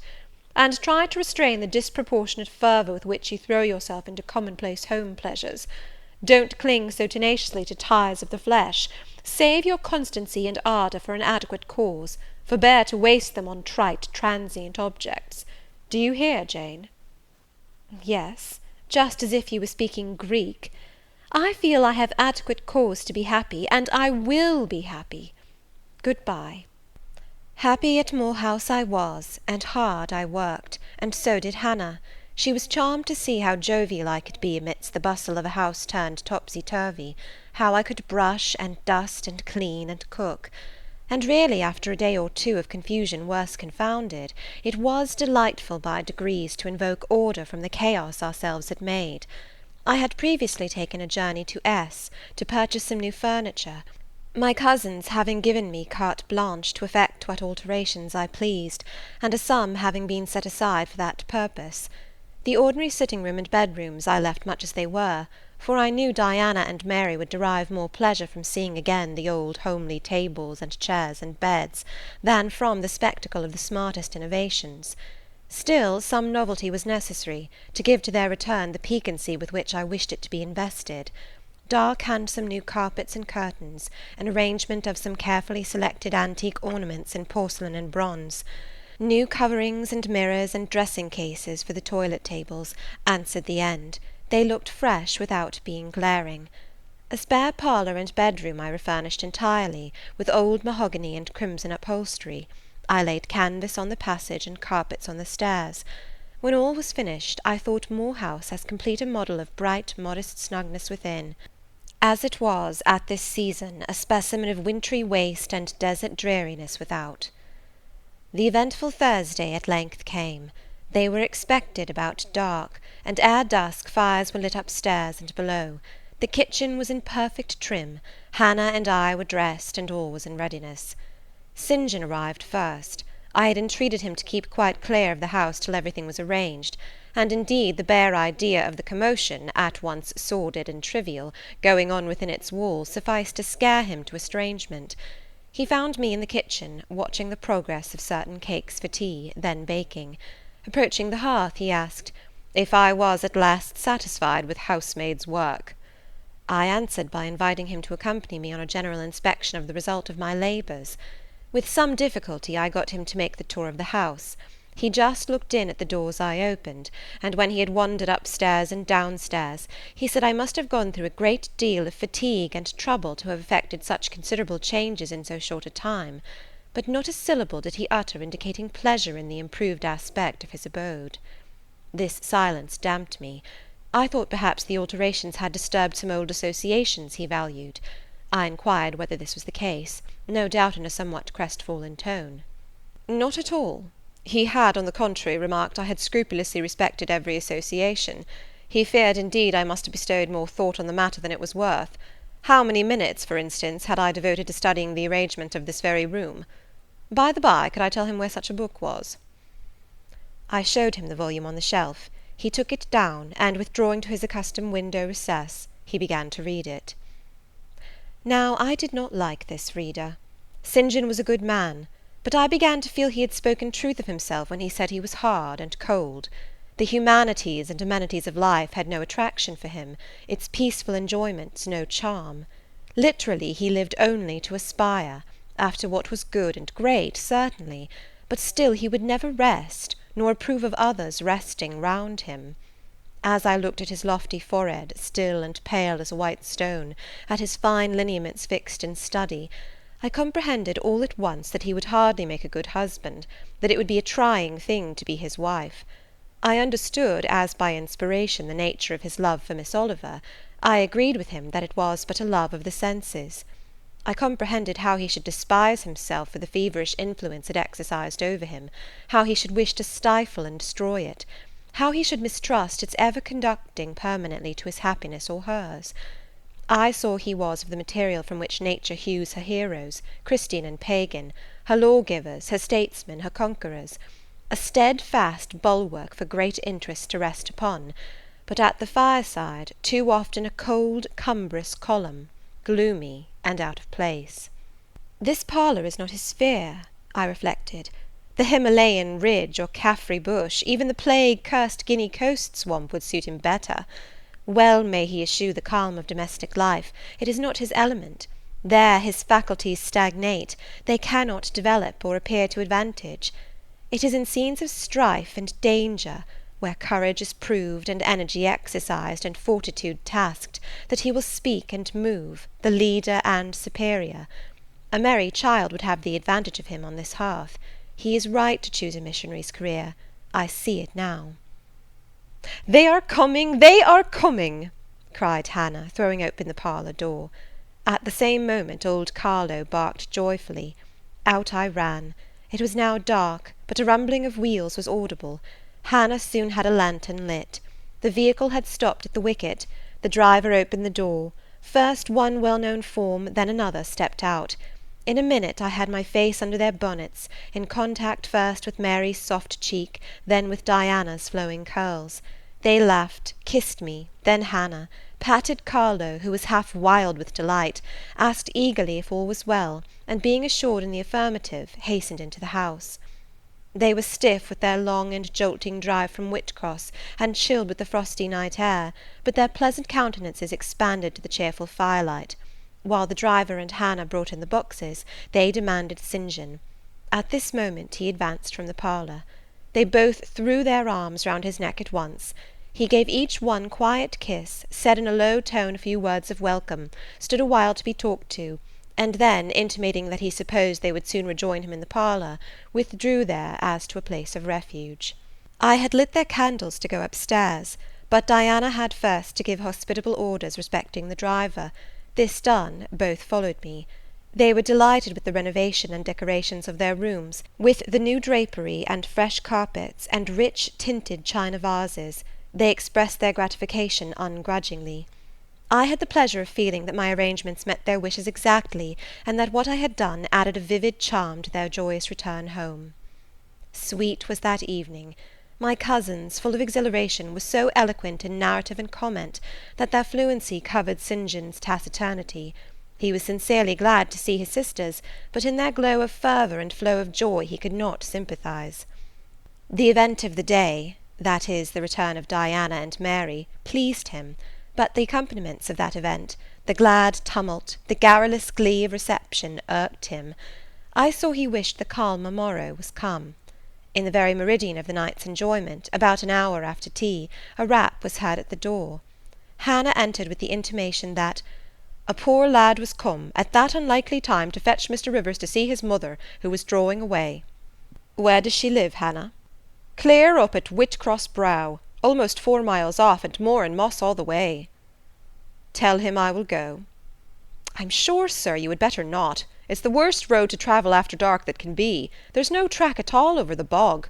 And then it is such a bitter night, the keenest wind you ever felt. You had better send word, sir, that you will be there in the morning." But he was already in the passage, putting on his cloak, and without one objection, one murmur, he departed. It was then 9 o'clock. He did not return till midnight. Starved and tired enough he was, but he looked happier than when he set out. He had performed an act of duty, made an exertion, felt his own strength to do and deny, and was on better terms with himself. I am afraid the whole of the ensuing week tried his patience. It was Christmas week. We took to no settled employment, but spent it in a sort of merry domestic dissipation. The air of the moors, the freedom of home, the dawn of prosperity, acted on Diana and Mary's spirits like some life-giving elixir. They were gay from morning till noon, and from noon till night. They could always talk, and their discourse, witty, pithy, original, had such charms for me that I preferred listening to and sharing in it to doing anything else. St. John did not rebuke our vivacity, but he escaped from it. He was seldom in the house, his parish was large, the population scattered, and he found daily business in visiting the sick and poor in its different districts. One morning at breakfast, Diana, after looking a little pensive for some minutes, asked him, if his plans were yet unchanged. "Unchanged and unchangeable," was the reply, and he proceeded to inform us that his departure from England was now definitively fixed for the ensuing year. "And Rosamond Oliver?" suggested Mary, the words seeming to escape her lips involuntarily. For no sooner had she uttered them, than she made a gesture as if wishing to recall them. St. John had a book in his hand. It was his unsocial custom to read at meals. He closed it, and looked up. "Rosamond Oliver," said he, "is about to be married to Mr. Granby, one of the best connected and most estimable residents in S., grandson and heir to Sir Frederick Granby. I had the intelligence from her father yesterday." His sisters looked at each other and at me. We all three looked at him. He was serene as glass. "The match must have been got up hastily," said Diana. "They cannot have known each other long." "But 2 months. They met in October at the county ball at S. But where there are no obstacles to a union, as in the present case, where the connection is in every point desirable, delays are unnecessary. They will be married as soon as S. Place, which Sir Frederick gives up to them, can be refitted for their reception." The first time I found St. John alone after this communication, I felt tempted to inquire if the event distressed him; but he seemed so little to need sympathy, that, so far from venturing to offer him more, I experienced some shame at the recollection of what I had already hazarded. Besides, I was out of practice in talking to him; his reserve was again frozen over, and my frankness was congealed beneath it. He had not kept his promise of treating me like his sisters. He continually made little chilling differences between us, which did not at all tend to the development of cordiality. In short, now that I was acknowledged his kinswoman, and lived under the same roof with him, I felt the distance between us to be far greater than when he had known me only as the village schoolmistress. When I remembered how far I had once been admitted to his confidence, I could hardly comprehend his present frigidity. Such being the case, I felt not a little surprised when he raised his head suddenly from the desk over which he was stooping, and said, "You see, Jane, the battle is fought, and the victory won." Startled at being thus addressed, I did not immediately reply. After a moment's hesitation, I answered, "But are you sure you are not in the position of those conquerors whose triumphs have cost them too dear? Would not such another ruin you?" "I think not; and if I were, it does not much signify. I shall never be called upon to contend for such another. The event of the conflict is decisive. My way is now clear. I thank God for it." So saying, he returned to his papers and his silence. As our mutual happiness, i.e. Diana's, Mary's, and mine, settled into a quieter character, and we resumed our usual habits and regular studies, St. John stayed more at home. He sat with us in the same room, sometimes for hours together. While Mary drew, Diana pursued a course of encyclopedic reading she had, to my awe and amazement, undertaken, and I fagged away at German. He pondered a mystic lore of his own, that of some Eastern tongue, the acquisition of which he thought necessary to his plans. Thus engaged, he appeared, sitting in his own recess, quiet and absorbed enough; but that blue eye of his had a habit of leaving the outlandish-looking grammar, and wandering over, and sometimes fixing upon us, his fellow students, with a curious intensity of observation. If caught, it would be instantly withdrawn, yet ever and anon it returned searchingly to our table. I wondered what it meant. I wondered, too, at the punctual satisfaction he never failed to exhibit on an occasion that seemed to me of small moment, namely, my weekly visit to Morton School. And still more was I puzzled, when, if the day was unfavourable, if there was snow, or rain, or high wind, and his sisters urged me not to go, he would invariably make light of their solicitude, and encourage me to accomplish the task without regard to the elements. "Jane is not such a weakling as you would make her," he would say. "She can bear a mountain blast, or a shower, or a few flakes of snow, as well as any of us. Her constitution is both sound and elastic, better calculated to endure variations of climate than many more robust." and when I returned, sometimes a good deal tired, and not a little weather-beaten, I never dared complain, because I saw that to murmur would be to vex him. On all occasions fortitude pleased him; the reverse was a special annoyance. One afternoon, however, I got leave to stay at home, because I really had a cold. His sisters were gone to Morton in my stead. I sat reading Schiller, he deciphering his crabbed Oriental scrolls. As I exchanged a translation for an exercise, I happened to look his way. There I found myself under the influence of the ever-watchful blue eye. How long it had been searching me through and over, I cannot tell. So keen was it, and yet so cold, I felt for the moment superstitious, as if I was sitting in the room with something uncanny. "Jane, what are you doing?"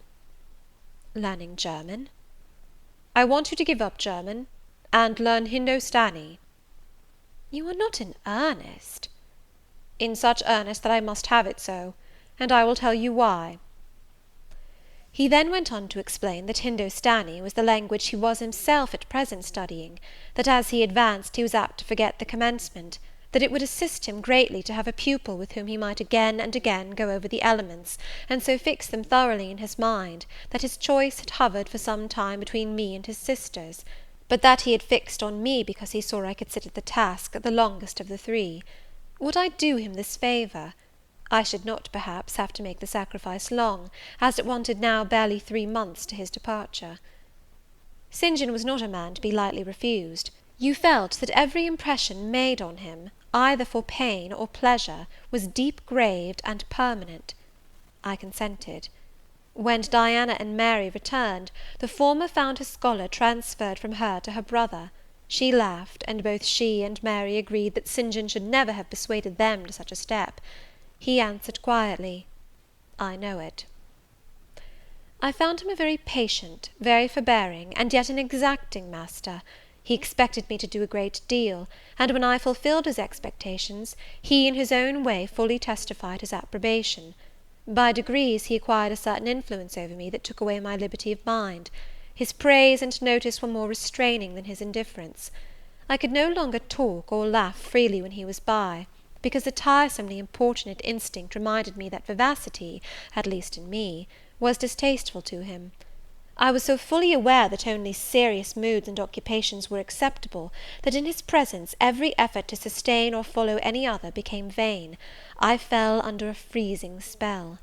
When he said go, I went; come, I came; do this, I did it. But I did not love my servitude. I wished, many a time, he had continued to neglect me. One evening, when at bedtime his sisters and I stood round him, bidding him good night, he kissed each of them as was his custom, and, as was equally his custom, he gave me his hand. Diana, who chanced to be in a frolicsome humour, she was not painfully controlled by his will, for hers in another way was as strong, exclaimed, "St. John, you used to call Jane your third sister, but you don't treat her as such. You should kiss her too." She pushed me towards him. I thought Diana very provoking, and felt uncomfortably confused; and while I was thus thinking and feeling, St. John bent his head. His Greek face was brought to a level with mine, his eyes questioned my eyes piercingly. He kissed me. There are no such things as marble kisses or ice kisses, or I should say my ecclesiastical cousin's salute belonged to one of these classes; but there may be experiment kisses, and his was an experiment kiss. When given, he viewed me to learn the result. It was not striking. I am sure I did not blush. Perhaps I might have turned a little pale, for I felt as if this kiss were a seal affixed to my fetters. He never omitted the ceremony afterwards, and the gravity and quiescence with which I underwent it seemed to invest it for him with a certain charm. As for me, I daily wished more to please him; but to do so, I felt daily more and more that I must disown half my nature, stifle half my faculties, wrest my tastes from their original bent, force myself to the adoption of pursuits for which I had no natural vocation. He wanted to train me to an elevation I could never reach. It racked me hourly to aspire to the standard he uplifted. The thing was as impossible as to mould my irregular features to his correct and classic pattern, to give my changeable green eyes the sea-blue tint and solemn lustre of his own. Not his ascendancy alone, however, held me in thrall at present. Of late it had been easy enough for me to look sad. A cankering evil sat at my heart, and drained my happiness at its source, the evil of suspense. Perhaps you think I had forgotten Mr. Rochester, reader, amidst these changes of place and fortune. Not for a moment. His idea was still with me, because it was not a vapour sunshine could disperse, nor a sand-traced effigy storms could wash away. It was a name graven on a tablet, fated to last as long as the marble it inscribed. The craving to know what had become of him followed me everywhere. When I was at Morton, I re-entered my cottage every evening to think of that, and now at Moor House I sought my bedroom each night to brood over it. In the course of my necessary correspondence with Mr. Briggs about the will, I had inquired if he knew anything of Mr. Rochester's present residence and state of health; but, as St. John had conjectured, he was quite ignorant of all concerning him. I then wrote to Mrs. Fairfax, entreating information on the subject. I had calculated with certainty on this step answering my end. I felt sure it would elicit an early answer. I was astonished when a fortnight passed without reply; but when 2 months wore away, and day after day the post arrived and brought nothing for me, I fell a prey to the keenest anxiety. I wrote again. There was a chance of my first letter having missed. Renewed hope followed renewed effort. It shone like the former for some weeks; then, like it, it faded, flickered. Not a line, not a word reached me. When half a year wasted in vain expectancy, my hope died out, and then I felt dark indeed. A fine spring shone round me, which I could not enjoy. Summer approached. Diana tried to cheer me. She said I looked ill, and wished to accompany me to the sea-side. This St. John opposed. He said I did not want dissipation, I wanted employment. My present life was too purposeless. I required an aim. And, I suppose, by way of supplying deficiencies, he prolonged still further my lessons in Hindostani, and grew more urgent in requiring their accomplishment. And I, like a fool, never thought of resisting him. I could not resist him. One day I had come to my studies in lower spirits than usual. The ebb was occasioned by a poignantly felt disappointment.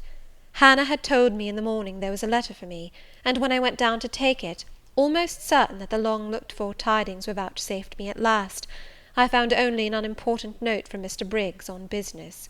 The bitter check had wrung from me some tears, and now, as I sat poring over the crabbed characters and flourishing tropes of an Indian scribe, my eyes filled again. St. John called me to his side to read. In attempting to do this, my voice failed me, words were lost in sobs.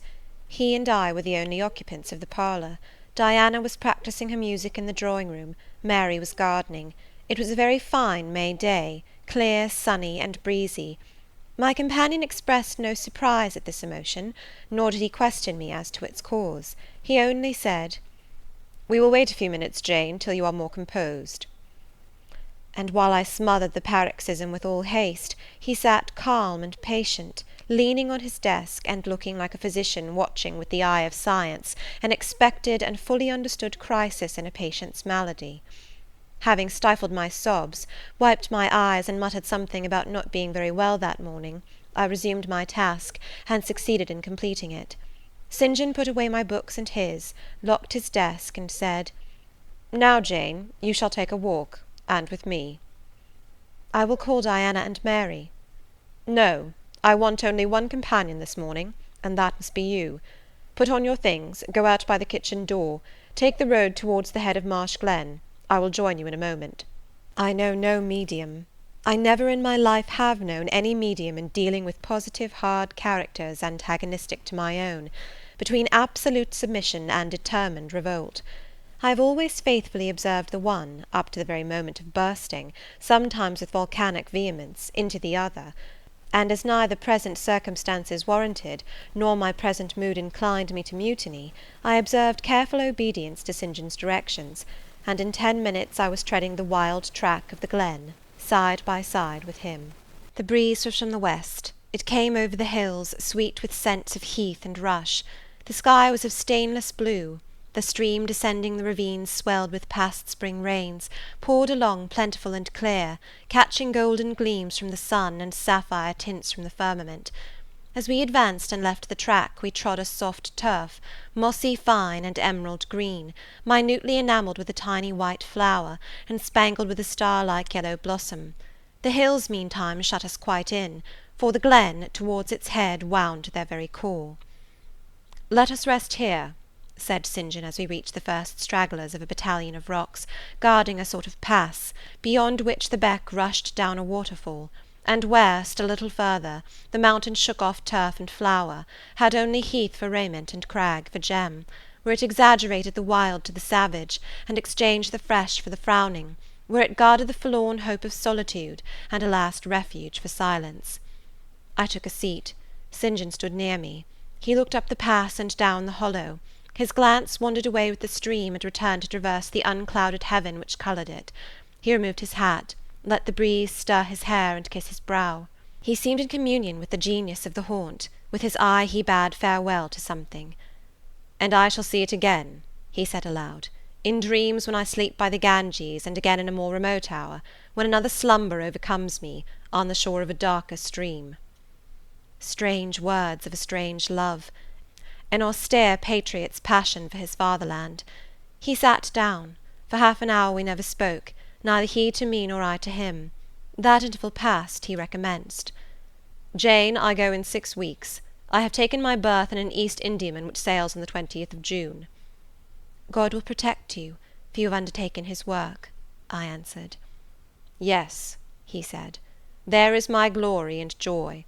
I am the servant of an infallible master. I am not going out under human guidance, subject to the defective laws and erring control of my feeble fellow worms. My king, my lawgiver, my captain is the all-perfect.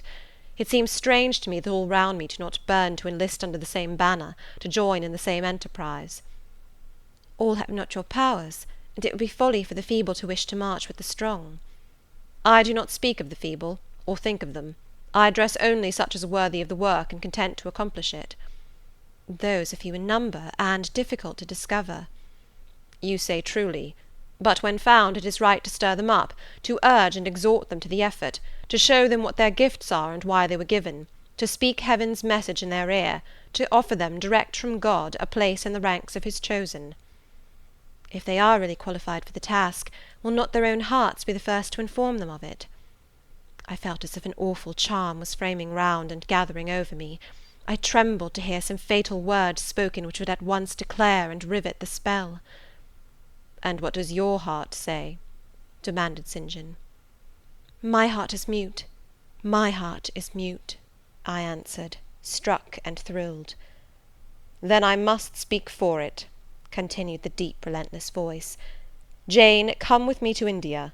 Come as my helpmeet and fellow labourer." The glen and sky spun round, the hills heaved. It was as if I had heard a summons from heaven, as if a visionary messenger, like him of Macedonia, had announced, "Come over and help us."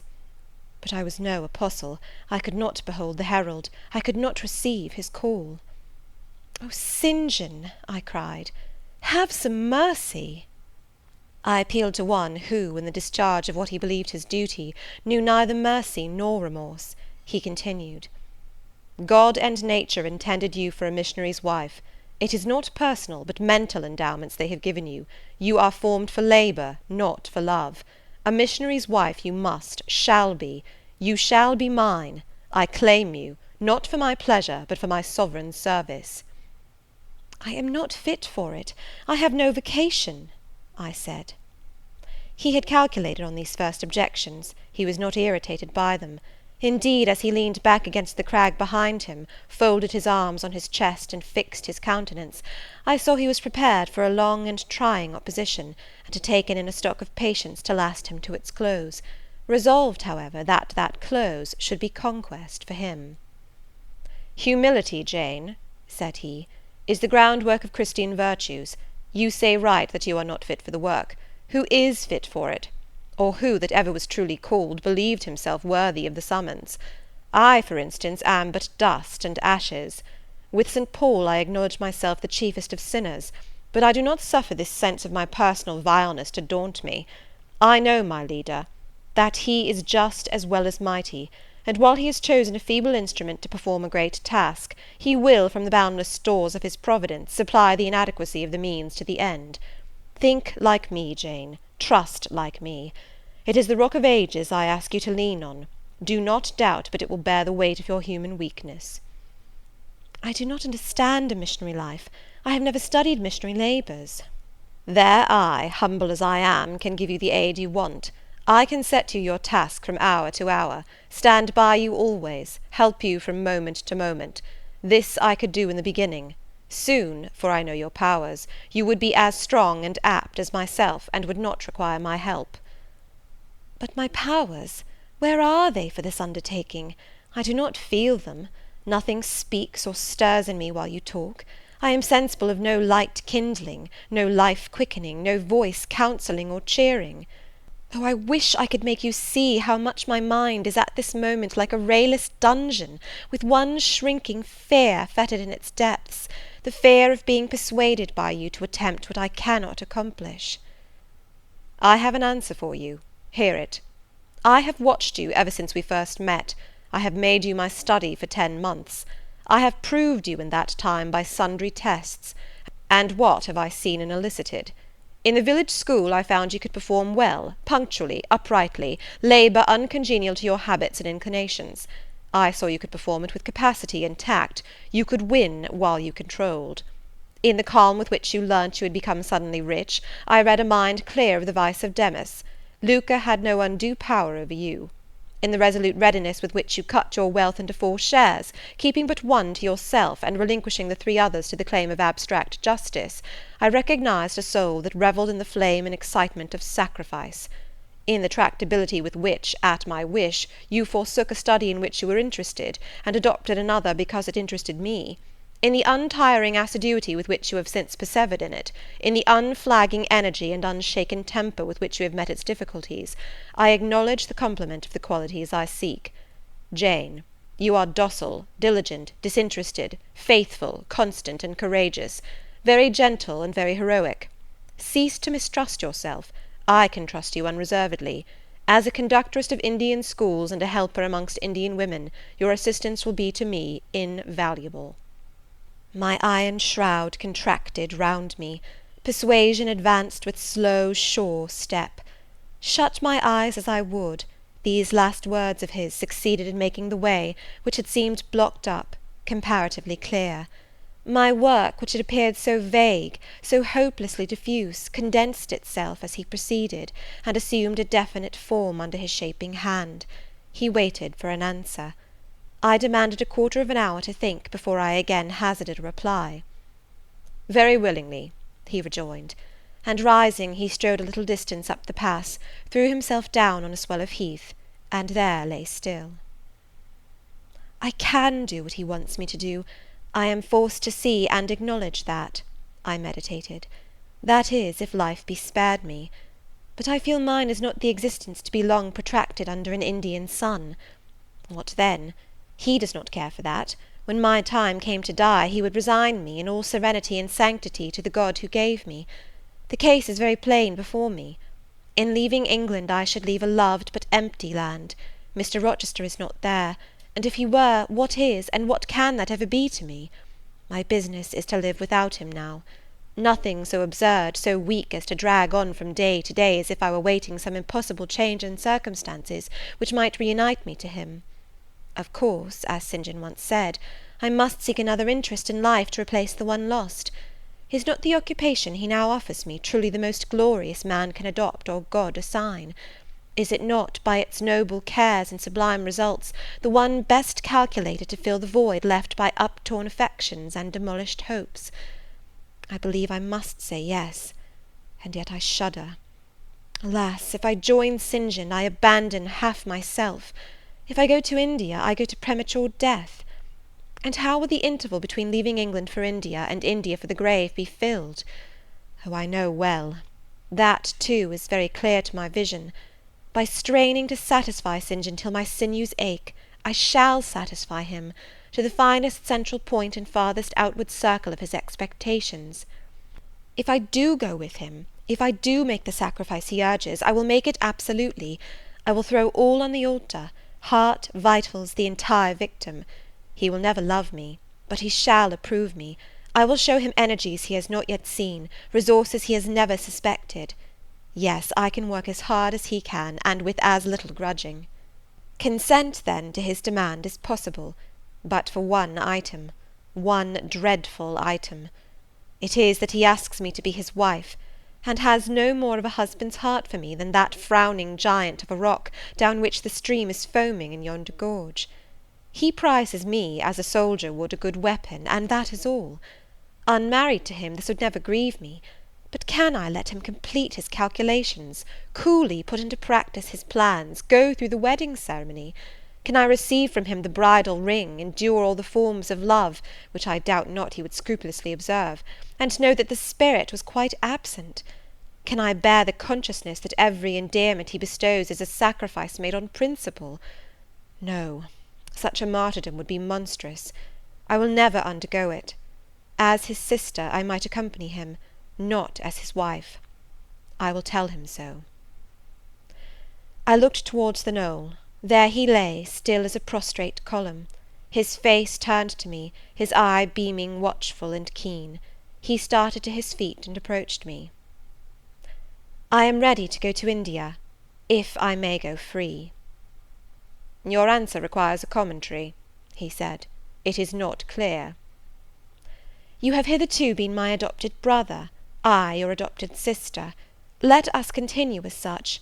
You and I had better not marry. He shook his head.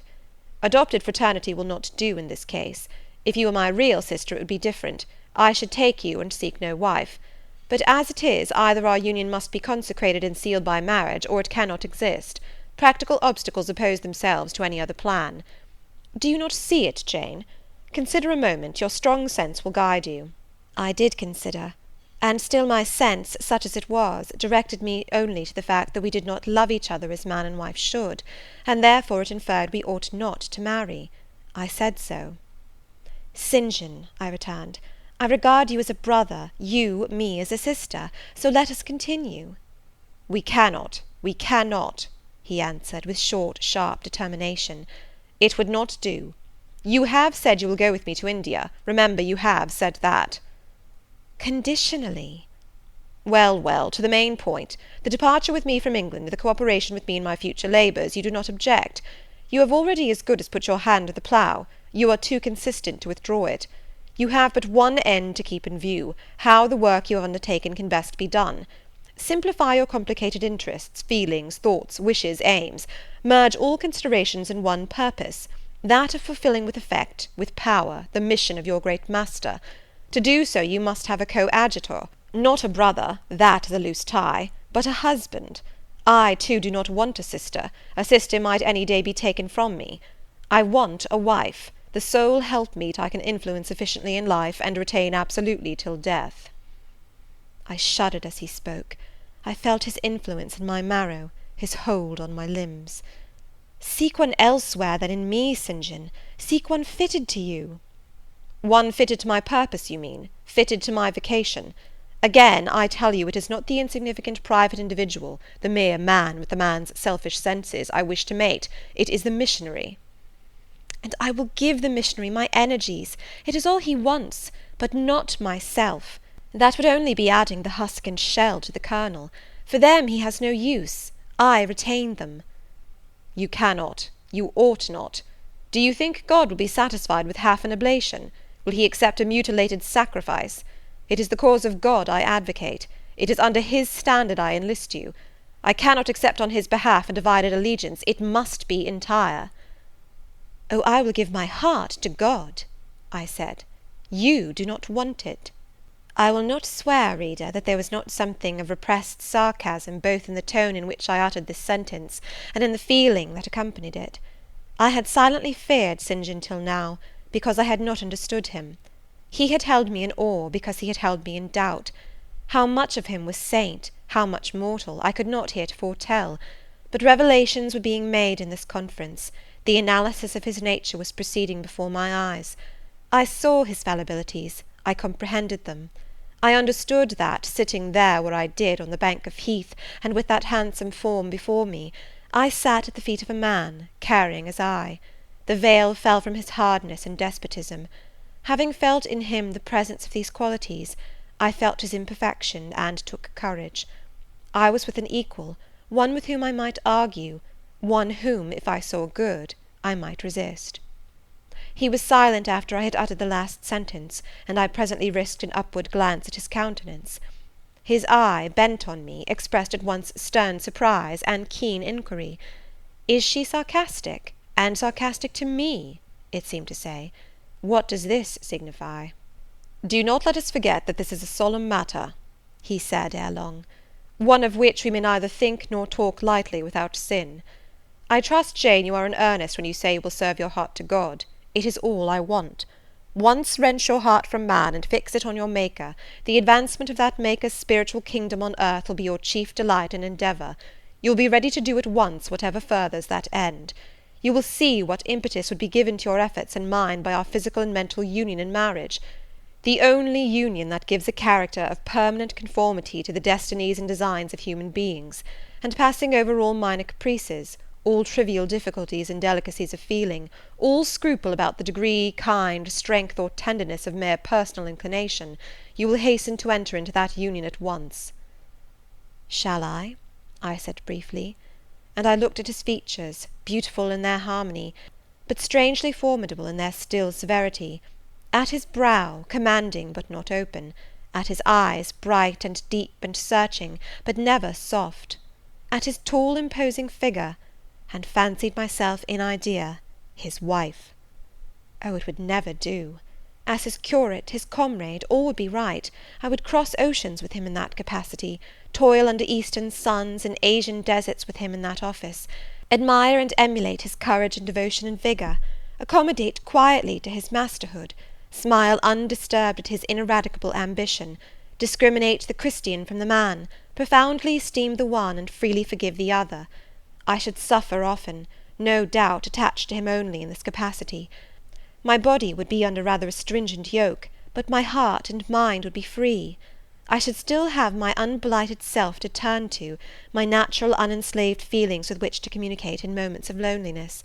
There would be recesses in my mind which would be only mine, to which he never came, and sentiments growing there fresh and sheltered which his austerity could never blight, nor his measured warrior march trample down. But as his wife, at his side always, and always constrained, and always checked, forced to keep the fire of my nature continually low, to compel it to burn inwardly, and never utter a cry, though the imprisoned flame consumed vital after vital, this would be unendurable. St. John, I exclaimed, when I had got so far in my meditation. Well, he answered icily. I repeat, I freely consent to go with you as your fellow missionary, but not as your wife. I cannot marry you, and become part of you. A part of me you must become, he answered steadily, otherwise the whole bargain is void.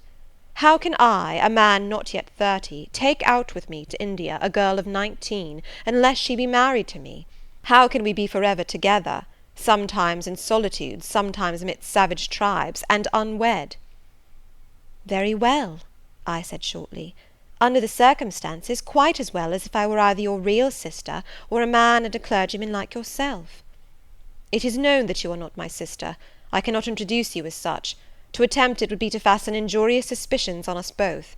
And for the rest, though you have a man's vigorous brain, you have a woman's heart, and it would not do. It would do, I affirmed with some disdain, perfectly well. I have a woman's heart, but not where you are concerned. For you I have only a comrade's constancy, a fellow soldier's frankness, fidelity, fraternity, if you like, a neophyte's respect and submission to his hierophant. Nothing more. Don't fear. It is what I want, he said, speaking to himself. It is just what I want. And there are obstacles in the way. They must be hewn down. Jane, you would not repent marrying me. Be certain of that. We must be married. There is no other way. And undoubtedly enough of love would follow upon marriage to render the union right even in your eyes. I scorn your idea of love, I could not help saying, as I rose up and stood before him, leaning my back against the rock. I scorn the counterfeit sentiment you offer. Yes, St. John, and I scorn you when you offer it." He looked at me fixedly, compressing his well-cut lips while he did so. Whether he was incensed or surprised, or what, it was not easy to tell. He could command his countenance thoroughly. "I scarcely expected to hear that expression from you," he said. "I think I have done and uttered nothing to deserve scorn." I was touched by his gentle tone, and overawed by his high, calm mien. "Forgive me the words, St. John, but it is your own fault that I have been roused to speak so unguardedly. You have introduced a topic in which our natures are at variance, a topic we should never discuss. The very name of love is an apple of discord between us. If the reality were required, what should we do? How should we feel? My dear cousin, abandon your scheme of marriage, forget it." "No," said he, "it is a long-cherished scheme, and the only one which can secure my great end, but I shall urge you no further at present. To-morrow I leave home for Cambridge. I have many friends there to whom I should wish to say farewell. I shall be absent a fortnight. Take that space of time to consider my offer, and do not forget that if you reject it, it is not me you deny, but God. Through my means he opens to you a noble career. As my wife only can you enter upon it. Refuse to be my wife, and you limit yourself forever to a track of selfish ease and barren obscurity. Tremble lest in that case you should be numbered with those who have denied the faith, and are worse than infidels." He had done. Turning from me, he once more looked to river, looked to hill. But this time his feelings were all pent in his heart. I was not worthy to hear them uttered. As I walked by his side homeward, I read well in his iron silence all he felt towards me, the disappointment of an austere and despotic nature, which has met resistance where it expected submission, the disapprobation of a cool, inflexible judgment, which has detected in another feelings and views in which it has no power to sympathize. In short, as a man, he would have wished to coerce me into obedience. It was only as a sincere Christian he bore so patiently with my perversity, and allowed so long a space for reflection and repentance. That night, after he had kissed his sisters, he thought proper to forget even to shake hands with me, but left the room in silence. I, who, though I had no love, had much friendship for him, was hurt by the marked omission, so much hurt that tears started to my eyes. "I see you and St. John have been quarrelling, Jane," said Diana, during our walk on the moor, "but go after him. He is now lingering in the passage expecting you. He will make it up." I have not much pride under such circumstances. I would always rather be happy than dignified, and I ran after him. He stood at the foot of the stairs. "Good night, St. John," said I. "Good night, Jane," he replied calmly. "Then shake hands," I added. What a cold, loose touch he impressed on my fingers! He was deeply displeased by what had occurred that day. Cordiality would not warm, nor tears move him. No happy reconciliation was to be had with him, no cheering smile or generous word. But still the Christian was patient and placid, and when I asked him if he forgave me, he answered that he was not in the habit of cherishing the remembrance of vexation, that he had nothing to forgive, not having been offended. And with that answer he left me. I would much rather he had knocked me down. Chapter 35. He did not leave for Cambridge the next day, as he had said he would. He deferred his departure a whole week, and during that time he made me feel what severe punishment a good yet stern, a conscientious yet implacable man can inflict on one who has offended him. Without one overt act of hostility, one upbraiding word, he contrived to impress me momently with the conviction that I was put beyond the pale of his favour. Not that St. John harboured a spirit of unchristian vindictiveness, not that he would have injured a hair of my head, if it had been fully in his power to do so.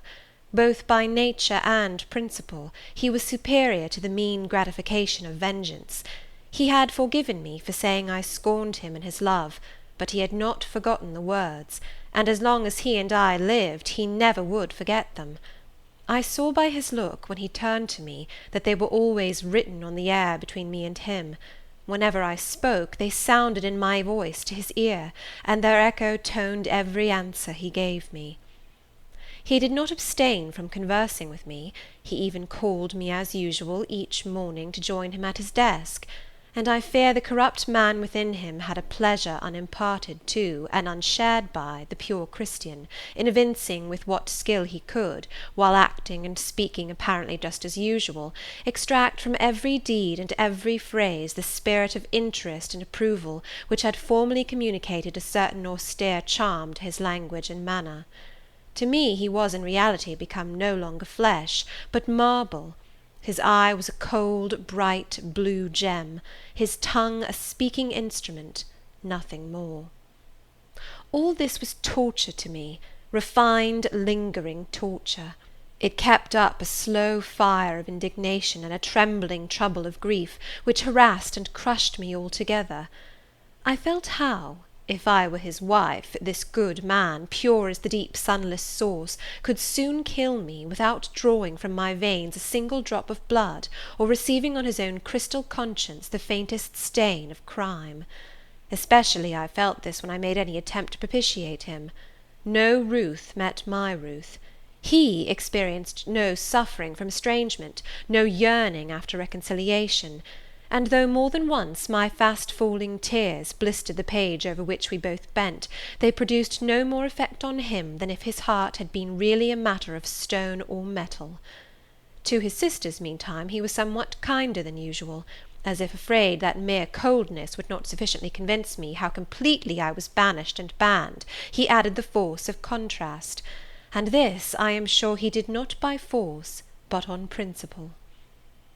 The night before he left home, happening to see him walking in the garden about sunset, and remembering as I looked at him that this man, alienated as he now was, had once saved my life, and that we were near relations, I was moved to make a last attempt to regain his friendship. I went out and approached him as he stood leaning over the little gate. I spoke to the point at once. "St. John, I am unhappy because you are still angry with me. Let us be friends." "I hope we are friends," was the unmoved reply, while he stood watching the rising of the moon, which he had been contemplating as I approached. "No, St. John, we are not friends as we were. You know that." "Are we not? That is wrong. For my part, I wish you no ill, and all good." "I believe you, St. John, for I am sure you are incapable of wishing any one ill. But as I am your kinswoman, I should desire somewhat more of affection than that sort of general philanthropy you extend to mere strangers." "Of course," he said, "your wish is reasonable, and I am far from regarding you as a stranger." This, spoken in a cool, tranquil tone, was mortifying and baffling enough. Had I attended to the suggestions of pride and ire, I should immediately have left him, but something worked within me more strongly than those feelings could. I deeply venerated my cousin's talent and principle. His friendship was of value to me. To lose it tried me severely. I would not so soon relinquish the attempt to reconquer it. "Must we part in this way, St. John? And when you go to India, will you leave me so, without a kinder word than you have yet spoken?" He now turned quite from the moon, and faced me. "When I go to India, Jane, will I leave you? What? Do you not go to India?" "You said I could not unless I married you." "And you will not marry me? You adhere to that resolution?" Reader, do you know, as I do, what terror those cold people can put into the ice of their questions? How much of the fall of the avalanche is in their anger, of the breaking up of the frozen sea in their displeasure? No, St. John, I will not marry you. I adhere to my resolution. The avalanche had shaken and slid a little forward, but it did not yet crash down. "Once more, why this refusal?" he asked. "Formerly," I answered, "because you did not love me. Now, I reply, because you almost hate me. If I were to marry you, you would kill me. You are killing me now." His lips and cheeks turned white, quite white. "I should kill you. I am killing you. Your words are such as ought not to be used, violent, unfeminine, and untrue. They betray an unfortunate state of mind. They merit severe reproof. They would seem inexcusable, but that it is the duty of man to forgive his fellow even until 77 times. I had finished the business now. While earnestly wishing to erase from his mind the trace of my former offence, I had stamped on that tenacious surface another and far deeper impression. I had burnt it in. "Now you will indeed hate me," I said. "It is useless to attempt to conciliate you. I see I have made an eternal enemy of you." A fresh wrong did these words inflict, the worse because they touched on the truth. That bloodless lip quivered to a temporary spasm. I knew the steely ire I had whetted. I was heart-wrung. "You utterly misinterpret my words," I said, at once seizing his hand. "I have no intention to grieve or pain you. Indeed, I have not." Most bitterly he smiled. Most decidedly he withdrew his hand from mine. "And now you recall your promise, and will not go to India at all, I presume?" said he, after a considerable pause. "Yes, I will, as your assistant," I answered. A very long silence succeeded. What struggle there was in him between nature and grace in this interval I cannot tell. Only singular gleams scintillated in his eyes, and strange shadows passed over his face. He spoke at last. "I before proved to you the absurdity of a single woman of your age proposing to accompany abroad a single man of mine. I proved it to you in such terms as, I should have thought, would have prevented your ever again alluding to the plan. That you have done so, I regret, for your sake." I interrupted him. Anything like a tangible reproach gave me courage at once. "Keep to common sense, St. John. You are verging on nonsense. You pretend to be shocked by what I have said. You are not really shocked, for with your superior mind you cannot be either so dull or so conceited as to misunderstand my meaning. I say again, I will be your curate if you like, but never your wife." Again he turned lividly pale, but as before controlled his passion perfectly. He answered emphatically but calmly, "A female curate, who is not my wife, would never suit me. With me, then, it seems you cannot go. But if you are sincere in your offer, I will, while in town, speak to a married missionary, whose wife needs a coadjutor. Your own fortune will make you independent of the Society's aid, and thus you may still be spared the dishonour of breaking your promise and deserting the band you engaged to join." Now I never had, as the reader knows, either given any formal promise or entered into any engagement, and this language was all much too hard and much too despotic for the occasion. I replied, "There is no dishonour, no breach of promise, no desertion in the case. I am not under the slightest obligation to go to India, especially with strangers. With you I would have ventured much, because I admire, confide in, and as a sister I love you. But I am convinced that, go when and with whom I would, I should not live long in that climate." "Ah, you are afraid of yourself," he said, curling his lip. "I am. God did not give me my life to throw away, and to do as you wish me would, I begin to think, be almost equivalent to committing suicide. Moreover, before I definitively resolve on quitting England, I will know for certain whether I cannot be of greater use by remaining in it than by leaving it." "What do you mean?" It would be fruitless to attempt to explain, but there is a point on which I have long endured painful doubt, and I can go nowhere till by some means that doubt is removed. I know where your heart turns and to what it clings. The interest you cherish is lawless and unconsecrated. Long since you ought to have crushed it. Now you should blush to allude to it. You think of Mr. Rochester." It was true. I confessed it by silence. "Are you going to seek Mr. Rochester?" "I must find out what has become of him."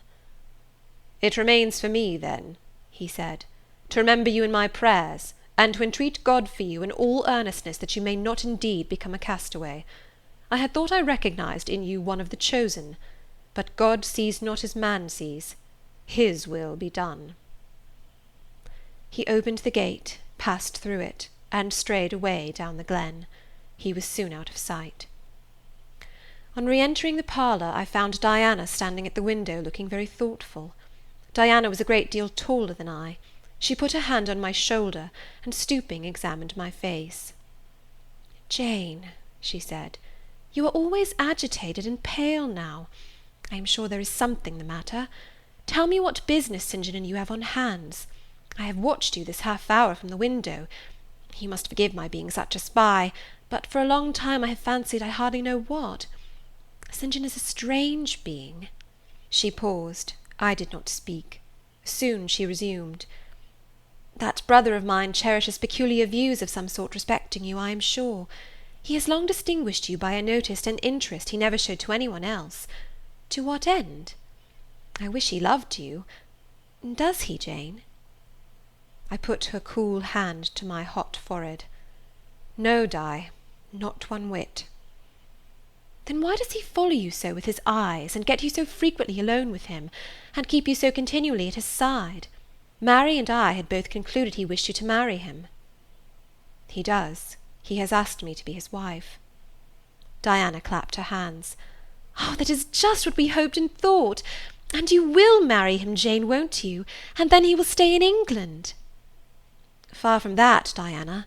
His sole idea in proposing to me is to procure a fitting fellow labourer in his Indian toils." "What? He wishes you to go to India?" "Yes." "Madness!" she exclaimed. "You would not live 3 months there, I am certain. You never shall go. You have not consented, have you, Jane?" "I have refused to marry him." "And have consequently displeased him?" she suggested. "Deeply. He will never forgive me, I fear. Yet I offered to accompany him as his sister." "It was frantic folly to do so, Jane. Think of the task you undertook, one of incessant fatigue, where fatigue kills even the strong, and you are weak. St. John, you know him, would urge you to impossibilities. With him there would be no permission to rest during the hot hours, and unfortunately I have noticed whatever he exacts you force yourself to perform. I am astonished you found courage to refuse his hand. You do not love him then, Jane?" "Not as a husband." "Yet he is a handsome fellow." "And I am so plain, you see, Di. We should never suit." "Plain? You? Not at all. You are much too pretty as well as too good to be grilled alive in Calcutta." And again she earnestly conjured me to give up all thoughts of going out with her brother. "I must indeed," I said, for when just now I repeated the offer of serving him for a deacon, he expressed himself shocked at my want of decency. He seemed to think I had committed an impropriety in proposing to accompany him unmarried, as if I had not from the first hoped to find in him a brother, and habitually regarded him as such. "What makes you say he does not love you, Jane?"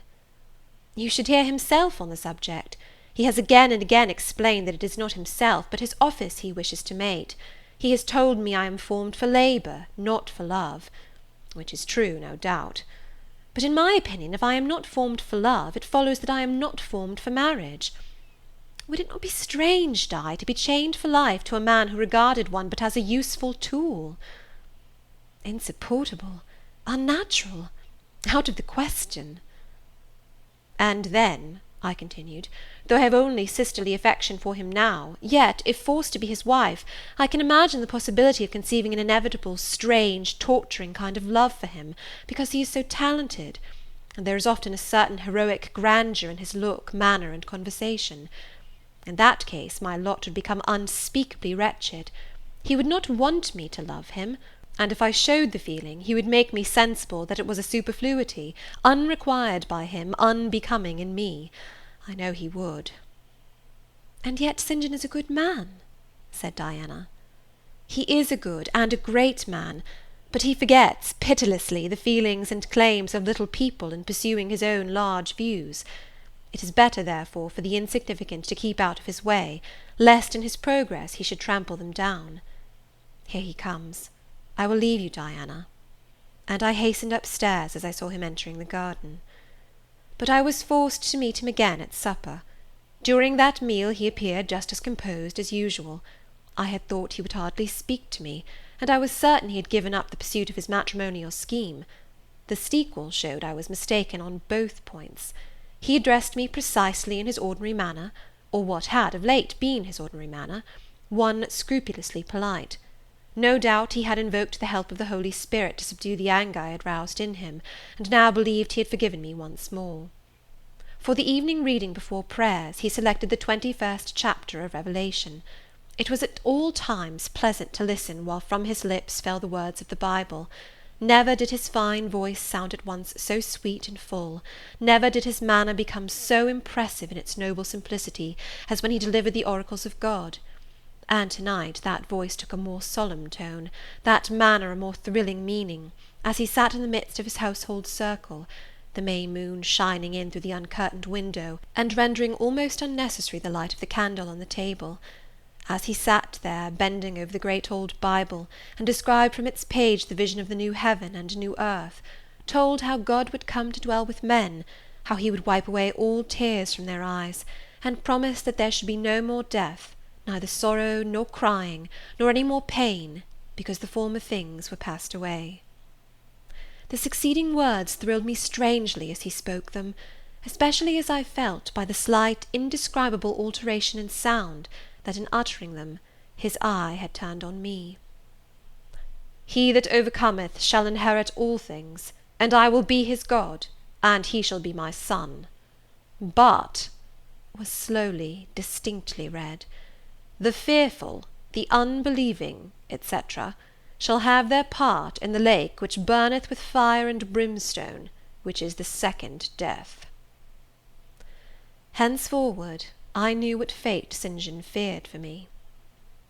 A calm subdued triumph, blent with a longing earnestness, marked his enunciation of the last glorious verses of that chapter. The reader believed his name was already written in the Lamb's book of life, and he yearned after the hour which should admit him to the city to which the kings of the earth bring their glory and honour, which has no need of sun or moon to shine in it, because the glory of God lightens it, and the Lamb is the light thereof. In the prayer following the chapter, all his energy gathered, all his stern zeal woke. He was in deep earnest, wrestling with God, and resolved on a conquest. He supplicated strength for the weak-hearted, guidance for wanderers from the fold, a return, even at the 11th hour, for those whom the temptations of the world and the flesh were luring from the narrow path. He asked, he urged, he claimed the boon of a brand snatched from the burning. Earnestness is ever deeply solemn. First, as I listened to the prayer, I wondered at his. Then, when it continued and rose, I was touched by it, and at last awed.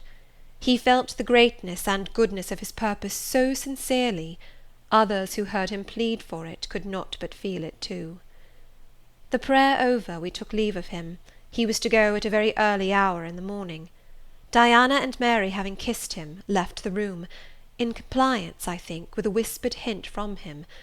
I tendered my hand, and wished him a pleasant journey. "Thank you, Jane. As I said, I shall return from Cambridge in a fortnight. That space, then, is yet left to you for reflection. If I listened to human pride, I should say no more to you of marriage with me. But I listen to my duty, and keep steadily in view my very first aim, to do all things to the glory of God.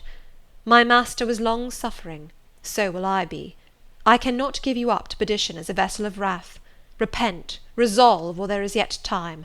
Remember, we are bid to work while it is day, warned that the night cometh when no man shall work. Remember the fate of Dives, who had his good things in this life. God give you strength to choose that better part which shall not be taken from you." He laid his hand on my head as he uttered the last words. He had spoken earnestly, mildly. His look was not indeed that of a lover beholding his mistress, but it was that of a pastor recalling his wandering sheep, or better, of a guardian angel watching the soul for which he is responsible. All men of talent, whether they be men of feeling or not, whether they be zealots or aspirants or despots, provided only they be sincere, have their sublime moments when they subdue and rule. I felt veneration for St. John, veneration so strong that its impetus thrust me at once to the point I had so long shunned. I was tempted to cease struggling with him, to rush down the torrent of his will into the gulf of his existence, and there lose my own. I was almost as hard beset by him now as I had been once before, in a different way, by another. I was a fool both times. To have yielded then would have been an error of principle, to have yielded now would have been an error of judgment.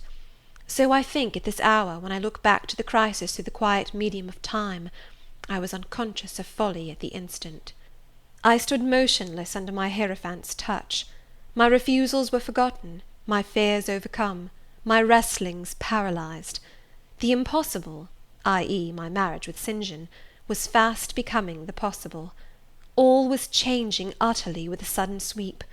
Religion called, angels beckoned, God commanded, life rolled together like a scroll, death's gates opening, showed eternity beyond. It seemed that for safety and bliss there, all here might be sacrificed in a second. The dim room was full of visions. "Could you decide now?" asked the missionary. The inquiry was put in gentle tones. He drew me to him as gently. Oh, that gentleness!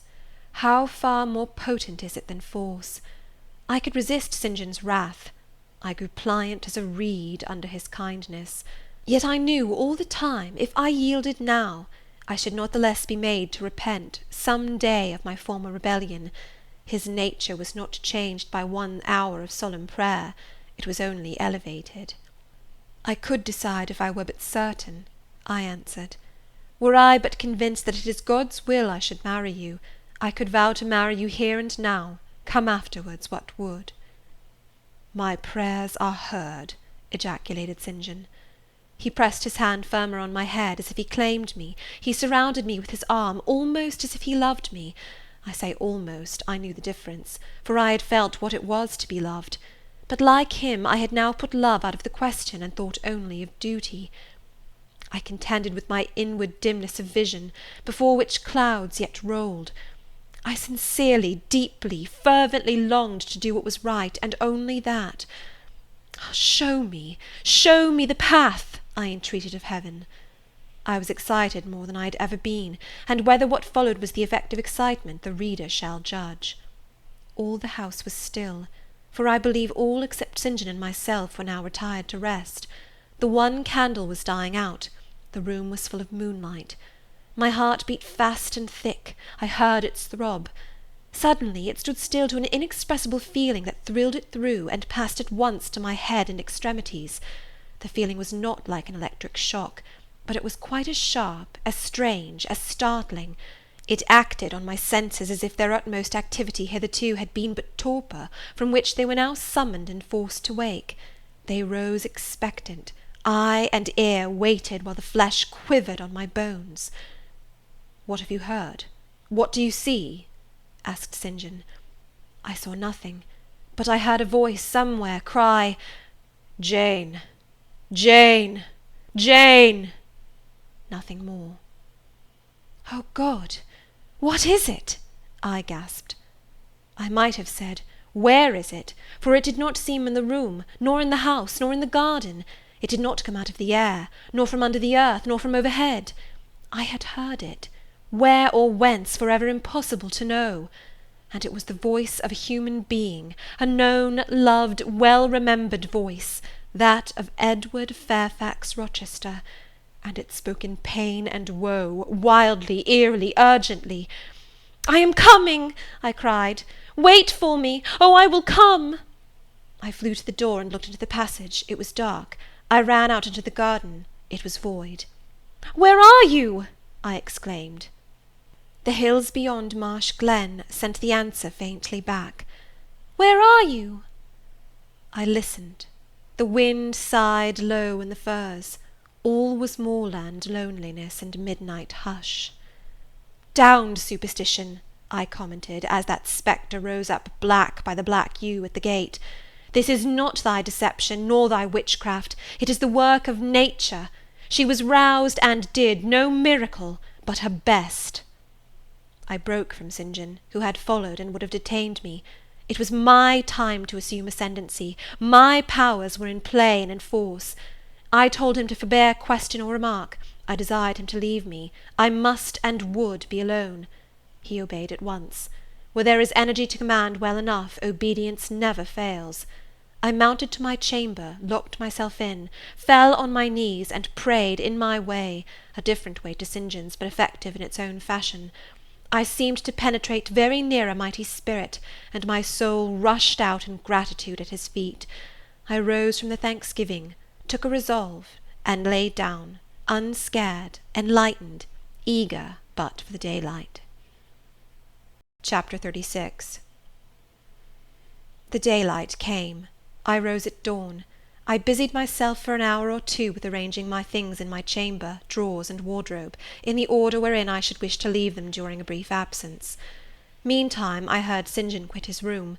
He stopped at my door. I feared he would knock. No, but a slip of paper was passed under the door. I took it up. It bore these words: "You left me too suddenly last night. Had you stayed but a little longer, you would have laid your hand on the Christian's cross and the angel's crown. I shall expect your clear decision when I return this day fortnight. Meantime, watch and pray that you enter not into temptation. The spirit, I trust, is willing, but the flesh, I see, is weak. I shall pray for you hourly. Yours, St. John."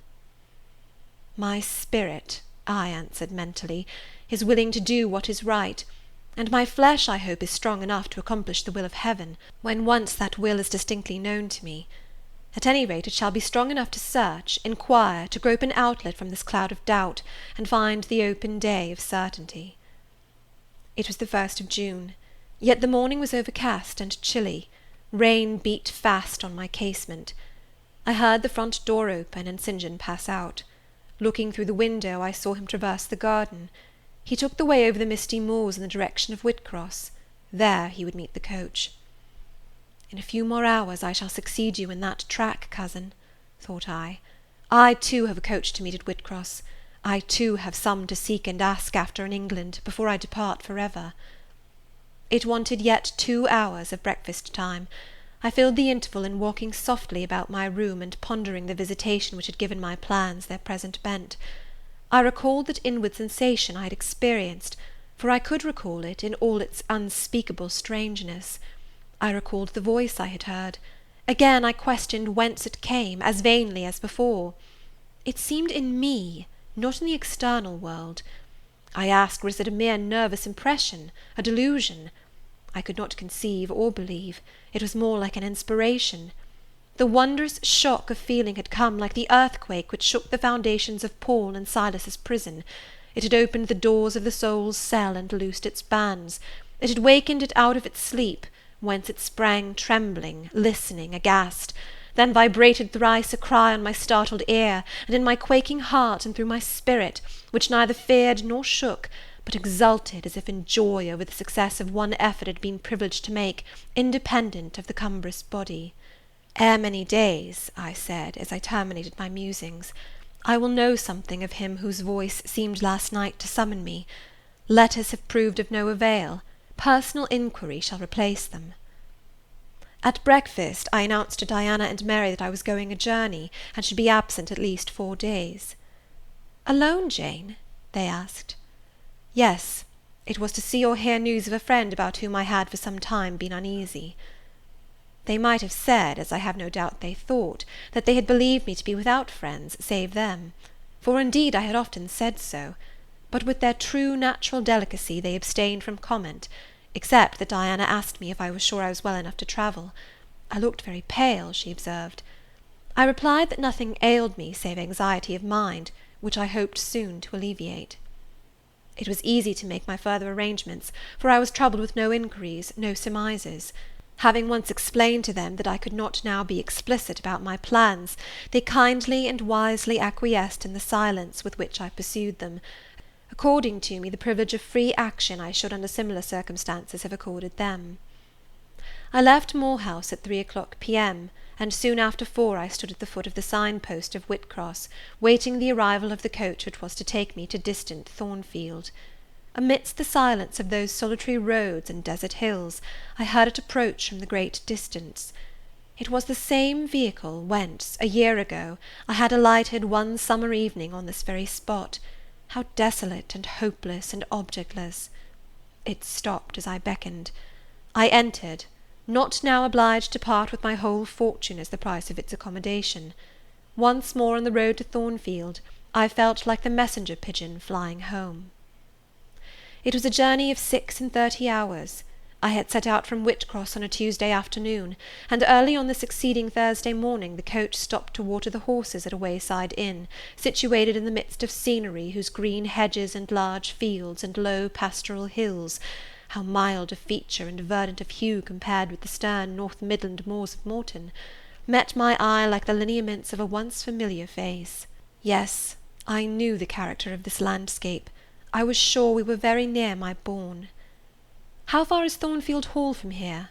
I asked of the ostler. "Just 2 miles, mum, across the fields." My journey is closed, I thought to myself.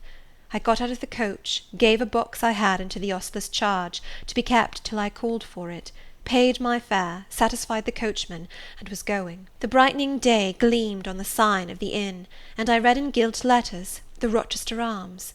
My heart leapt up. I was already on my master's very lands.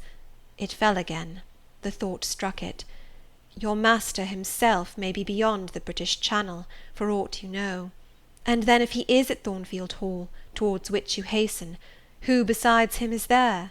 His lunatic wife, and you have nothing to do with him. You dare not speak to him or seek his presence. You have lost your labour. You had better go no further, urged the monitor.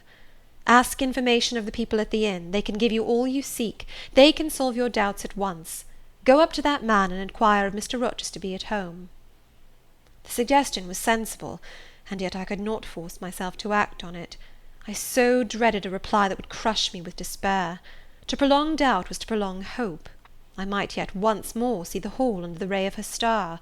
There was the stile before me, the very fields through which I had hurried, blind, deaf, distracted, with revengeful fury tracking and scourging me on the morning I fled from Thornfield. Ere I well knew what course I had resolved to take, I was in the midst of them. How fast I walked! How I ran sometimes! How I looked forward to catch the first view of the well-known woods! With what feelings I welcomed single trees I knew, and familiar glimpses of meadow and hill between them!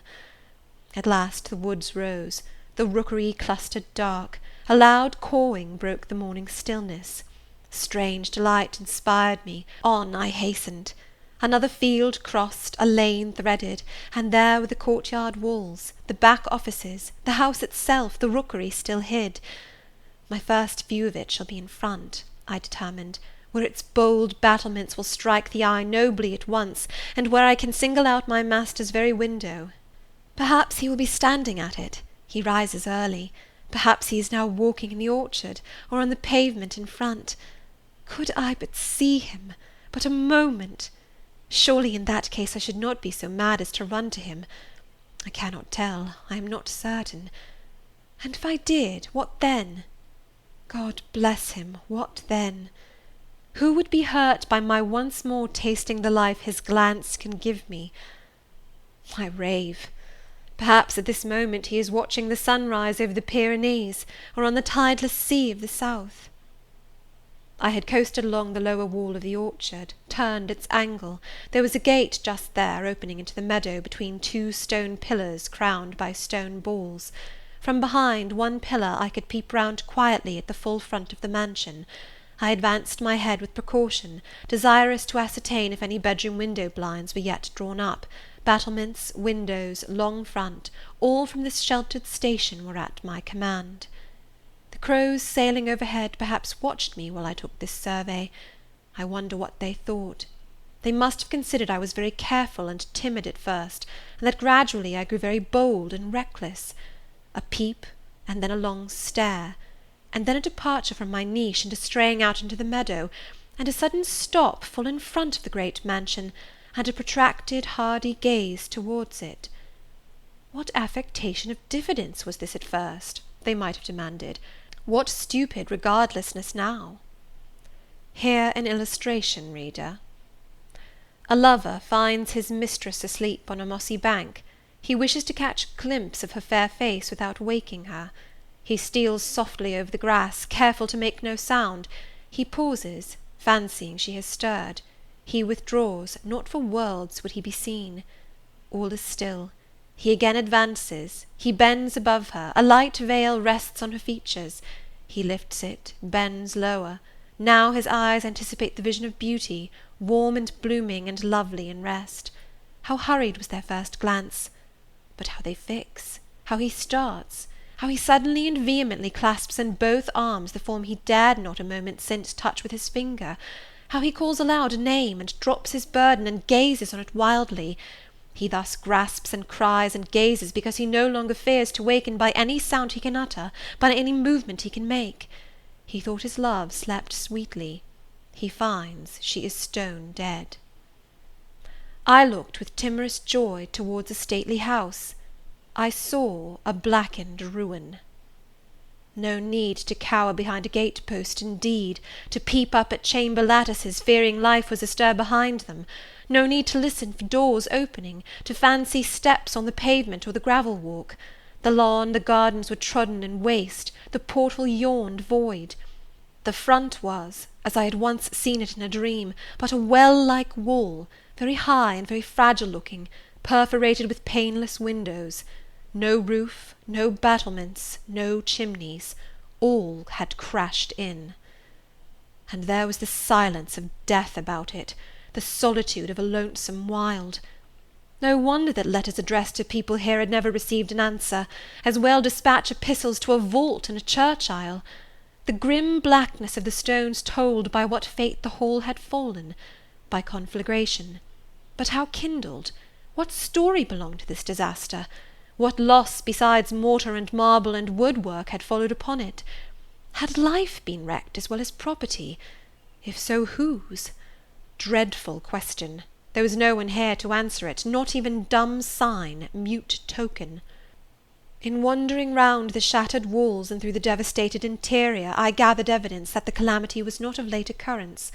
Winter snows, I thought, had drifted through that void arch, winter rains beaten in at those hollow casements, for amidst the drenched piles of rubbish, spring had cherished vegetation. Grass and weed grew here and there between the stones and fallen rafters. And oh, where, meantime, was the hapless owner of this wreck? In what land? Under what auspices? My eye involuntarily wandered to the grey church tower near the gates, and I asked, is he with Dame Eyre de Rochester sharing the shelter of his narrow marble house? Some answer must be had to these questions. I could find it nowhere but at the inn, and thither ere long I returned. The host himself brought my breakfast into the parlour. I requested him to shut the door and to sit down. I had some questions to ask him. But when he complied, I scarcely knew how to begin, such horror had I of the possible answers. And yet the spectacle of desolation I had just left prepared me in a measure for a tale of misery. The host was a respectable-looking, middle-aged man. "You know Thornfield Hall, of course?" I managed to say at last. "Yes, ma'am. I lived there once." "Did you? Not in my time, I thought. You are a stranger to me." "I was the late Mr. Rochester's butler," he added. The late? I seemed to have received with full force the blow I had been trying to evade. "The late!" I gasped. "Is he dead?" "I mean the present gentleman, Mr. Edward's father," he explained. I breathed again, my blood resumed its flow, fully assured by these words that Mr. Edward, my Mr. Rochester, God bless him wherever he was at least alive, was in short the present gentleman. Gladdening words. It seemed I could hear all that was to come, whatever the disclosures might be, with comparative tranquillity. Since he was not in the grave, I could bear, I thought, to learn he was at the antipodes. "Is Mr. Rochester living at Thornfield Hall now?" I asked, knowing, of course, what the answer would be, but yet desirous of deferring the direct question as to where he really was. "No, mum. Oh, no, no one is living there. I suppose you are a stranger in these parts, or you would have heard what happened last autumn. Thornfield Hall is quite a ruin. It was burned down just about harvest time. A dreadful calamity. Such an immense quantity of valuable property destroyed. Hardly any of the furniture could be saved. The fire broke out at dead of night, and before the engines arrived from Millcote the building was one mass of flame. It was a terrible spectacle. I witnessed it myself." "At dead of night," I muttered. Yes, that was ever the hour of fatality at Thornfield. "Was it known how it originated?" I demanded. "They guessed, ma'am, they guessed. Indeed, I should say it was ascertained beyond a doubt. You are not perhaps aware," he continued, edging his chair a little nearer the table and speaking low, "that there was a lady, a lunatic, kept in the house?" "I have heard something of it." "She was kept in very close confinement, ma'am. People even for some years were not absolutely certain of her existence. No one saw her. They only knew by rumour that such a person was at the Hall, and who or what she was it was difficult to conjecture. They say Mr. Edward had brought her from abroad, and some believed she had been his mistress. But a queer thing happened a year since, a very queer thing. I feared now to hear my own story. I endeavoured to recall him to the main fact. "And this lady?" "This lady, ma'am," he answered, "turned out to be Mr. Rochester's wife. The discovery was brought about in the strangest way. There was a young lady, a governess at the Hall, that Mr. Rochester fell in—" "But the fire," I suggested. "I'm coming to that, ma'am. The Mr. Edward fell in love with. The servants say they never saw anybody so much in love as he was. He was after her continually. They used to watch him. Servants will, you know, ma'am. And he set store on her past everything. For all, nobody but him thought her so very handsome. She was a little small thing, they say, almost like a child. I never saw her myself, but I've heard Leah, the housemaid, tell of her. Leah liked her well enough. Mr. Rochester was about 40, and this governess not 20, and you see, when gentlemen of his age fall in love with girls, they are often as like as if they were bewitched. Well, he would marry her." "You shall tell me this part of the story another time," I said. "But now I have particular reason for wishing to hear all about the fire. Was it suspected that this lunatic, Mrs. Rochester, had any hand in it?" "You've hit it, ma'am. It's quite certain that it was her, and nobody but her, that set it going. She had a woman to take care of her called Mrs. Poole, an able woman in her line, and very trustworthy, but for one fault, a fault common to a deal of them nurses and matrons.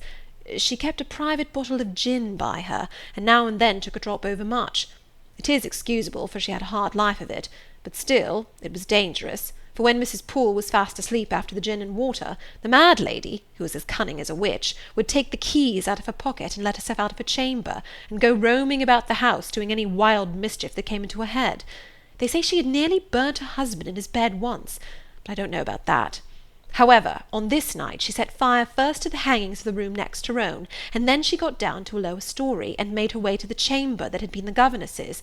She was like as if she knew somehow matters had gone on, and had a spite at her, and she kindled the bed there, but there was nobody sleeping in it, fortunately. The governess had run away 2 months before, and for all Mr. Rochester sought her as if she'd been the most precious thing he had in the world, he never could hear a word of her, and he grew savage, quite savage on his disappointment.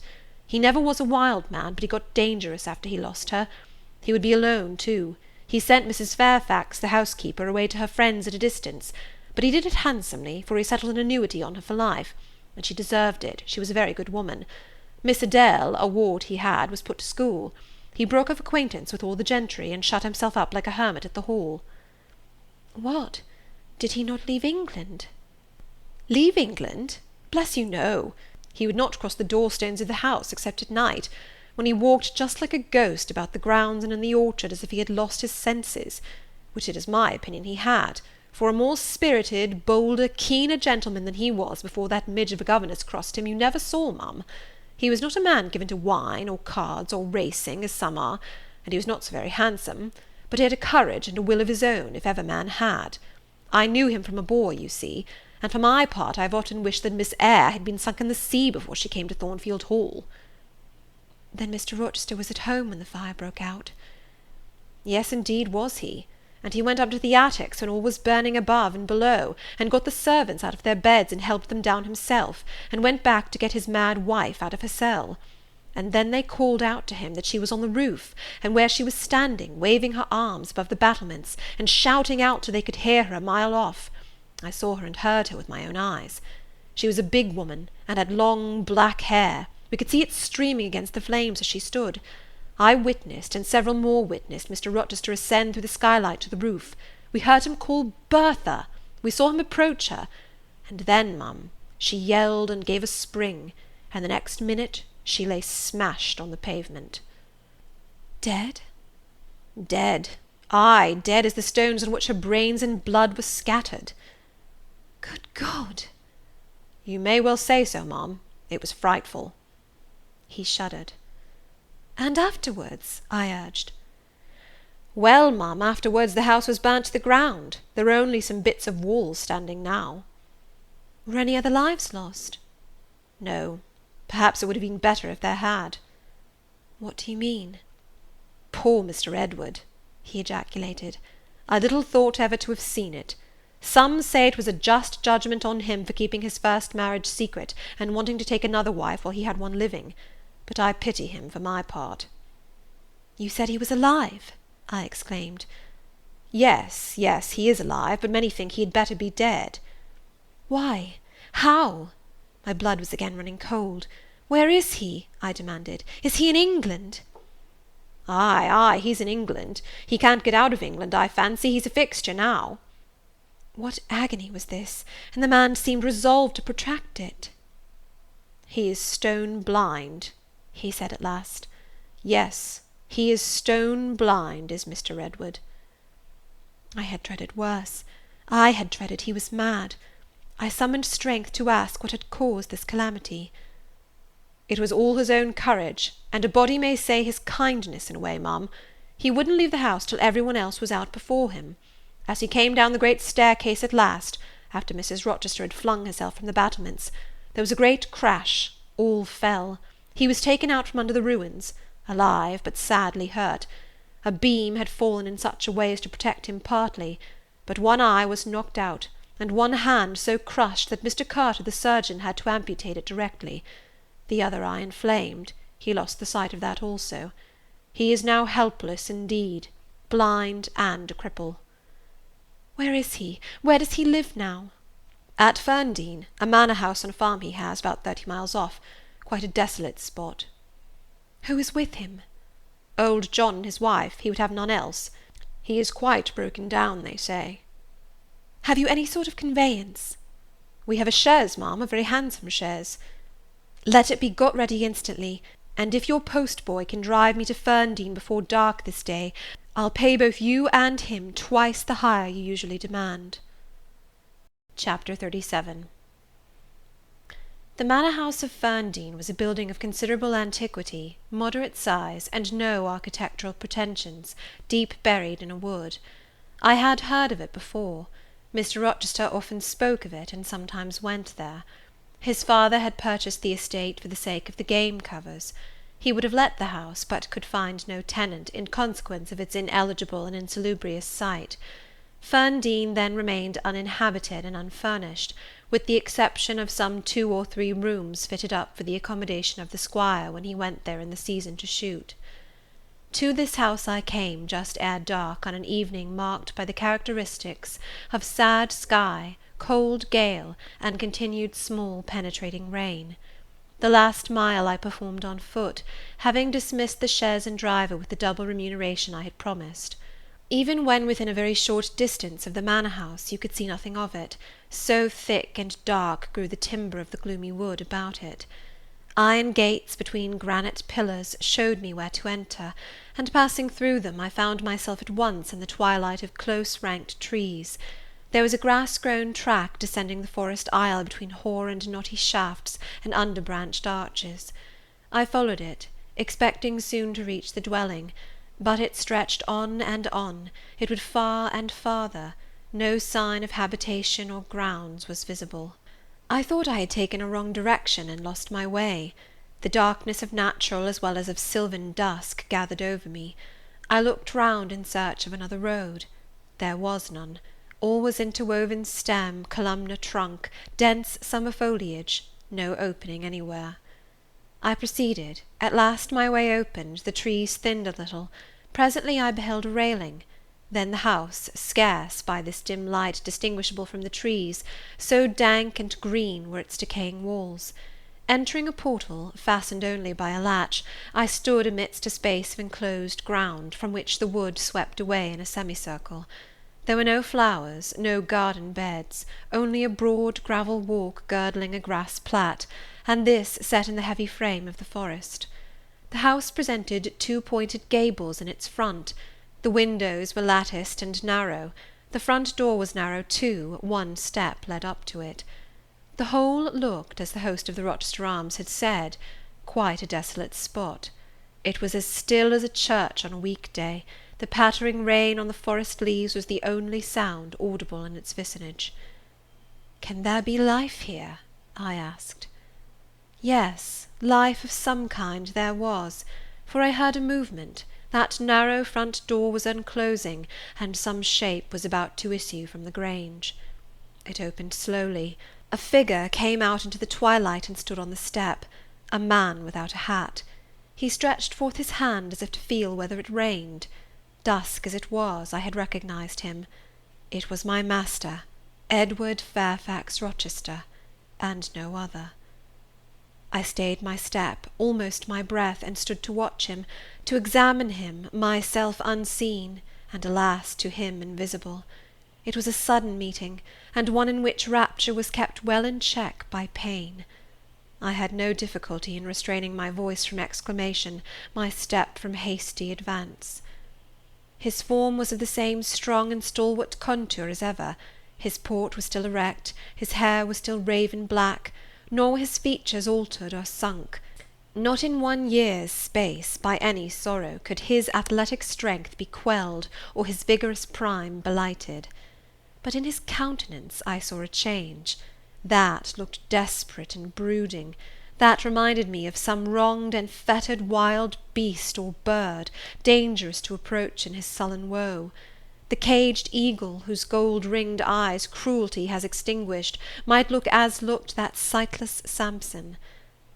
And, reader, do you think I feared him in his blind ferocity? If you do, you little know me. A soft hope blessed with my sorrow that soon I should dare to drop a kiss on that brow of rock, and on those lips so sternly sealed beneath it. But not yet. I would not accost him yet. He descended the 1 step, and advanced slowly and gropingly towards the grass-plat. Where was his daring stride now? Then he paused, as if he knew not which way to turn. He lifted his hand and opened his eyelids, gazed blank and with a straining effort on the sky, and toward the amphitheatre of trees. One saw that all to him was void darkness. He stretched his right hand. The left arm, the mutilated one, he kept hidden in his bosom. He seemed to wish by touch to gain an idea of what lay around him. He met but vacancy still, for the trees were some yards off from where he stood. He relinquished the endeavour, folded his arms, and stood quiet and mute in the rain, now falling fast on his uncovered head. At this moment John approached him from some quarter. "Will you take my arm, sir?" he said. "There is a heavy shower coming on. Had you not better go in?" "Let me alone," was the answer. John withdrew without having observed me. Mr. Rochester now tried to walk about. Vainly. All was too uncertain. He groped his way back to the house, and, re-entering it, closed the door. I now drew near and knocked. John's wife opened for me. "Mary," I said, "how are you?" She started as if she had seen a ghost. I calmed her. To her hurried, "Is it really you, miss, come at this late hour to this lonely place?" I answered by taking her hand, and then I followed her into the kitchen, where John now sat by a good fire. I explained to them in few words that I had heard all which had happened since I left Thornfield, and that I was come to see Mr. Rochester. I asked John to go down to the turnpike house, where I had dismissed the chaise, and bring my trunk, which I had left there; and while I removed my bonnet and shawl, I questioned Mary as to whether I could be accommodated at the manor house for the night; and finding that arrangements to that effect, though difficult, would not be impossible, I informed her I should stay. Just at that moment the parlour bell rang.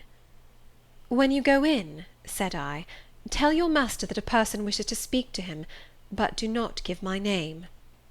"I don't think he will see you," she answered. "He refuses everybody." When she returned, I inquired what he had said. "You are to send in your name and your business," she replied.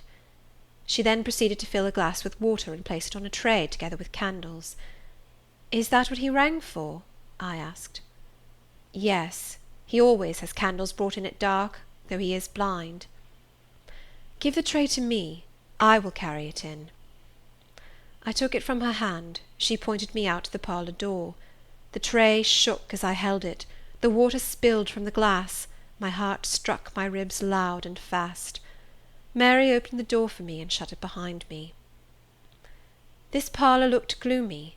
A neglected handful of fire burnt low in the grate, and leaning over it, with his head supported against the high old-fashioned mantelpiece, appeared the blind tenant of the room. His old dog, Pilot, lay on one side, removed out of the way, and coiled up as if afraid of being inadvertently trodden upon. Pilot pricked up his ears when I came in. Then he jumped up with a yelp and a whine and bounded towards me. He almost knocked the tray from my hands. I set it on the table, then patted him and said softly, "Lie down." Mr. Rochester turned mechanically to see what the commotion was, but as he saw nothing, he returned and sighed. "Give me the water, Mary," he said. I approached him with the now only half-filled glass. Pilot followed me, still excited. "What is the matter?" he inquired. "Down, Pilot," I again said. He checked the water on its way to his lips, and seemed to listen. He drank, and put the glass down. "This is you, Mary, is it not?" "Mary is in the kitchen," I answered. He put out his hand with a quick gesture, but not seeing where I stood, he did not touch me. "Who is this? Who is this?" he demanded, trying, as it seemed, to see with those sightless eyes, unavailing and distressing attempt. "Answer me! Speak again!" he ordered, imperiously and aloud. "Will you have a little more water, sir? I spilt half of what was in the glass," I said. "Who is it? What is it? Who speaks?" "Pilot knows me, and John and Mary know I am here. I came only this evening," I answered. Great God! What delusion has come over me? What sweet madness has seized me? No delusion, no madness. Your mind, sir, is too strong for delusion, your health too sound for frenzy. And where is the speaker? Is it only a voice? Oh, I cannot see, but I must feel, or my heart will stop and my brain burst. Whatever, whoever you are, be perceptible to the touch, or I cannot live." He groped. I arrested his wandering hand, and prisoned it in both mine. "Her very fingers," he cried, "her small, slight fingers. If so, there must be more of her." The muscular hand broke from my custody, my arm was seized, my shoulder, neck, waist, I was entwined and gathered to him. "Is it Jane? What is it? This is her shape, this is her size?" "And this is her voice," I added. "She is all here, her heart too. God bless you, sir. I am glad to be so near you again." "Jane Eyre! Jane Eyre!" was all he said. "My dear master," I answered, "I am Jane Eyre. I have found you out. I am come back to you." "In truth? In the flesh? My living Jane?" "You touch me, sir. You hold me, and fast enough. I am not cold like a corpse, nor vacant like air, am I?" "My living darling! These are certainly her limbs, and these her features. But I cannot be so blessed, after all my misery. It is a dream, such dreams as I have had at night when I have clasped her once more to my heart, as I do now, and kissed her, as thus, and felt that she loved me, and trusted that she would not leave me. Which I never will, sir, from this day. Never will, says the vision. But I always woke and found it an empty mockery, and I was desolate and abandoned, my life dark, lonely, hopeless, my soul athirst and forbidden to drink, my heart famished and never to be fed. Gentle, soft dream, nestling in my arms now, you will fly too, as your sisters have all fled before you. But kiss me before you go. Embrace me, Jane." "There, sir, and there." I pressed my lips to his once brilliant and now rayless eyes. I swept his hair from his brow, and kissed that too. He suddenly seemed to arouse himself. The conviction of the reality of all this seized him. "It is you, is it, Jane? You are come back to me, then?" "I am." "And you do not lie dead in some ditch under some stream? And you are not a pining outcast among strangers?" "No, sir. I am an independent woman now." "Independent? What do you mean, Jane?" "My uncle in Madeira is dead, and he left me £5,000. "Ah, this is practical, this is real," he cried. "I should never dream that. Besides, there is that peculiar voice of hers, so animating and piquant as well as soft. It cheers my withered heart. It puts life into it. What, Janet? Are you an independent woman? A rich woman? If you won't let me live with you, I can build a house of my own, close up to your door, and you may come and sit in my parlour when you want company of an evening.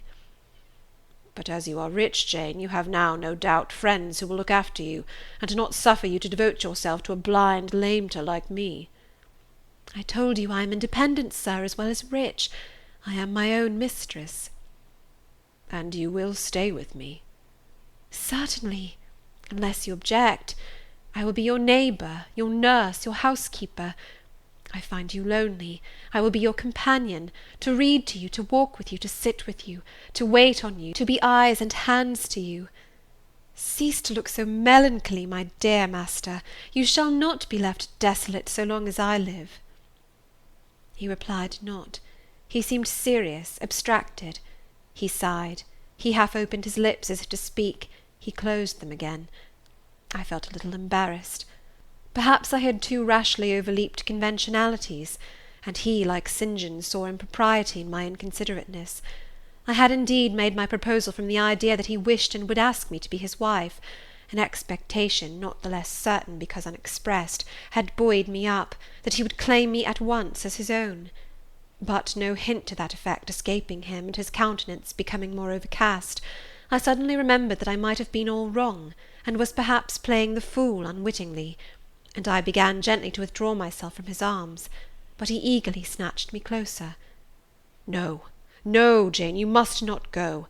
No, I have touched you, heard you, felt the comfort of your presence, the sweetness of your consolation. I cannot give up those joys. I have little left in myself. I must have you. The world may laugh, may call me absurd, selfish, but it does not signify. My very soul demands you. It will be satisfied, or it will take deadly vengeance on its frame. Well, sir, I will stay with you. I have said so. Yes, but you understand one thing by staying with me, and I understand another. You, perhaps, could make up your mind to be about my hand and chair, to wait on me as a kind little nurse, for you have an affectionate heart and a generous spirit which prompt you to make sacrifices for those you pity, and that ought to suffice for me, no doubt. I suppose I should now entertain none but fatherly feelings for you. Do you think so? Come, tell me. I will think what you like, sir. I am content to be only your nurse, if you think it better. But you cannot always be my nurse, Janet. You are young. You must marry one day. I don't care about being married. You should care, Janet. If I were what I once was, I would try to make you care. But a sightless block. He relapsed again into gloom. I, on the contrary, became more cheerful and took fresh courage. These last words gave me an insight as to where the difficulty lay, and as it was no difficulty with me, I felt quite relieved from my previous embarrassment. I resumed a livelier vein of conversation. "It is time some one undertook to rehumanize you," said I, parting his thick and long uncut locks, "for I see you are being metamorphosed into a lion, or something of that sort. You have a faux air of Nebuchadnezzar in the fields about you, that is certain. Your hair reminds me of eagle's feathers. Whether your nails are grown in like bird's claws or not, I have not yet noticed." "On this arm I have neither hand nor nails," he said, drawing the mutilated limb from his breast and showing it to me. "It is a mere stump, a ghastly sight. Don't you think so, Jane?" "It is a pity to see it, and a pity to see your eyes, and the scar of fire on your forehead. And the worst of it is, one is in danger of loving you too well for all this, and making too much of you." "I thought you would be revolted, Jane, when you saw my arm and my cicatriced visage." "Did you? Don't tell me so, lest I should say something disparaging to your judgment. Now let me leave you an instant to make a better fire and have the hearth swept up. Can you tell when there is a good fire?" "Yes. With the right eye I see a glow, a ruddy haze." "And you see the candles?" "Very dimly. Each is a luminous cloud." "Can you see me?" "No, my fairy, but I am only too thankful to hear and feel you." "When do you take supper?" "I never take supper." But you shall have some to-night. I am hungry. So are you, I dare say, only you forget." Summoning Mary, I soon had the room in a more cheerful order. I prepared him likewise a comfortable repast. My spirits were excited, and with pleasure and ease I talked to him during supper and for a long time after.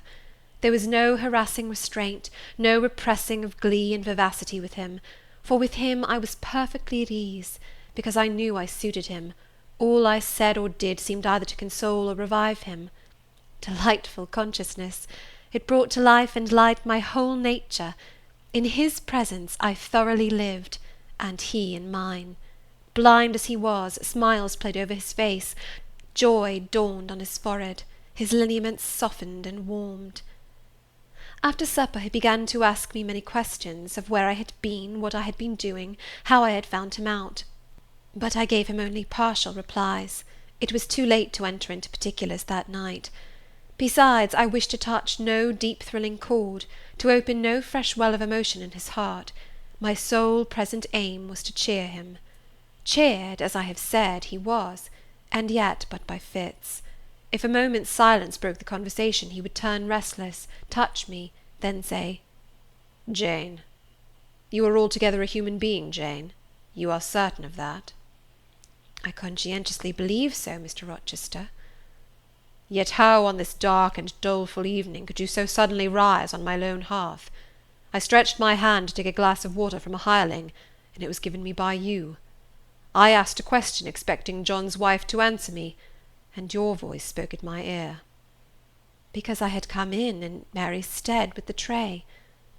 "And there is enchantment in the very hour I am now spending with you. Who can tell what a dark, dreary, hopeless life I have dragged on for months past, doing nothing, expecting nothing, merging night in day, feeling but the sensation of cold when I let the fire go out, of hunger when I forgot to eat, and then a ceaseless sorrow, and at times a very delirium of desire to behold my Jane again. Yes, for her restoration I long, far more than for that of my lost sight. How can it be that Jane is with me and says she loves me? Will she not depart as suddenly as she came? To-morrow I fear I shall find her no more." A commonplace, practical reply, out of the train of his own disturbed ideas, was, I was sure, the best and most reassuring for him in his frame of mind. I passed my finger over his eyebrows, and remarked that they were scorched, and that I would apply something which would make them grow as broad and black as ever. "Where is the use of doing me any good in any way, beneficent spirit, when at some fatal moment you will again desert me, passing like a shadow, whither and how to me unknown, and for me remaining afterwards undiscoverable?" "Have you a pocket-comb about you, sir?"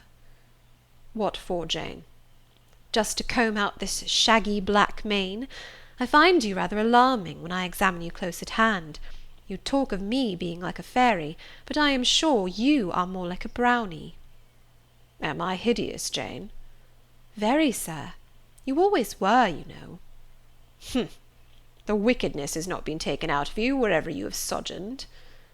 "Yet I have been with good people, far better than you, 100 times better people, possessed of ideas and views you never entertained in your life, quite more refined and exalted." "Who the deuce have you been with?"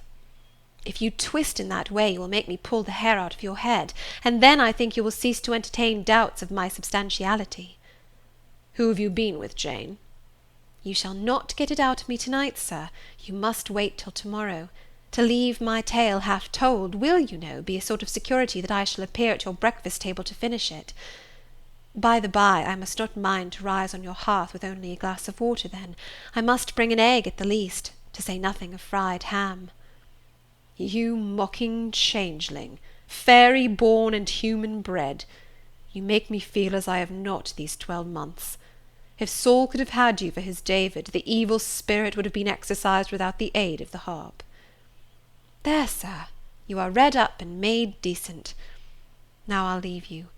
I have been travelling these last 3 days, and I believe I am tired. Good night." "Just one word, Jane. Were there only ladies in the house where you have been?" I laughed and made my escape, still laughing as I ran upstairs. A good idea. I thought with glee. I see I have the means of fretting him out of his melancholy for some time to come. Very early the next morning I heard him up in a stir, wandering from one room to another. As soon as Mary came down, I heard the question, "Is Miss Eyre here?" Then, "Which room did you put her into? Was it dry? Is she up? Go and ask if she wants anything, and when she will come down." I came down as soon as I thought there was a prospect of breakfast. Entering the room very softly, I had a view of him before he discovered my presence. It was mournful, indeed, to witness the subjugation of that vigorous spirit to a corporeal infirmity. He sat in his chair, still, but not at rest, expectant evidently, the lines of now habitual sadness marking his strong features. His countenance reminded one of a lamp quenched, waiting to be relit; and, alas! it was not himself that could now kindle the lustre of animated expression. He was dependent on another for that office. I had meant to be gay and careless, but the powerlessness of the strong man touched my heart to the quick. Still I accosted him with what vivacity I could. "It is a bright sunny morning, sir," I said. "The rain is over and gone, and there is a tender shining after it. You shall have a walk soon." I had wakened the glow. His features beamed. "Oh, you are indeed there, my skylark! Come to me. You are not gone, not vanished. I heard one of your kind an hour ago singing high over the wood, but its song had no music for me, any more than the rising sun had rays. All the melody on earth is concentrated in my Jane's tongue to my ear. I am glad it is not naturally a silent one. All the sunshine I can feel is in her presence." The water stood in my eyes to hear this avowal of his dependence, just as if a royal eagle, chained to a perch, should be forced to entreat a sparrow to become its purveyor. But I would not be lachrymose. I dashed off the salt drops, and busied myself with preparing breakfast. Most of the morning was spent in the open air. I led him out of the wet and wild wood into some cheerful fields. I described to him how brilliantly green they were, how the flowers and hedges looked refreshed, how sparklingly blue was the sky.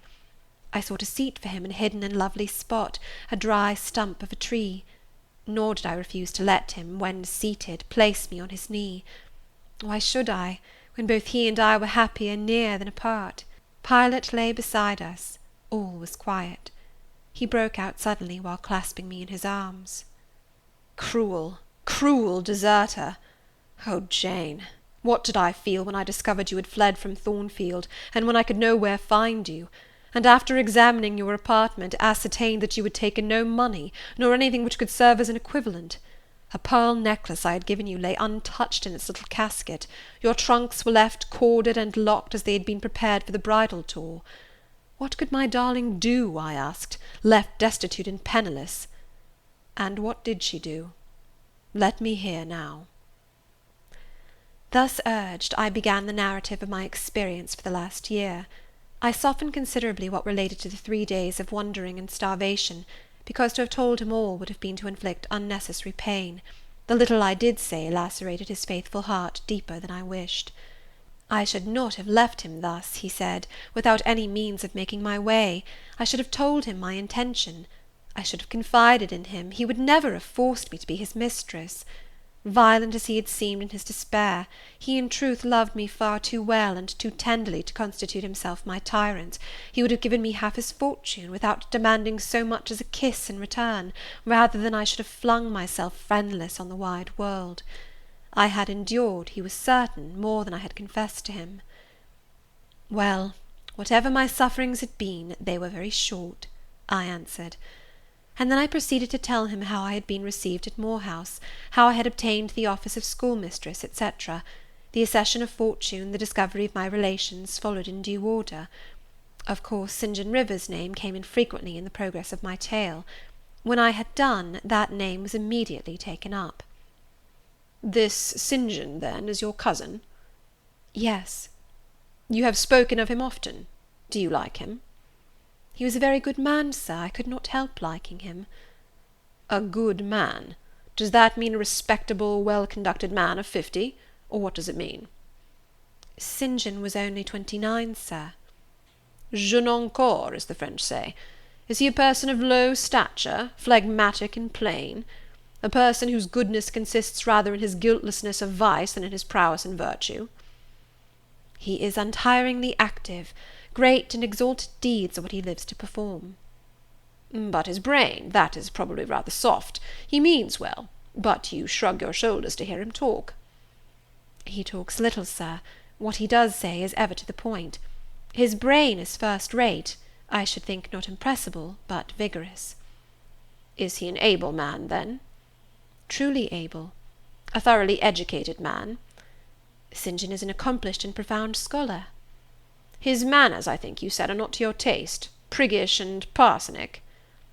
"I never mentioned his manners, but unless I had a very bad taste they must suit it. They are polished, calm, and gentlemanlike." "His appearance, I forget what description you gave of his appearance. A sort of raw curate, half strangled with his white neckcloth, and stilted up on his thick-soled high-lows, eh?" "St. John dresses well. He is a handsome man, tall, fair, with blue eyes and a Grecian profile." Aside. "Damn him." "To me." "Did you like him, Jane?" "Yes, Mr. Rochester, I liked him, but you asked me that before." I perceived, of course, the drift of my interlocutor. Jealousy had got hold of him. She stung him, but the sting was salutary. It gave him respite from the gnawing fang of melancholy. I would not, therefore, immediately charm the snake. "Perhaps you would not rather sit any longer on my knee, Miss Eyre?" was the next somewhat unexpected observation. "Why not, Mr. Rochester?" "The picture you have just drawn is suggestive of rather a too overwhelming contrast. Your words have delineated very prettily a graceful Apollo. He is present to your imagination, tall, fair, blue-eyed, with a Grecian profile. Your eyes dwell on a Vulcan, a real blacksmith, brown, broad-shouldered, and blind and lame into the bargain." "I never thought of it before, but you certainly are rather like Vulcan, sir."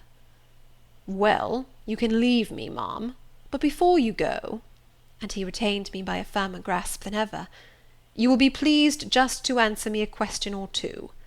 He paused. "What questions, Mr. Rochester?" Then followed this cross-examination. "St. John made you schoolmistress of Morton before he knew you were his cousin?" "Yes." "You would often see him? He would visit the school sometimes?" "Daily." "He would approve of your plans, Jane? I know they would be clever, for you are a talented creature." "He approved of them, yes." "He would discover many things in you he could not have expected to find. Some of your accomplishments are not ordinary." "I don't know about that." "You had a little cottage near the school, you say. Did he ever come to see you?" "Now and then." "Of an evening?" "Once or twice." A pause. "How long did you reside with him and his sisters after the cousinship was discovered?" 5 months. "Did Rivers spend much time with the ladies of his family?" "Yes, the back parlour was both his study and ours. He sat near the window, and we by the table." "Did he study much?" "A good deal." "What?" "Hindostani." "And what did you do meantime?" "I learnt German at first." "Did he teach you?" "He did not understand German." "Did he teach you nothing?" "A little Hindostani." "Rivers taught you Hindostani?" "Yes, sir." "And his sisters also?" "No." "Only you?" "Only me." "Did you ask to learn?" "No." "He wished to teach you?" "Yes." A second pause. "Why did he wish it? Of what use could Hindostani be to you?" "He intended me to go with him to India." "Ah, here I reach the root of the matter. He wanted you to marry him." "He asked me to marry him." "That is a fiction, an impudent invention to vex me." "I beg your pardon. It is the literal truth. He asked me more than once, and was as stiff about urging his point as ever you could be." "Miss Eyre, I repeat it, you can leave me. How often am I to say the same thing? Why do you remain pertinaciously perched on my knee, when I have given you notice to quit?" "Because I am comfortable there." "No, Jane, you are not comfortable there, because your heart is not with me. It is with this cousin, this St. John. Oh, till this moment I thought my little Jane was all mine. I had a belief she loved me even when she left me. This was an Adam of sweet and much bitter. Long as we have been parted, hot tears as I have wept over our separation, I never thought that while I was mourning her, she was loving another. But it is useless grieving. Jane, leave me. Go and marry Rivers. Shake me off, then, sir. Push me away, for I'll not leave you of my own accord. Jane, I ever like your tone of voice. It still renews hope. It sounds so truthful. When I hear it, it carries me back a year. I forget that you have formed a new tie. But I am not a fool. Go. Where must I go, sir? Your own way with the husband you have chosen. Who is that? You know, this St. John Rivers. He is not my husband, nor ever will be. He does not love me. I do not love him. He loves, as he can love, and that is not as you love, a beautiful young lady called Rosamond. He wished to marry me only because he thought I should make a suitable missionary's wife, which she would not have done. He is good and great, but severe, and for me cold as an iceberg. He is not like you, sir. I am not happy at his side, nor near him, nor with him. He has no indulgence for me, no fondness. He sees nothing attractive in me, not even youth, only a few useful mental points. Then I must leave you, sir, to go to him. I shuddered involuntarily, and clung instinctively closer to my blind but beloved master. He smiled. What, Jane? Is this true? Is such really the state of matters between you and Rivers? Absolutely, sir. Oh, you need not be jealous.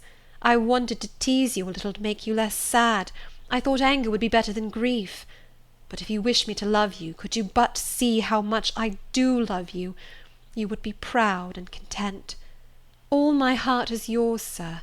It belongs to you, and with you it would remain, were fate to exile the rest of me from your presence forever. Again, as he kissed me, painful thoughts darkened his aspect. My seared vision, my crippled strength, he murmured regretfully. I caressed in order to soothe him. I knew of what he was thinking, and wanted to speak for him, but dared not. As he turned aside his face a minute, I saw a tear slide from under the seared eyelid, and trickle down the manly cheek. My heart swelled. I am no better than the old lightning-struck chestnut tree in Thornfield orchard, he remarked ere long. And what right would that ruin have to bid a budding woodbine cover its decay with freshness? You are no ruin, sir, no lightning-struck tree. You are green and vigorous. Plants will grow about your roots whether you ask them to or not, because they take delight in your bountiful shadow, and as they grow they will lean towards you, and wind round you, because your strength offers them so safe a prop. Again he smiled. I gave him comfort. You speak of friends, Jane? he asked. Yes, of friends, I answered rather hesitatingly, for I knew I meant more than friends, but could not tell what other word to employ. He helped me. Ah, Jane, but I want a wife. Do you, sir? Yes. Is it news to you? Of course. You said nothing about it before. Is it unwelcome news? That depends on circumstances, sir, on your choice. Which you shall make for me, Jane. I will abide by your decision. Choose then, sir, her who loves you best. I will at least choose her I love best. Jane, will you marry me? Yes, sir. A poor blind man whom you will have to lead about by the hand? Yes, sir. A crippled man 20 years older than you, whom you will have to wait on? Yes, sir. Truly, Jane? Most truly, sir. Oh, my darling, God bless you and reward you. Mr. Rochester, if ever I did a good deed in my life, if ever I thought a good thought, if ever I prayed a sincere and blameless prayer, if ever I wished a righteous wish, I am rewarded now. To be your wife is for me to be as happy as I can be on earth. Because you delight in sacrifice. Sacrifice? What do I sacrifice? Famine for food, expectation for content, to be privileged to put my arms round what I value, to press my lips to what I love, to repose on what I trust, is that to make a sacrifice? If so, then certainly I delight in sacrifice. And to bear with my infirmities, Jane, to overlook my deficiencies. Which are none, sir, to me. I love you better now, when I can really be useful to you, than I did in your state of proud independence, when you disdained every part but that of the giver and protector. Hitherto I have hated to be helped, to be led. Henceforth I feel I shall hate it no more. I did not like to put my hand into a hireling's, but it is pleasant to feel it circled by Jane's little fingers. I preferred utter loneliness to the constant attendance of servants, but Jane's soft ministry will be a perpetual joy. Jane suits me. Do I suit her? To the finest fibre of my nature, sir. The case being so, we have nothing in the world to wait for. We must be married instantly. He looked and spoke with eagerness. His old impetuosity was rising. We must become one flesh without any delay, Jane. There is but the licence to get. Then we marry. Mr. Rochester, I have just discovered the sun is far declined from its meridian, and Pilot has actually gone home to his dinner. Let me look at your watch. Fasten it into your girdle, Janet, and keep it henceforward. I have no use for it. It is nearly 4 o'clock in the afternoon, sir. Don't you feel hungry? The 3rd day from this must be our wedding day, Jane. Never mind fine clothes and jewels now, all that is not worth a fillip. The sun has dried up all the raindrops, sir. The breeze is still. It is quite hot. Do you know, Jane, I have your little pearl necklace at this moment fastened round my bronze scrag under my cravat. I have worn it since the day I lost my only treasure, as a memento of her. We will go home through the wood. That will be the shadiest way. He pursued his own thoughts without heeding me.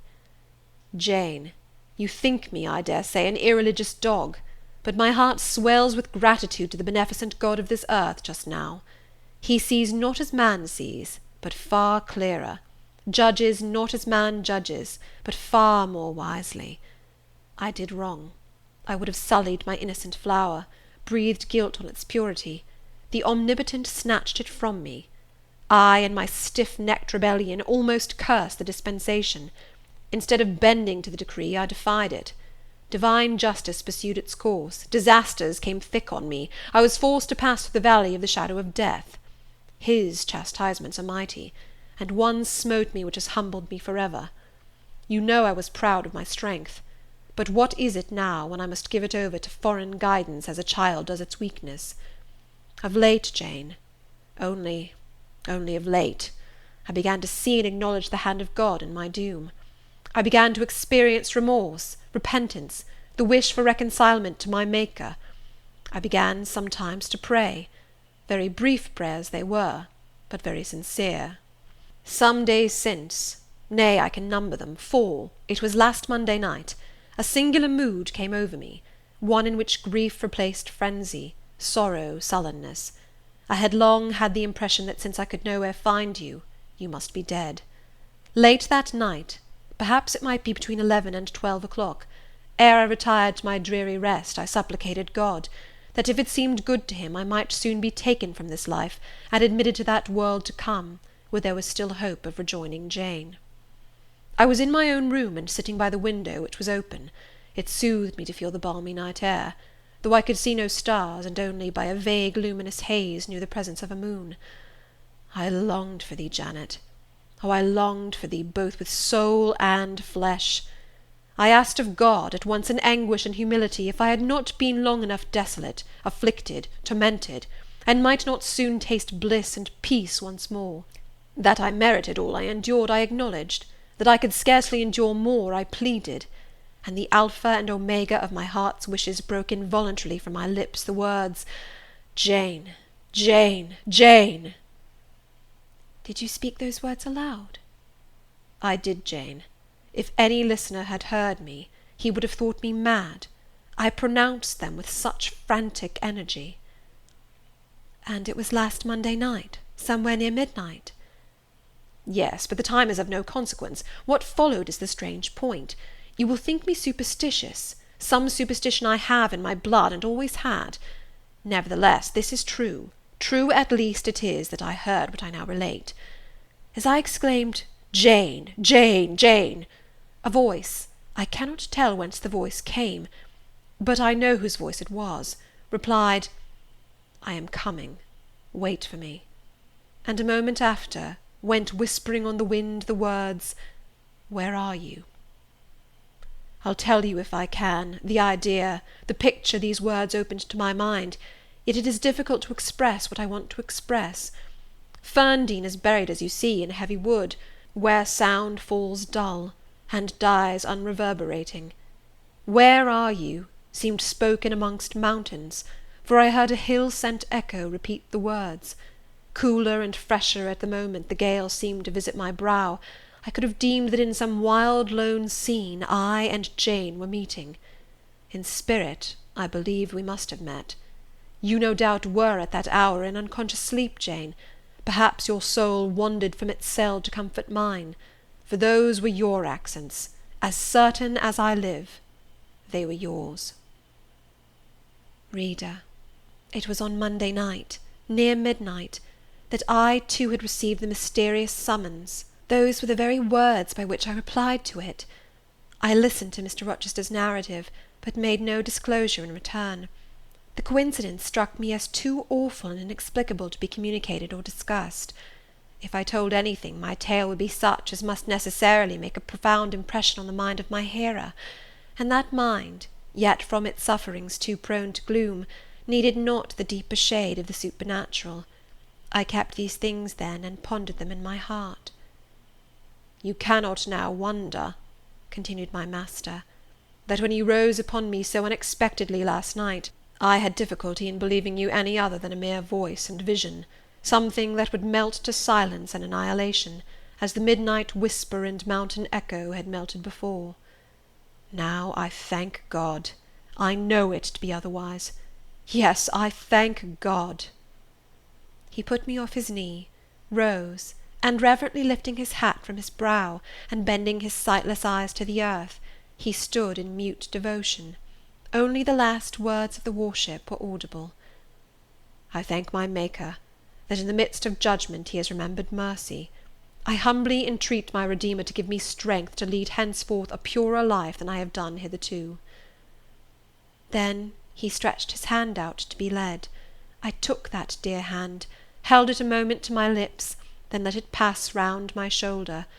Being so much lower of stature than he, I served both for his prop and guide. We entered the wood, and wended homeward. Chapter 38. Conclusion. Reader, I married him. A quiet wedding we had. He and I, the parson and clerk, were alone present. When we got back from church, I went into the kitchen of the manor house, where Mary was cooking the dinner and John cleaning the knives, and I said, "Mary, I have been married to Mr. Rochester this morning."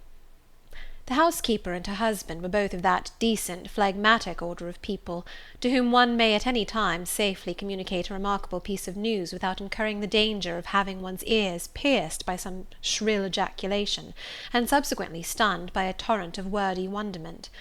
Mary did look up, and she did stare at me. The ladle with which she was basting a pair of chickens roasting at the fire did for some 3 minutes hang suspended in the air, and for the same space of time John's knives also had rest from the polishing process. But Mary, bending again over the roast, said only, "Have you, miss? Well, for sure." A short time after she pursued, "I seed you go out with the master, but I didn't know you were gone to church to be wed," and she basted away. John, when I turned to him, was grinning from ear to ear. "I telled Mary how it would be," he said. "I knew what, Mr. Edward." John was an old servant, and had known his master when he was the cadet of the house, therefore he often gave him his Christian name. "I knew what Mr. Edward would do, and I was sure he would not wait long neither, and he's done right for aught I know. I wish you joy, miss." And he politely pulled his forelock. "Thank you, John. Mr. Rochester told me to give you and Mary this." I put into his hand a £5 note. Without waiting to hear more, I left the kitchen. In passing the door of that sanctum some time after, I caught the words, She'll happen do better for him nor ony o' them grand ladies. And again, if she ben't one of the handsomest, she's known foul and very good-natured, and a his een she's fair beautiful, onybody may see that. I wrote to Moor House and to Cambridge immediately to say what I had done, fully explaining also why I had thus acted. Diana and Mary approved the step unreservedly. Diana announced that she would just give me time to get over the honeymoon, and then she would come and see me. She had better not wait till then, Jane, said Mr. Rochester, when I read her letter to him. If she does, she'll be too late, for our honeymoon will shine our life long. Its beams will only fade over your grave or mine. How St. John received the news I don't know. He never answered the letter in which I communicated it. Yet 6 months after he wrote to me, without, however, mentioning Mr. Rochester's name or alluding to my marriage. His letter was then calm, and, though very serious, kind. He has maintained a regular, though not frequent, correspondence ever since. He hopes I am happy, and trusts I am not of those who live without God in the world, and only mind earthly things. You have not quite forgotten little Adele, have you, reader? I had not. I soon asked and obtained leave of Mr. Rochester to go and see her at the school where he had placed her. Her frantic joy at beholding me again moved me much. She looked pale and thin. She said she was not happy. I found the rules of the establishment were too strict, its course of study too severe for a child of her age. I took her home with me. I meant to become her governess once more, but I soon found this impracticable. My time and cares were now required by another. My husband needed them all. So I sought out a school conducted on a more indulgent system, and near enough to permit of my visiting her often, and bringing her home sometimes. I took care she should never want for anything that could contribute to her comfort. She soon settled in her new abode, became very happy there, and made fair progress in her studies. As she grew up, a sound English education corrected in great measure her French defects, and when she left school, I found in her a pleasing and obliging companion, docile, good-tempered, and well-principled. By her grateful attention to me and mine, she has long since well repaid any little kindness I ever had it in my power to offer her. My tale draws to its close. One word respecting my experience of married life, and one brief glance at the fortunes of those whose names have most frequently recurred in this narrative, and I have done. I have now been married 10 years. I know what it is to live entirely for and with what I love best on earth. I hold myself supremely blessed, blessed beyond what language can express, because I am my husband's life as fully as he is mine. No woman was ever nearer to her mate than I am, ever more absolutely bone of his bone and flesh of his flesh. I know no weariness of my Edward's society. He knows none of mine, any more than we do of the pulsation of the heart that beats in our separate bosoms. Consequently, we are ever together. To be together is for us to be at once as free as in solitude, as gay as in company. We talk, I believe, all day long. To talk to each other is but a more animated and an audible thinking. All my confidence is bestowed on him, and all his confidence is devoted to me. We are precisely suited in character. Perfect concord is the result. Mr. Rochester continued blind the first 2 years of our union. Perhaps it was that circumstance that drew us so very near, that knit us so very close, for I was then his vision, as I am still his right hand. Literally, I was, what he often called me, the apple of his eye. He saw nature, he saw books through me, and never did I weary of gazing for his behalf, and of putting into words the effect of field, town, tree, river, cloud, sunbeam, of the landscape before us, of the weather round us, and impressing by sound on his ear what light could no longer stamp on his eye. Never did I weary of reading to him, never did I weary of conducting him where he wished to go, of doing for him what he wished to be done. And there was a pleasure in my services, most full, most exquisite, even though sad, because he claimed these services without painful shame or damping humiliation. He loved me so truly, that he knew no reluctance in profiting by my attendance. He felt I loved him so fondly, that to yield that attendance was to indulge my sweetest wishes.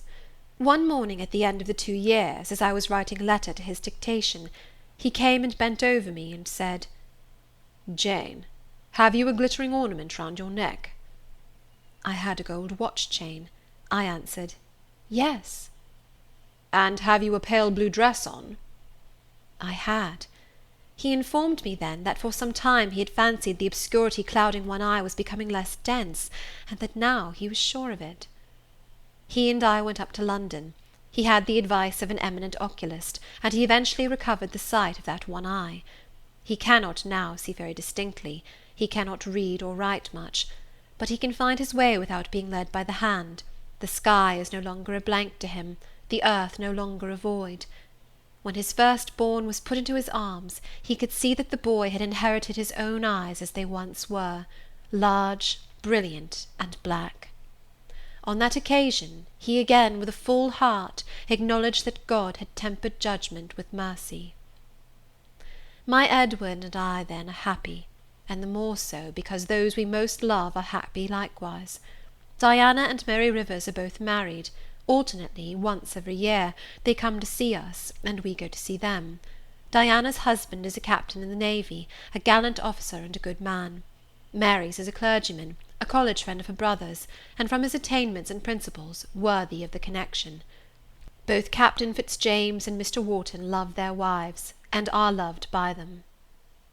As to St. John Rivers, he left England. He went to India. He entered on the path he had marked for himself. He pursues it still. A more resolute, indefatigable pioneer never wrought amidst rocks and dangers. Firm, faithful, and devoted, full of energy and zeal and truth, he labours for his race. He clears their painful way to improvement. He hews down, like a giant, the prejudices of creed and caste that encumber it. He may be stern, he may be exacting, he may be ambitious yet, but his is the sternness of the warrior Greatheart, who guards his pilgrim convoy from the onslaught of Apollyon. His is the exaction of the apostle, who speaks but for Christ, when he says, "Whosoever will come after me, let him deny himself, and take up his cross, and follow me."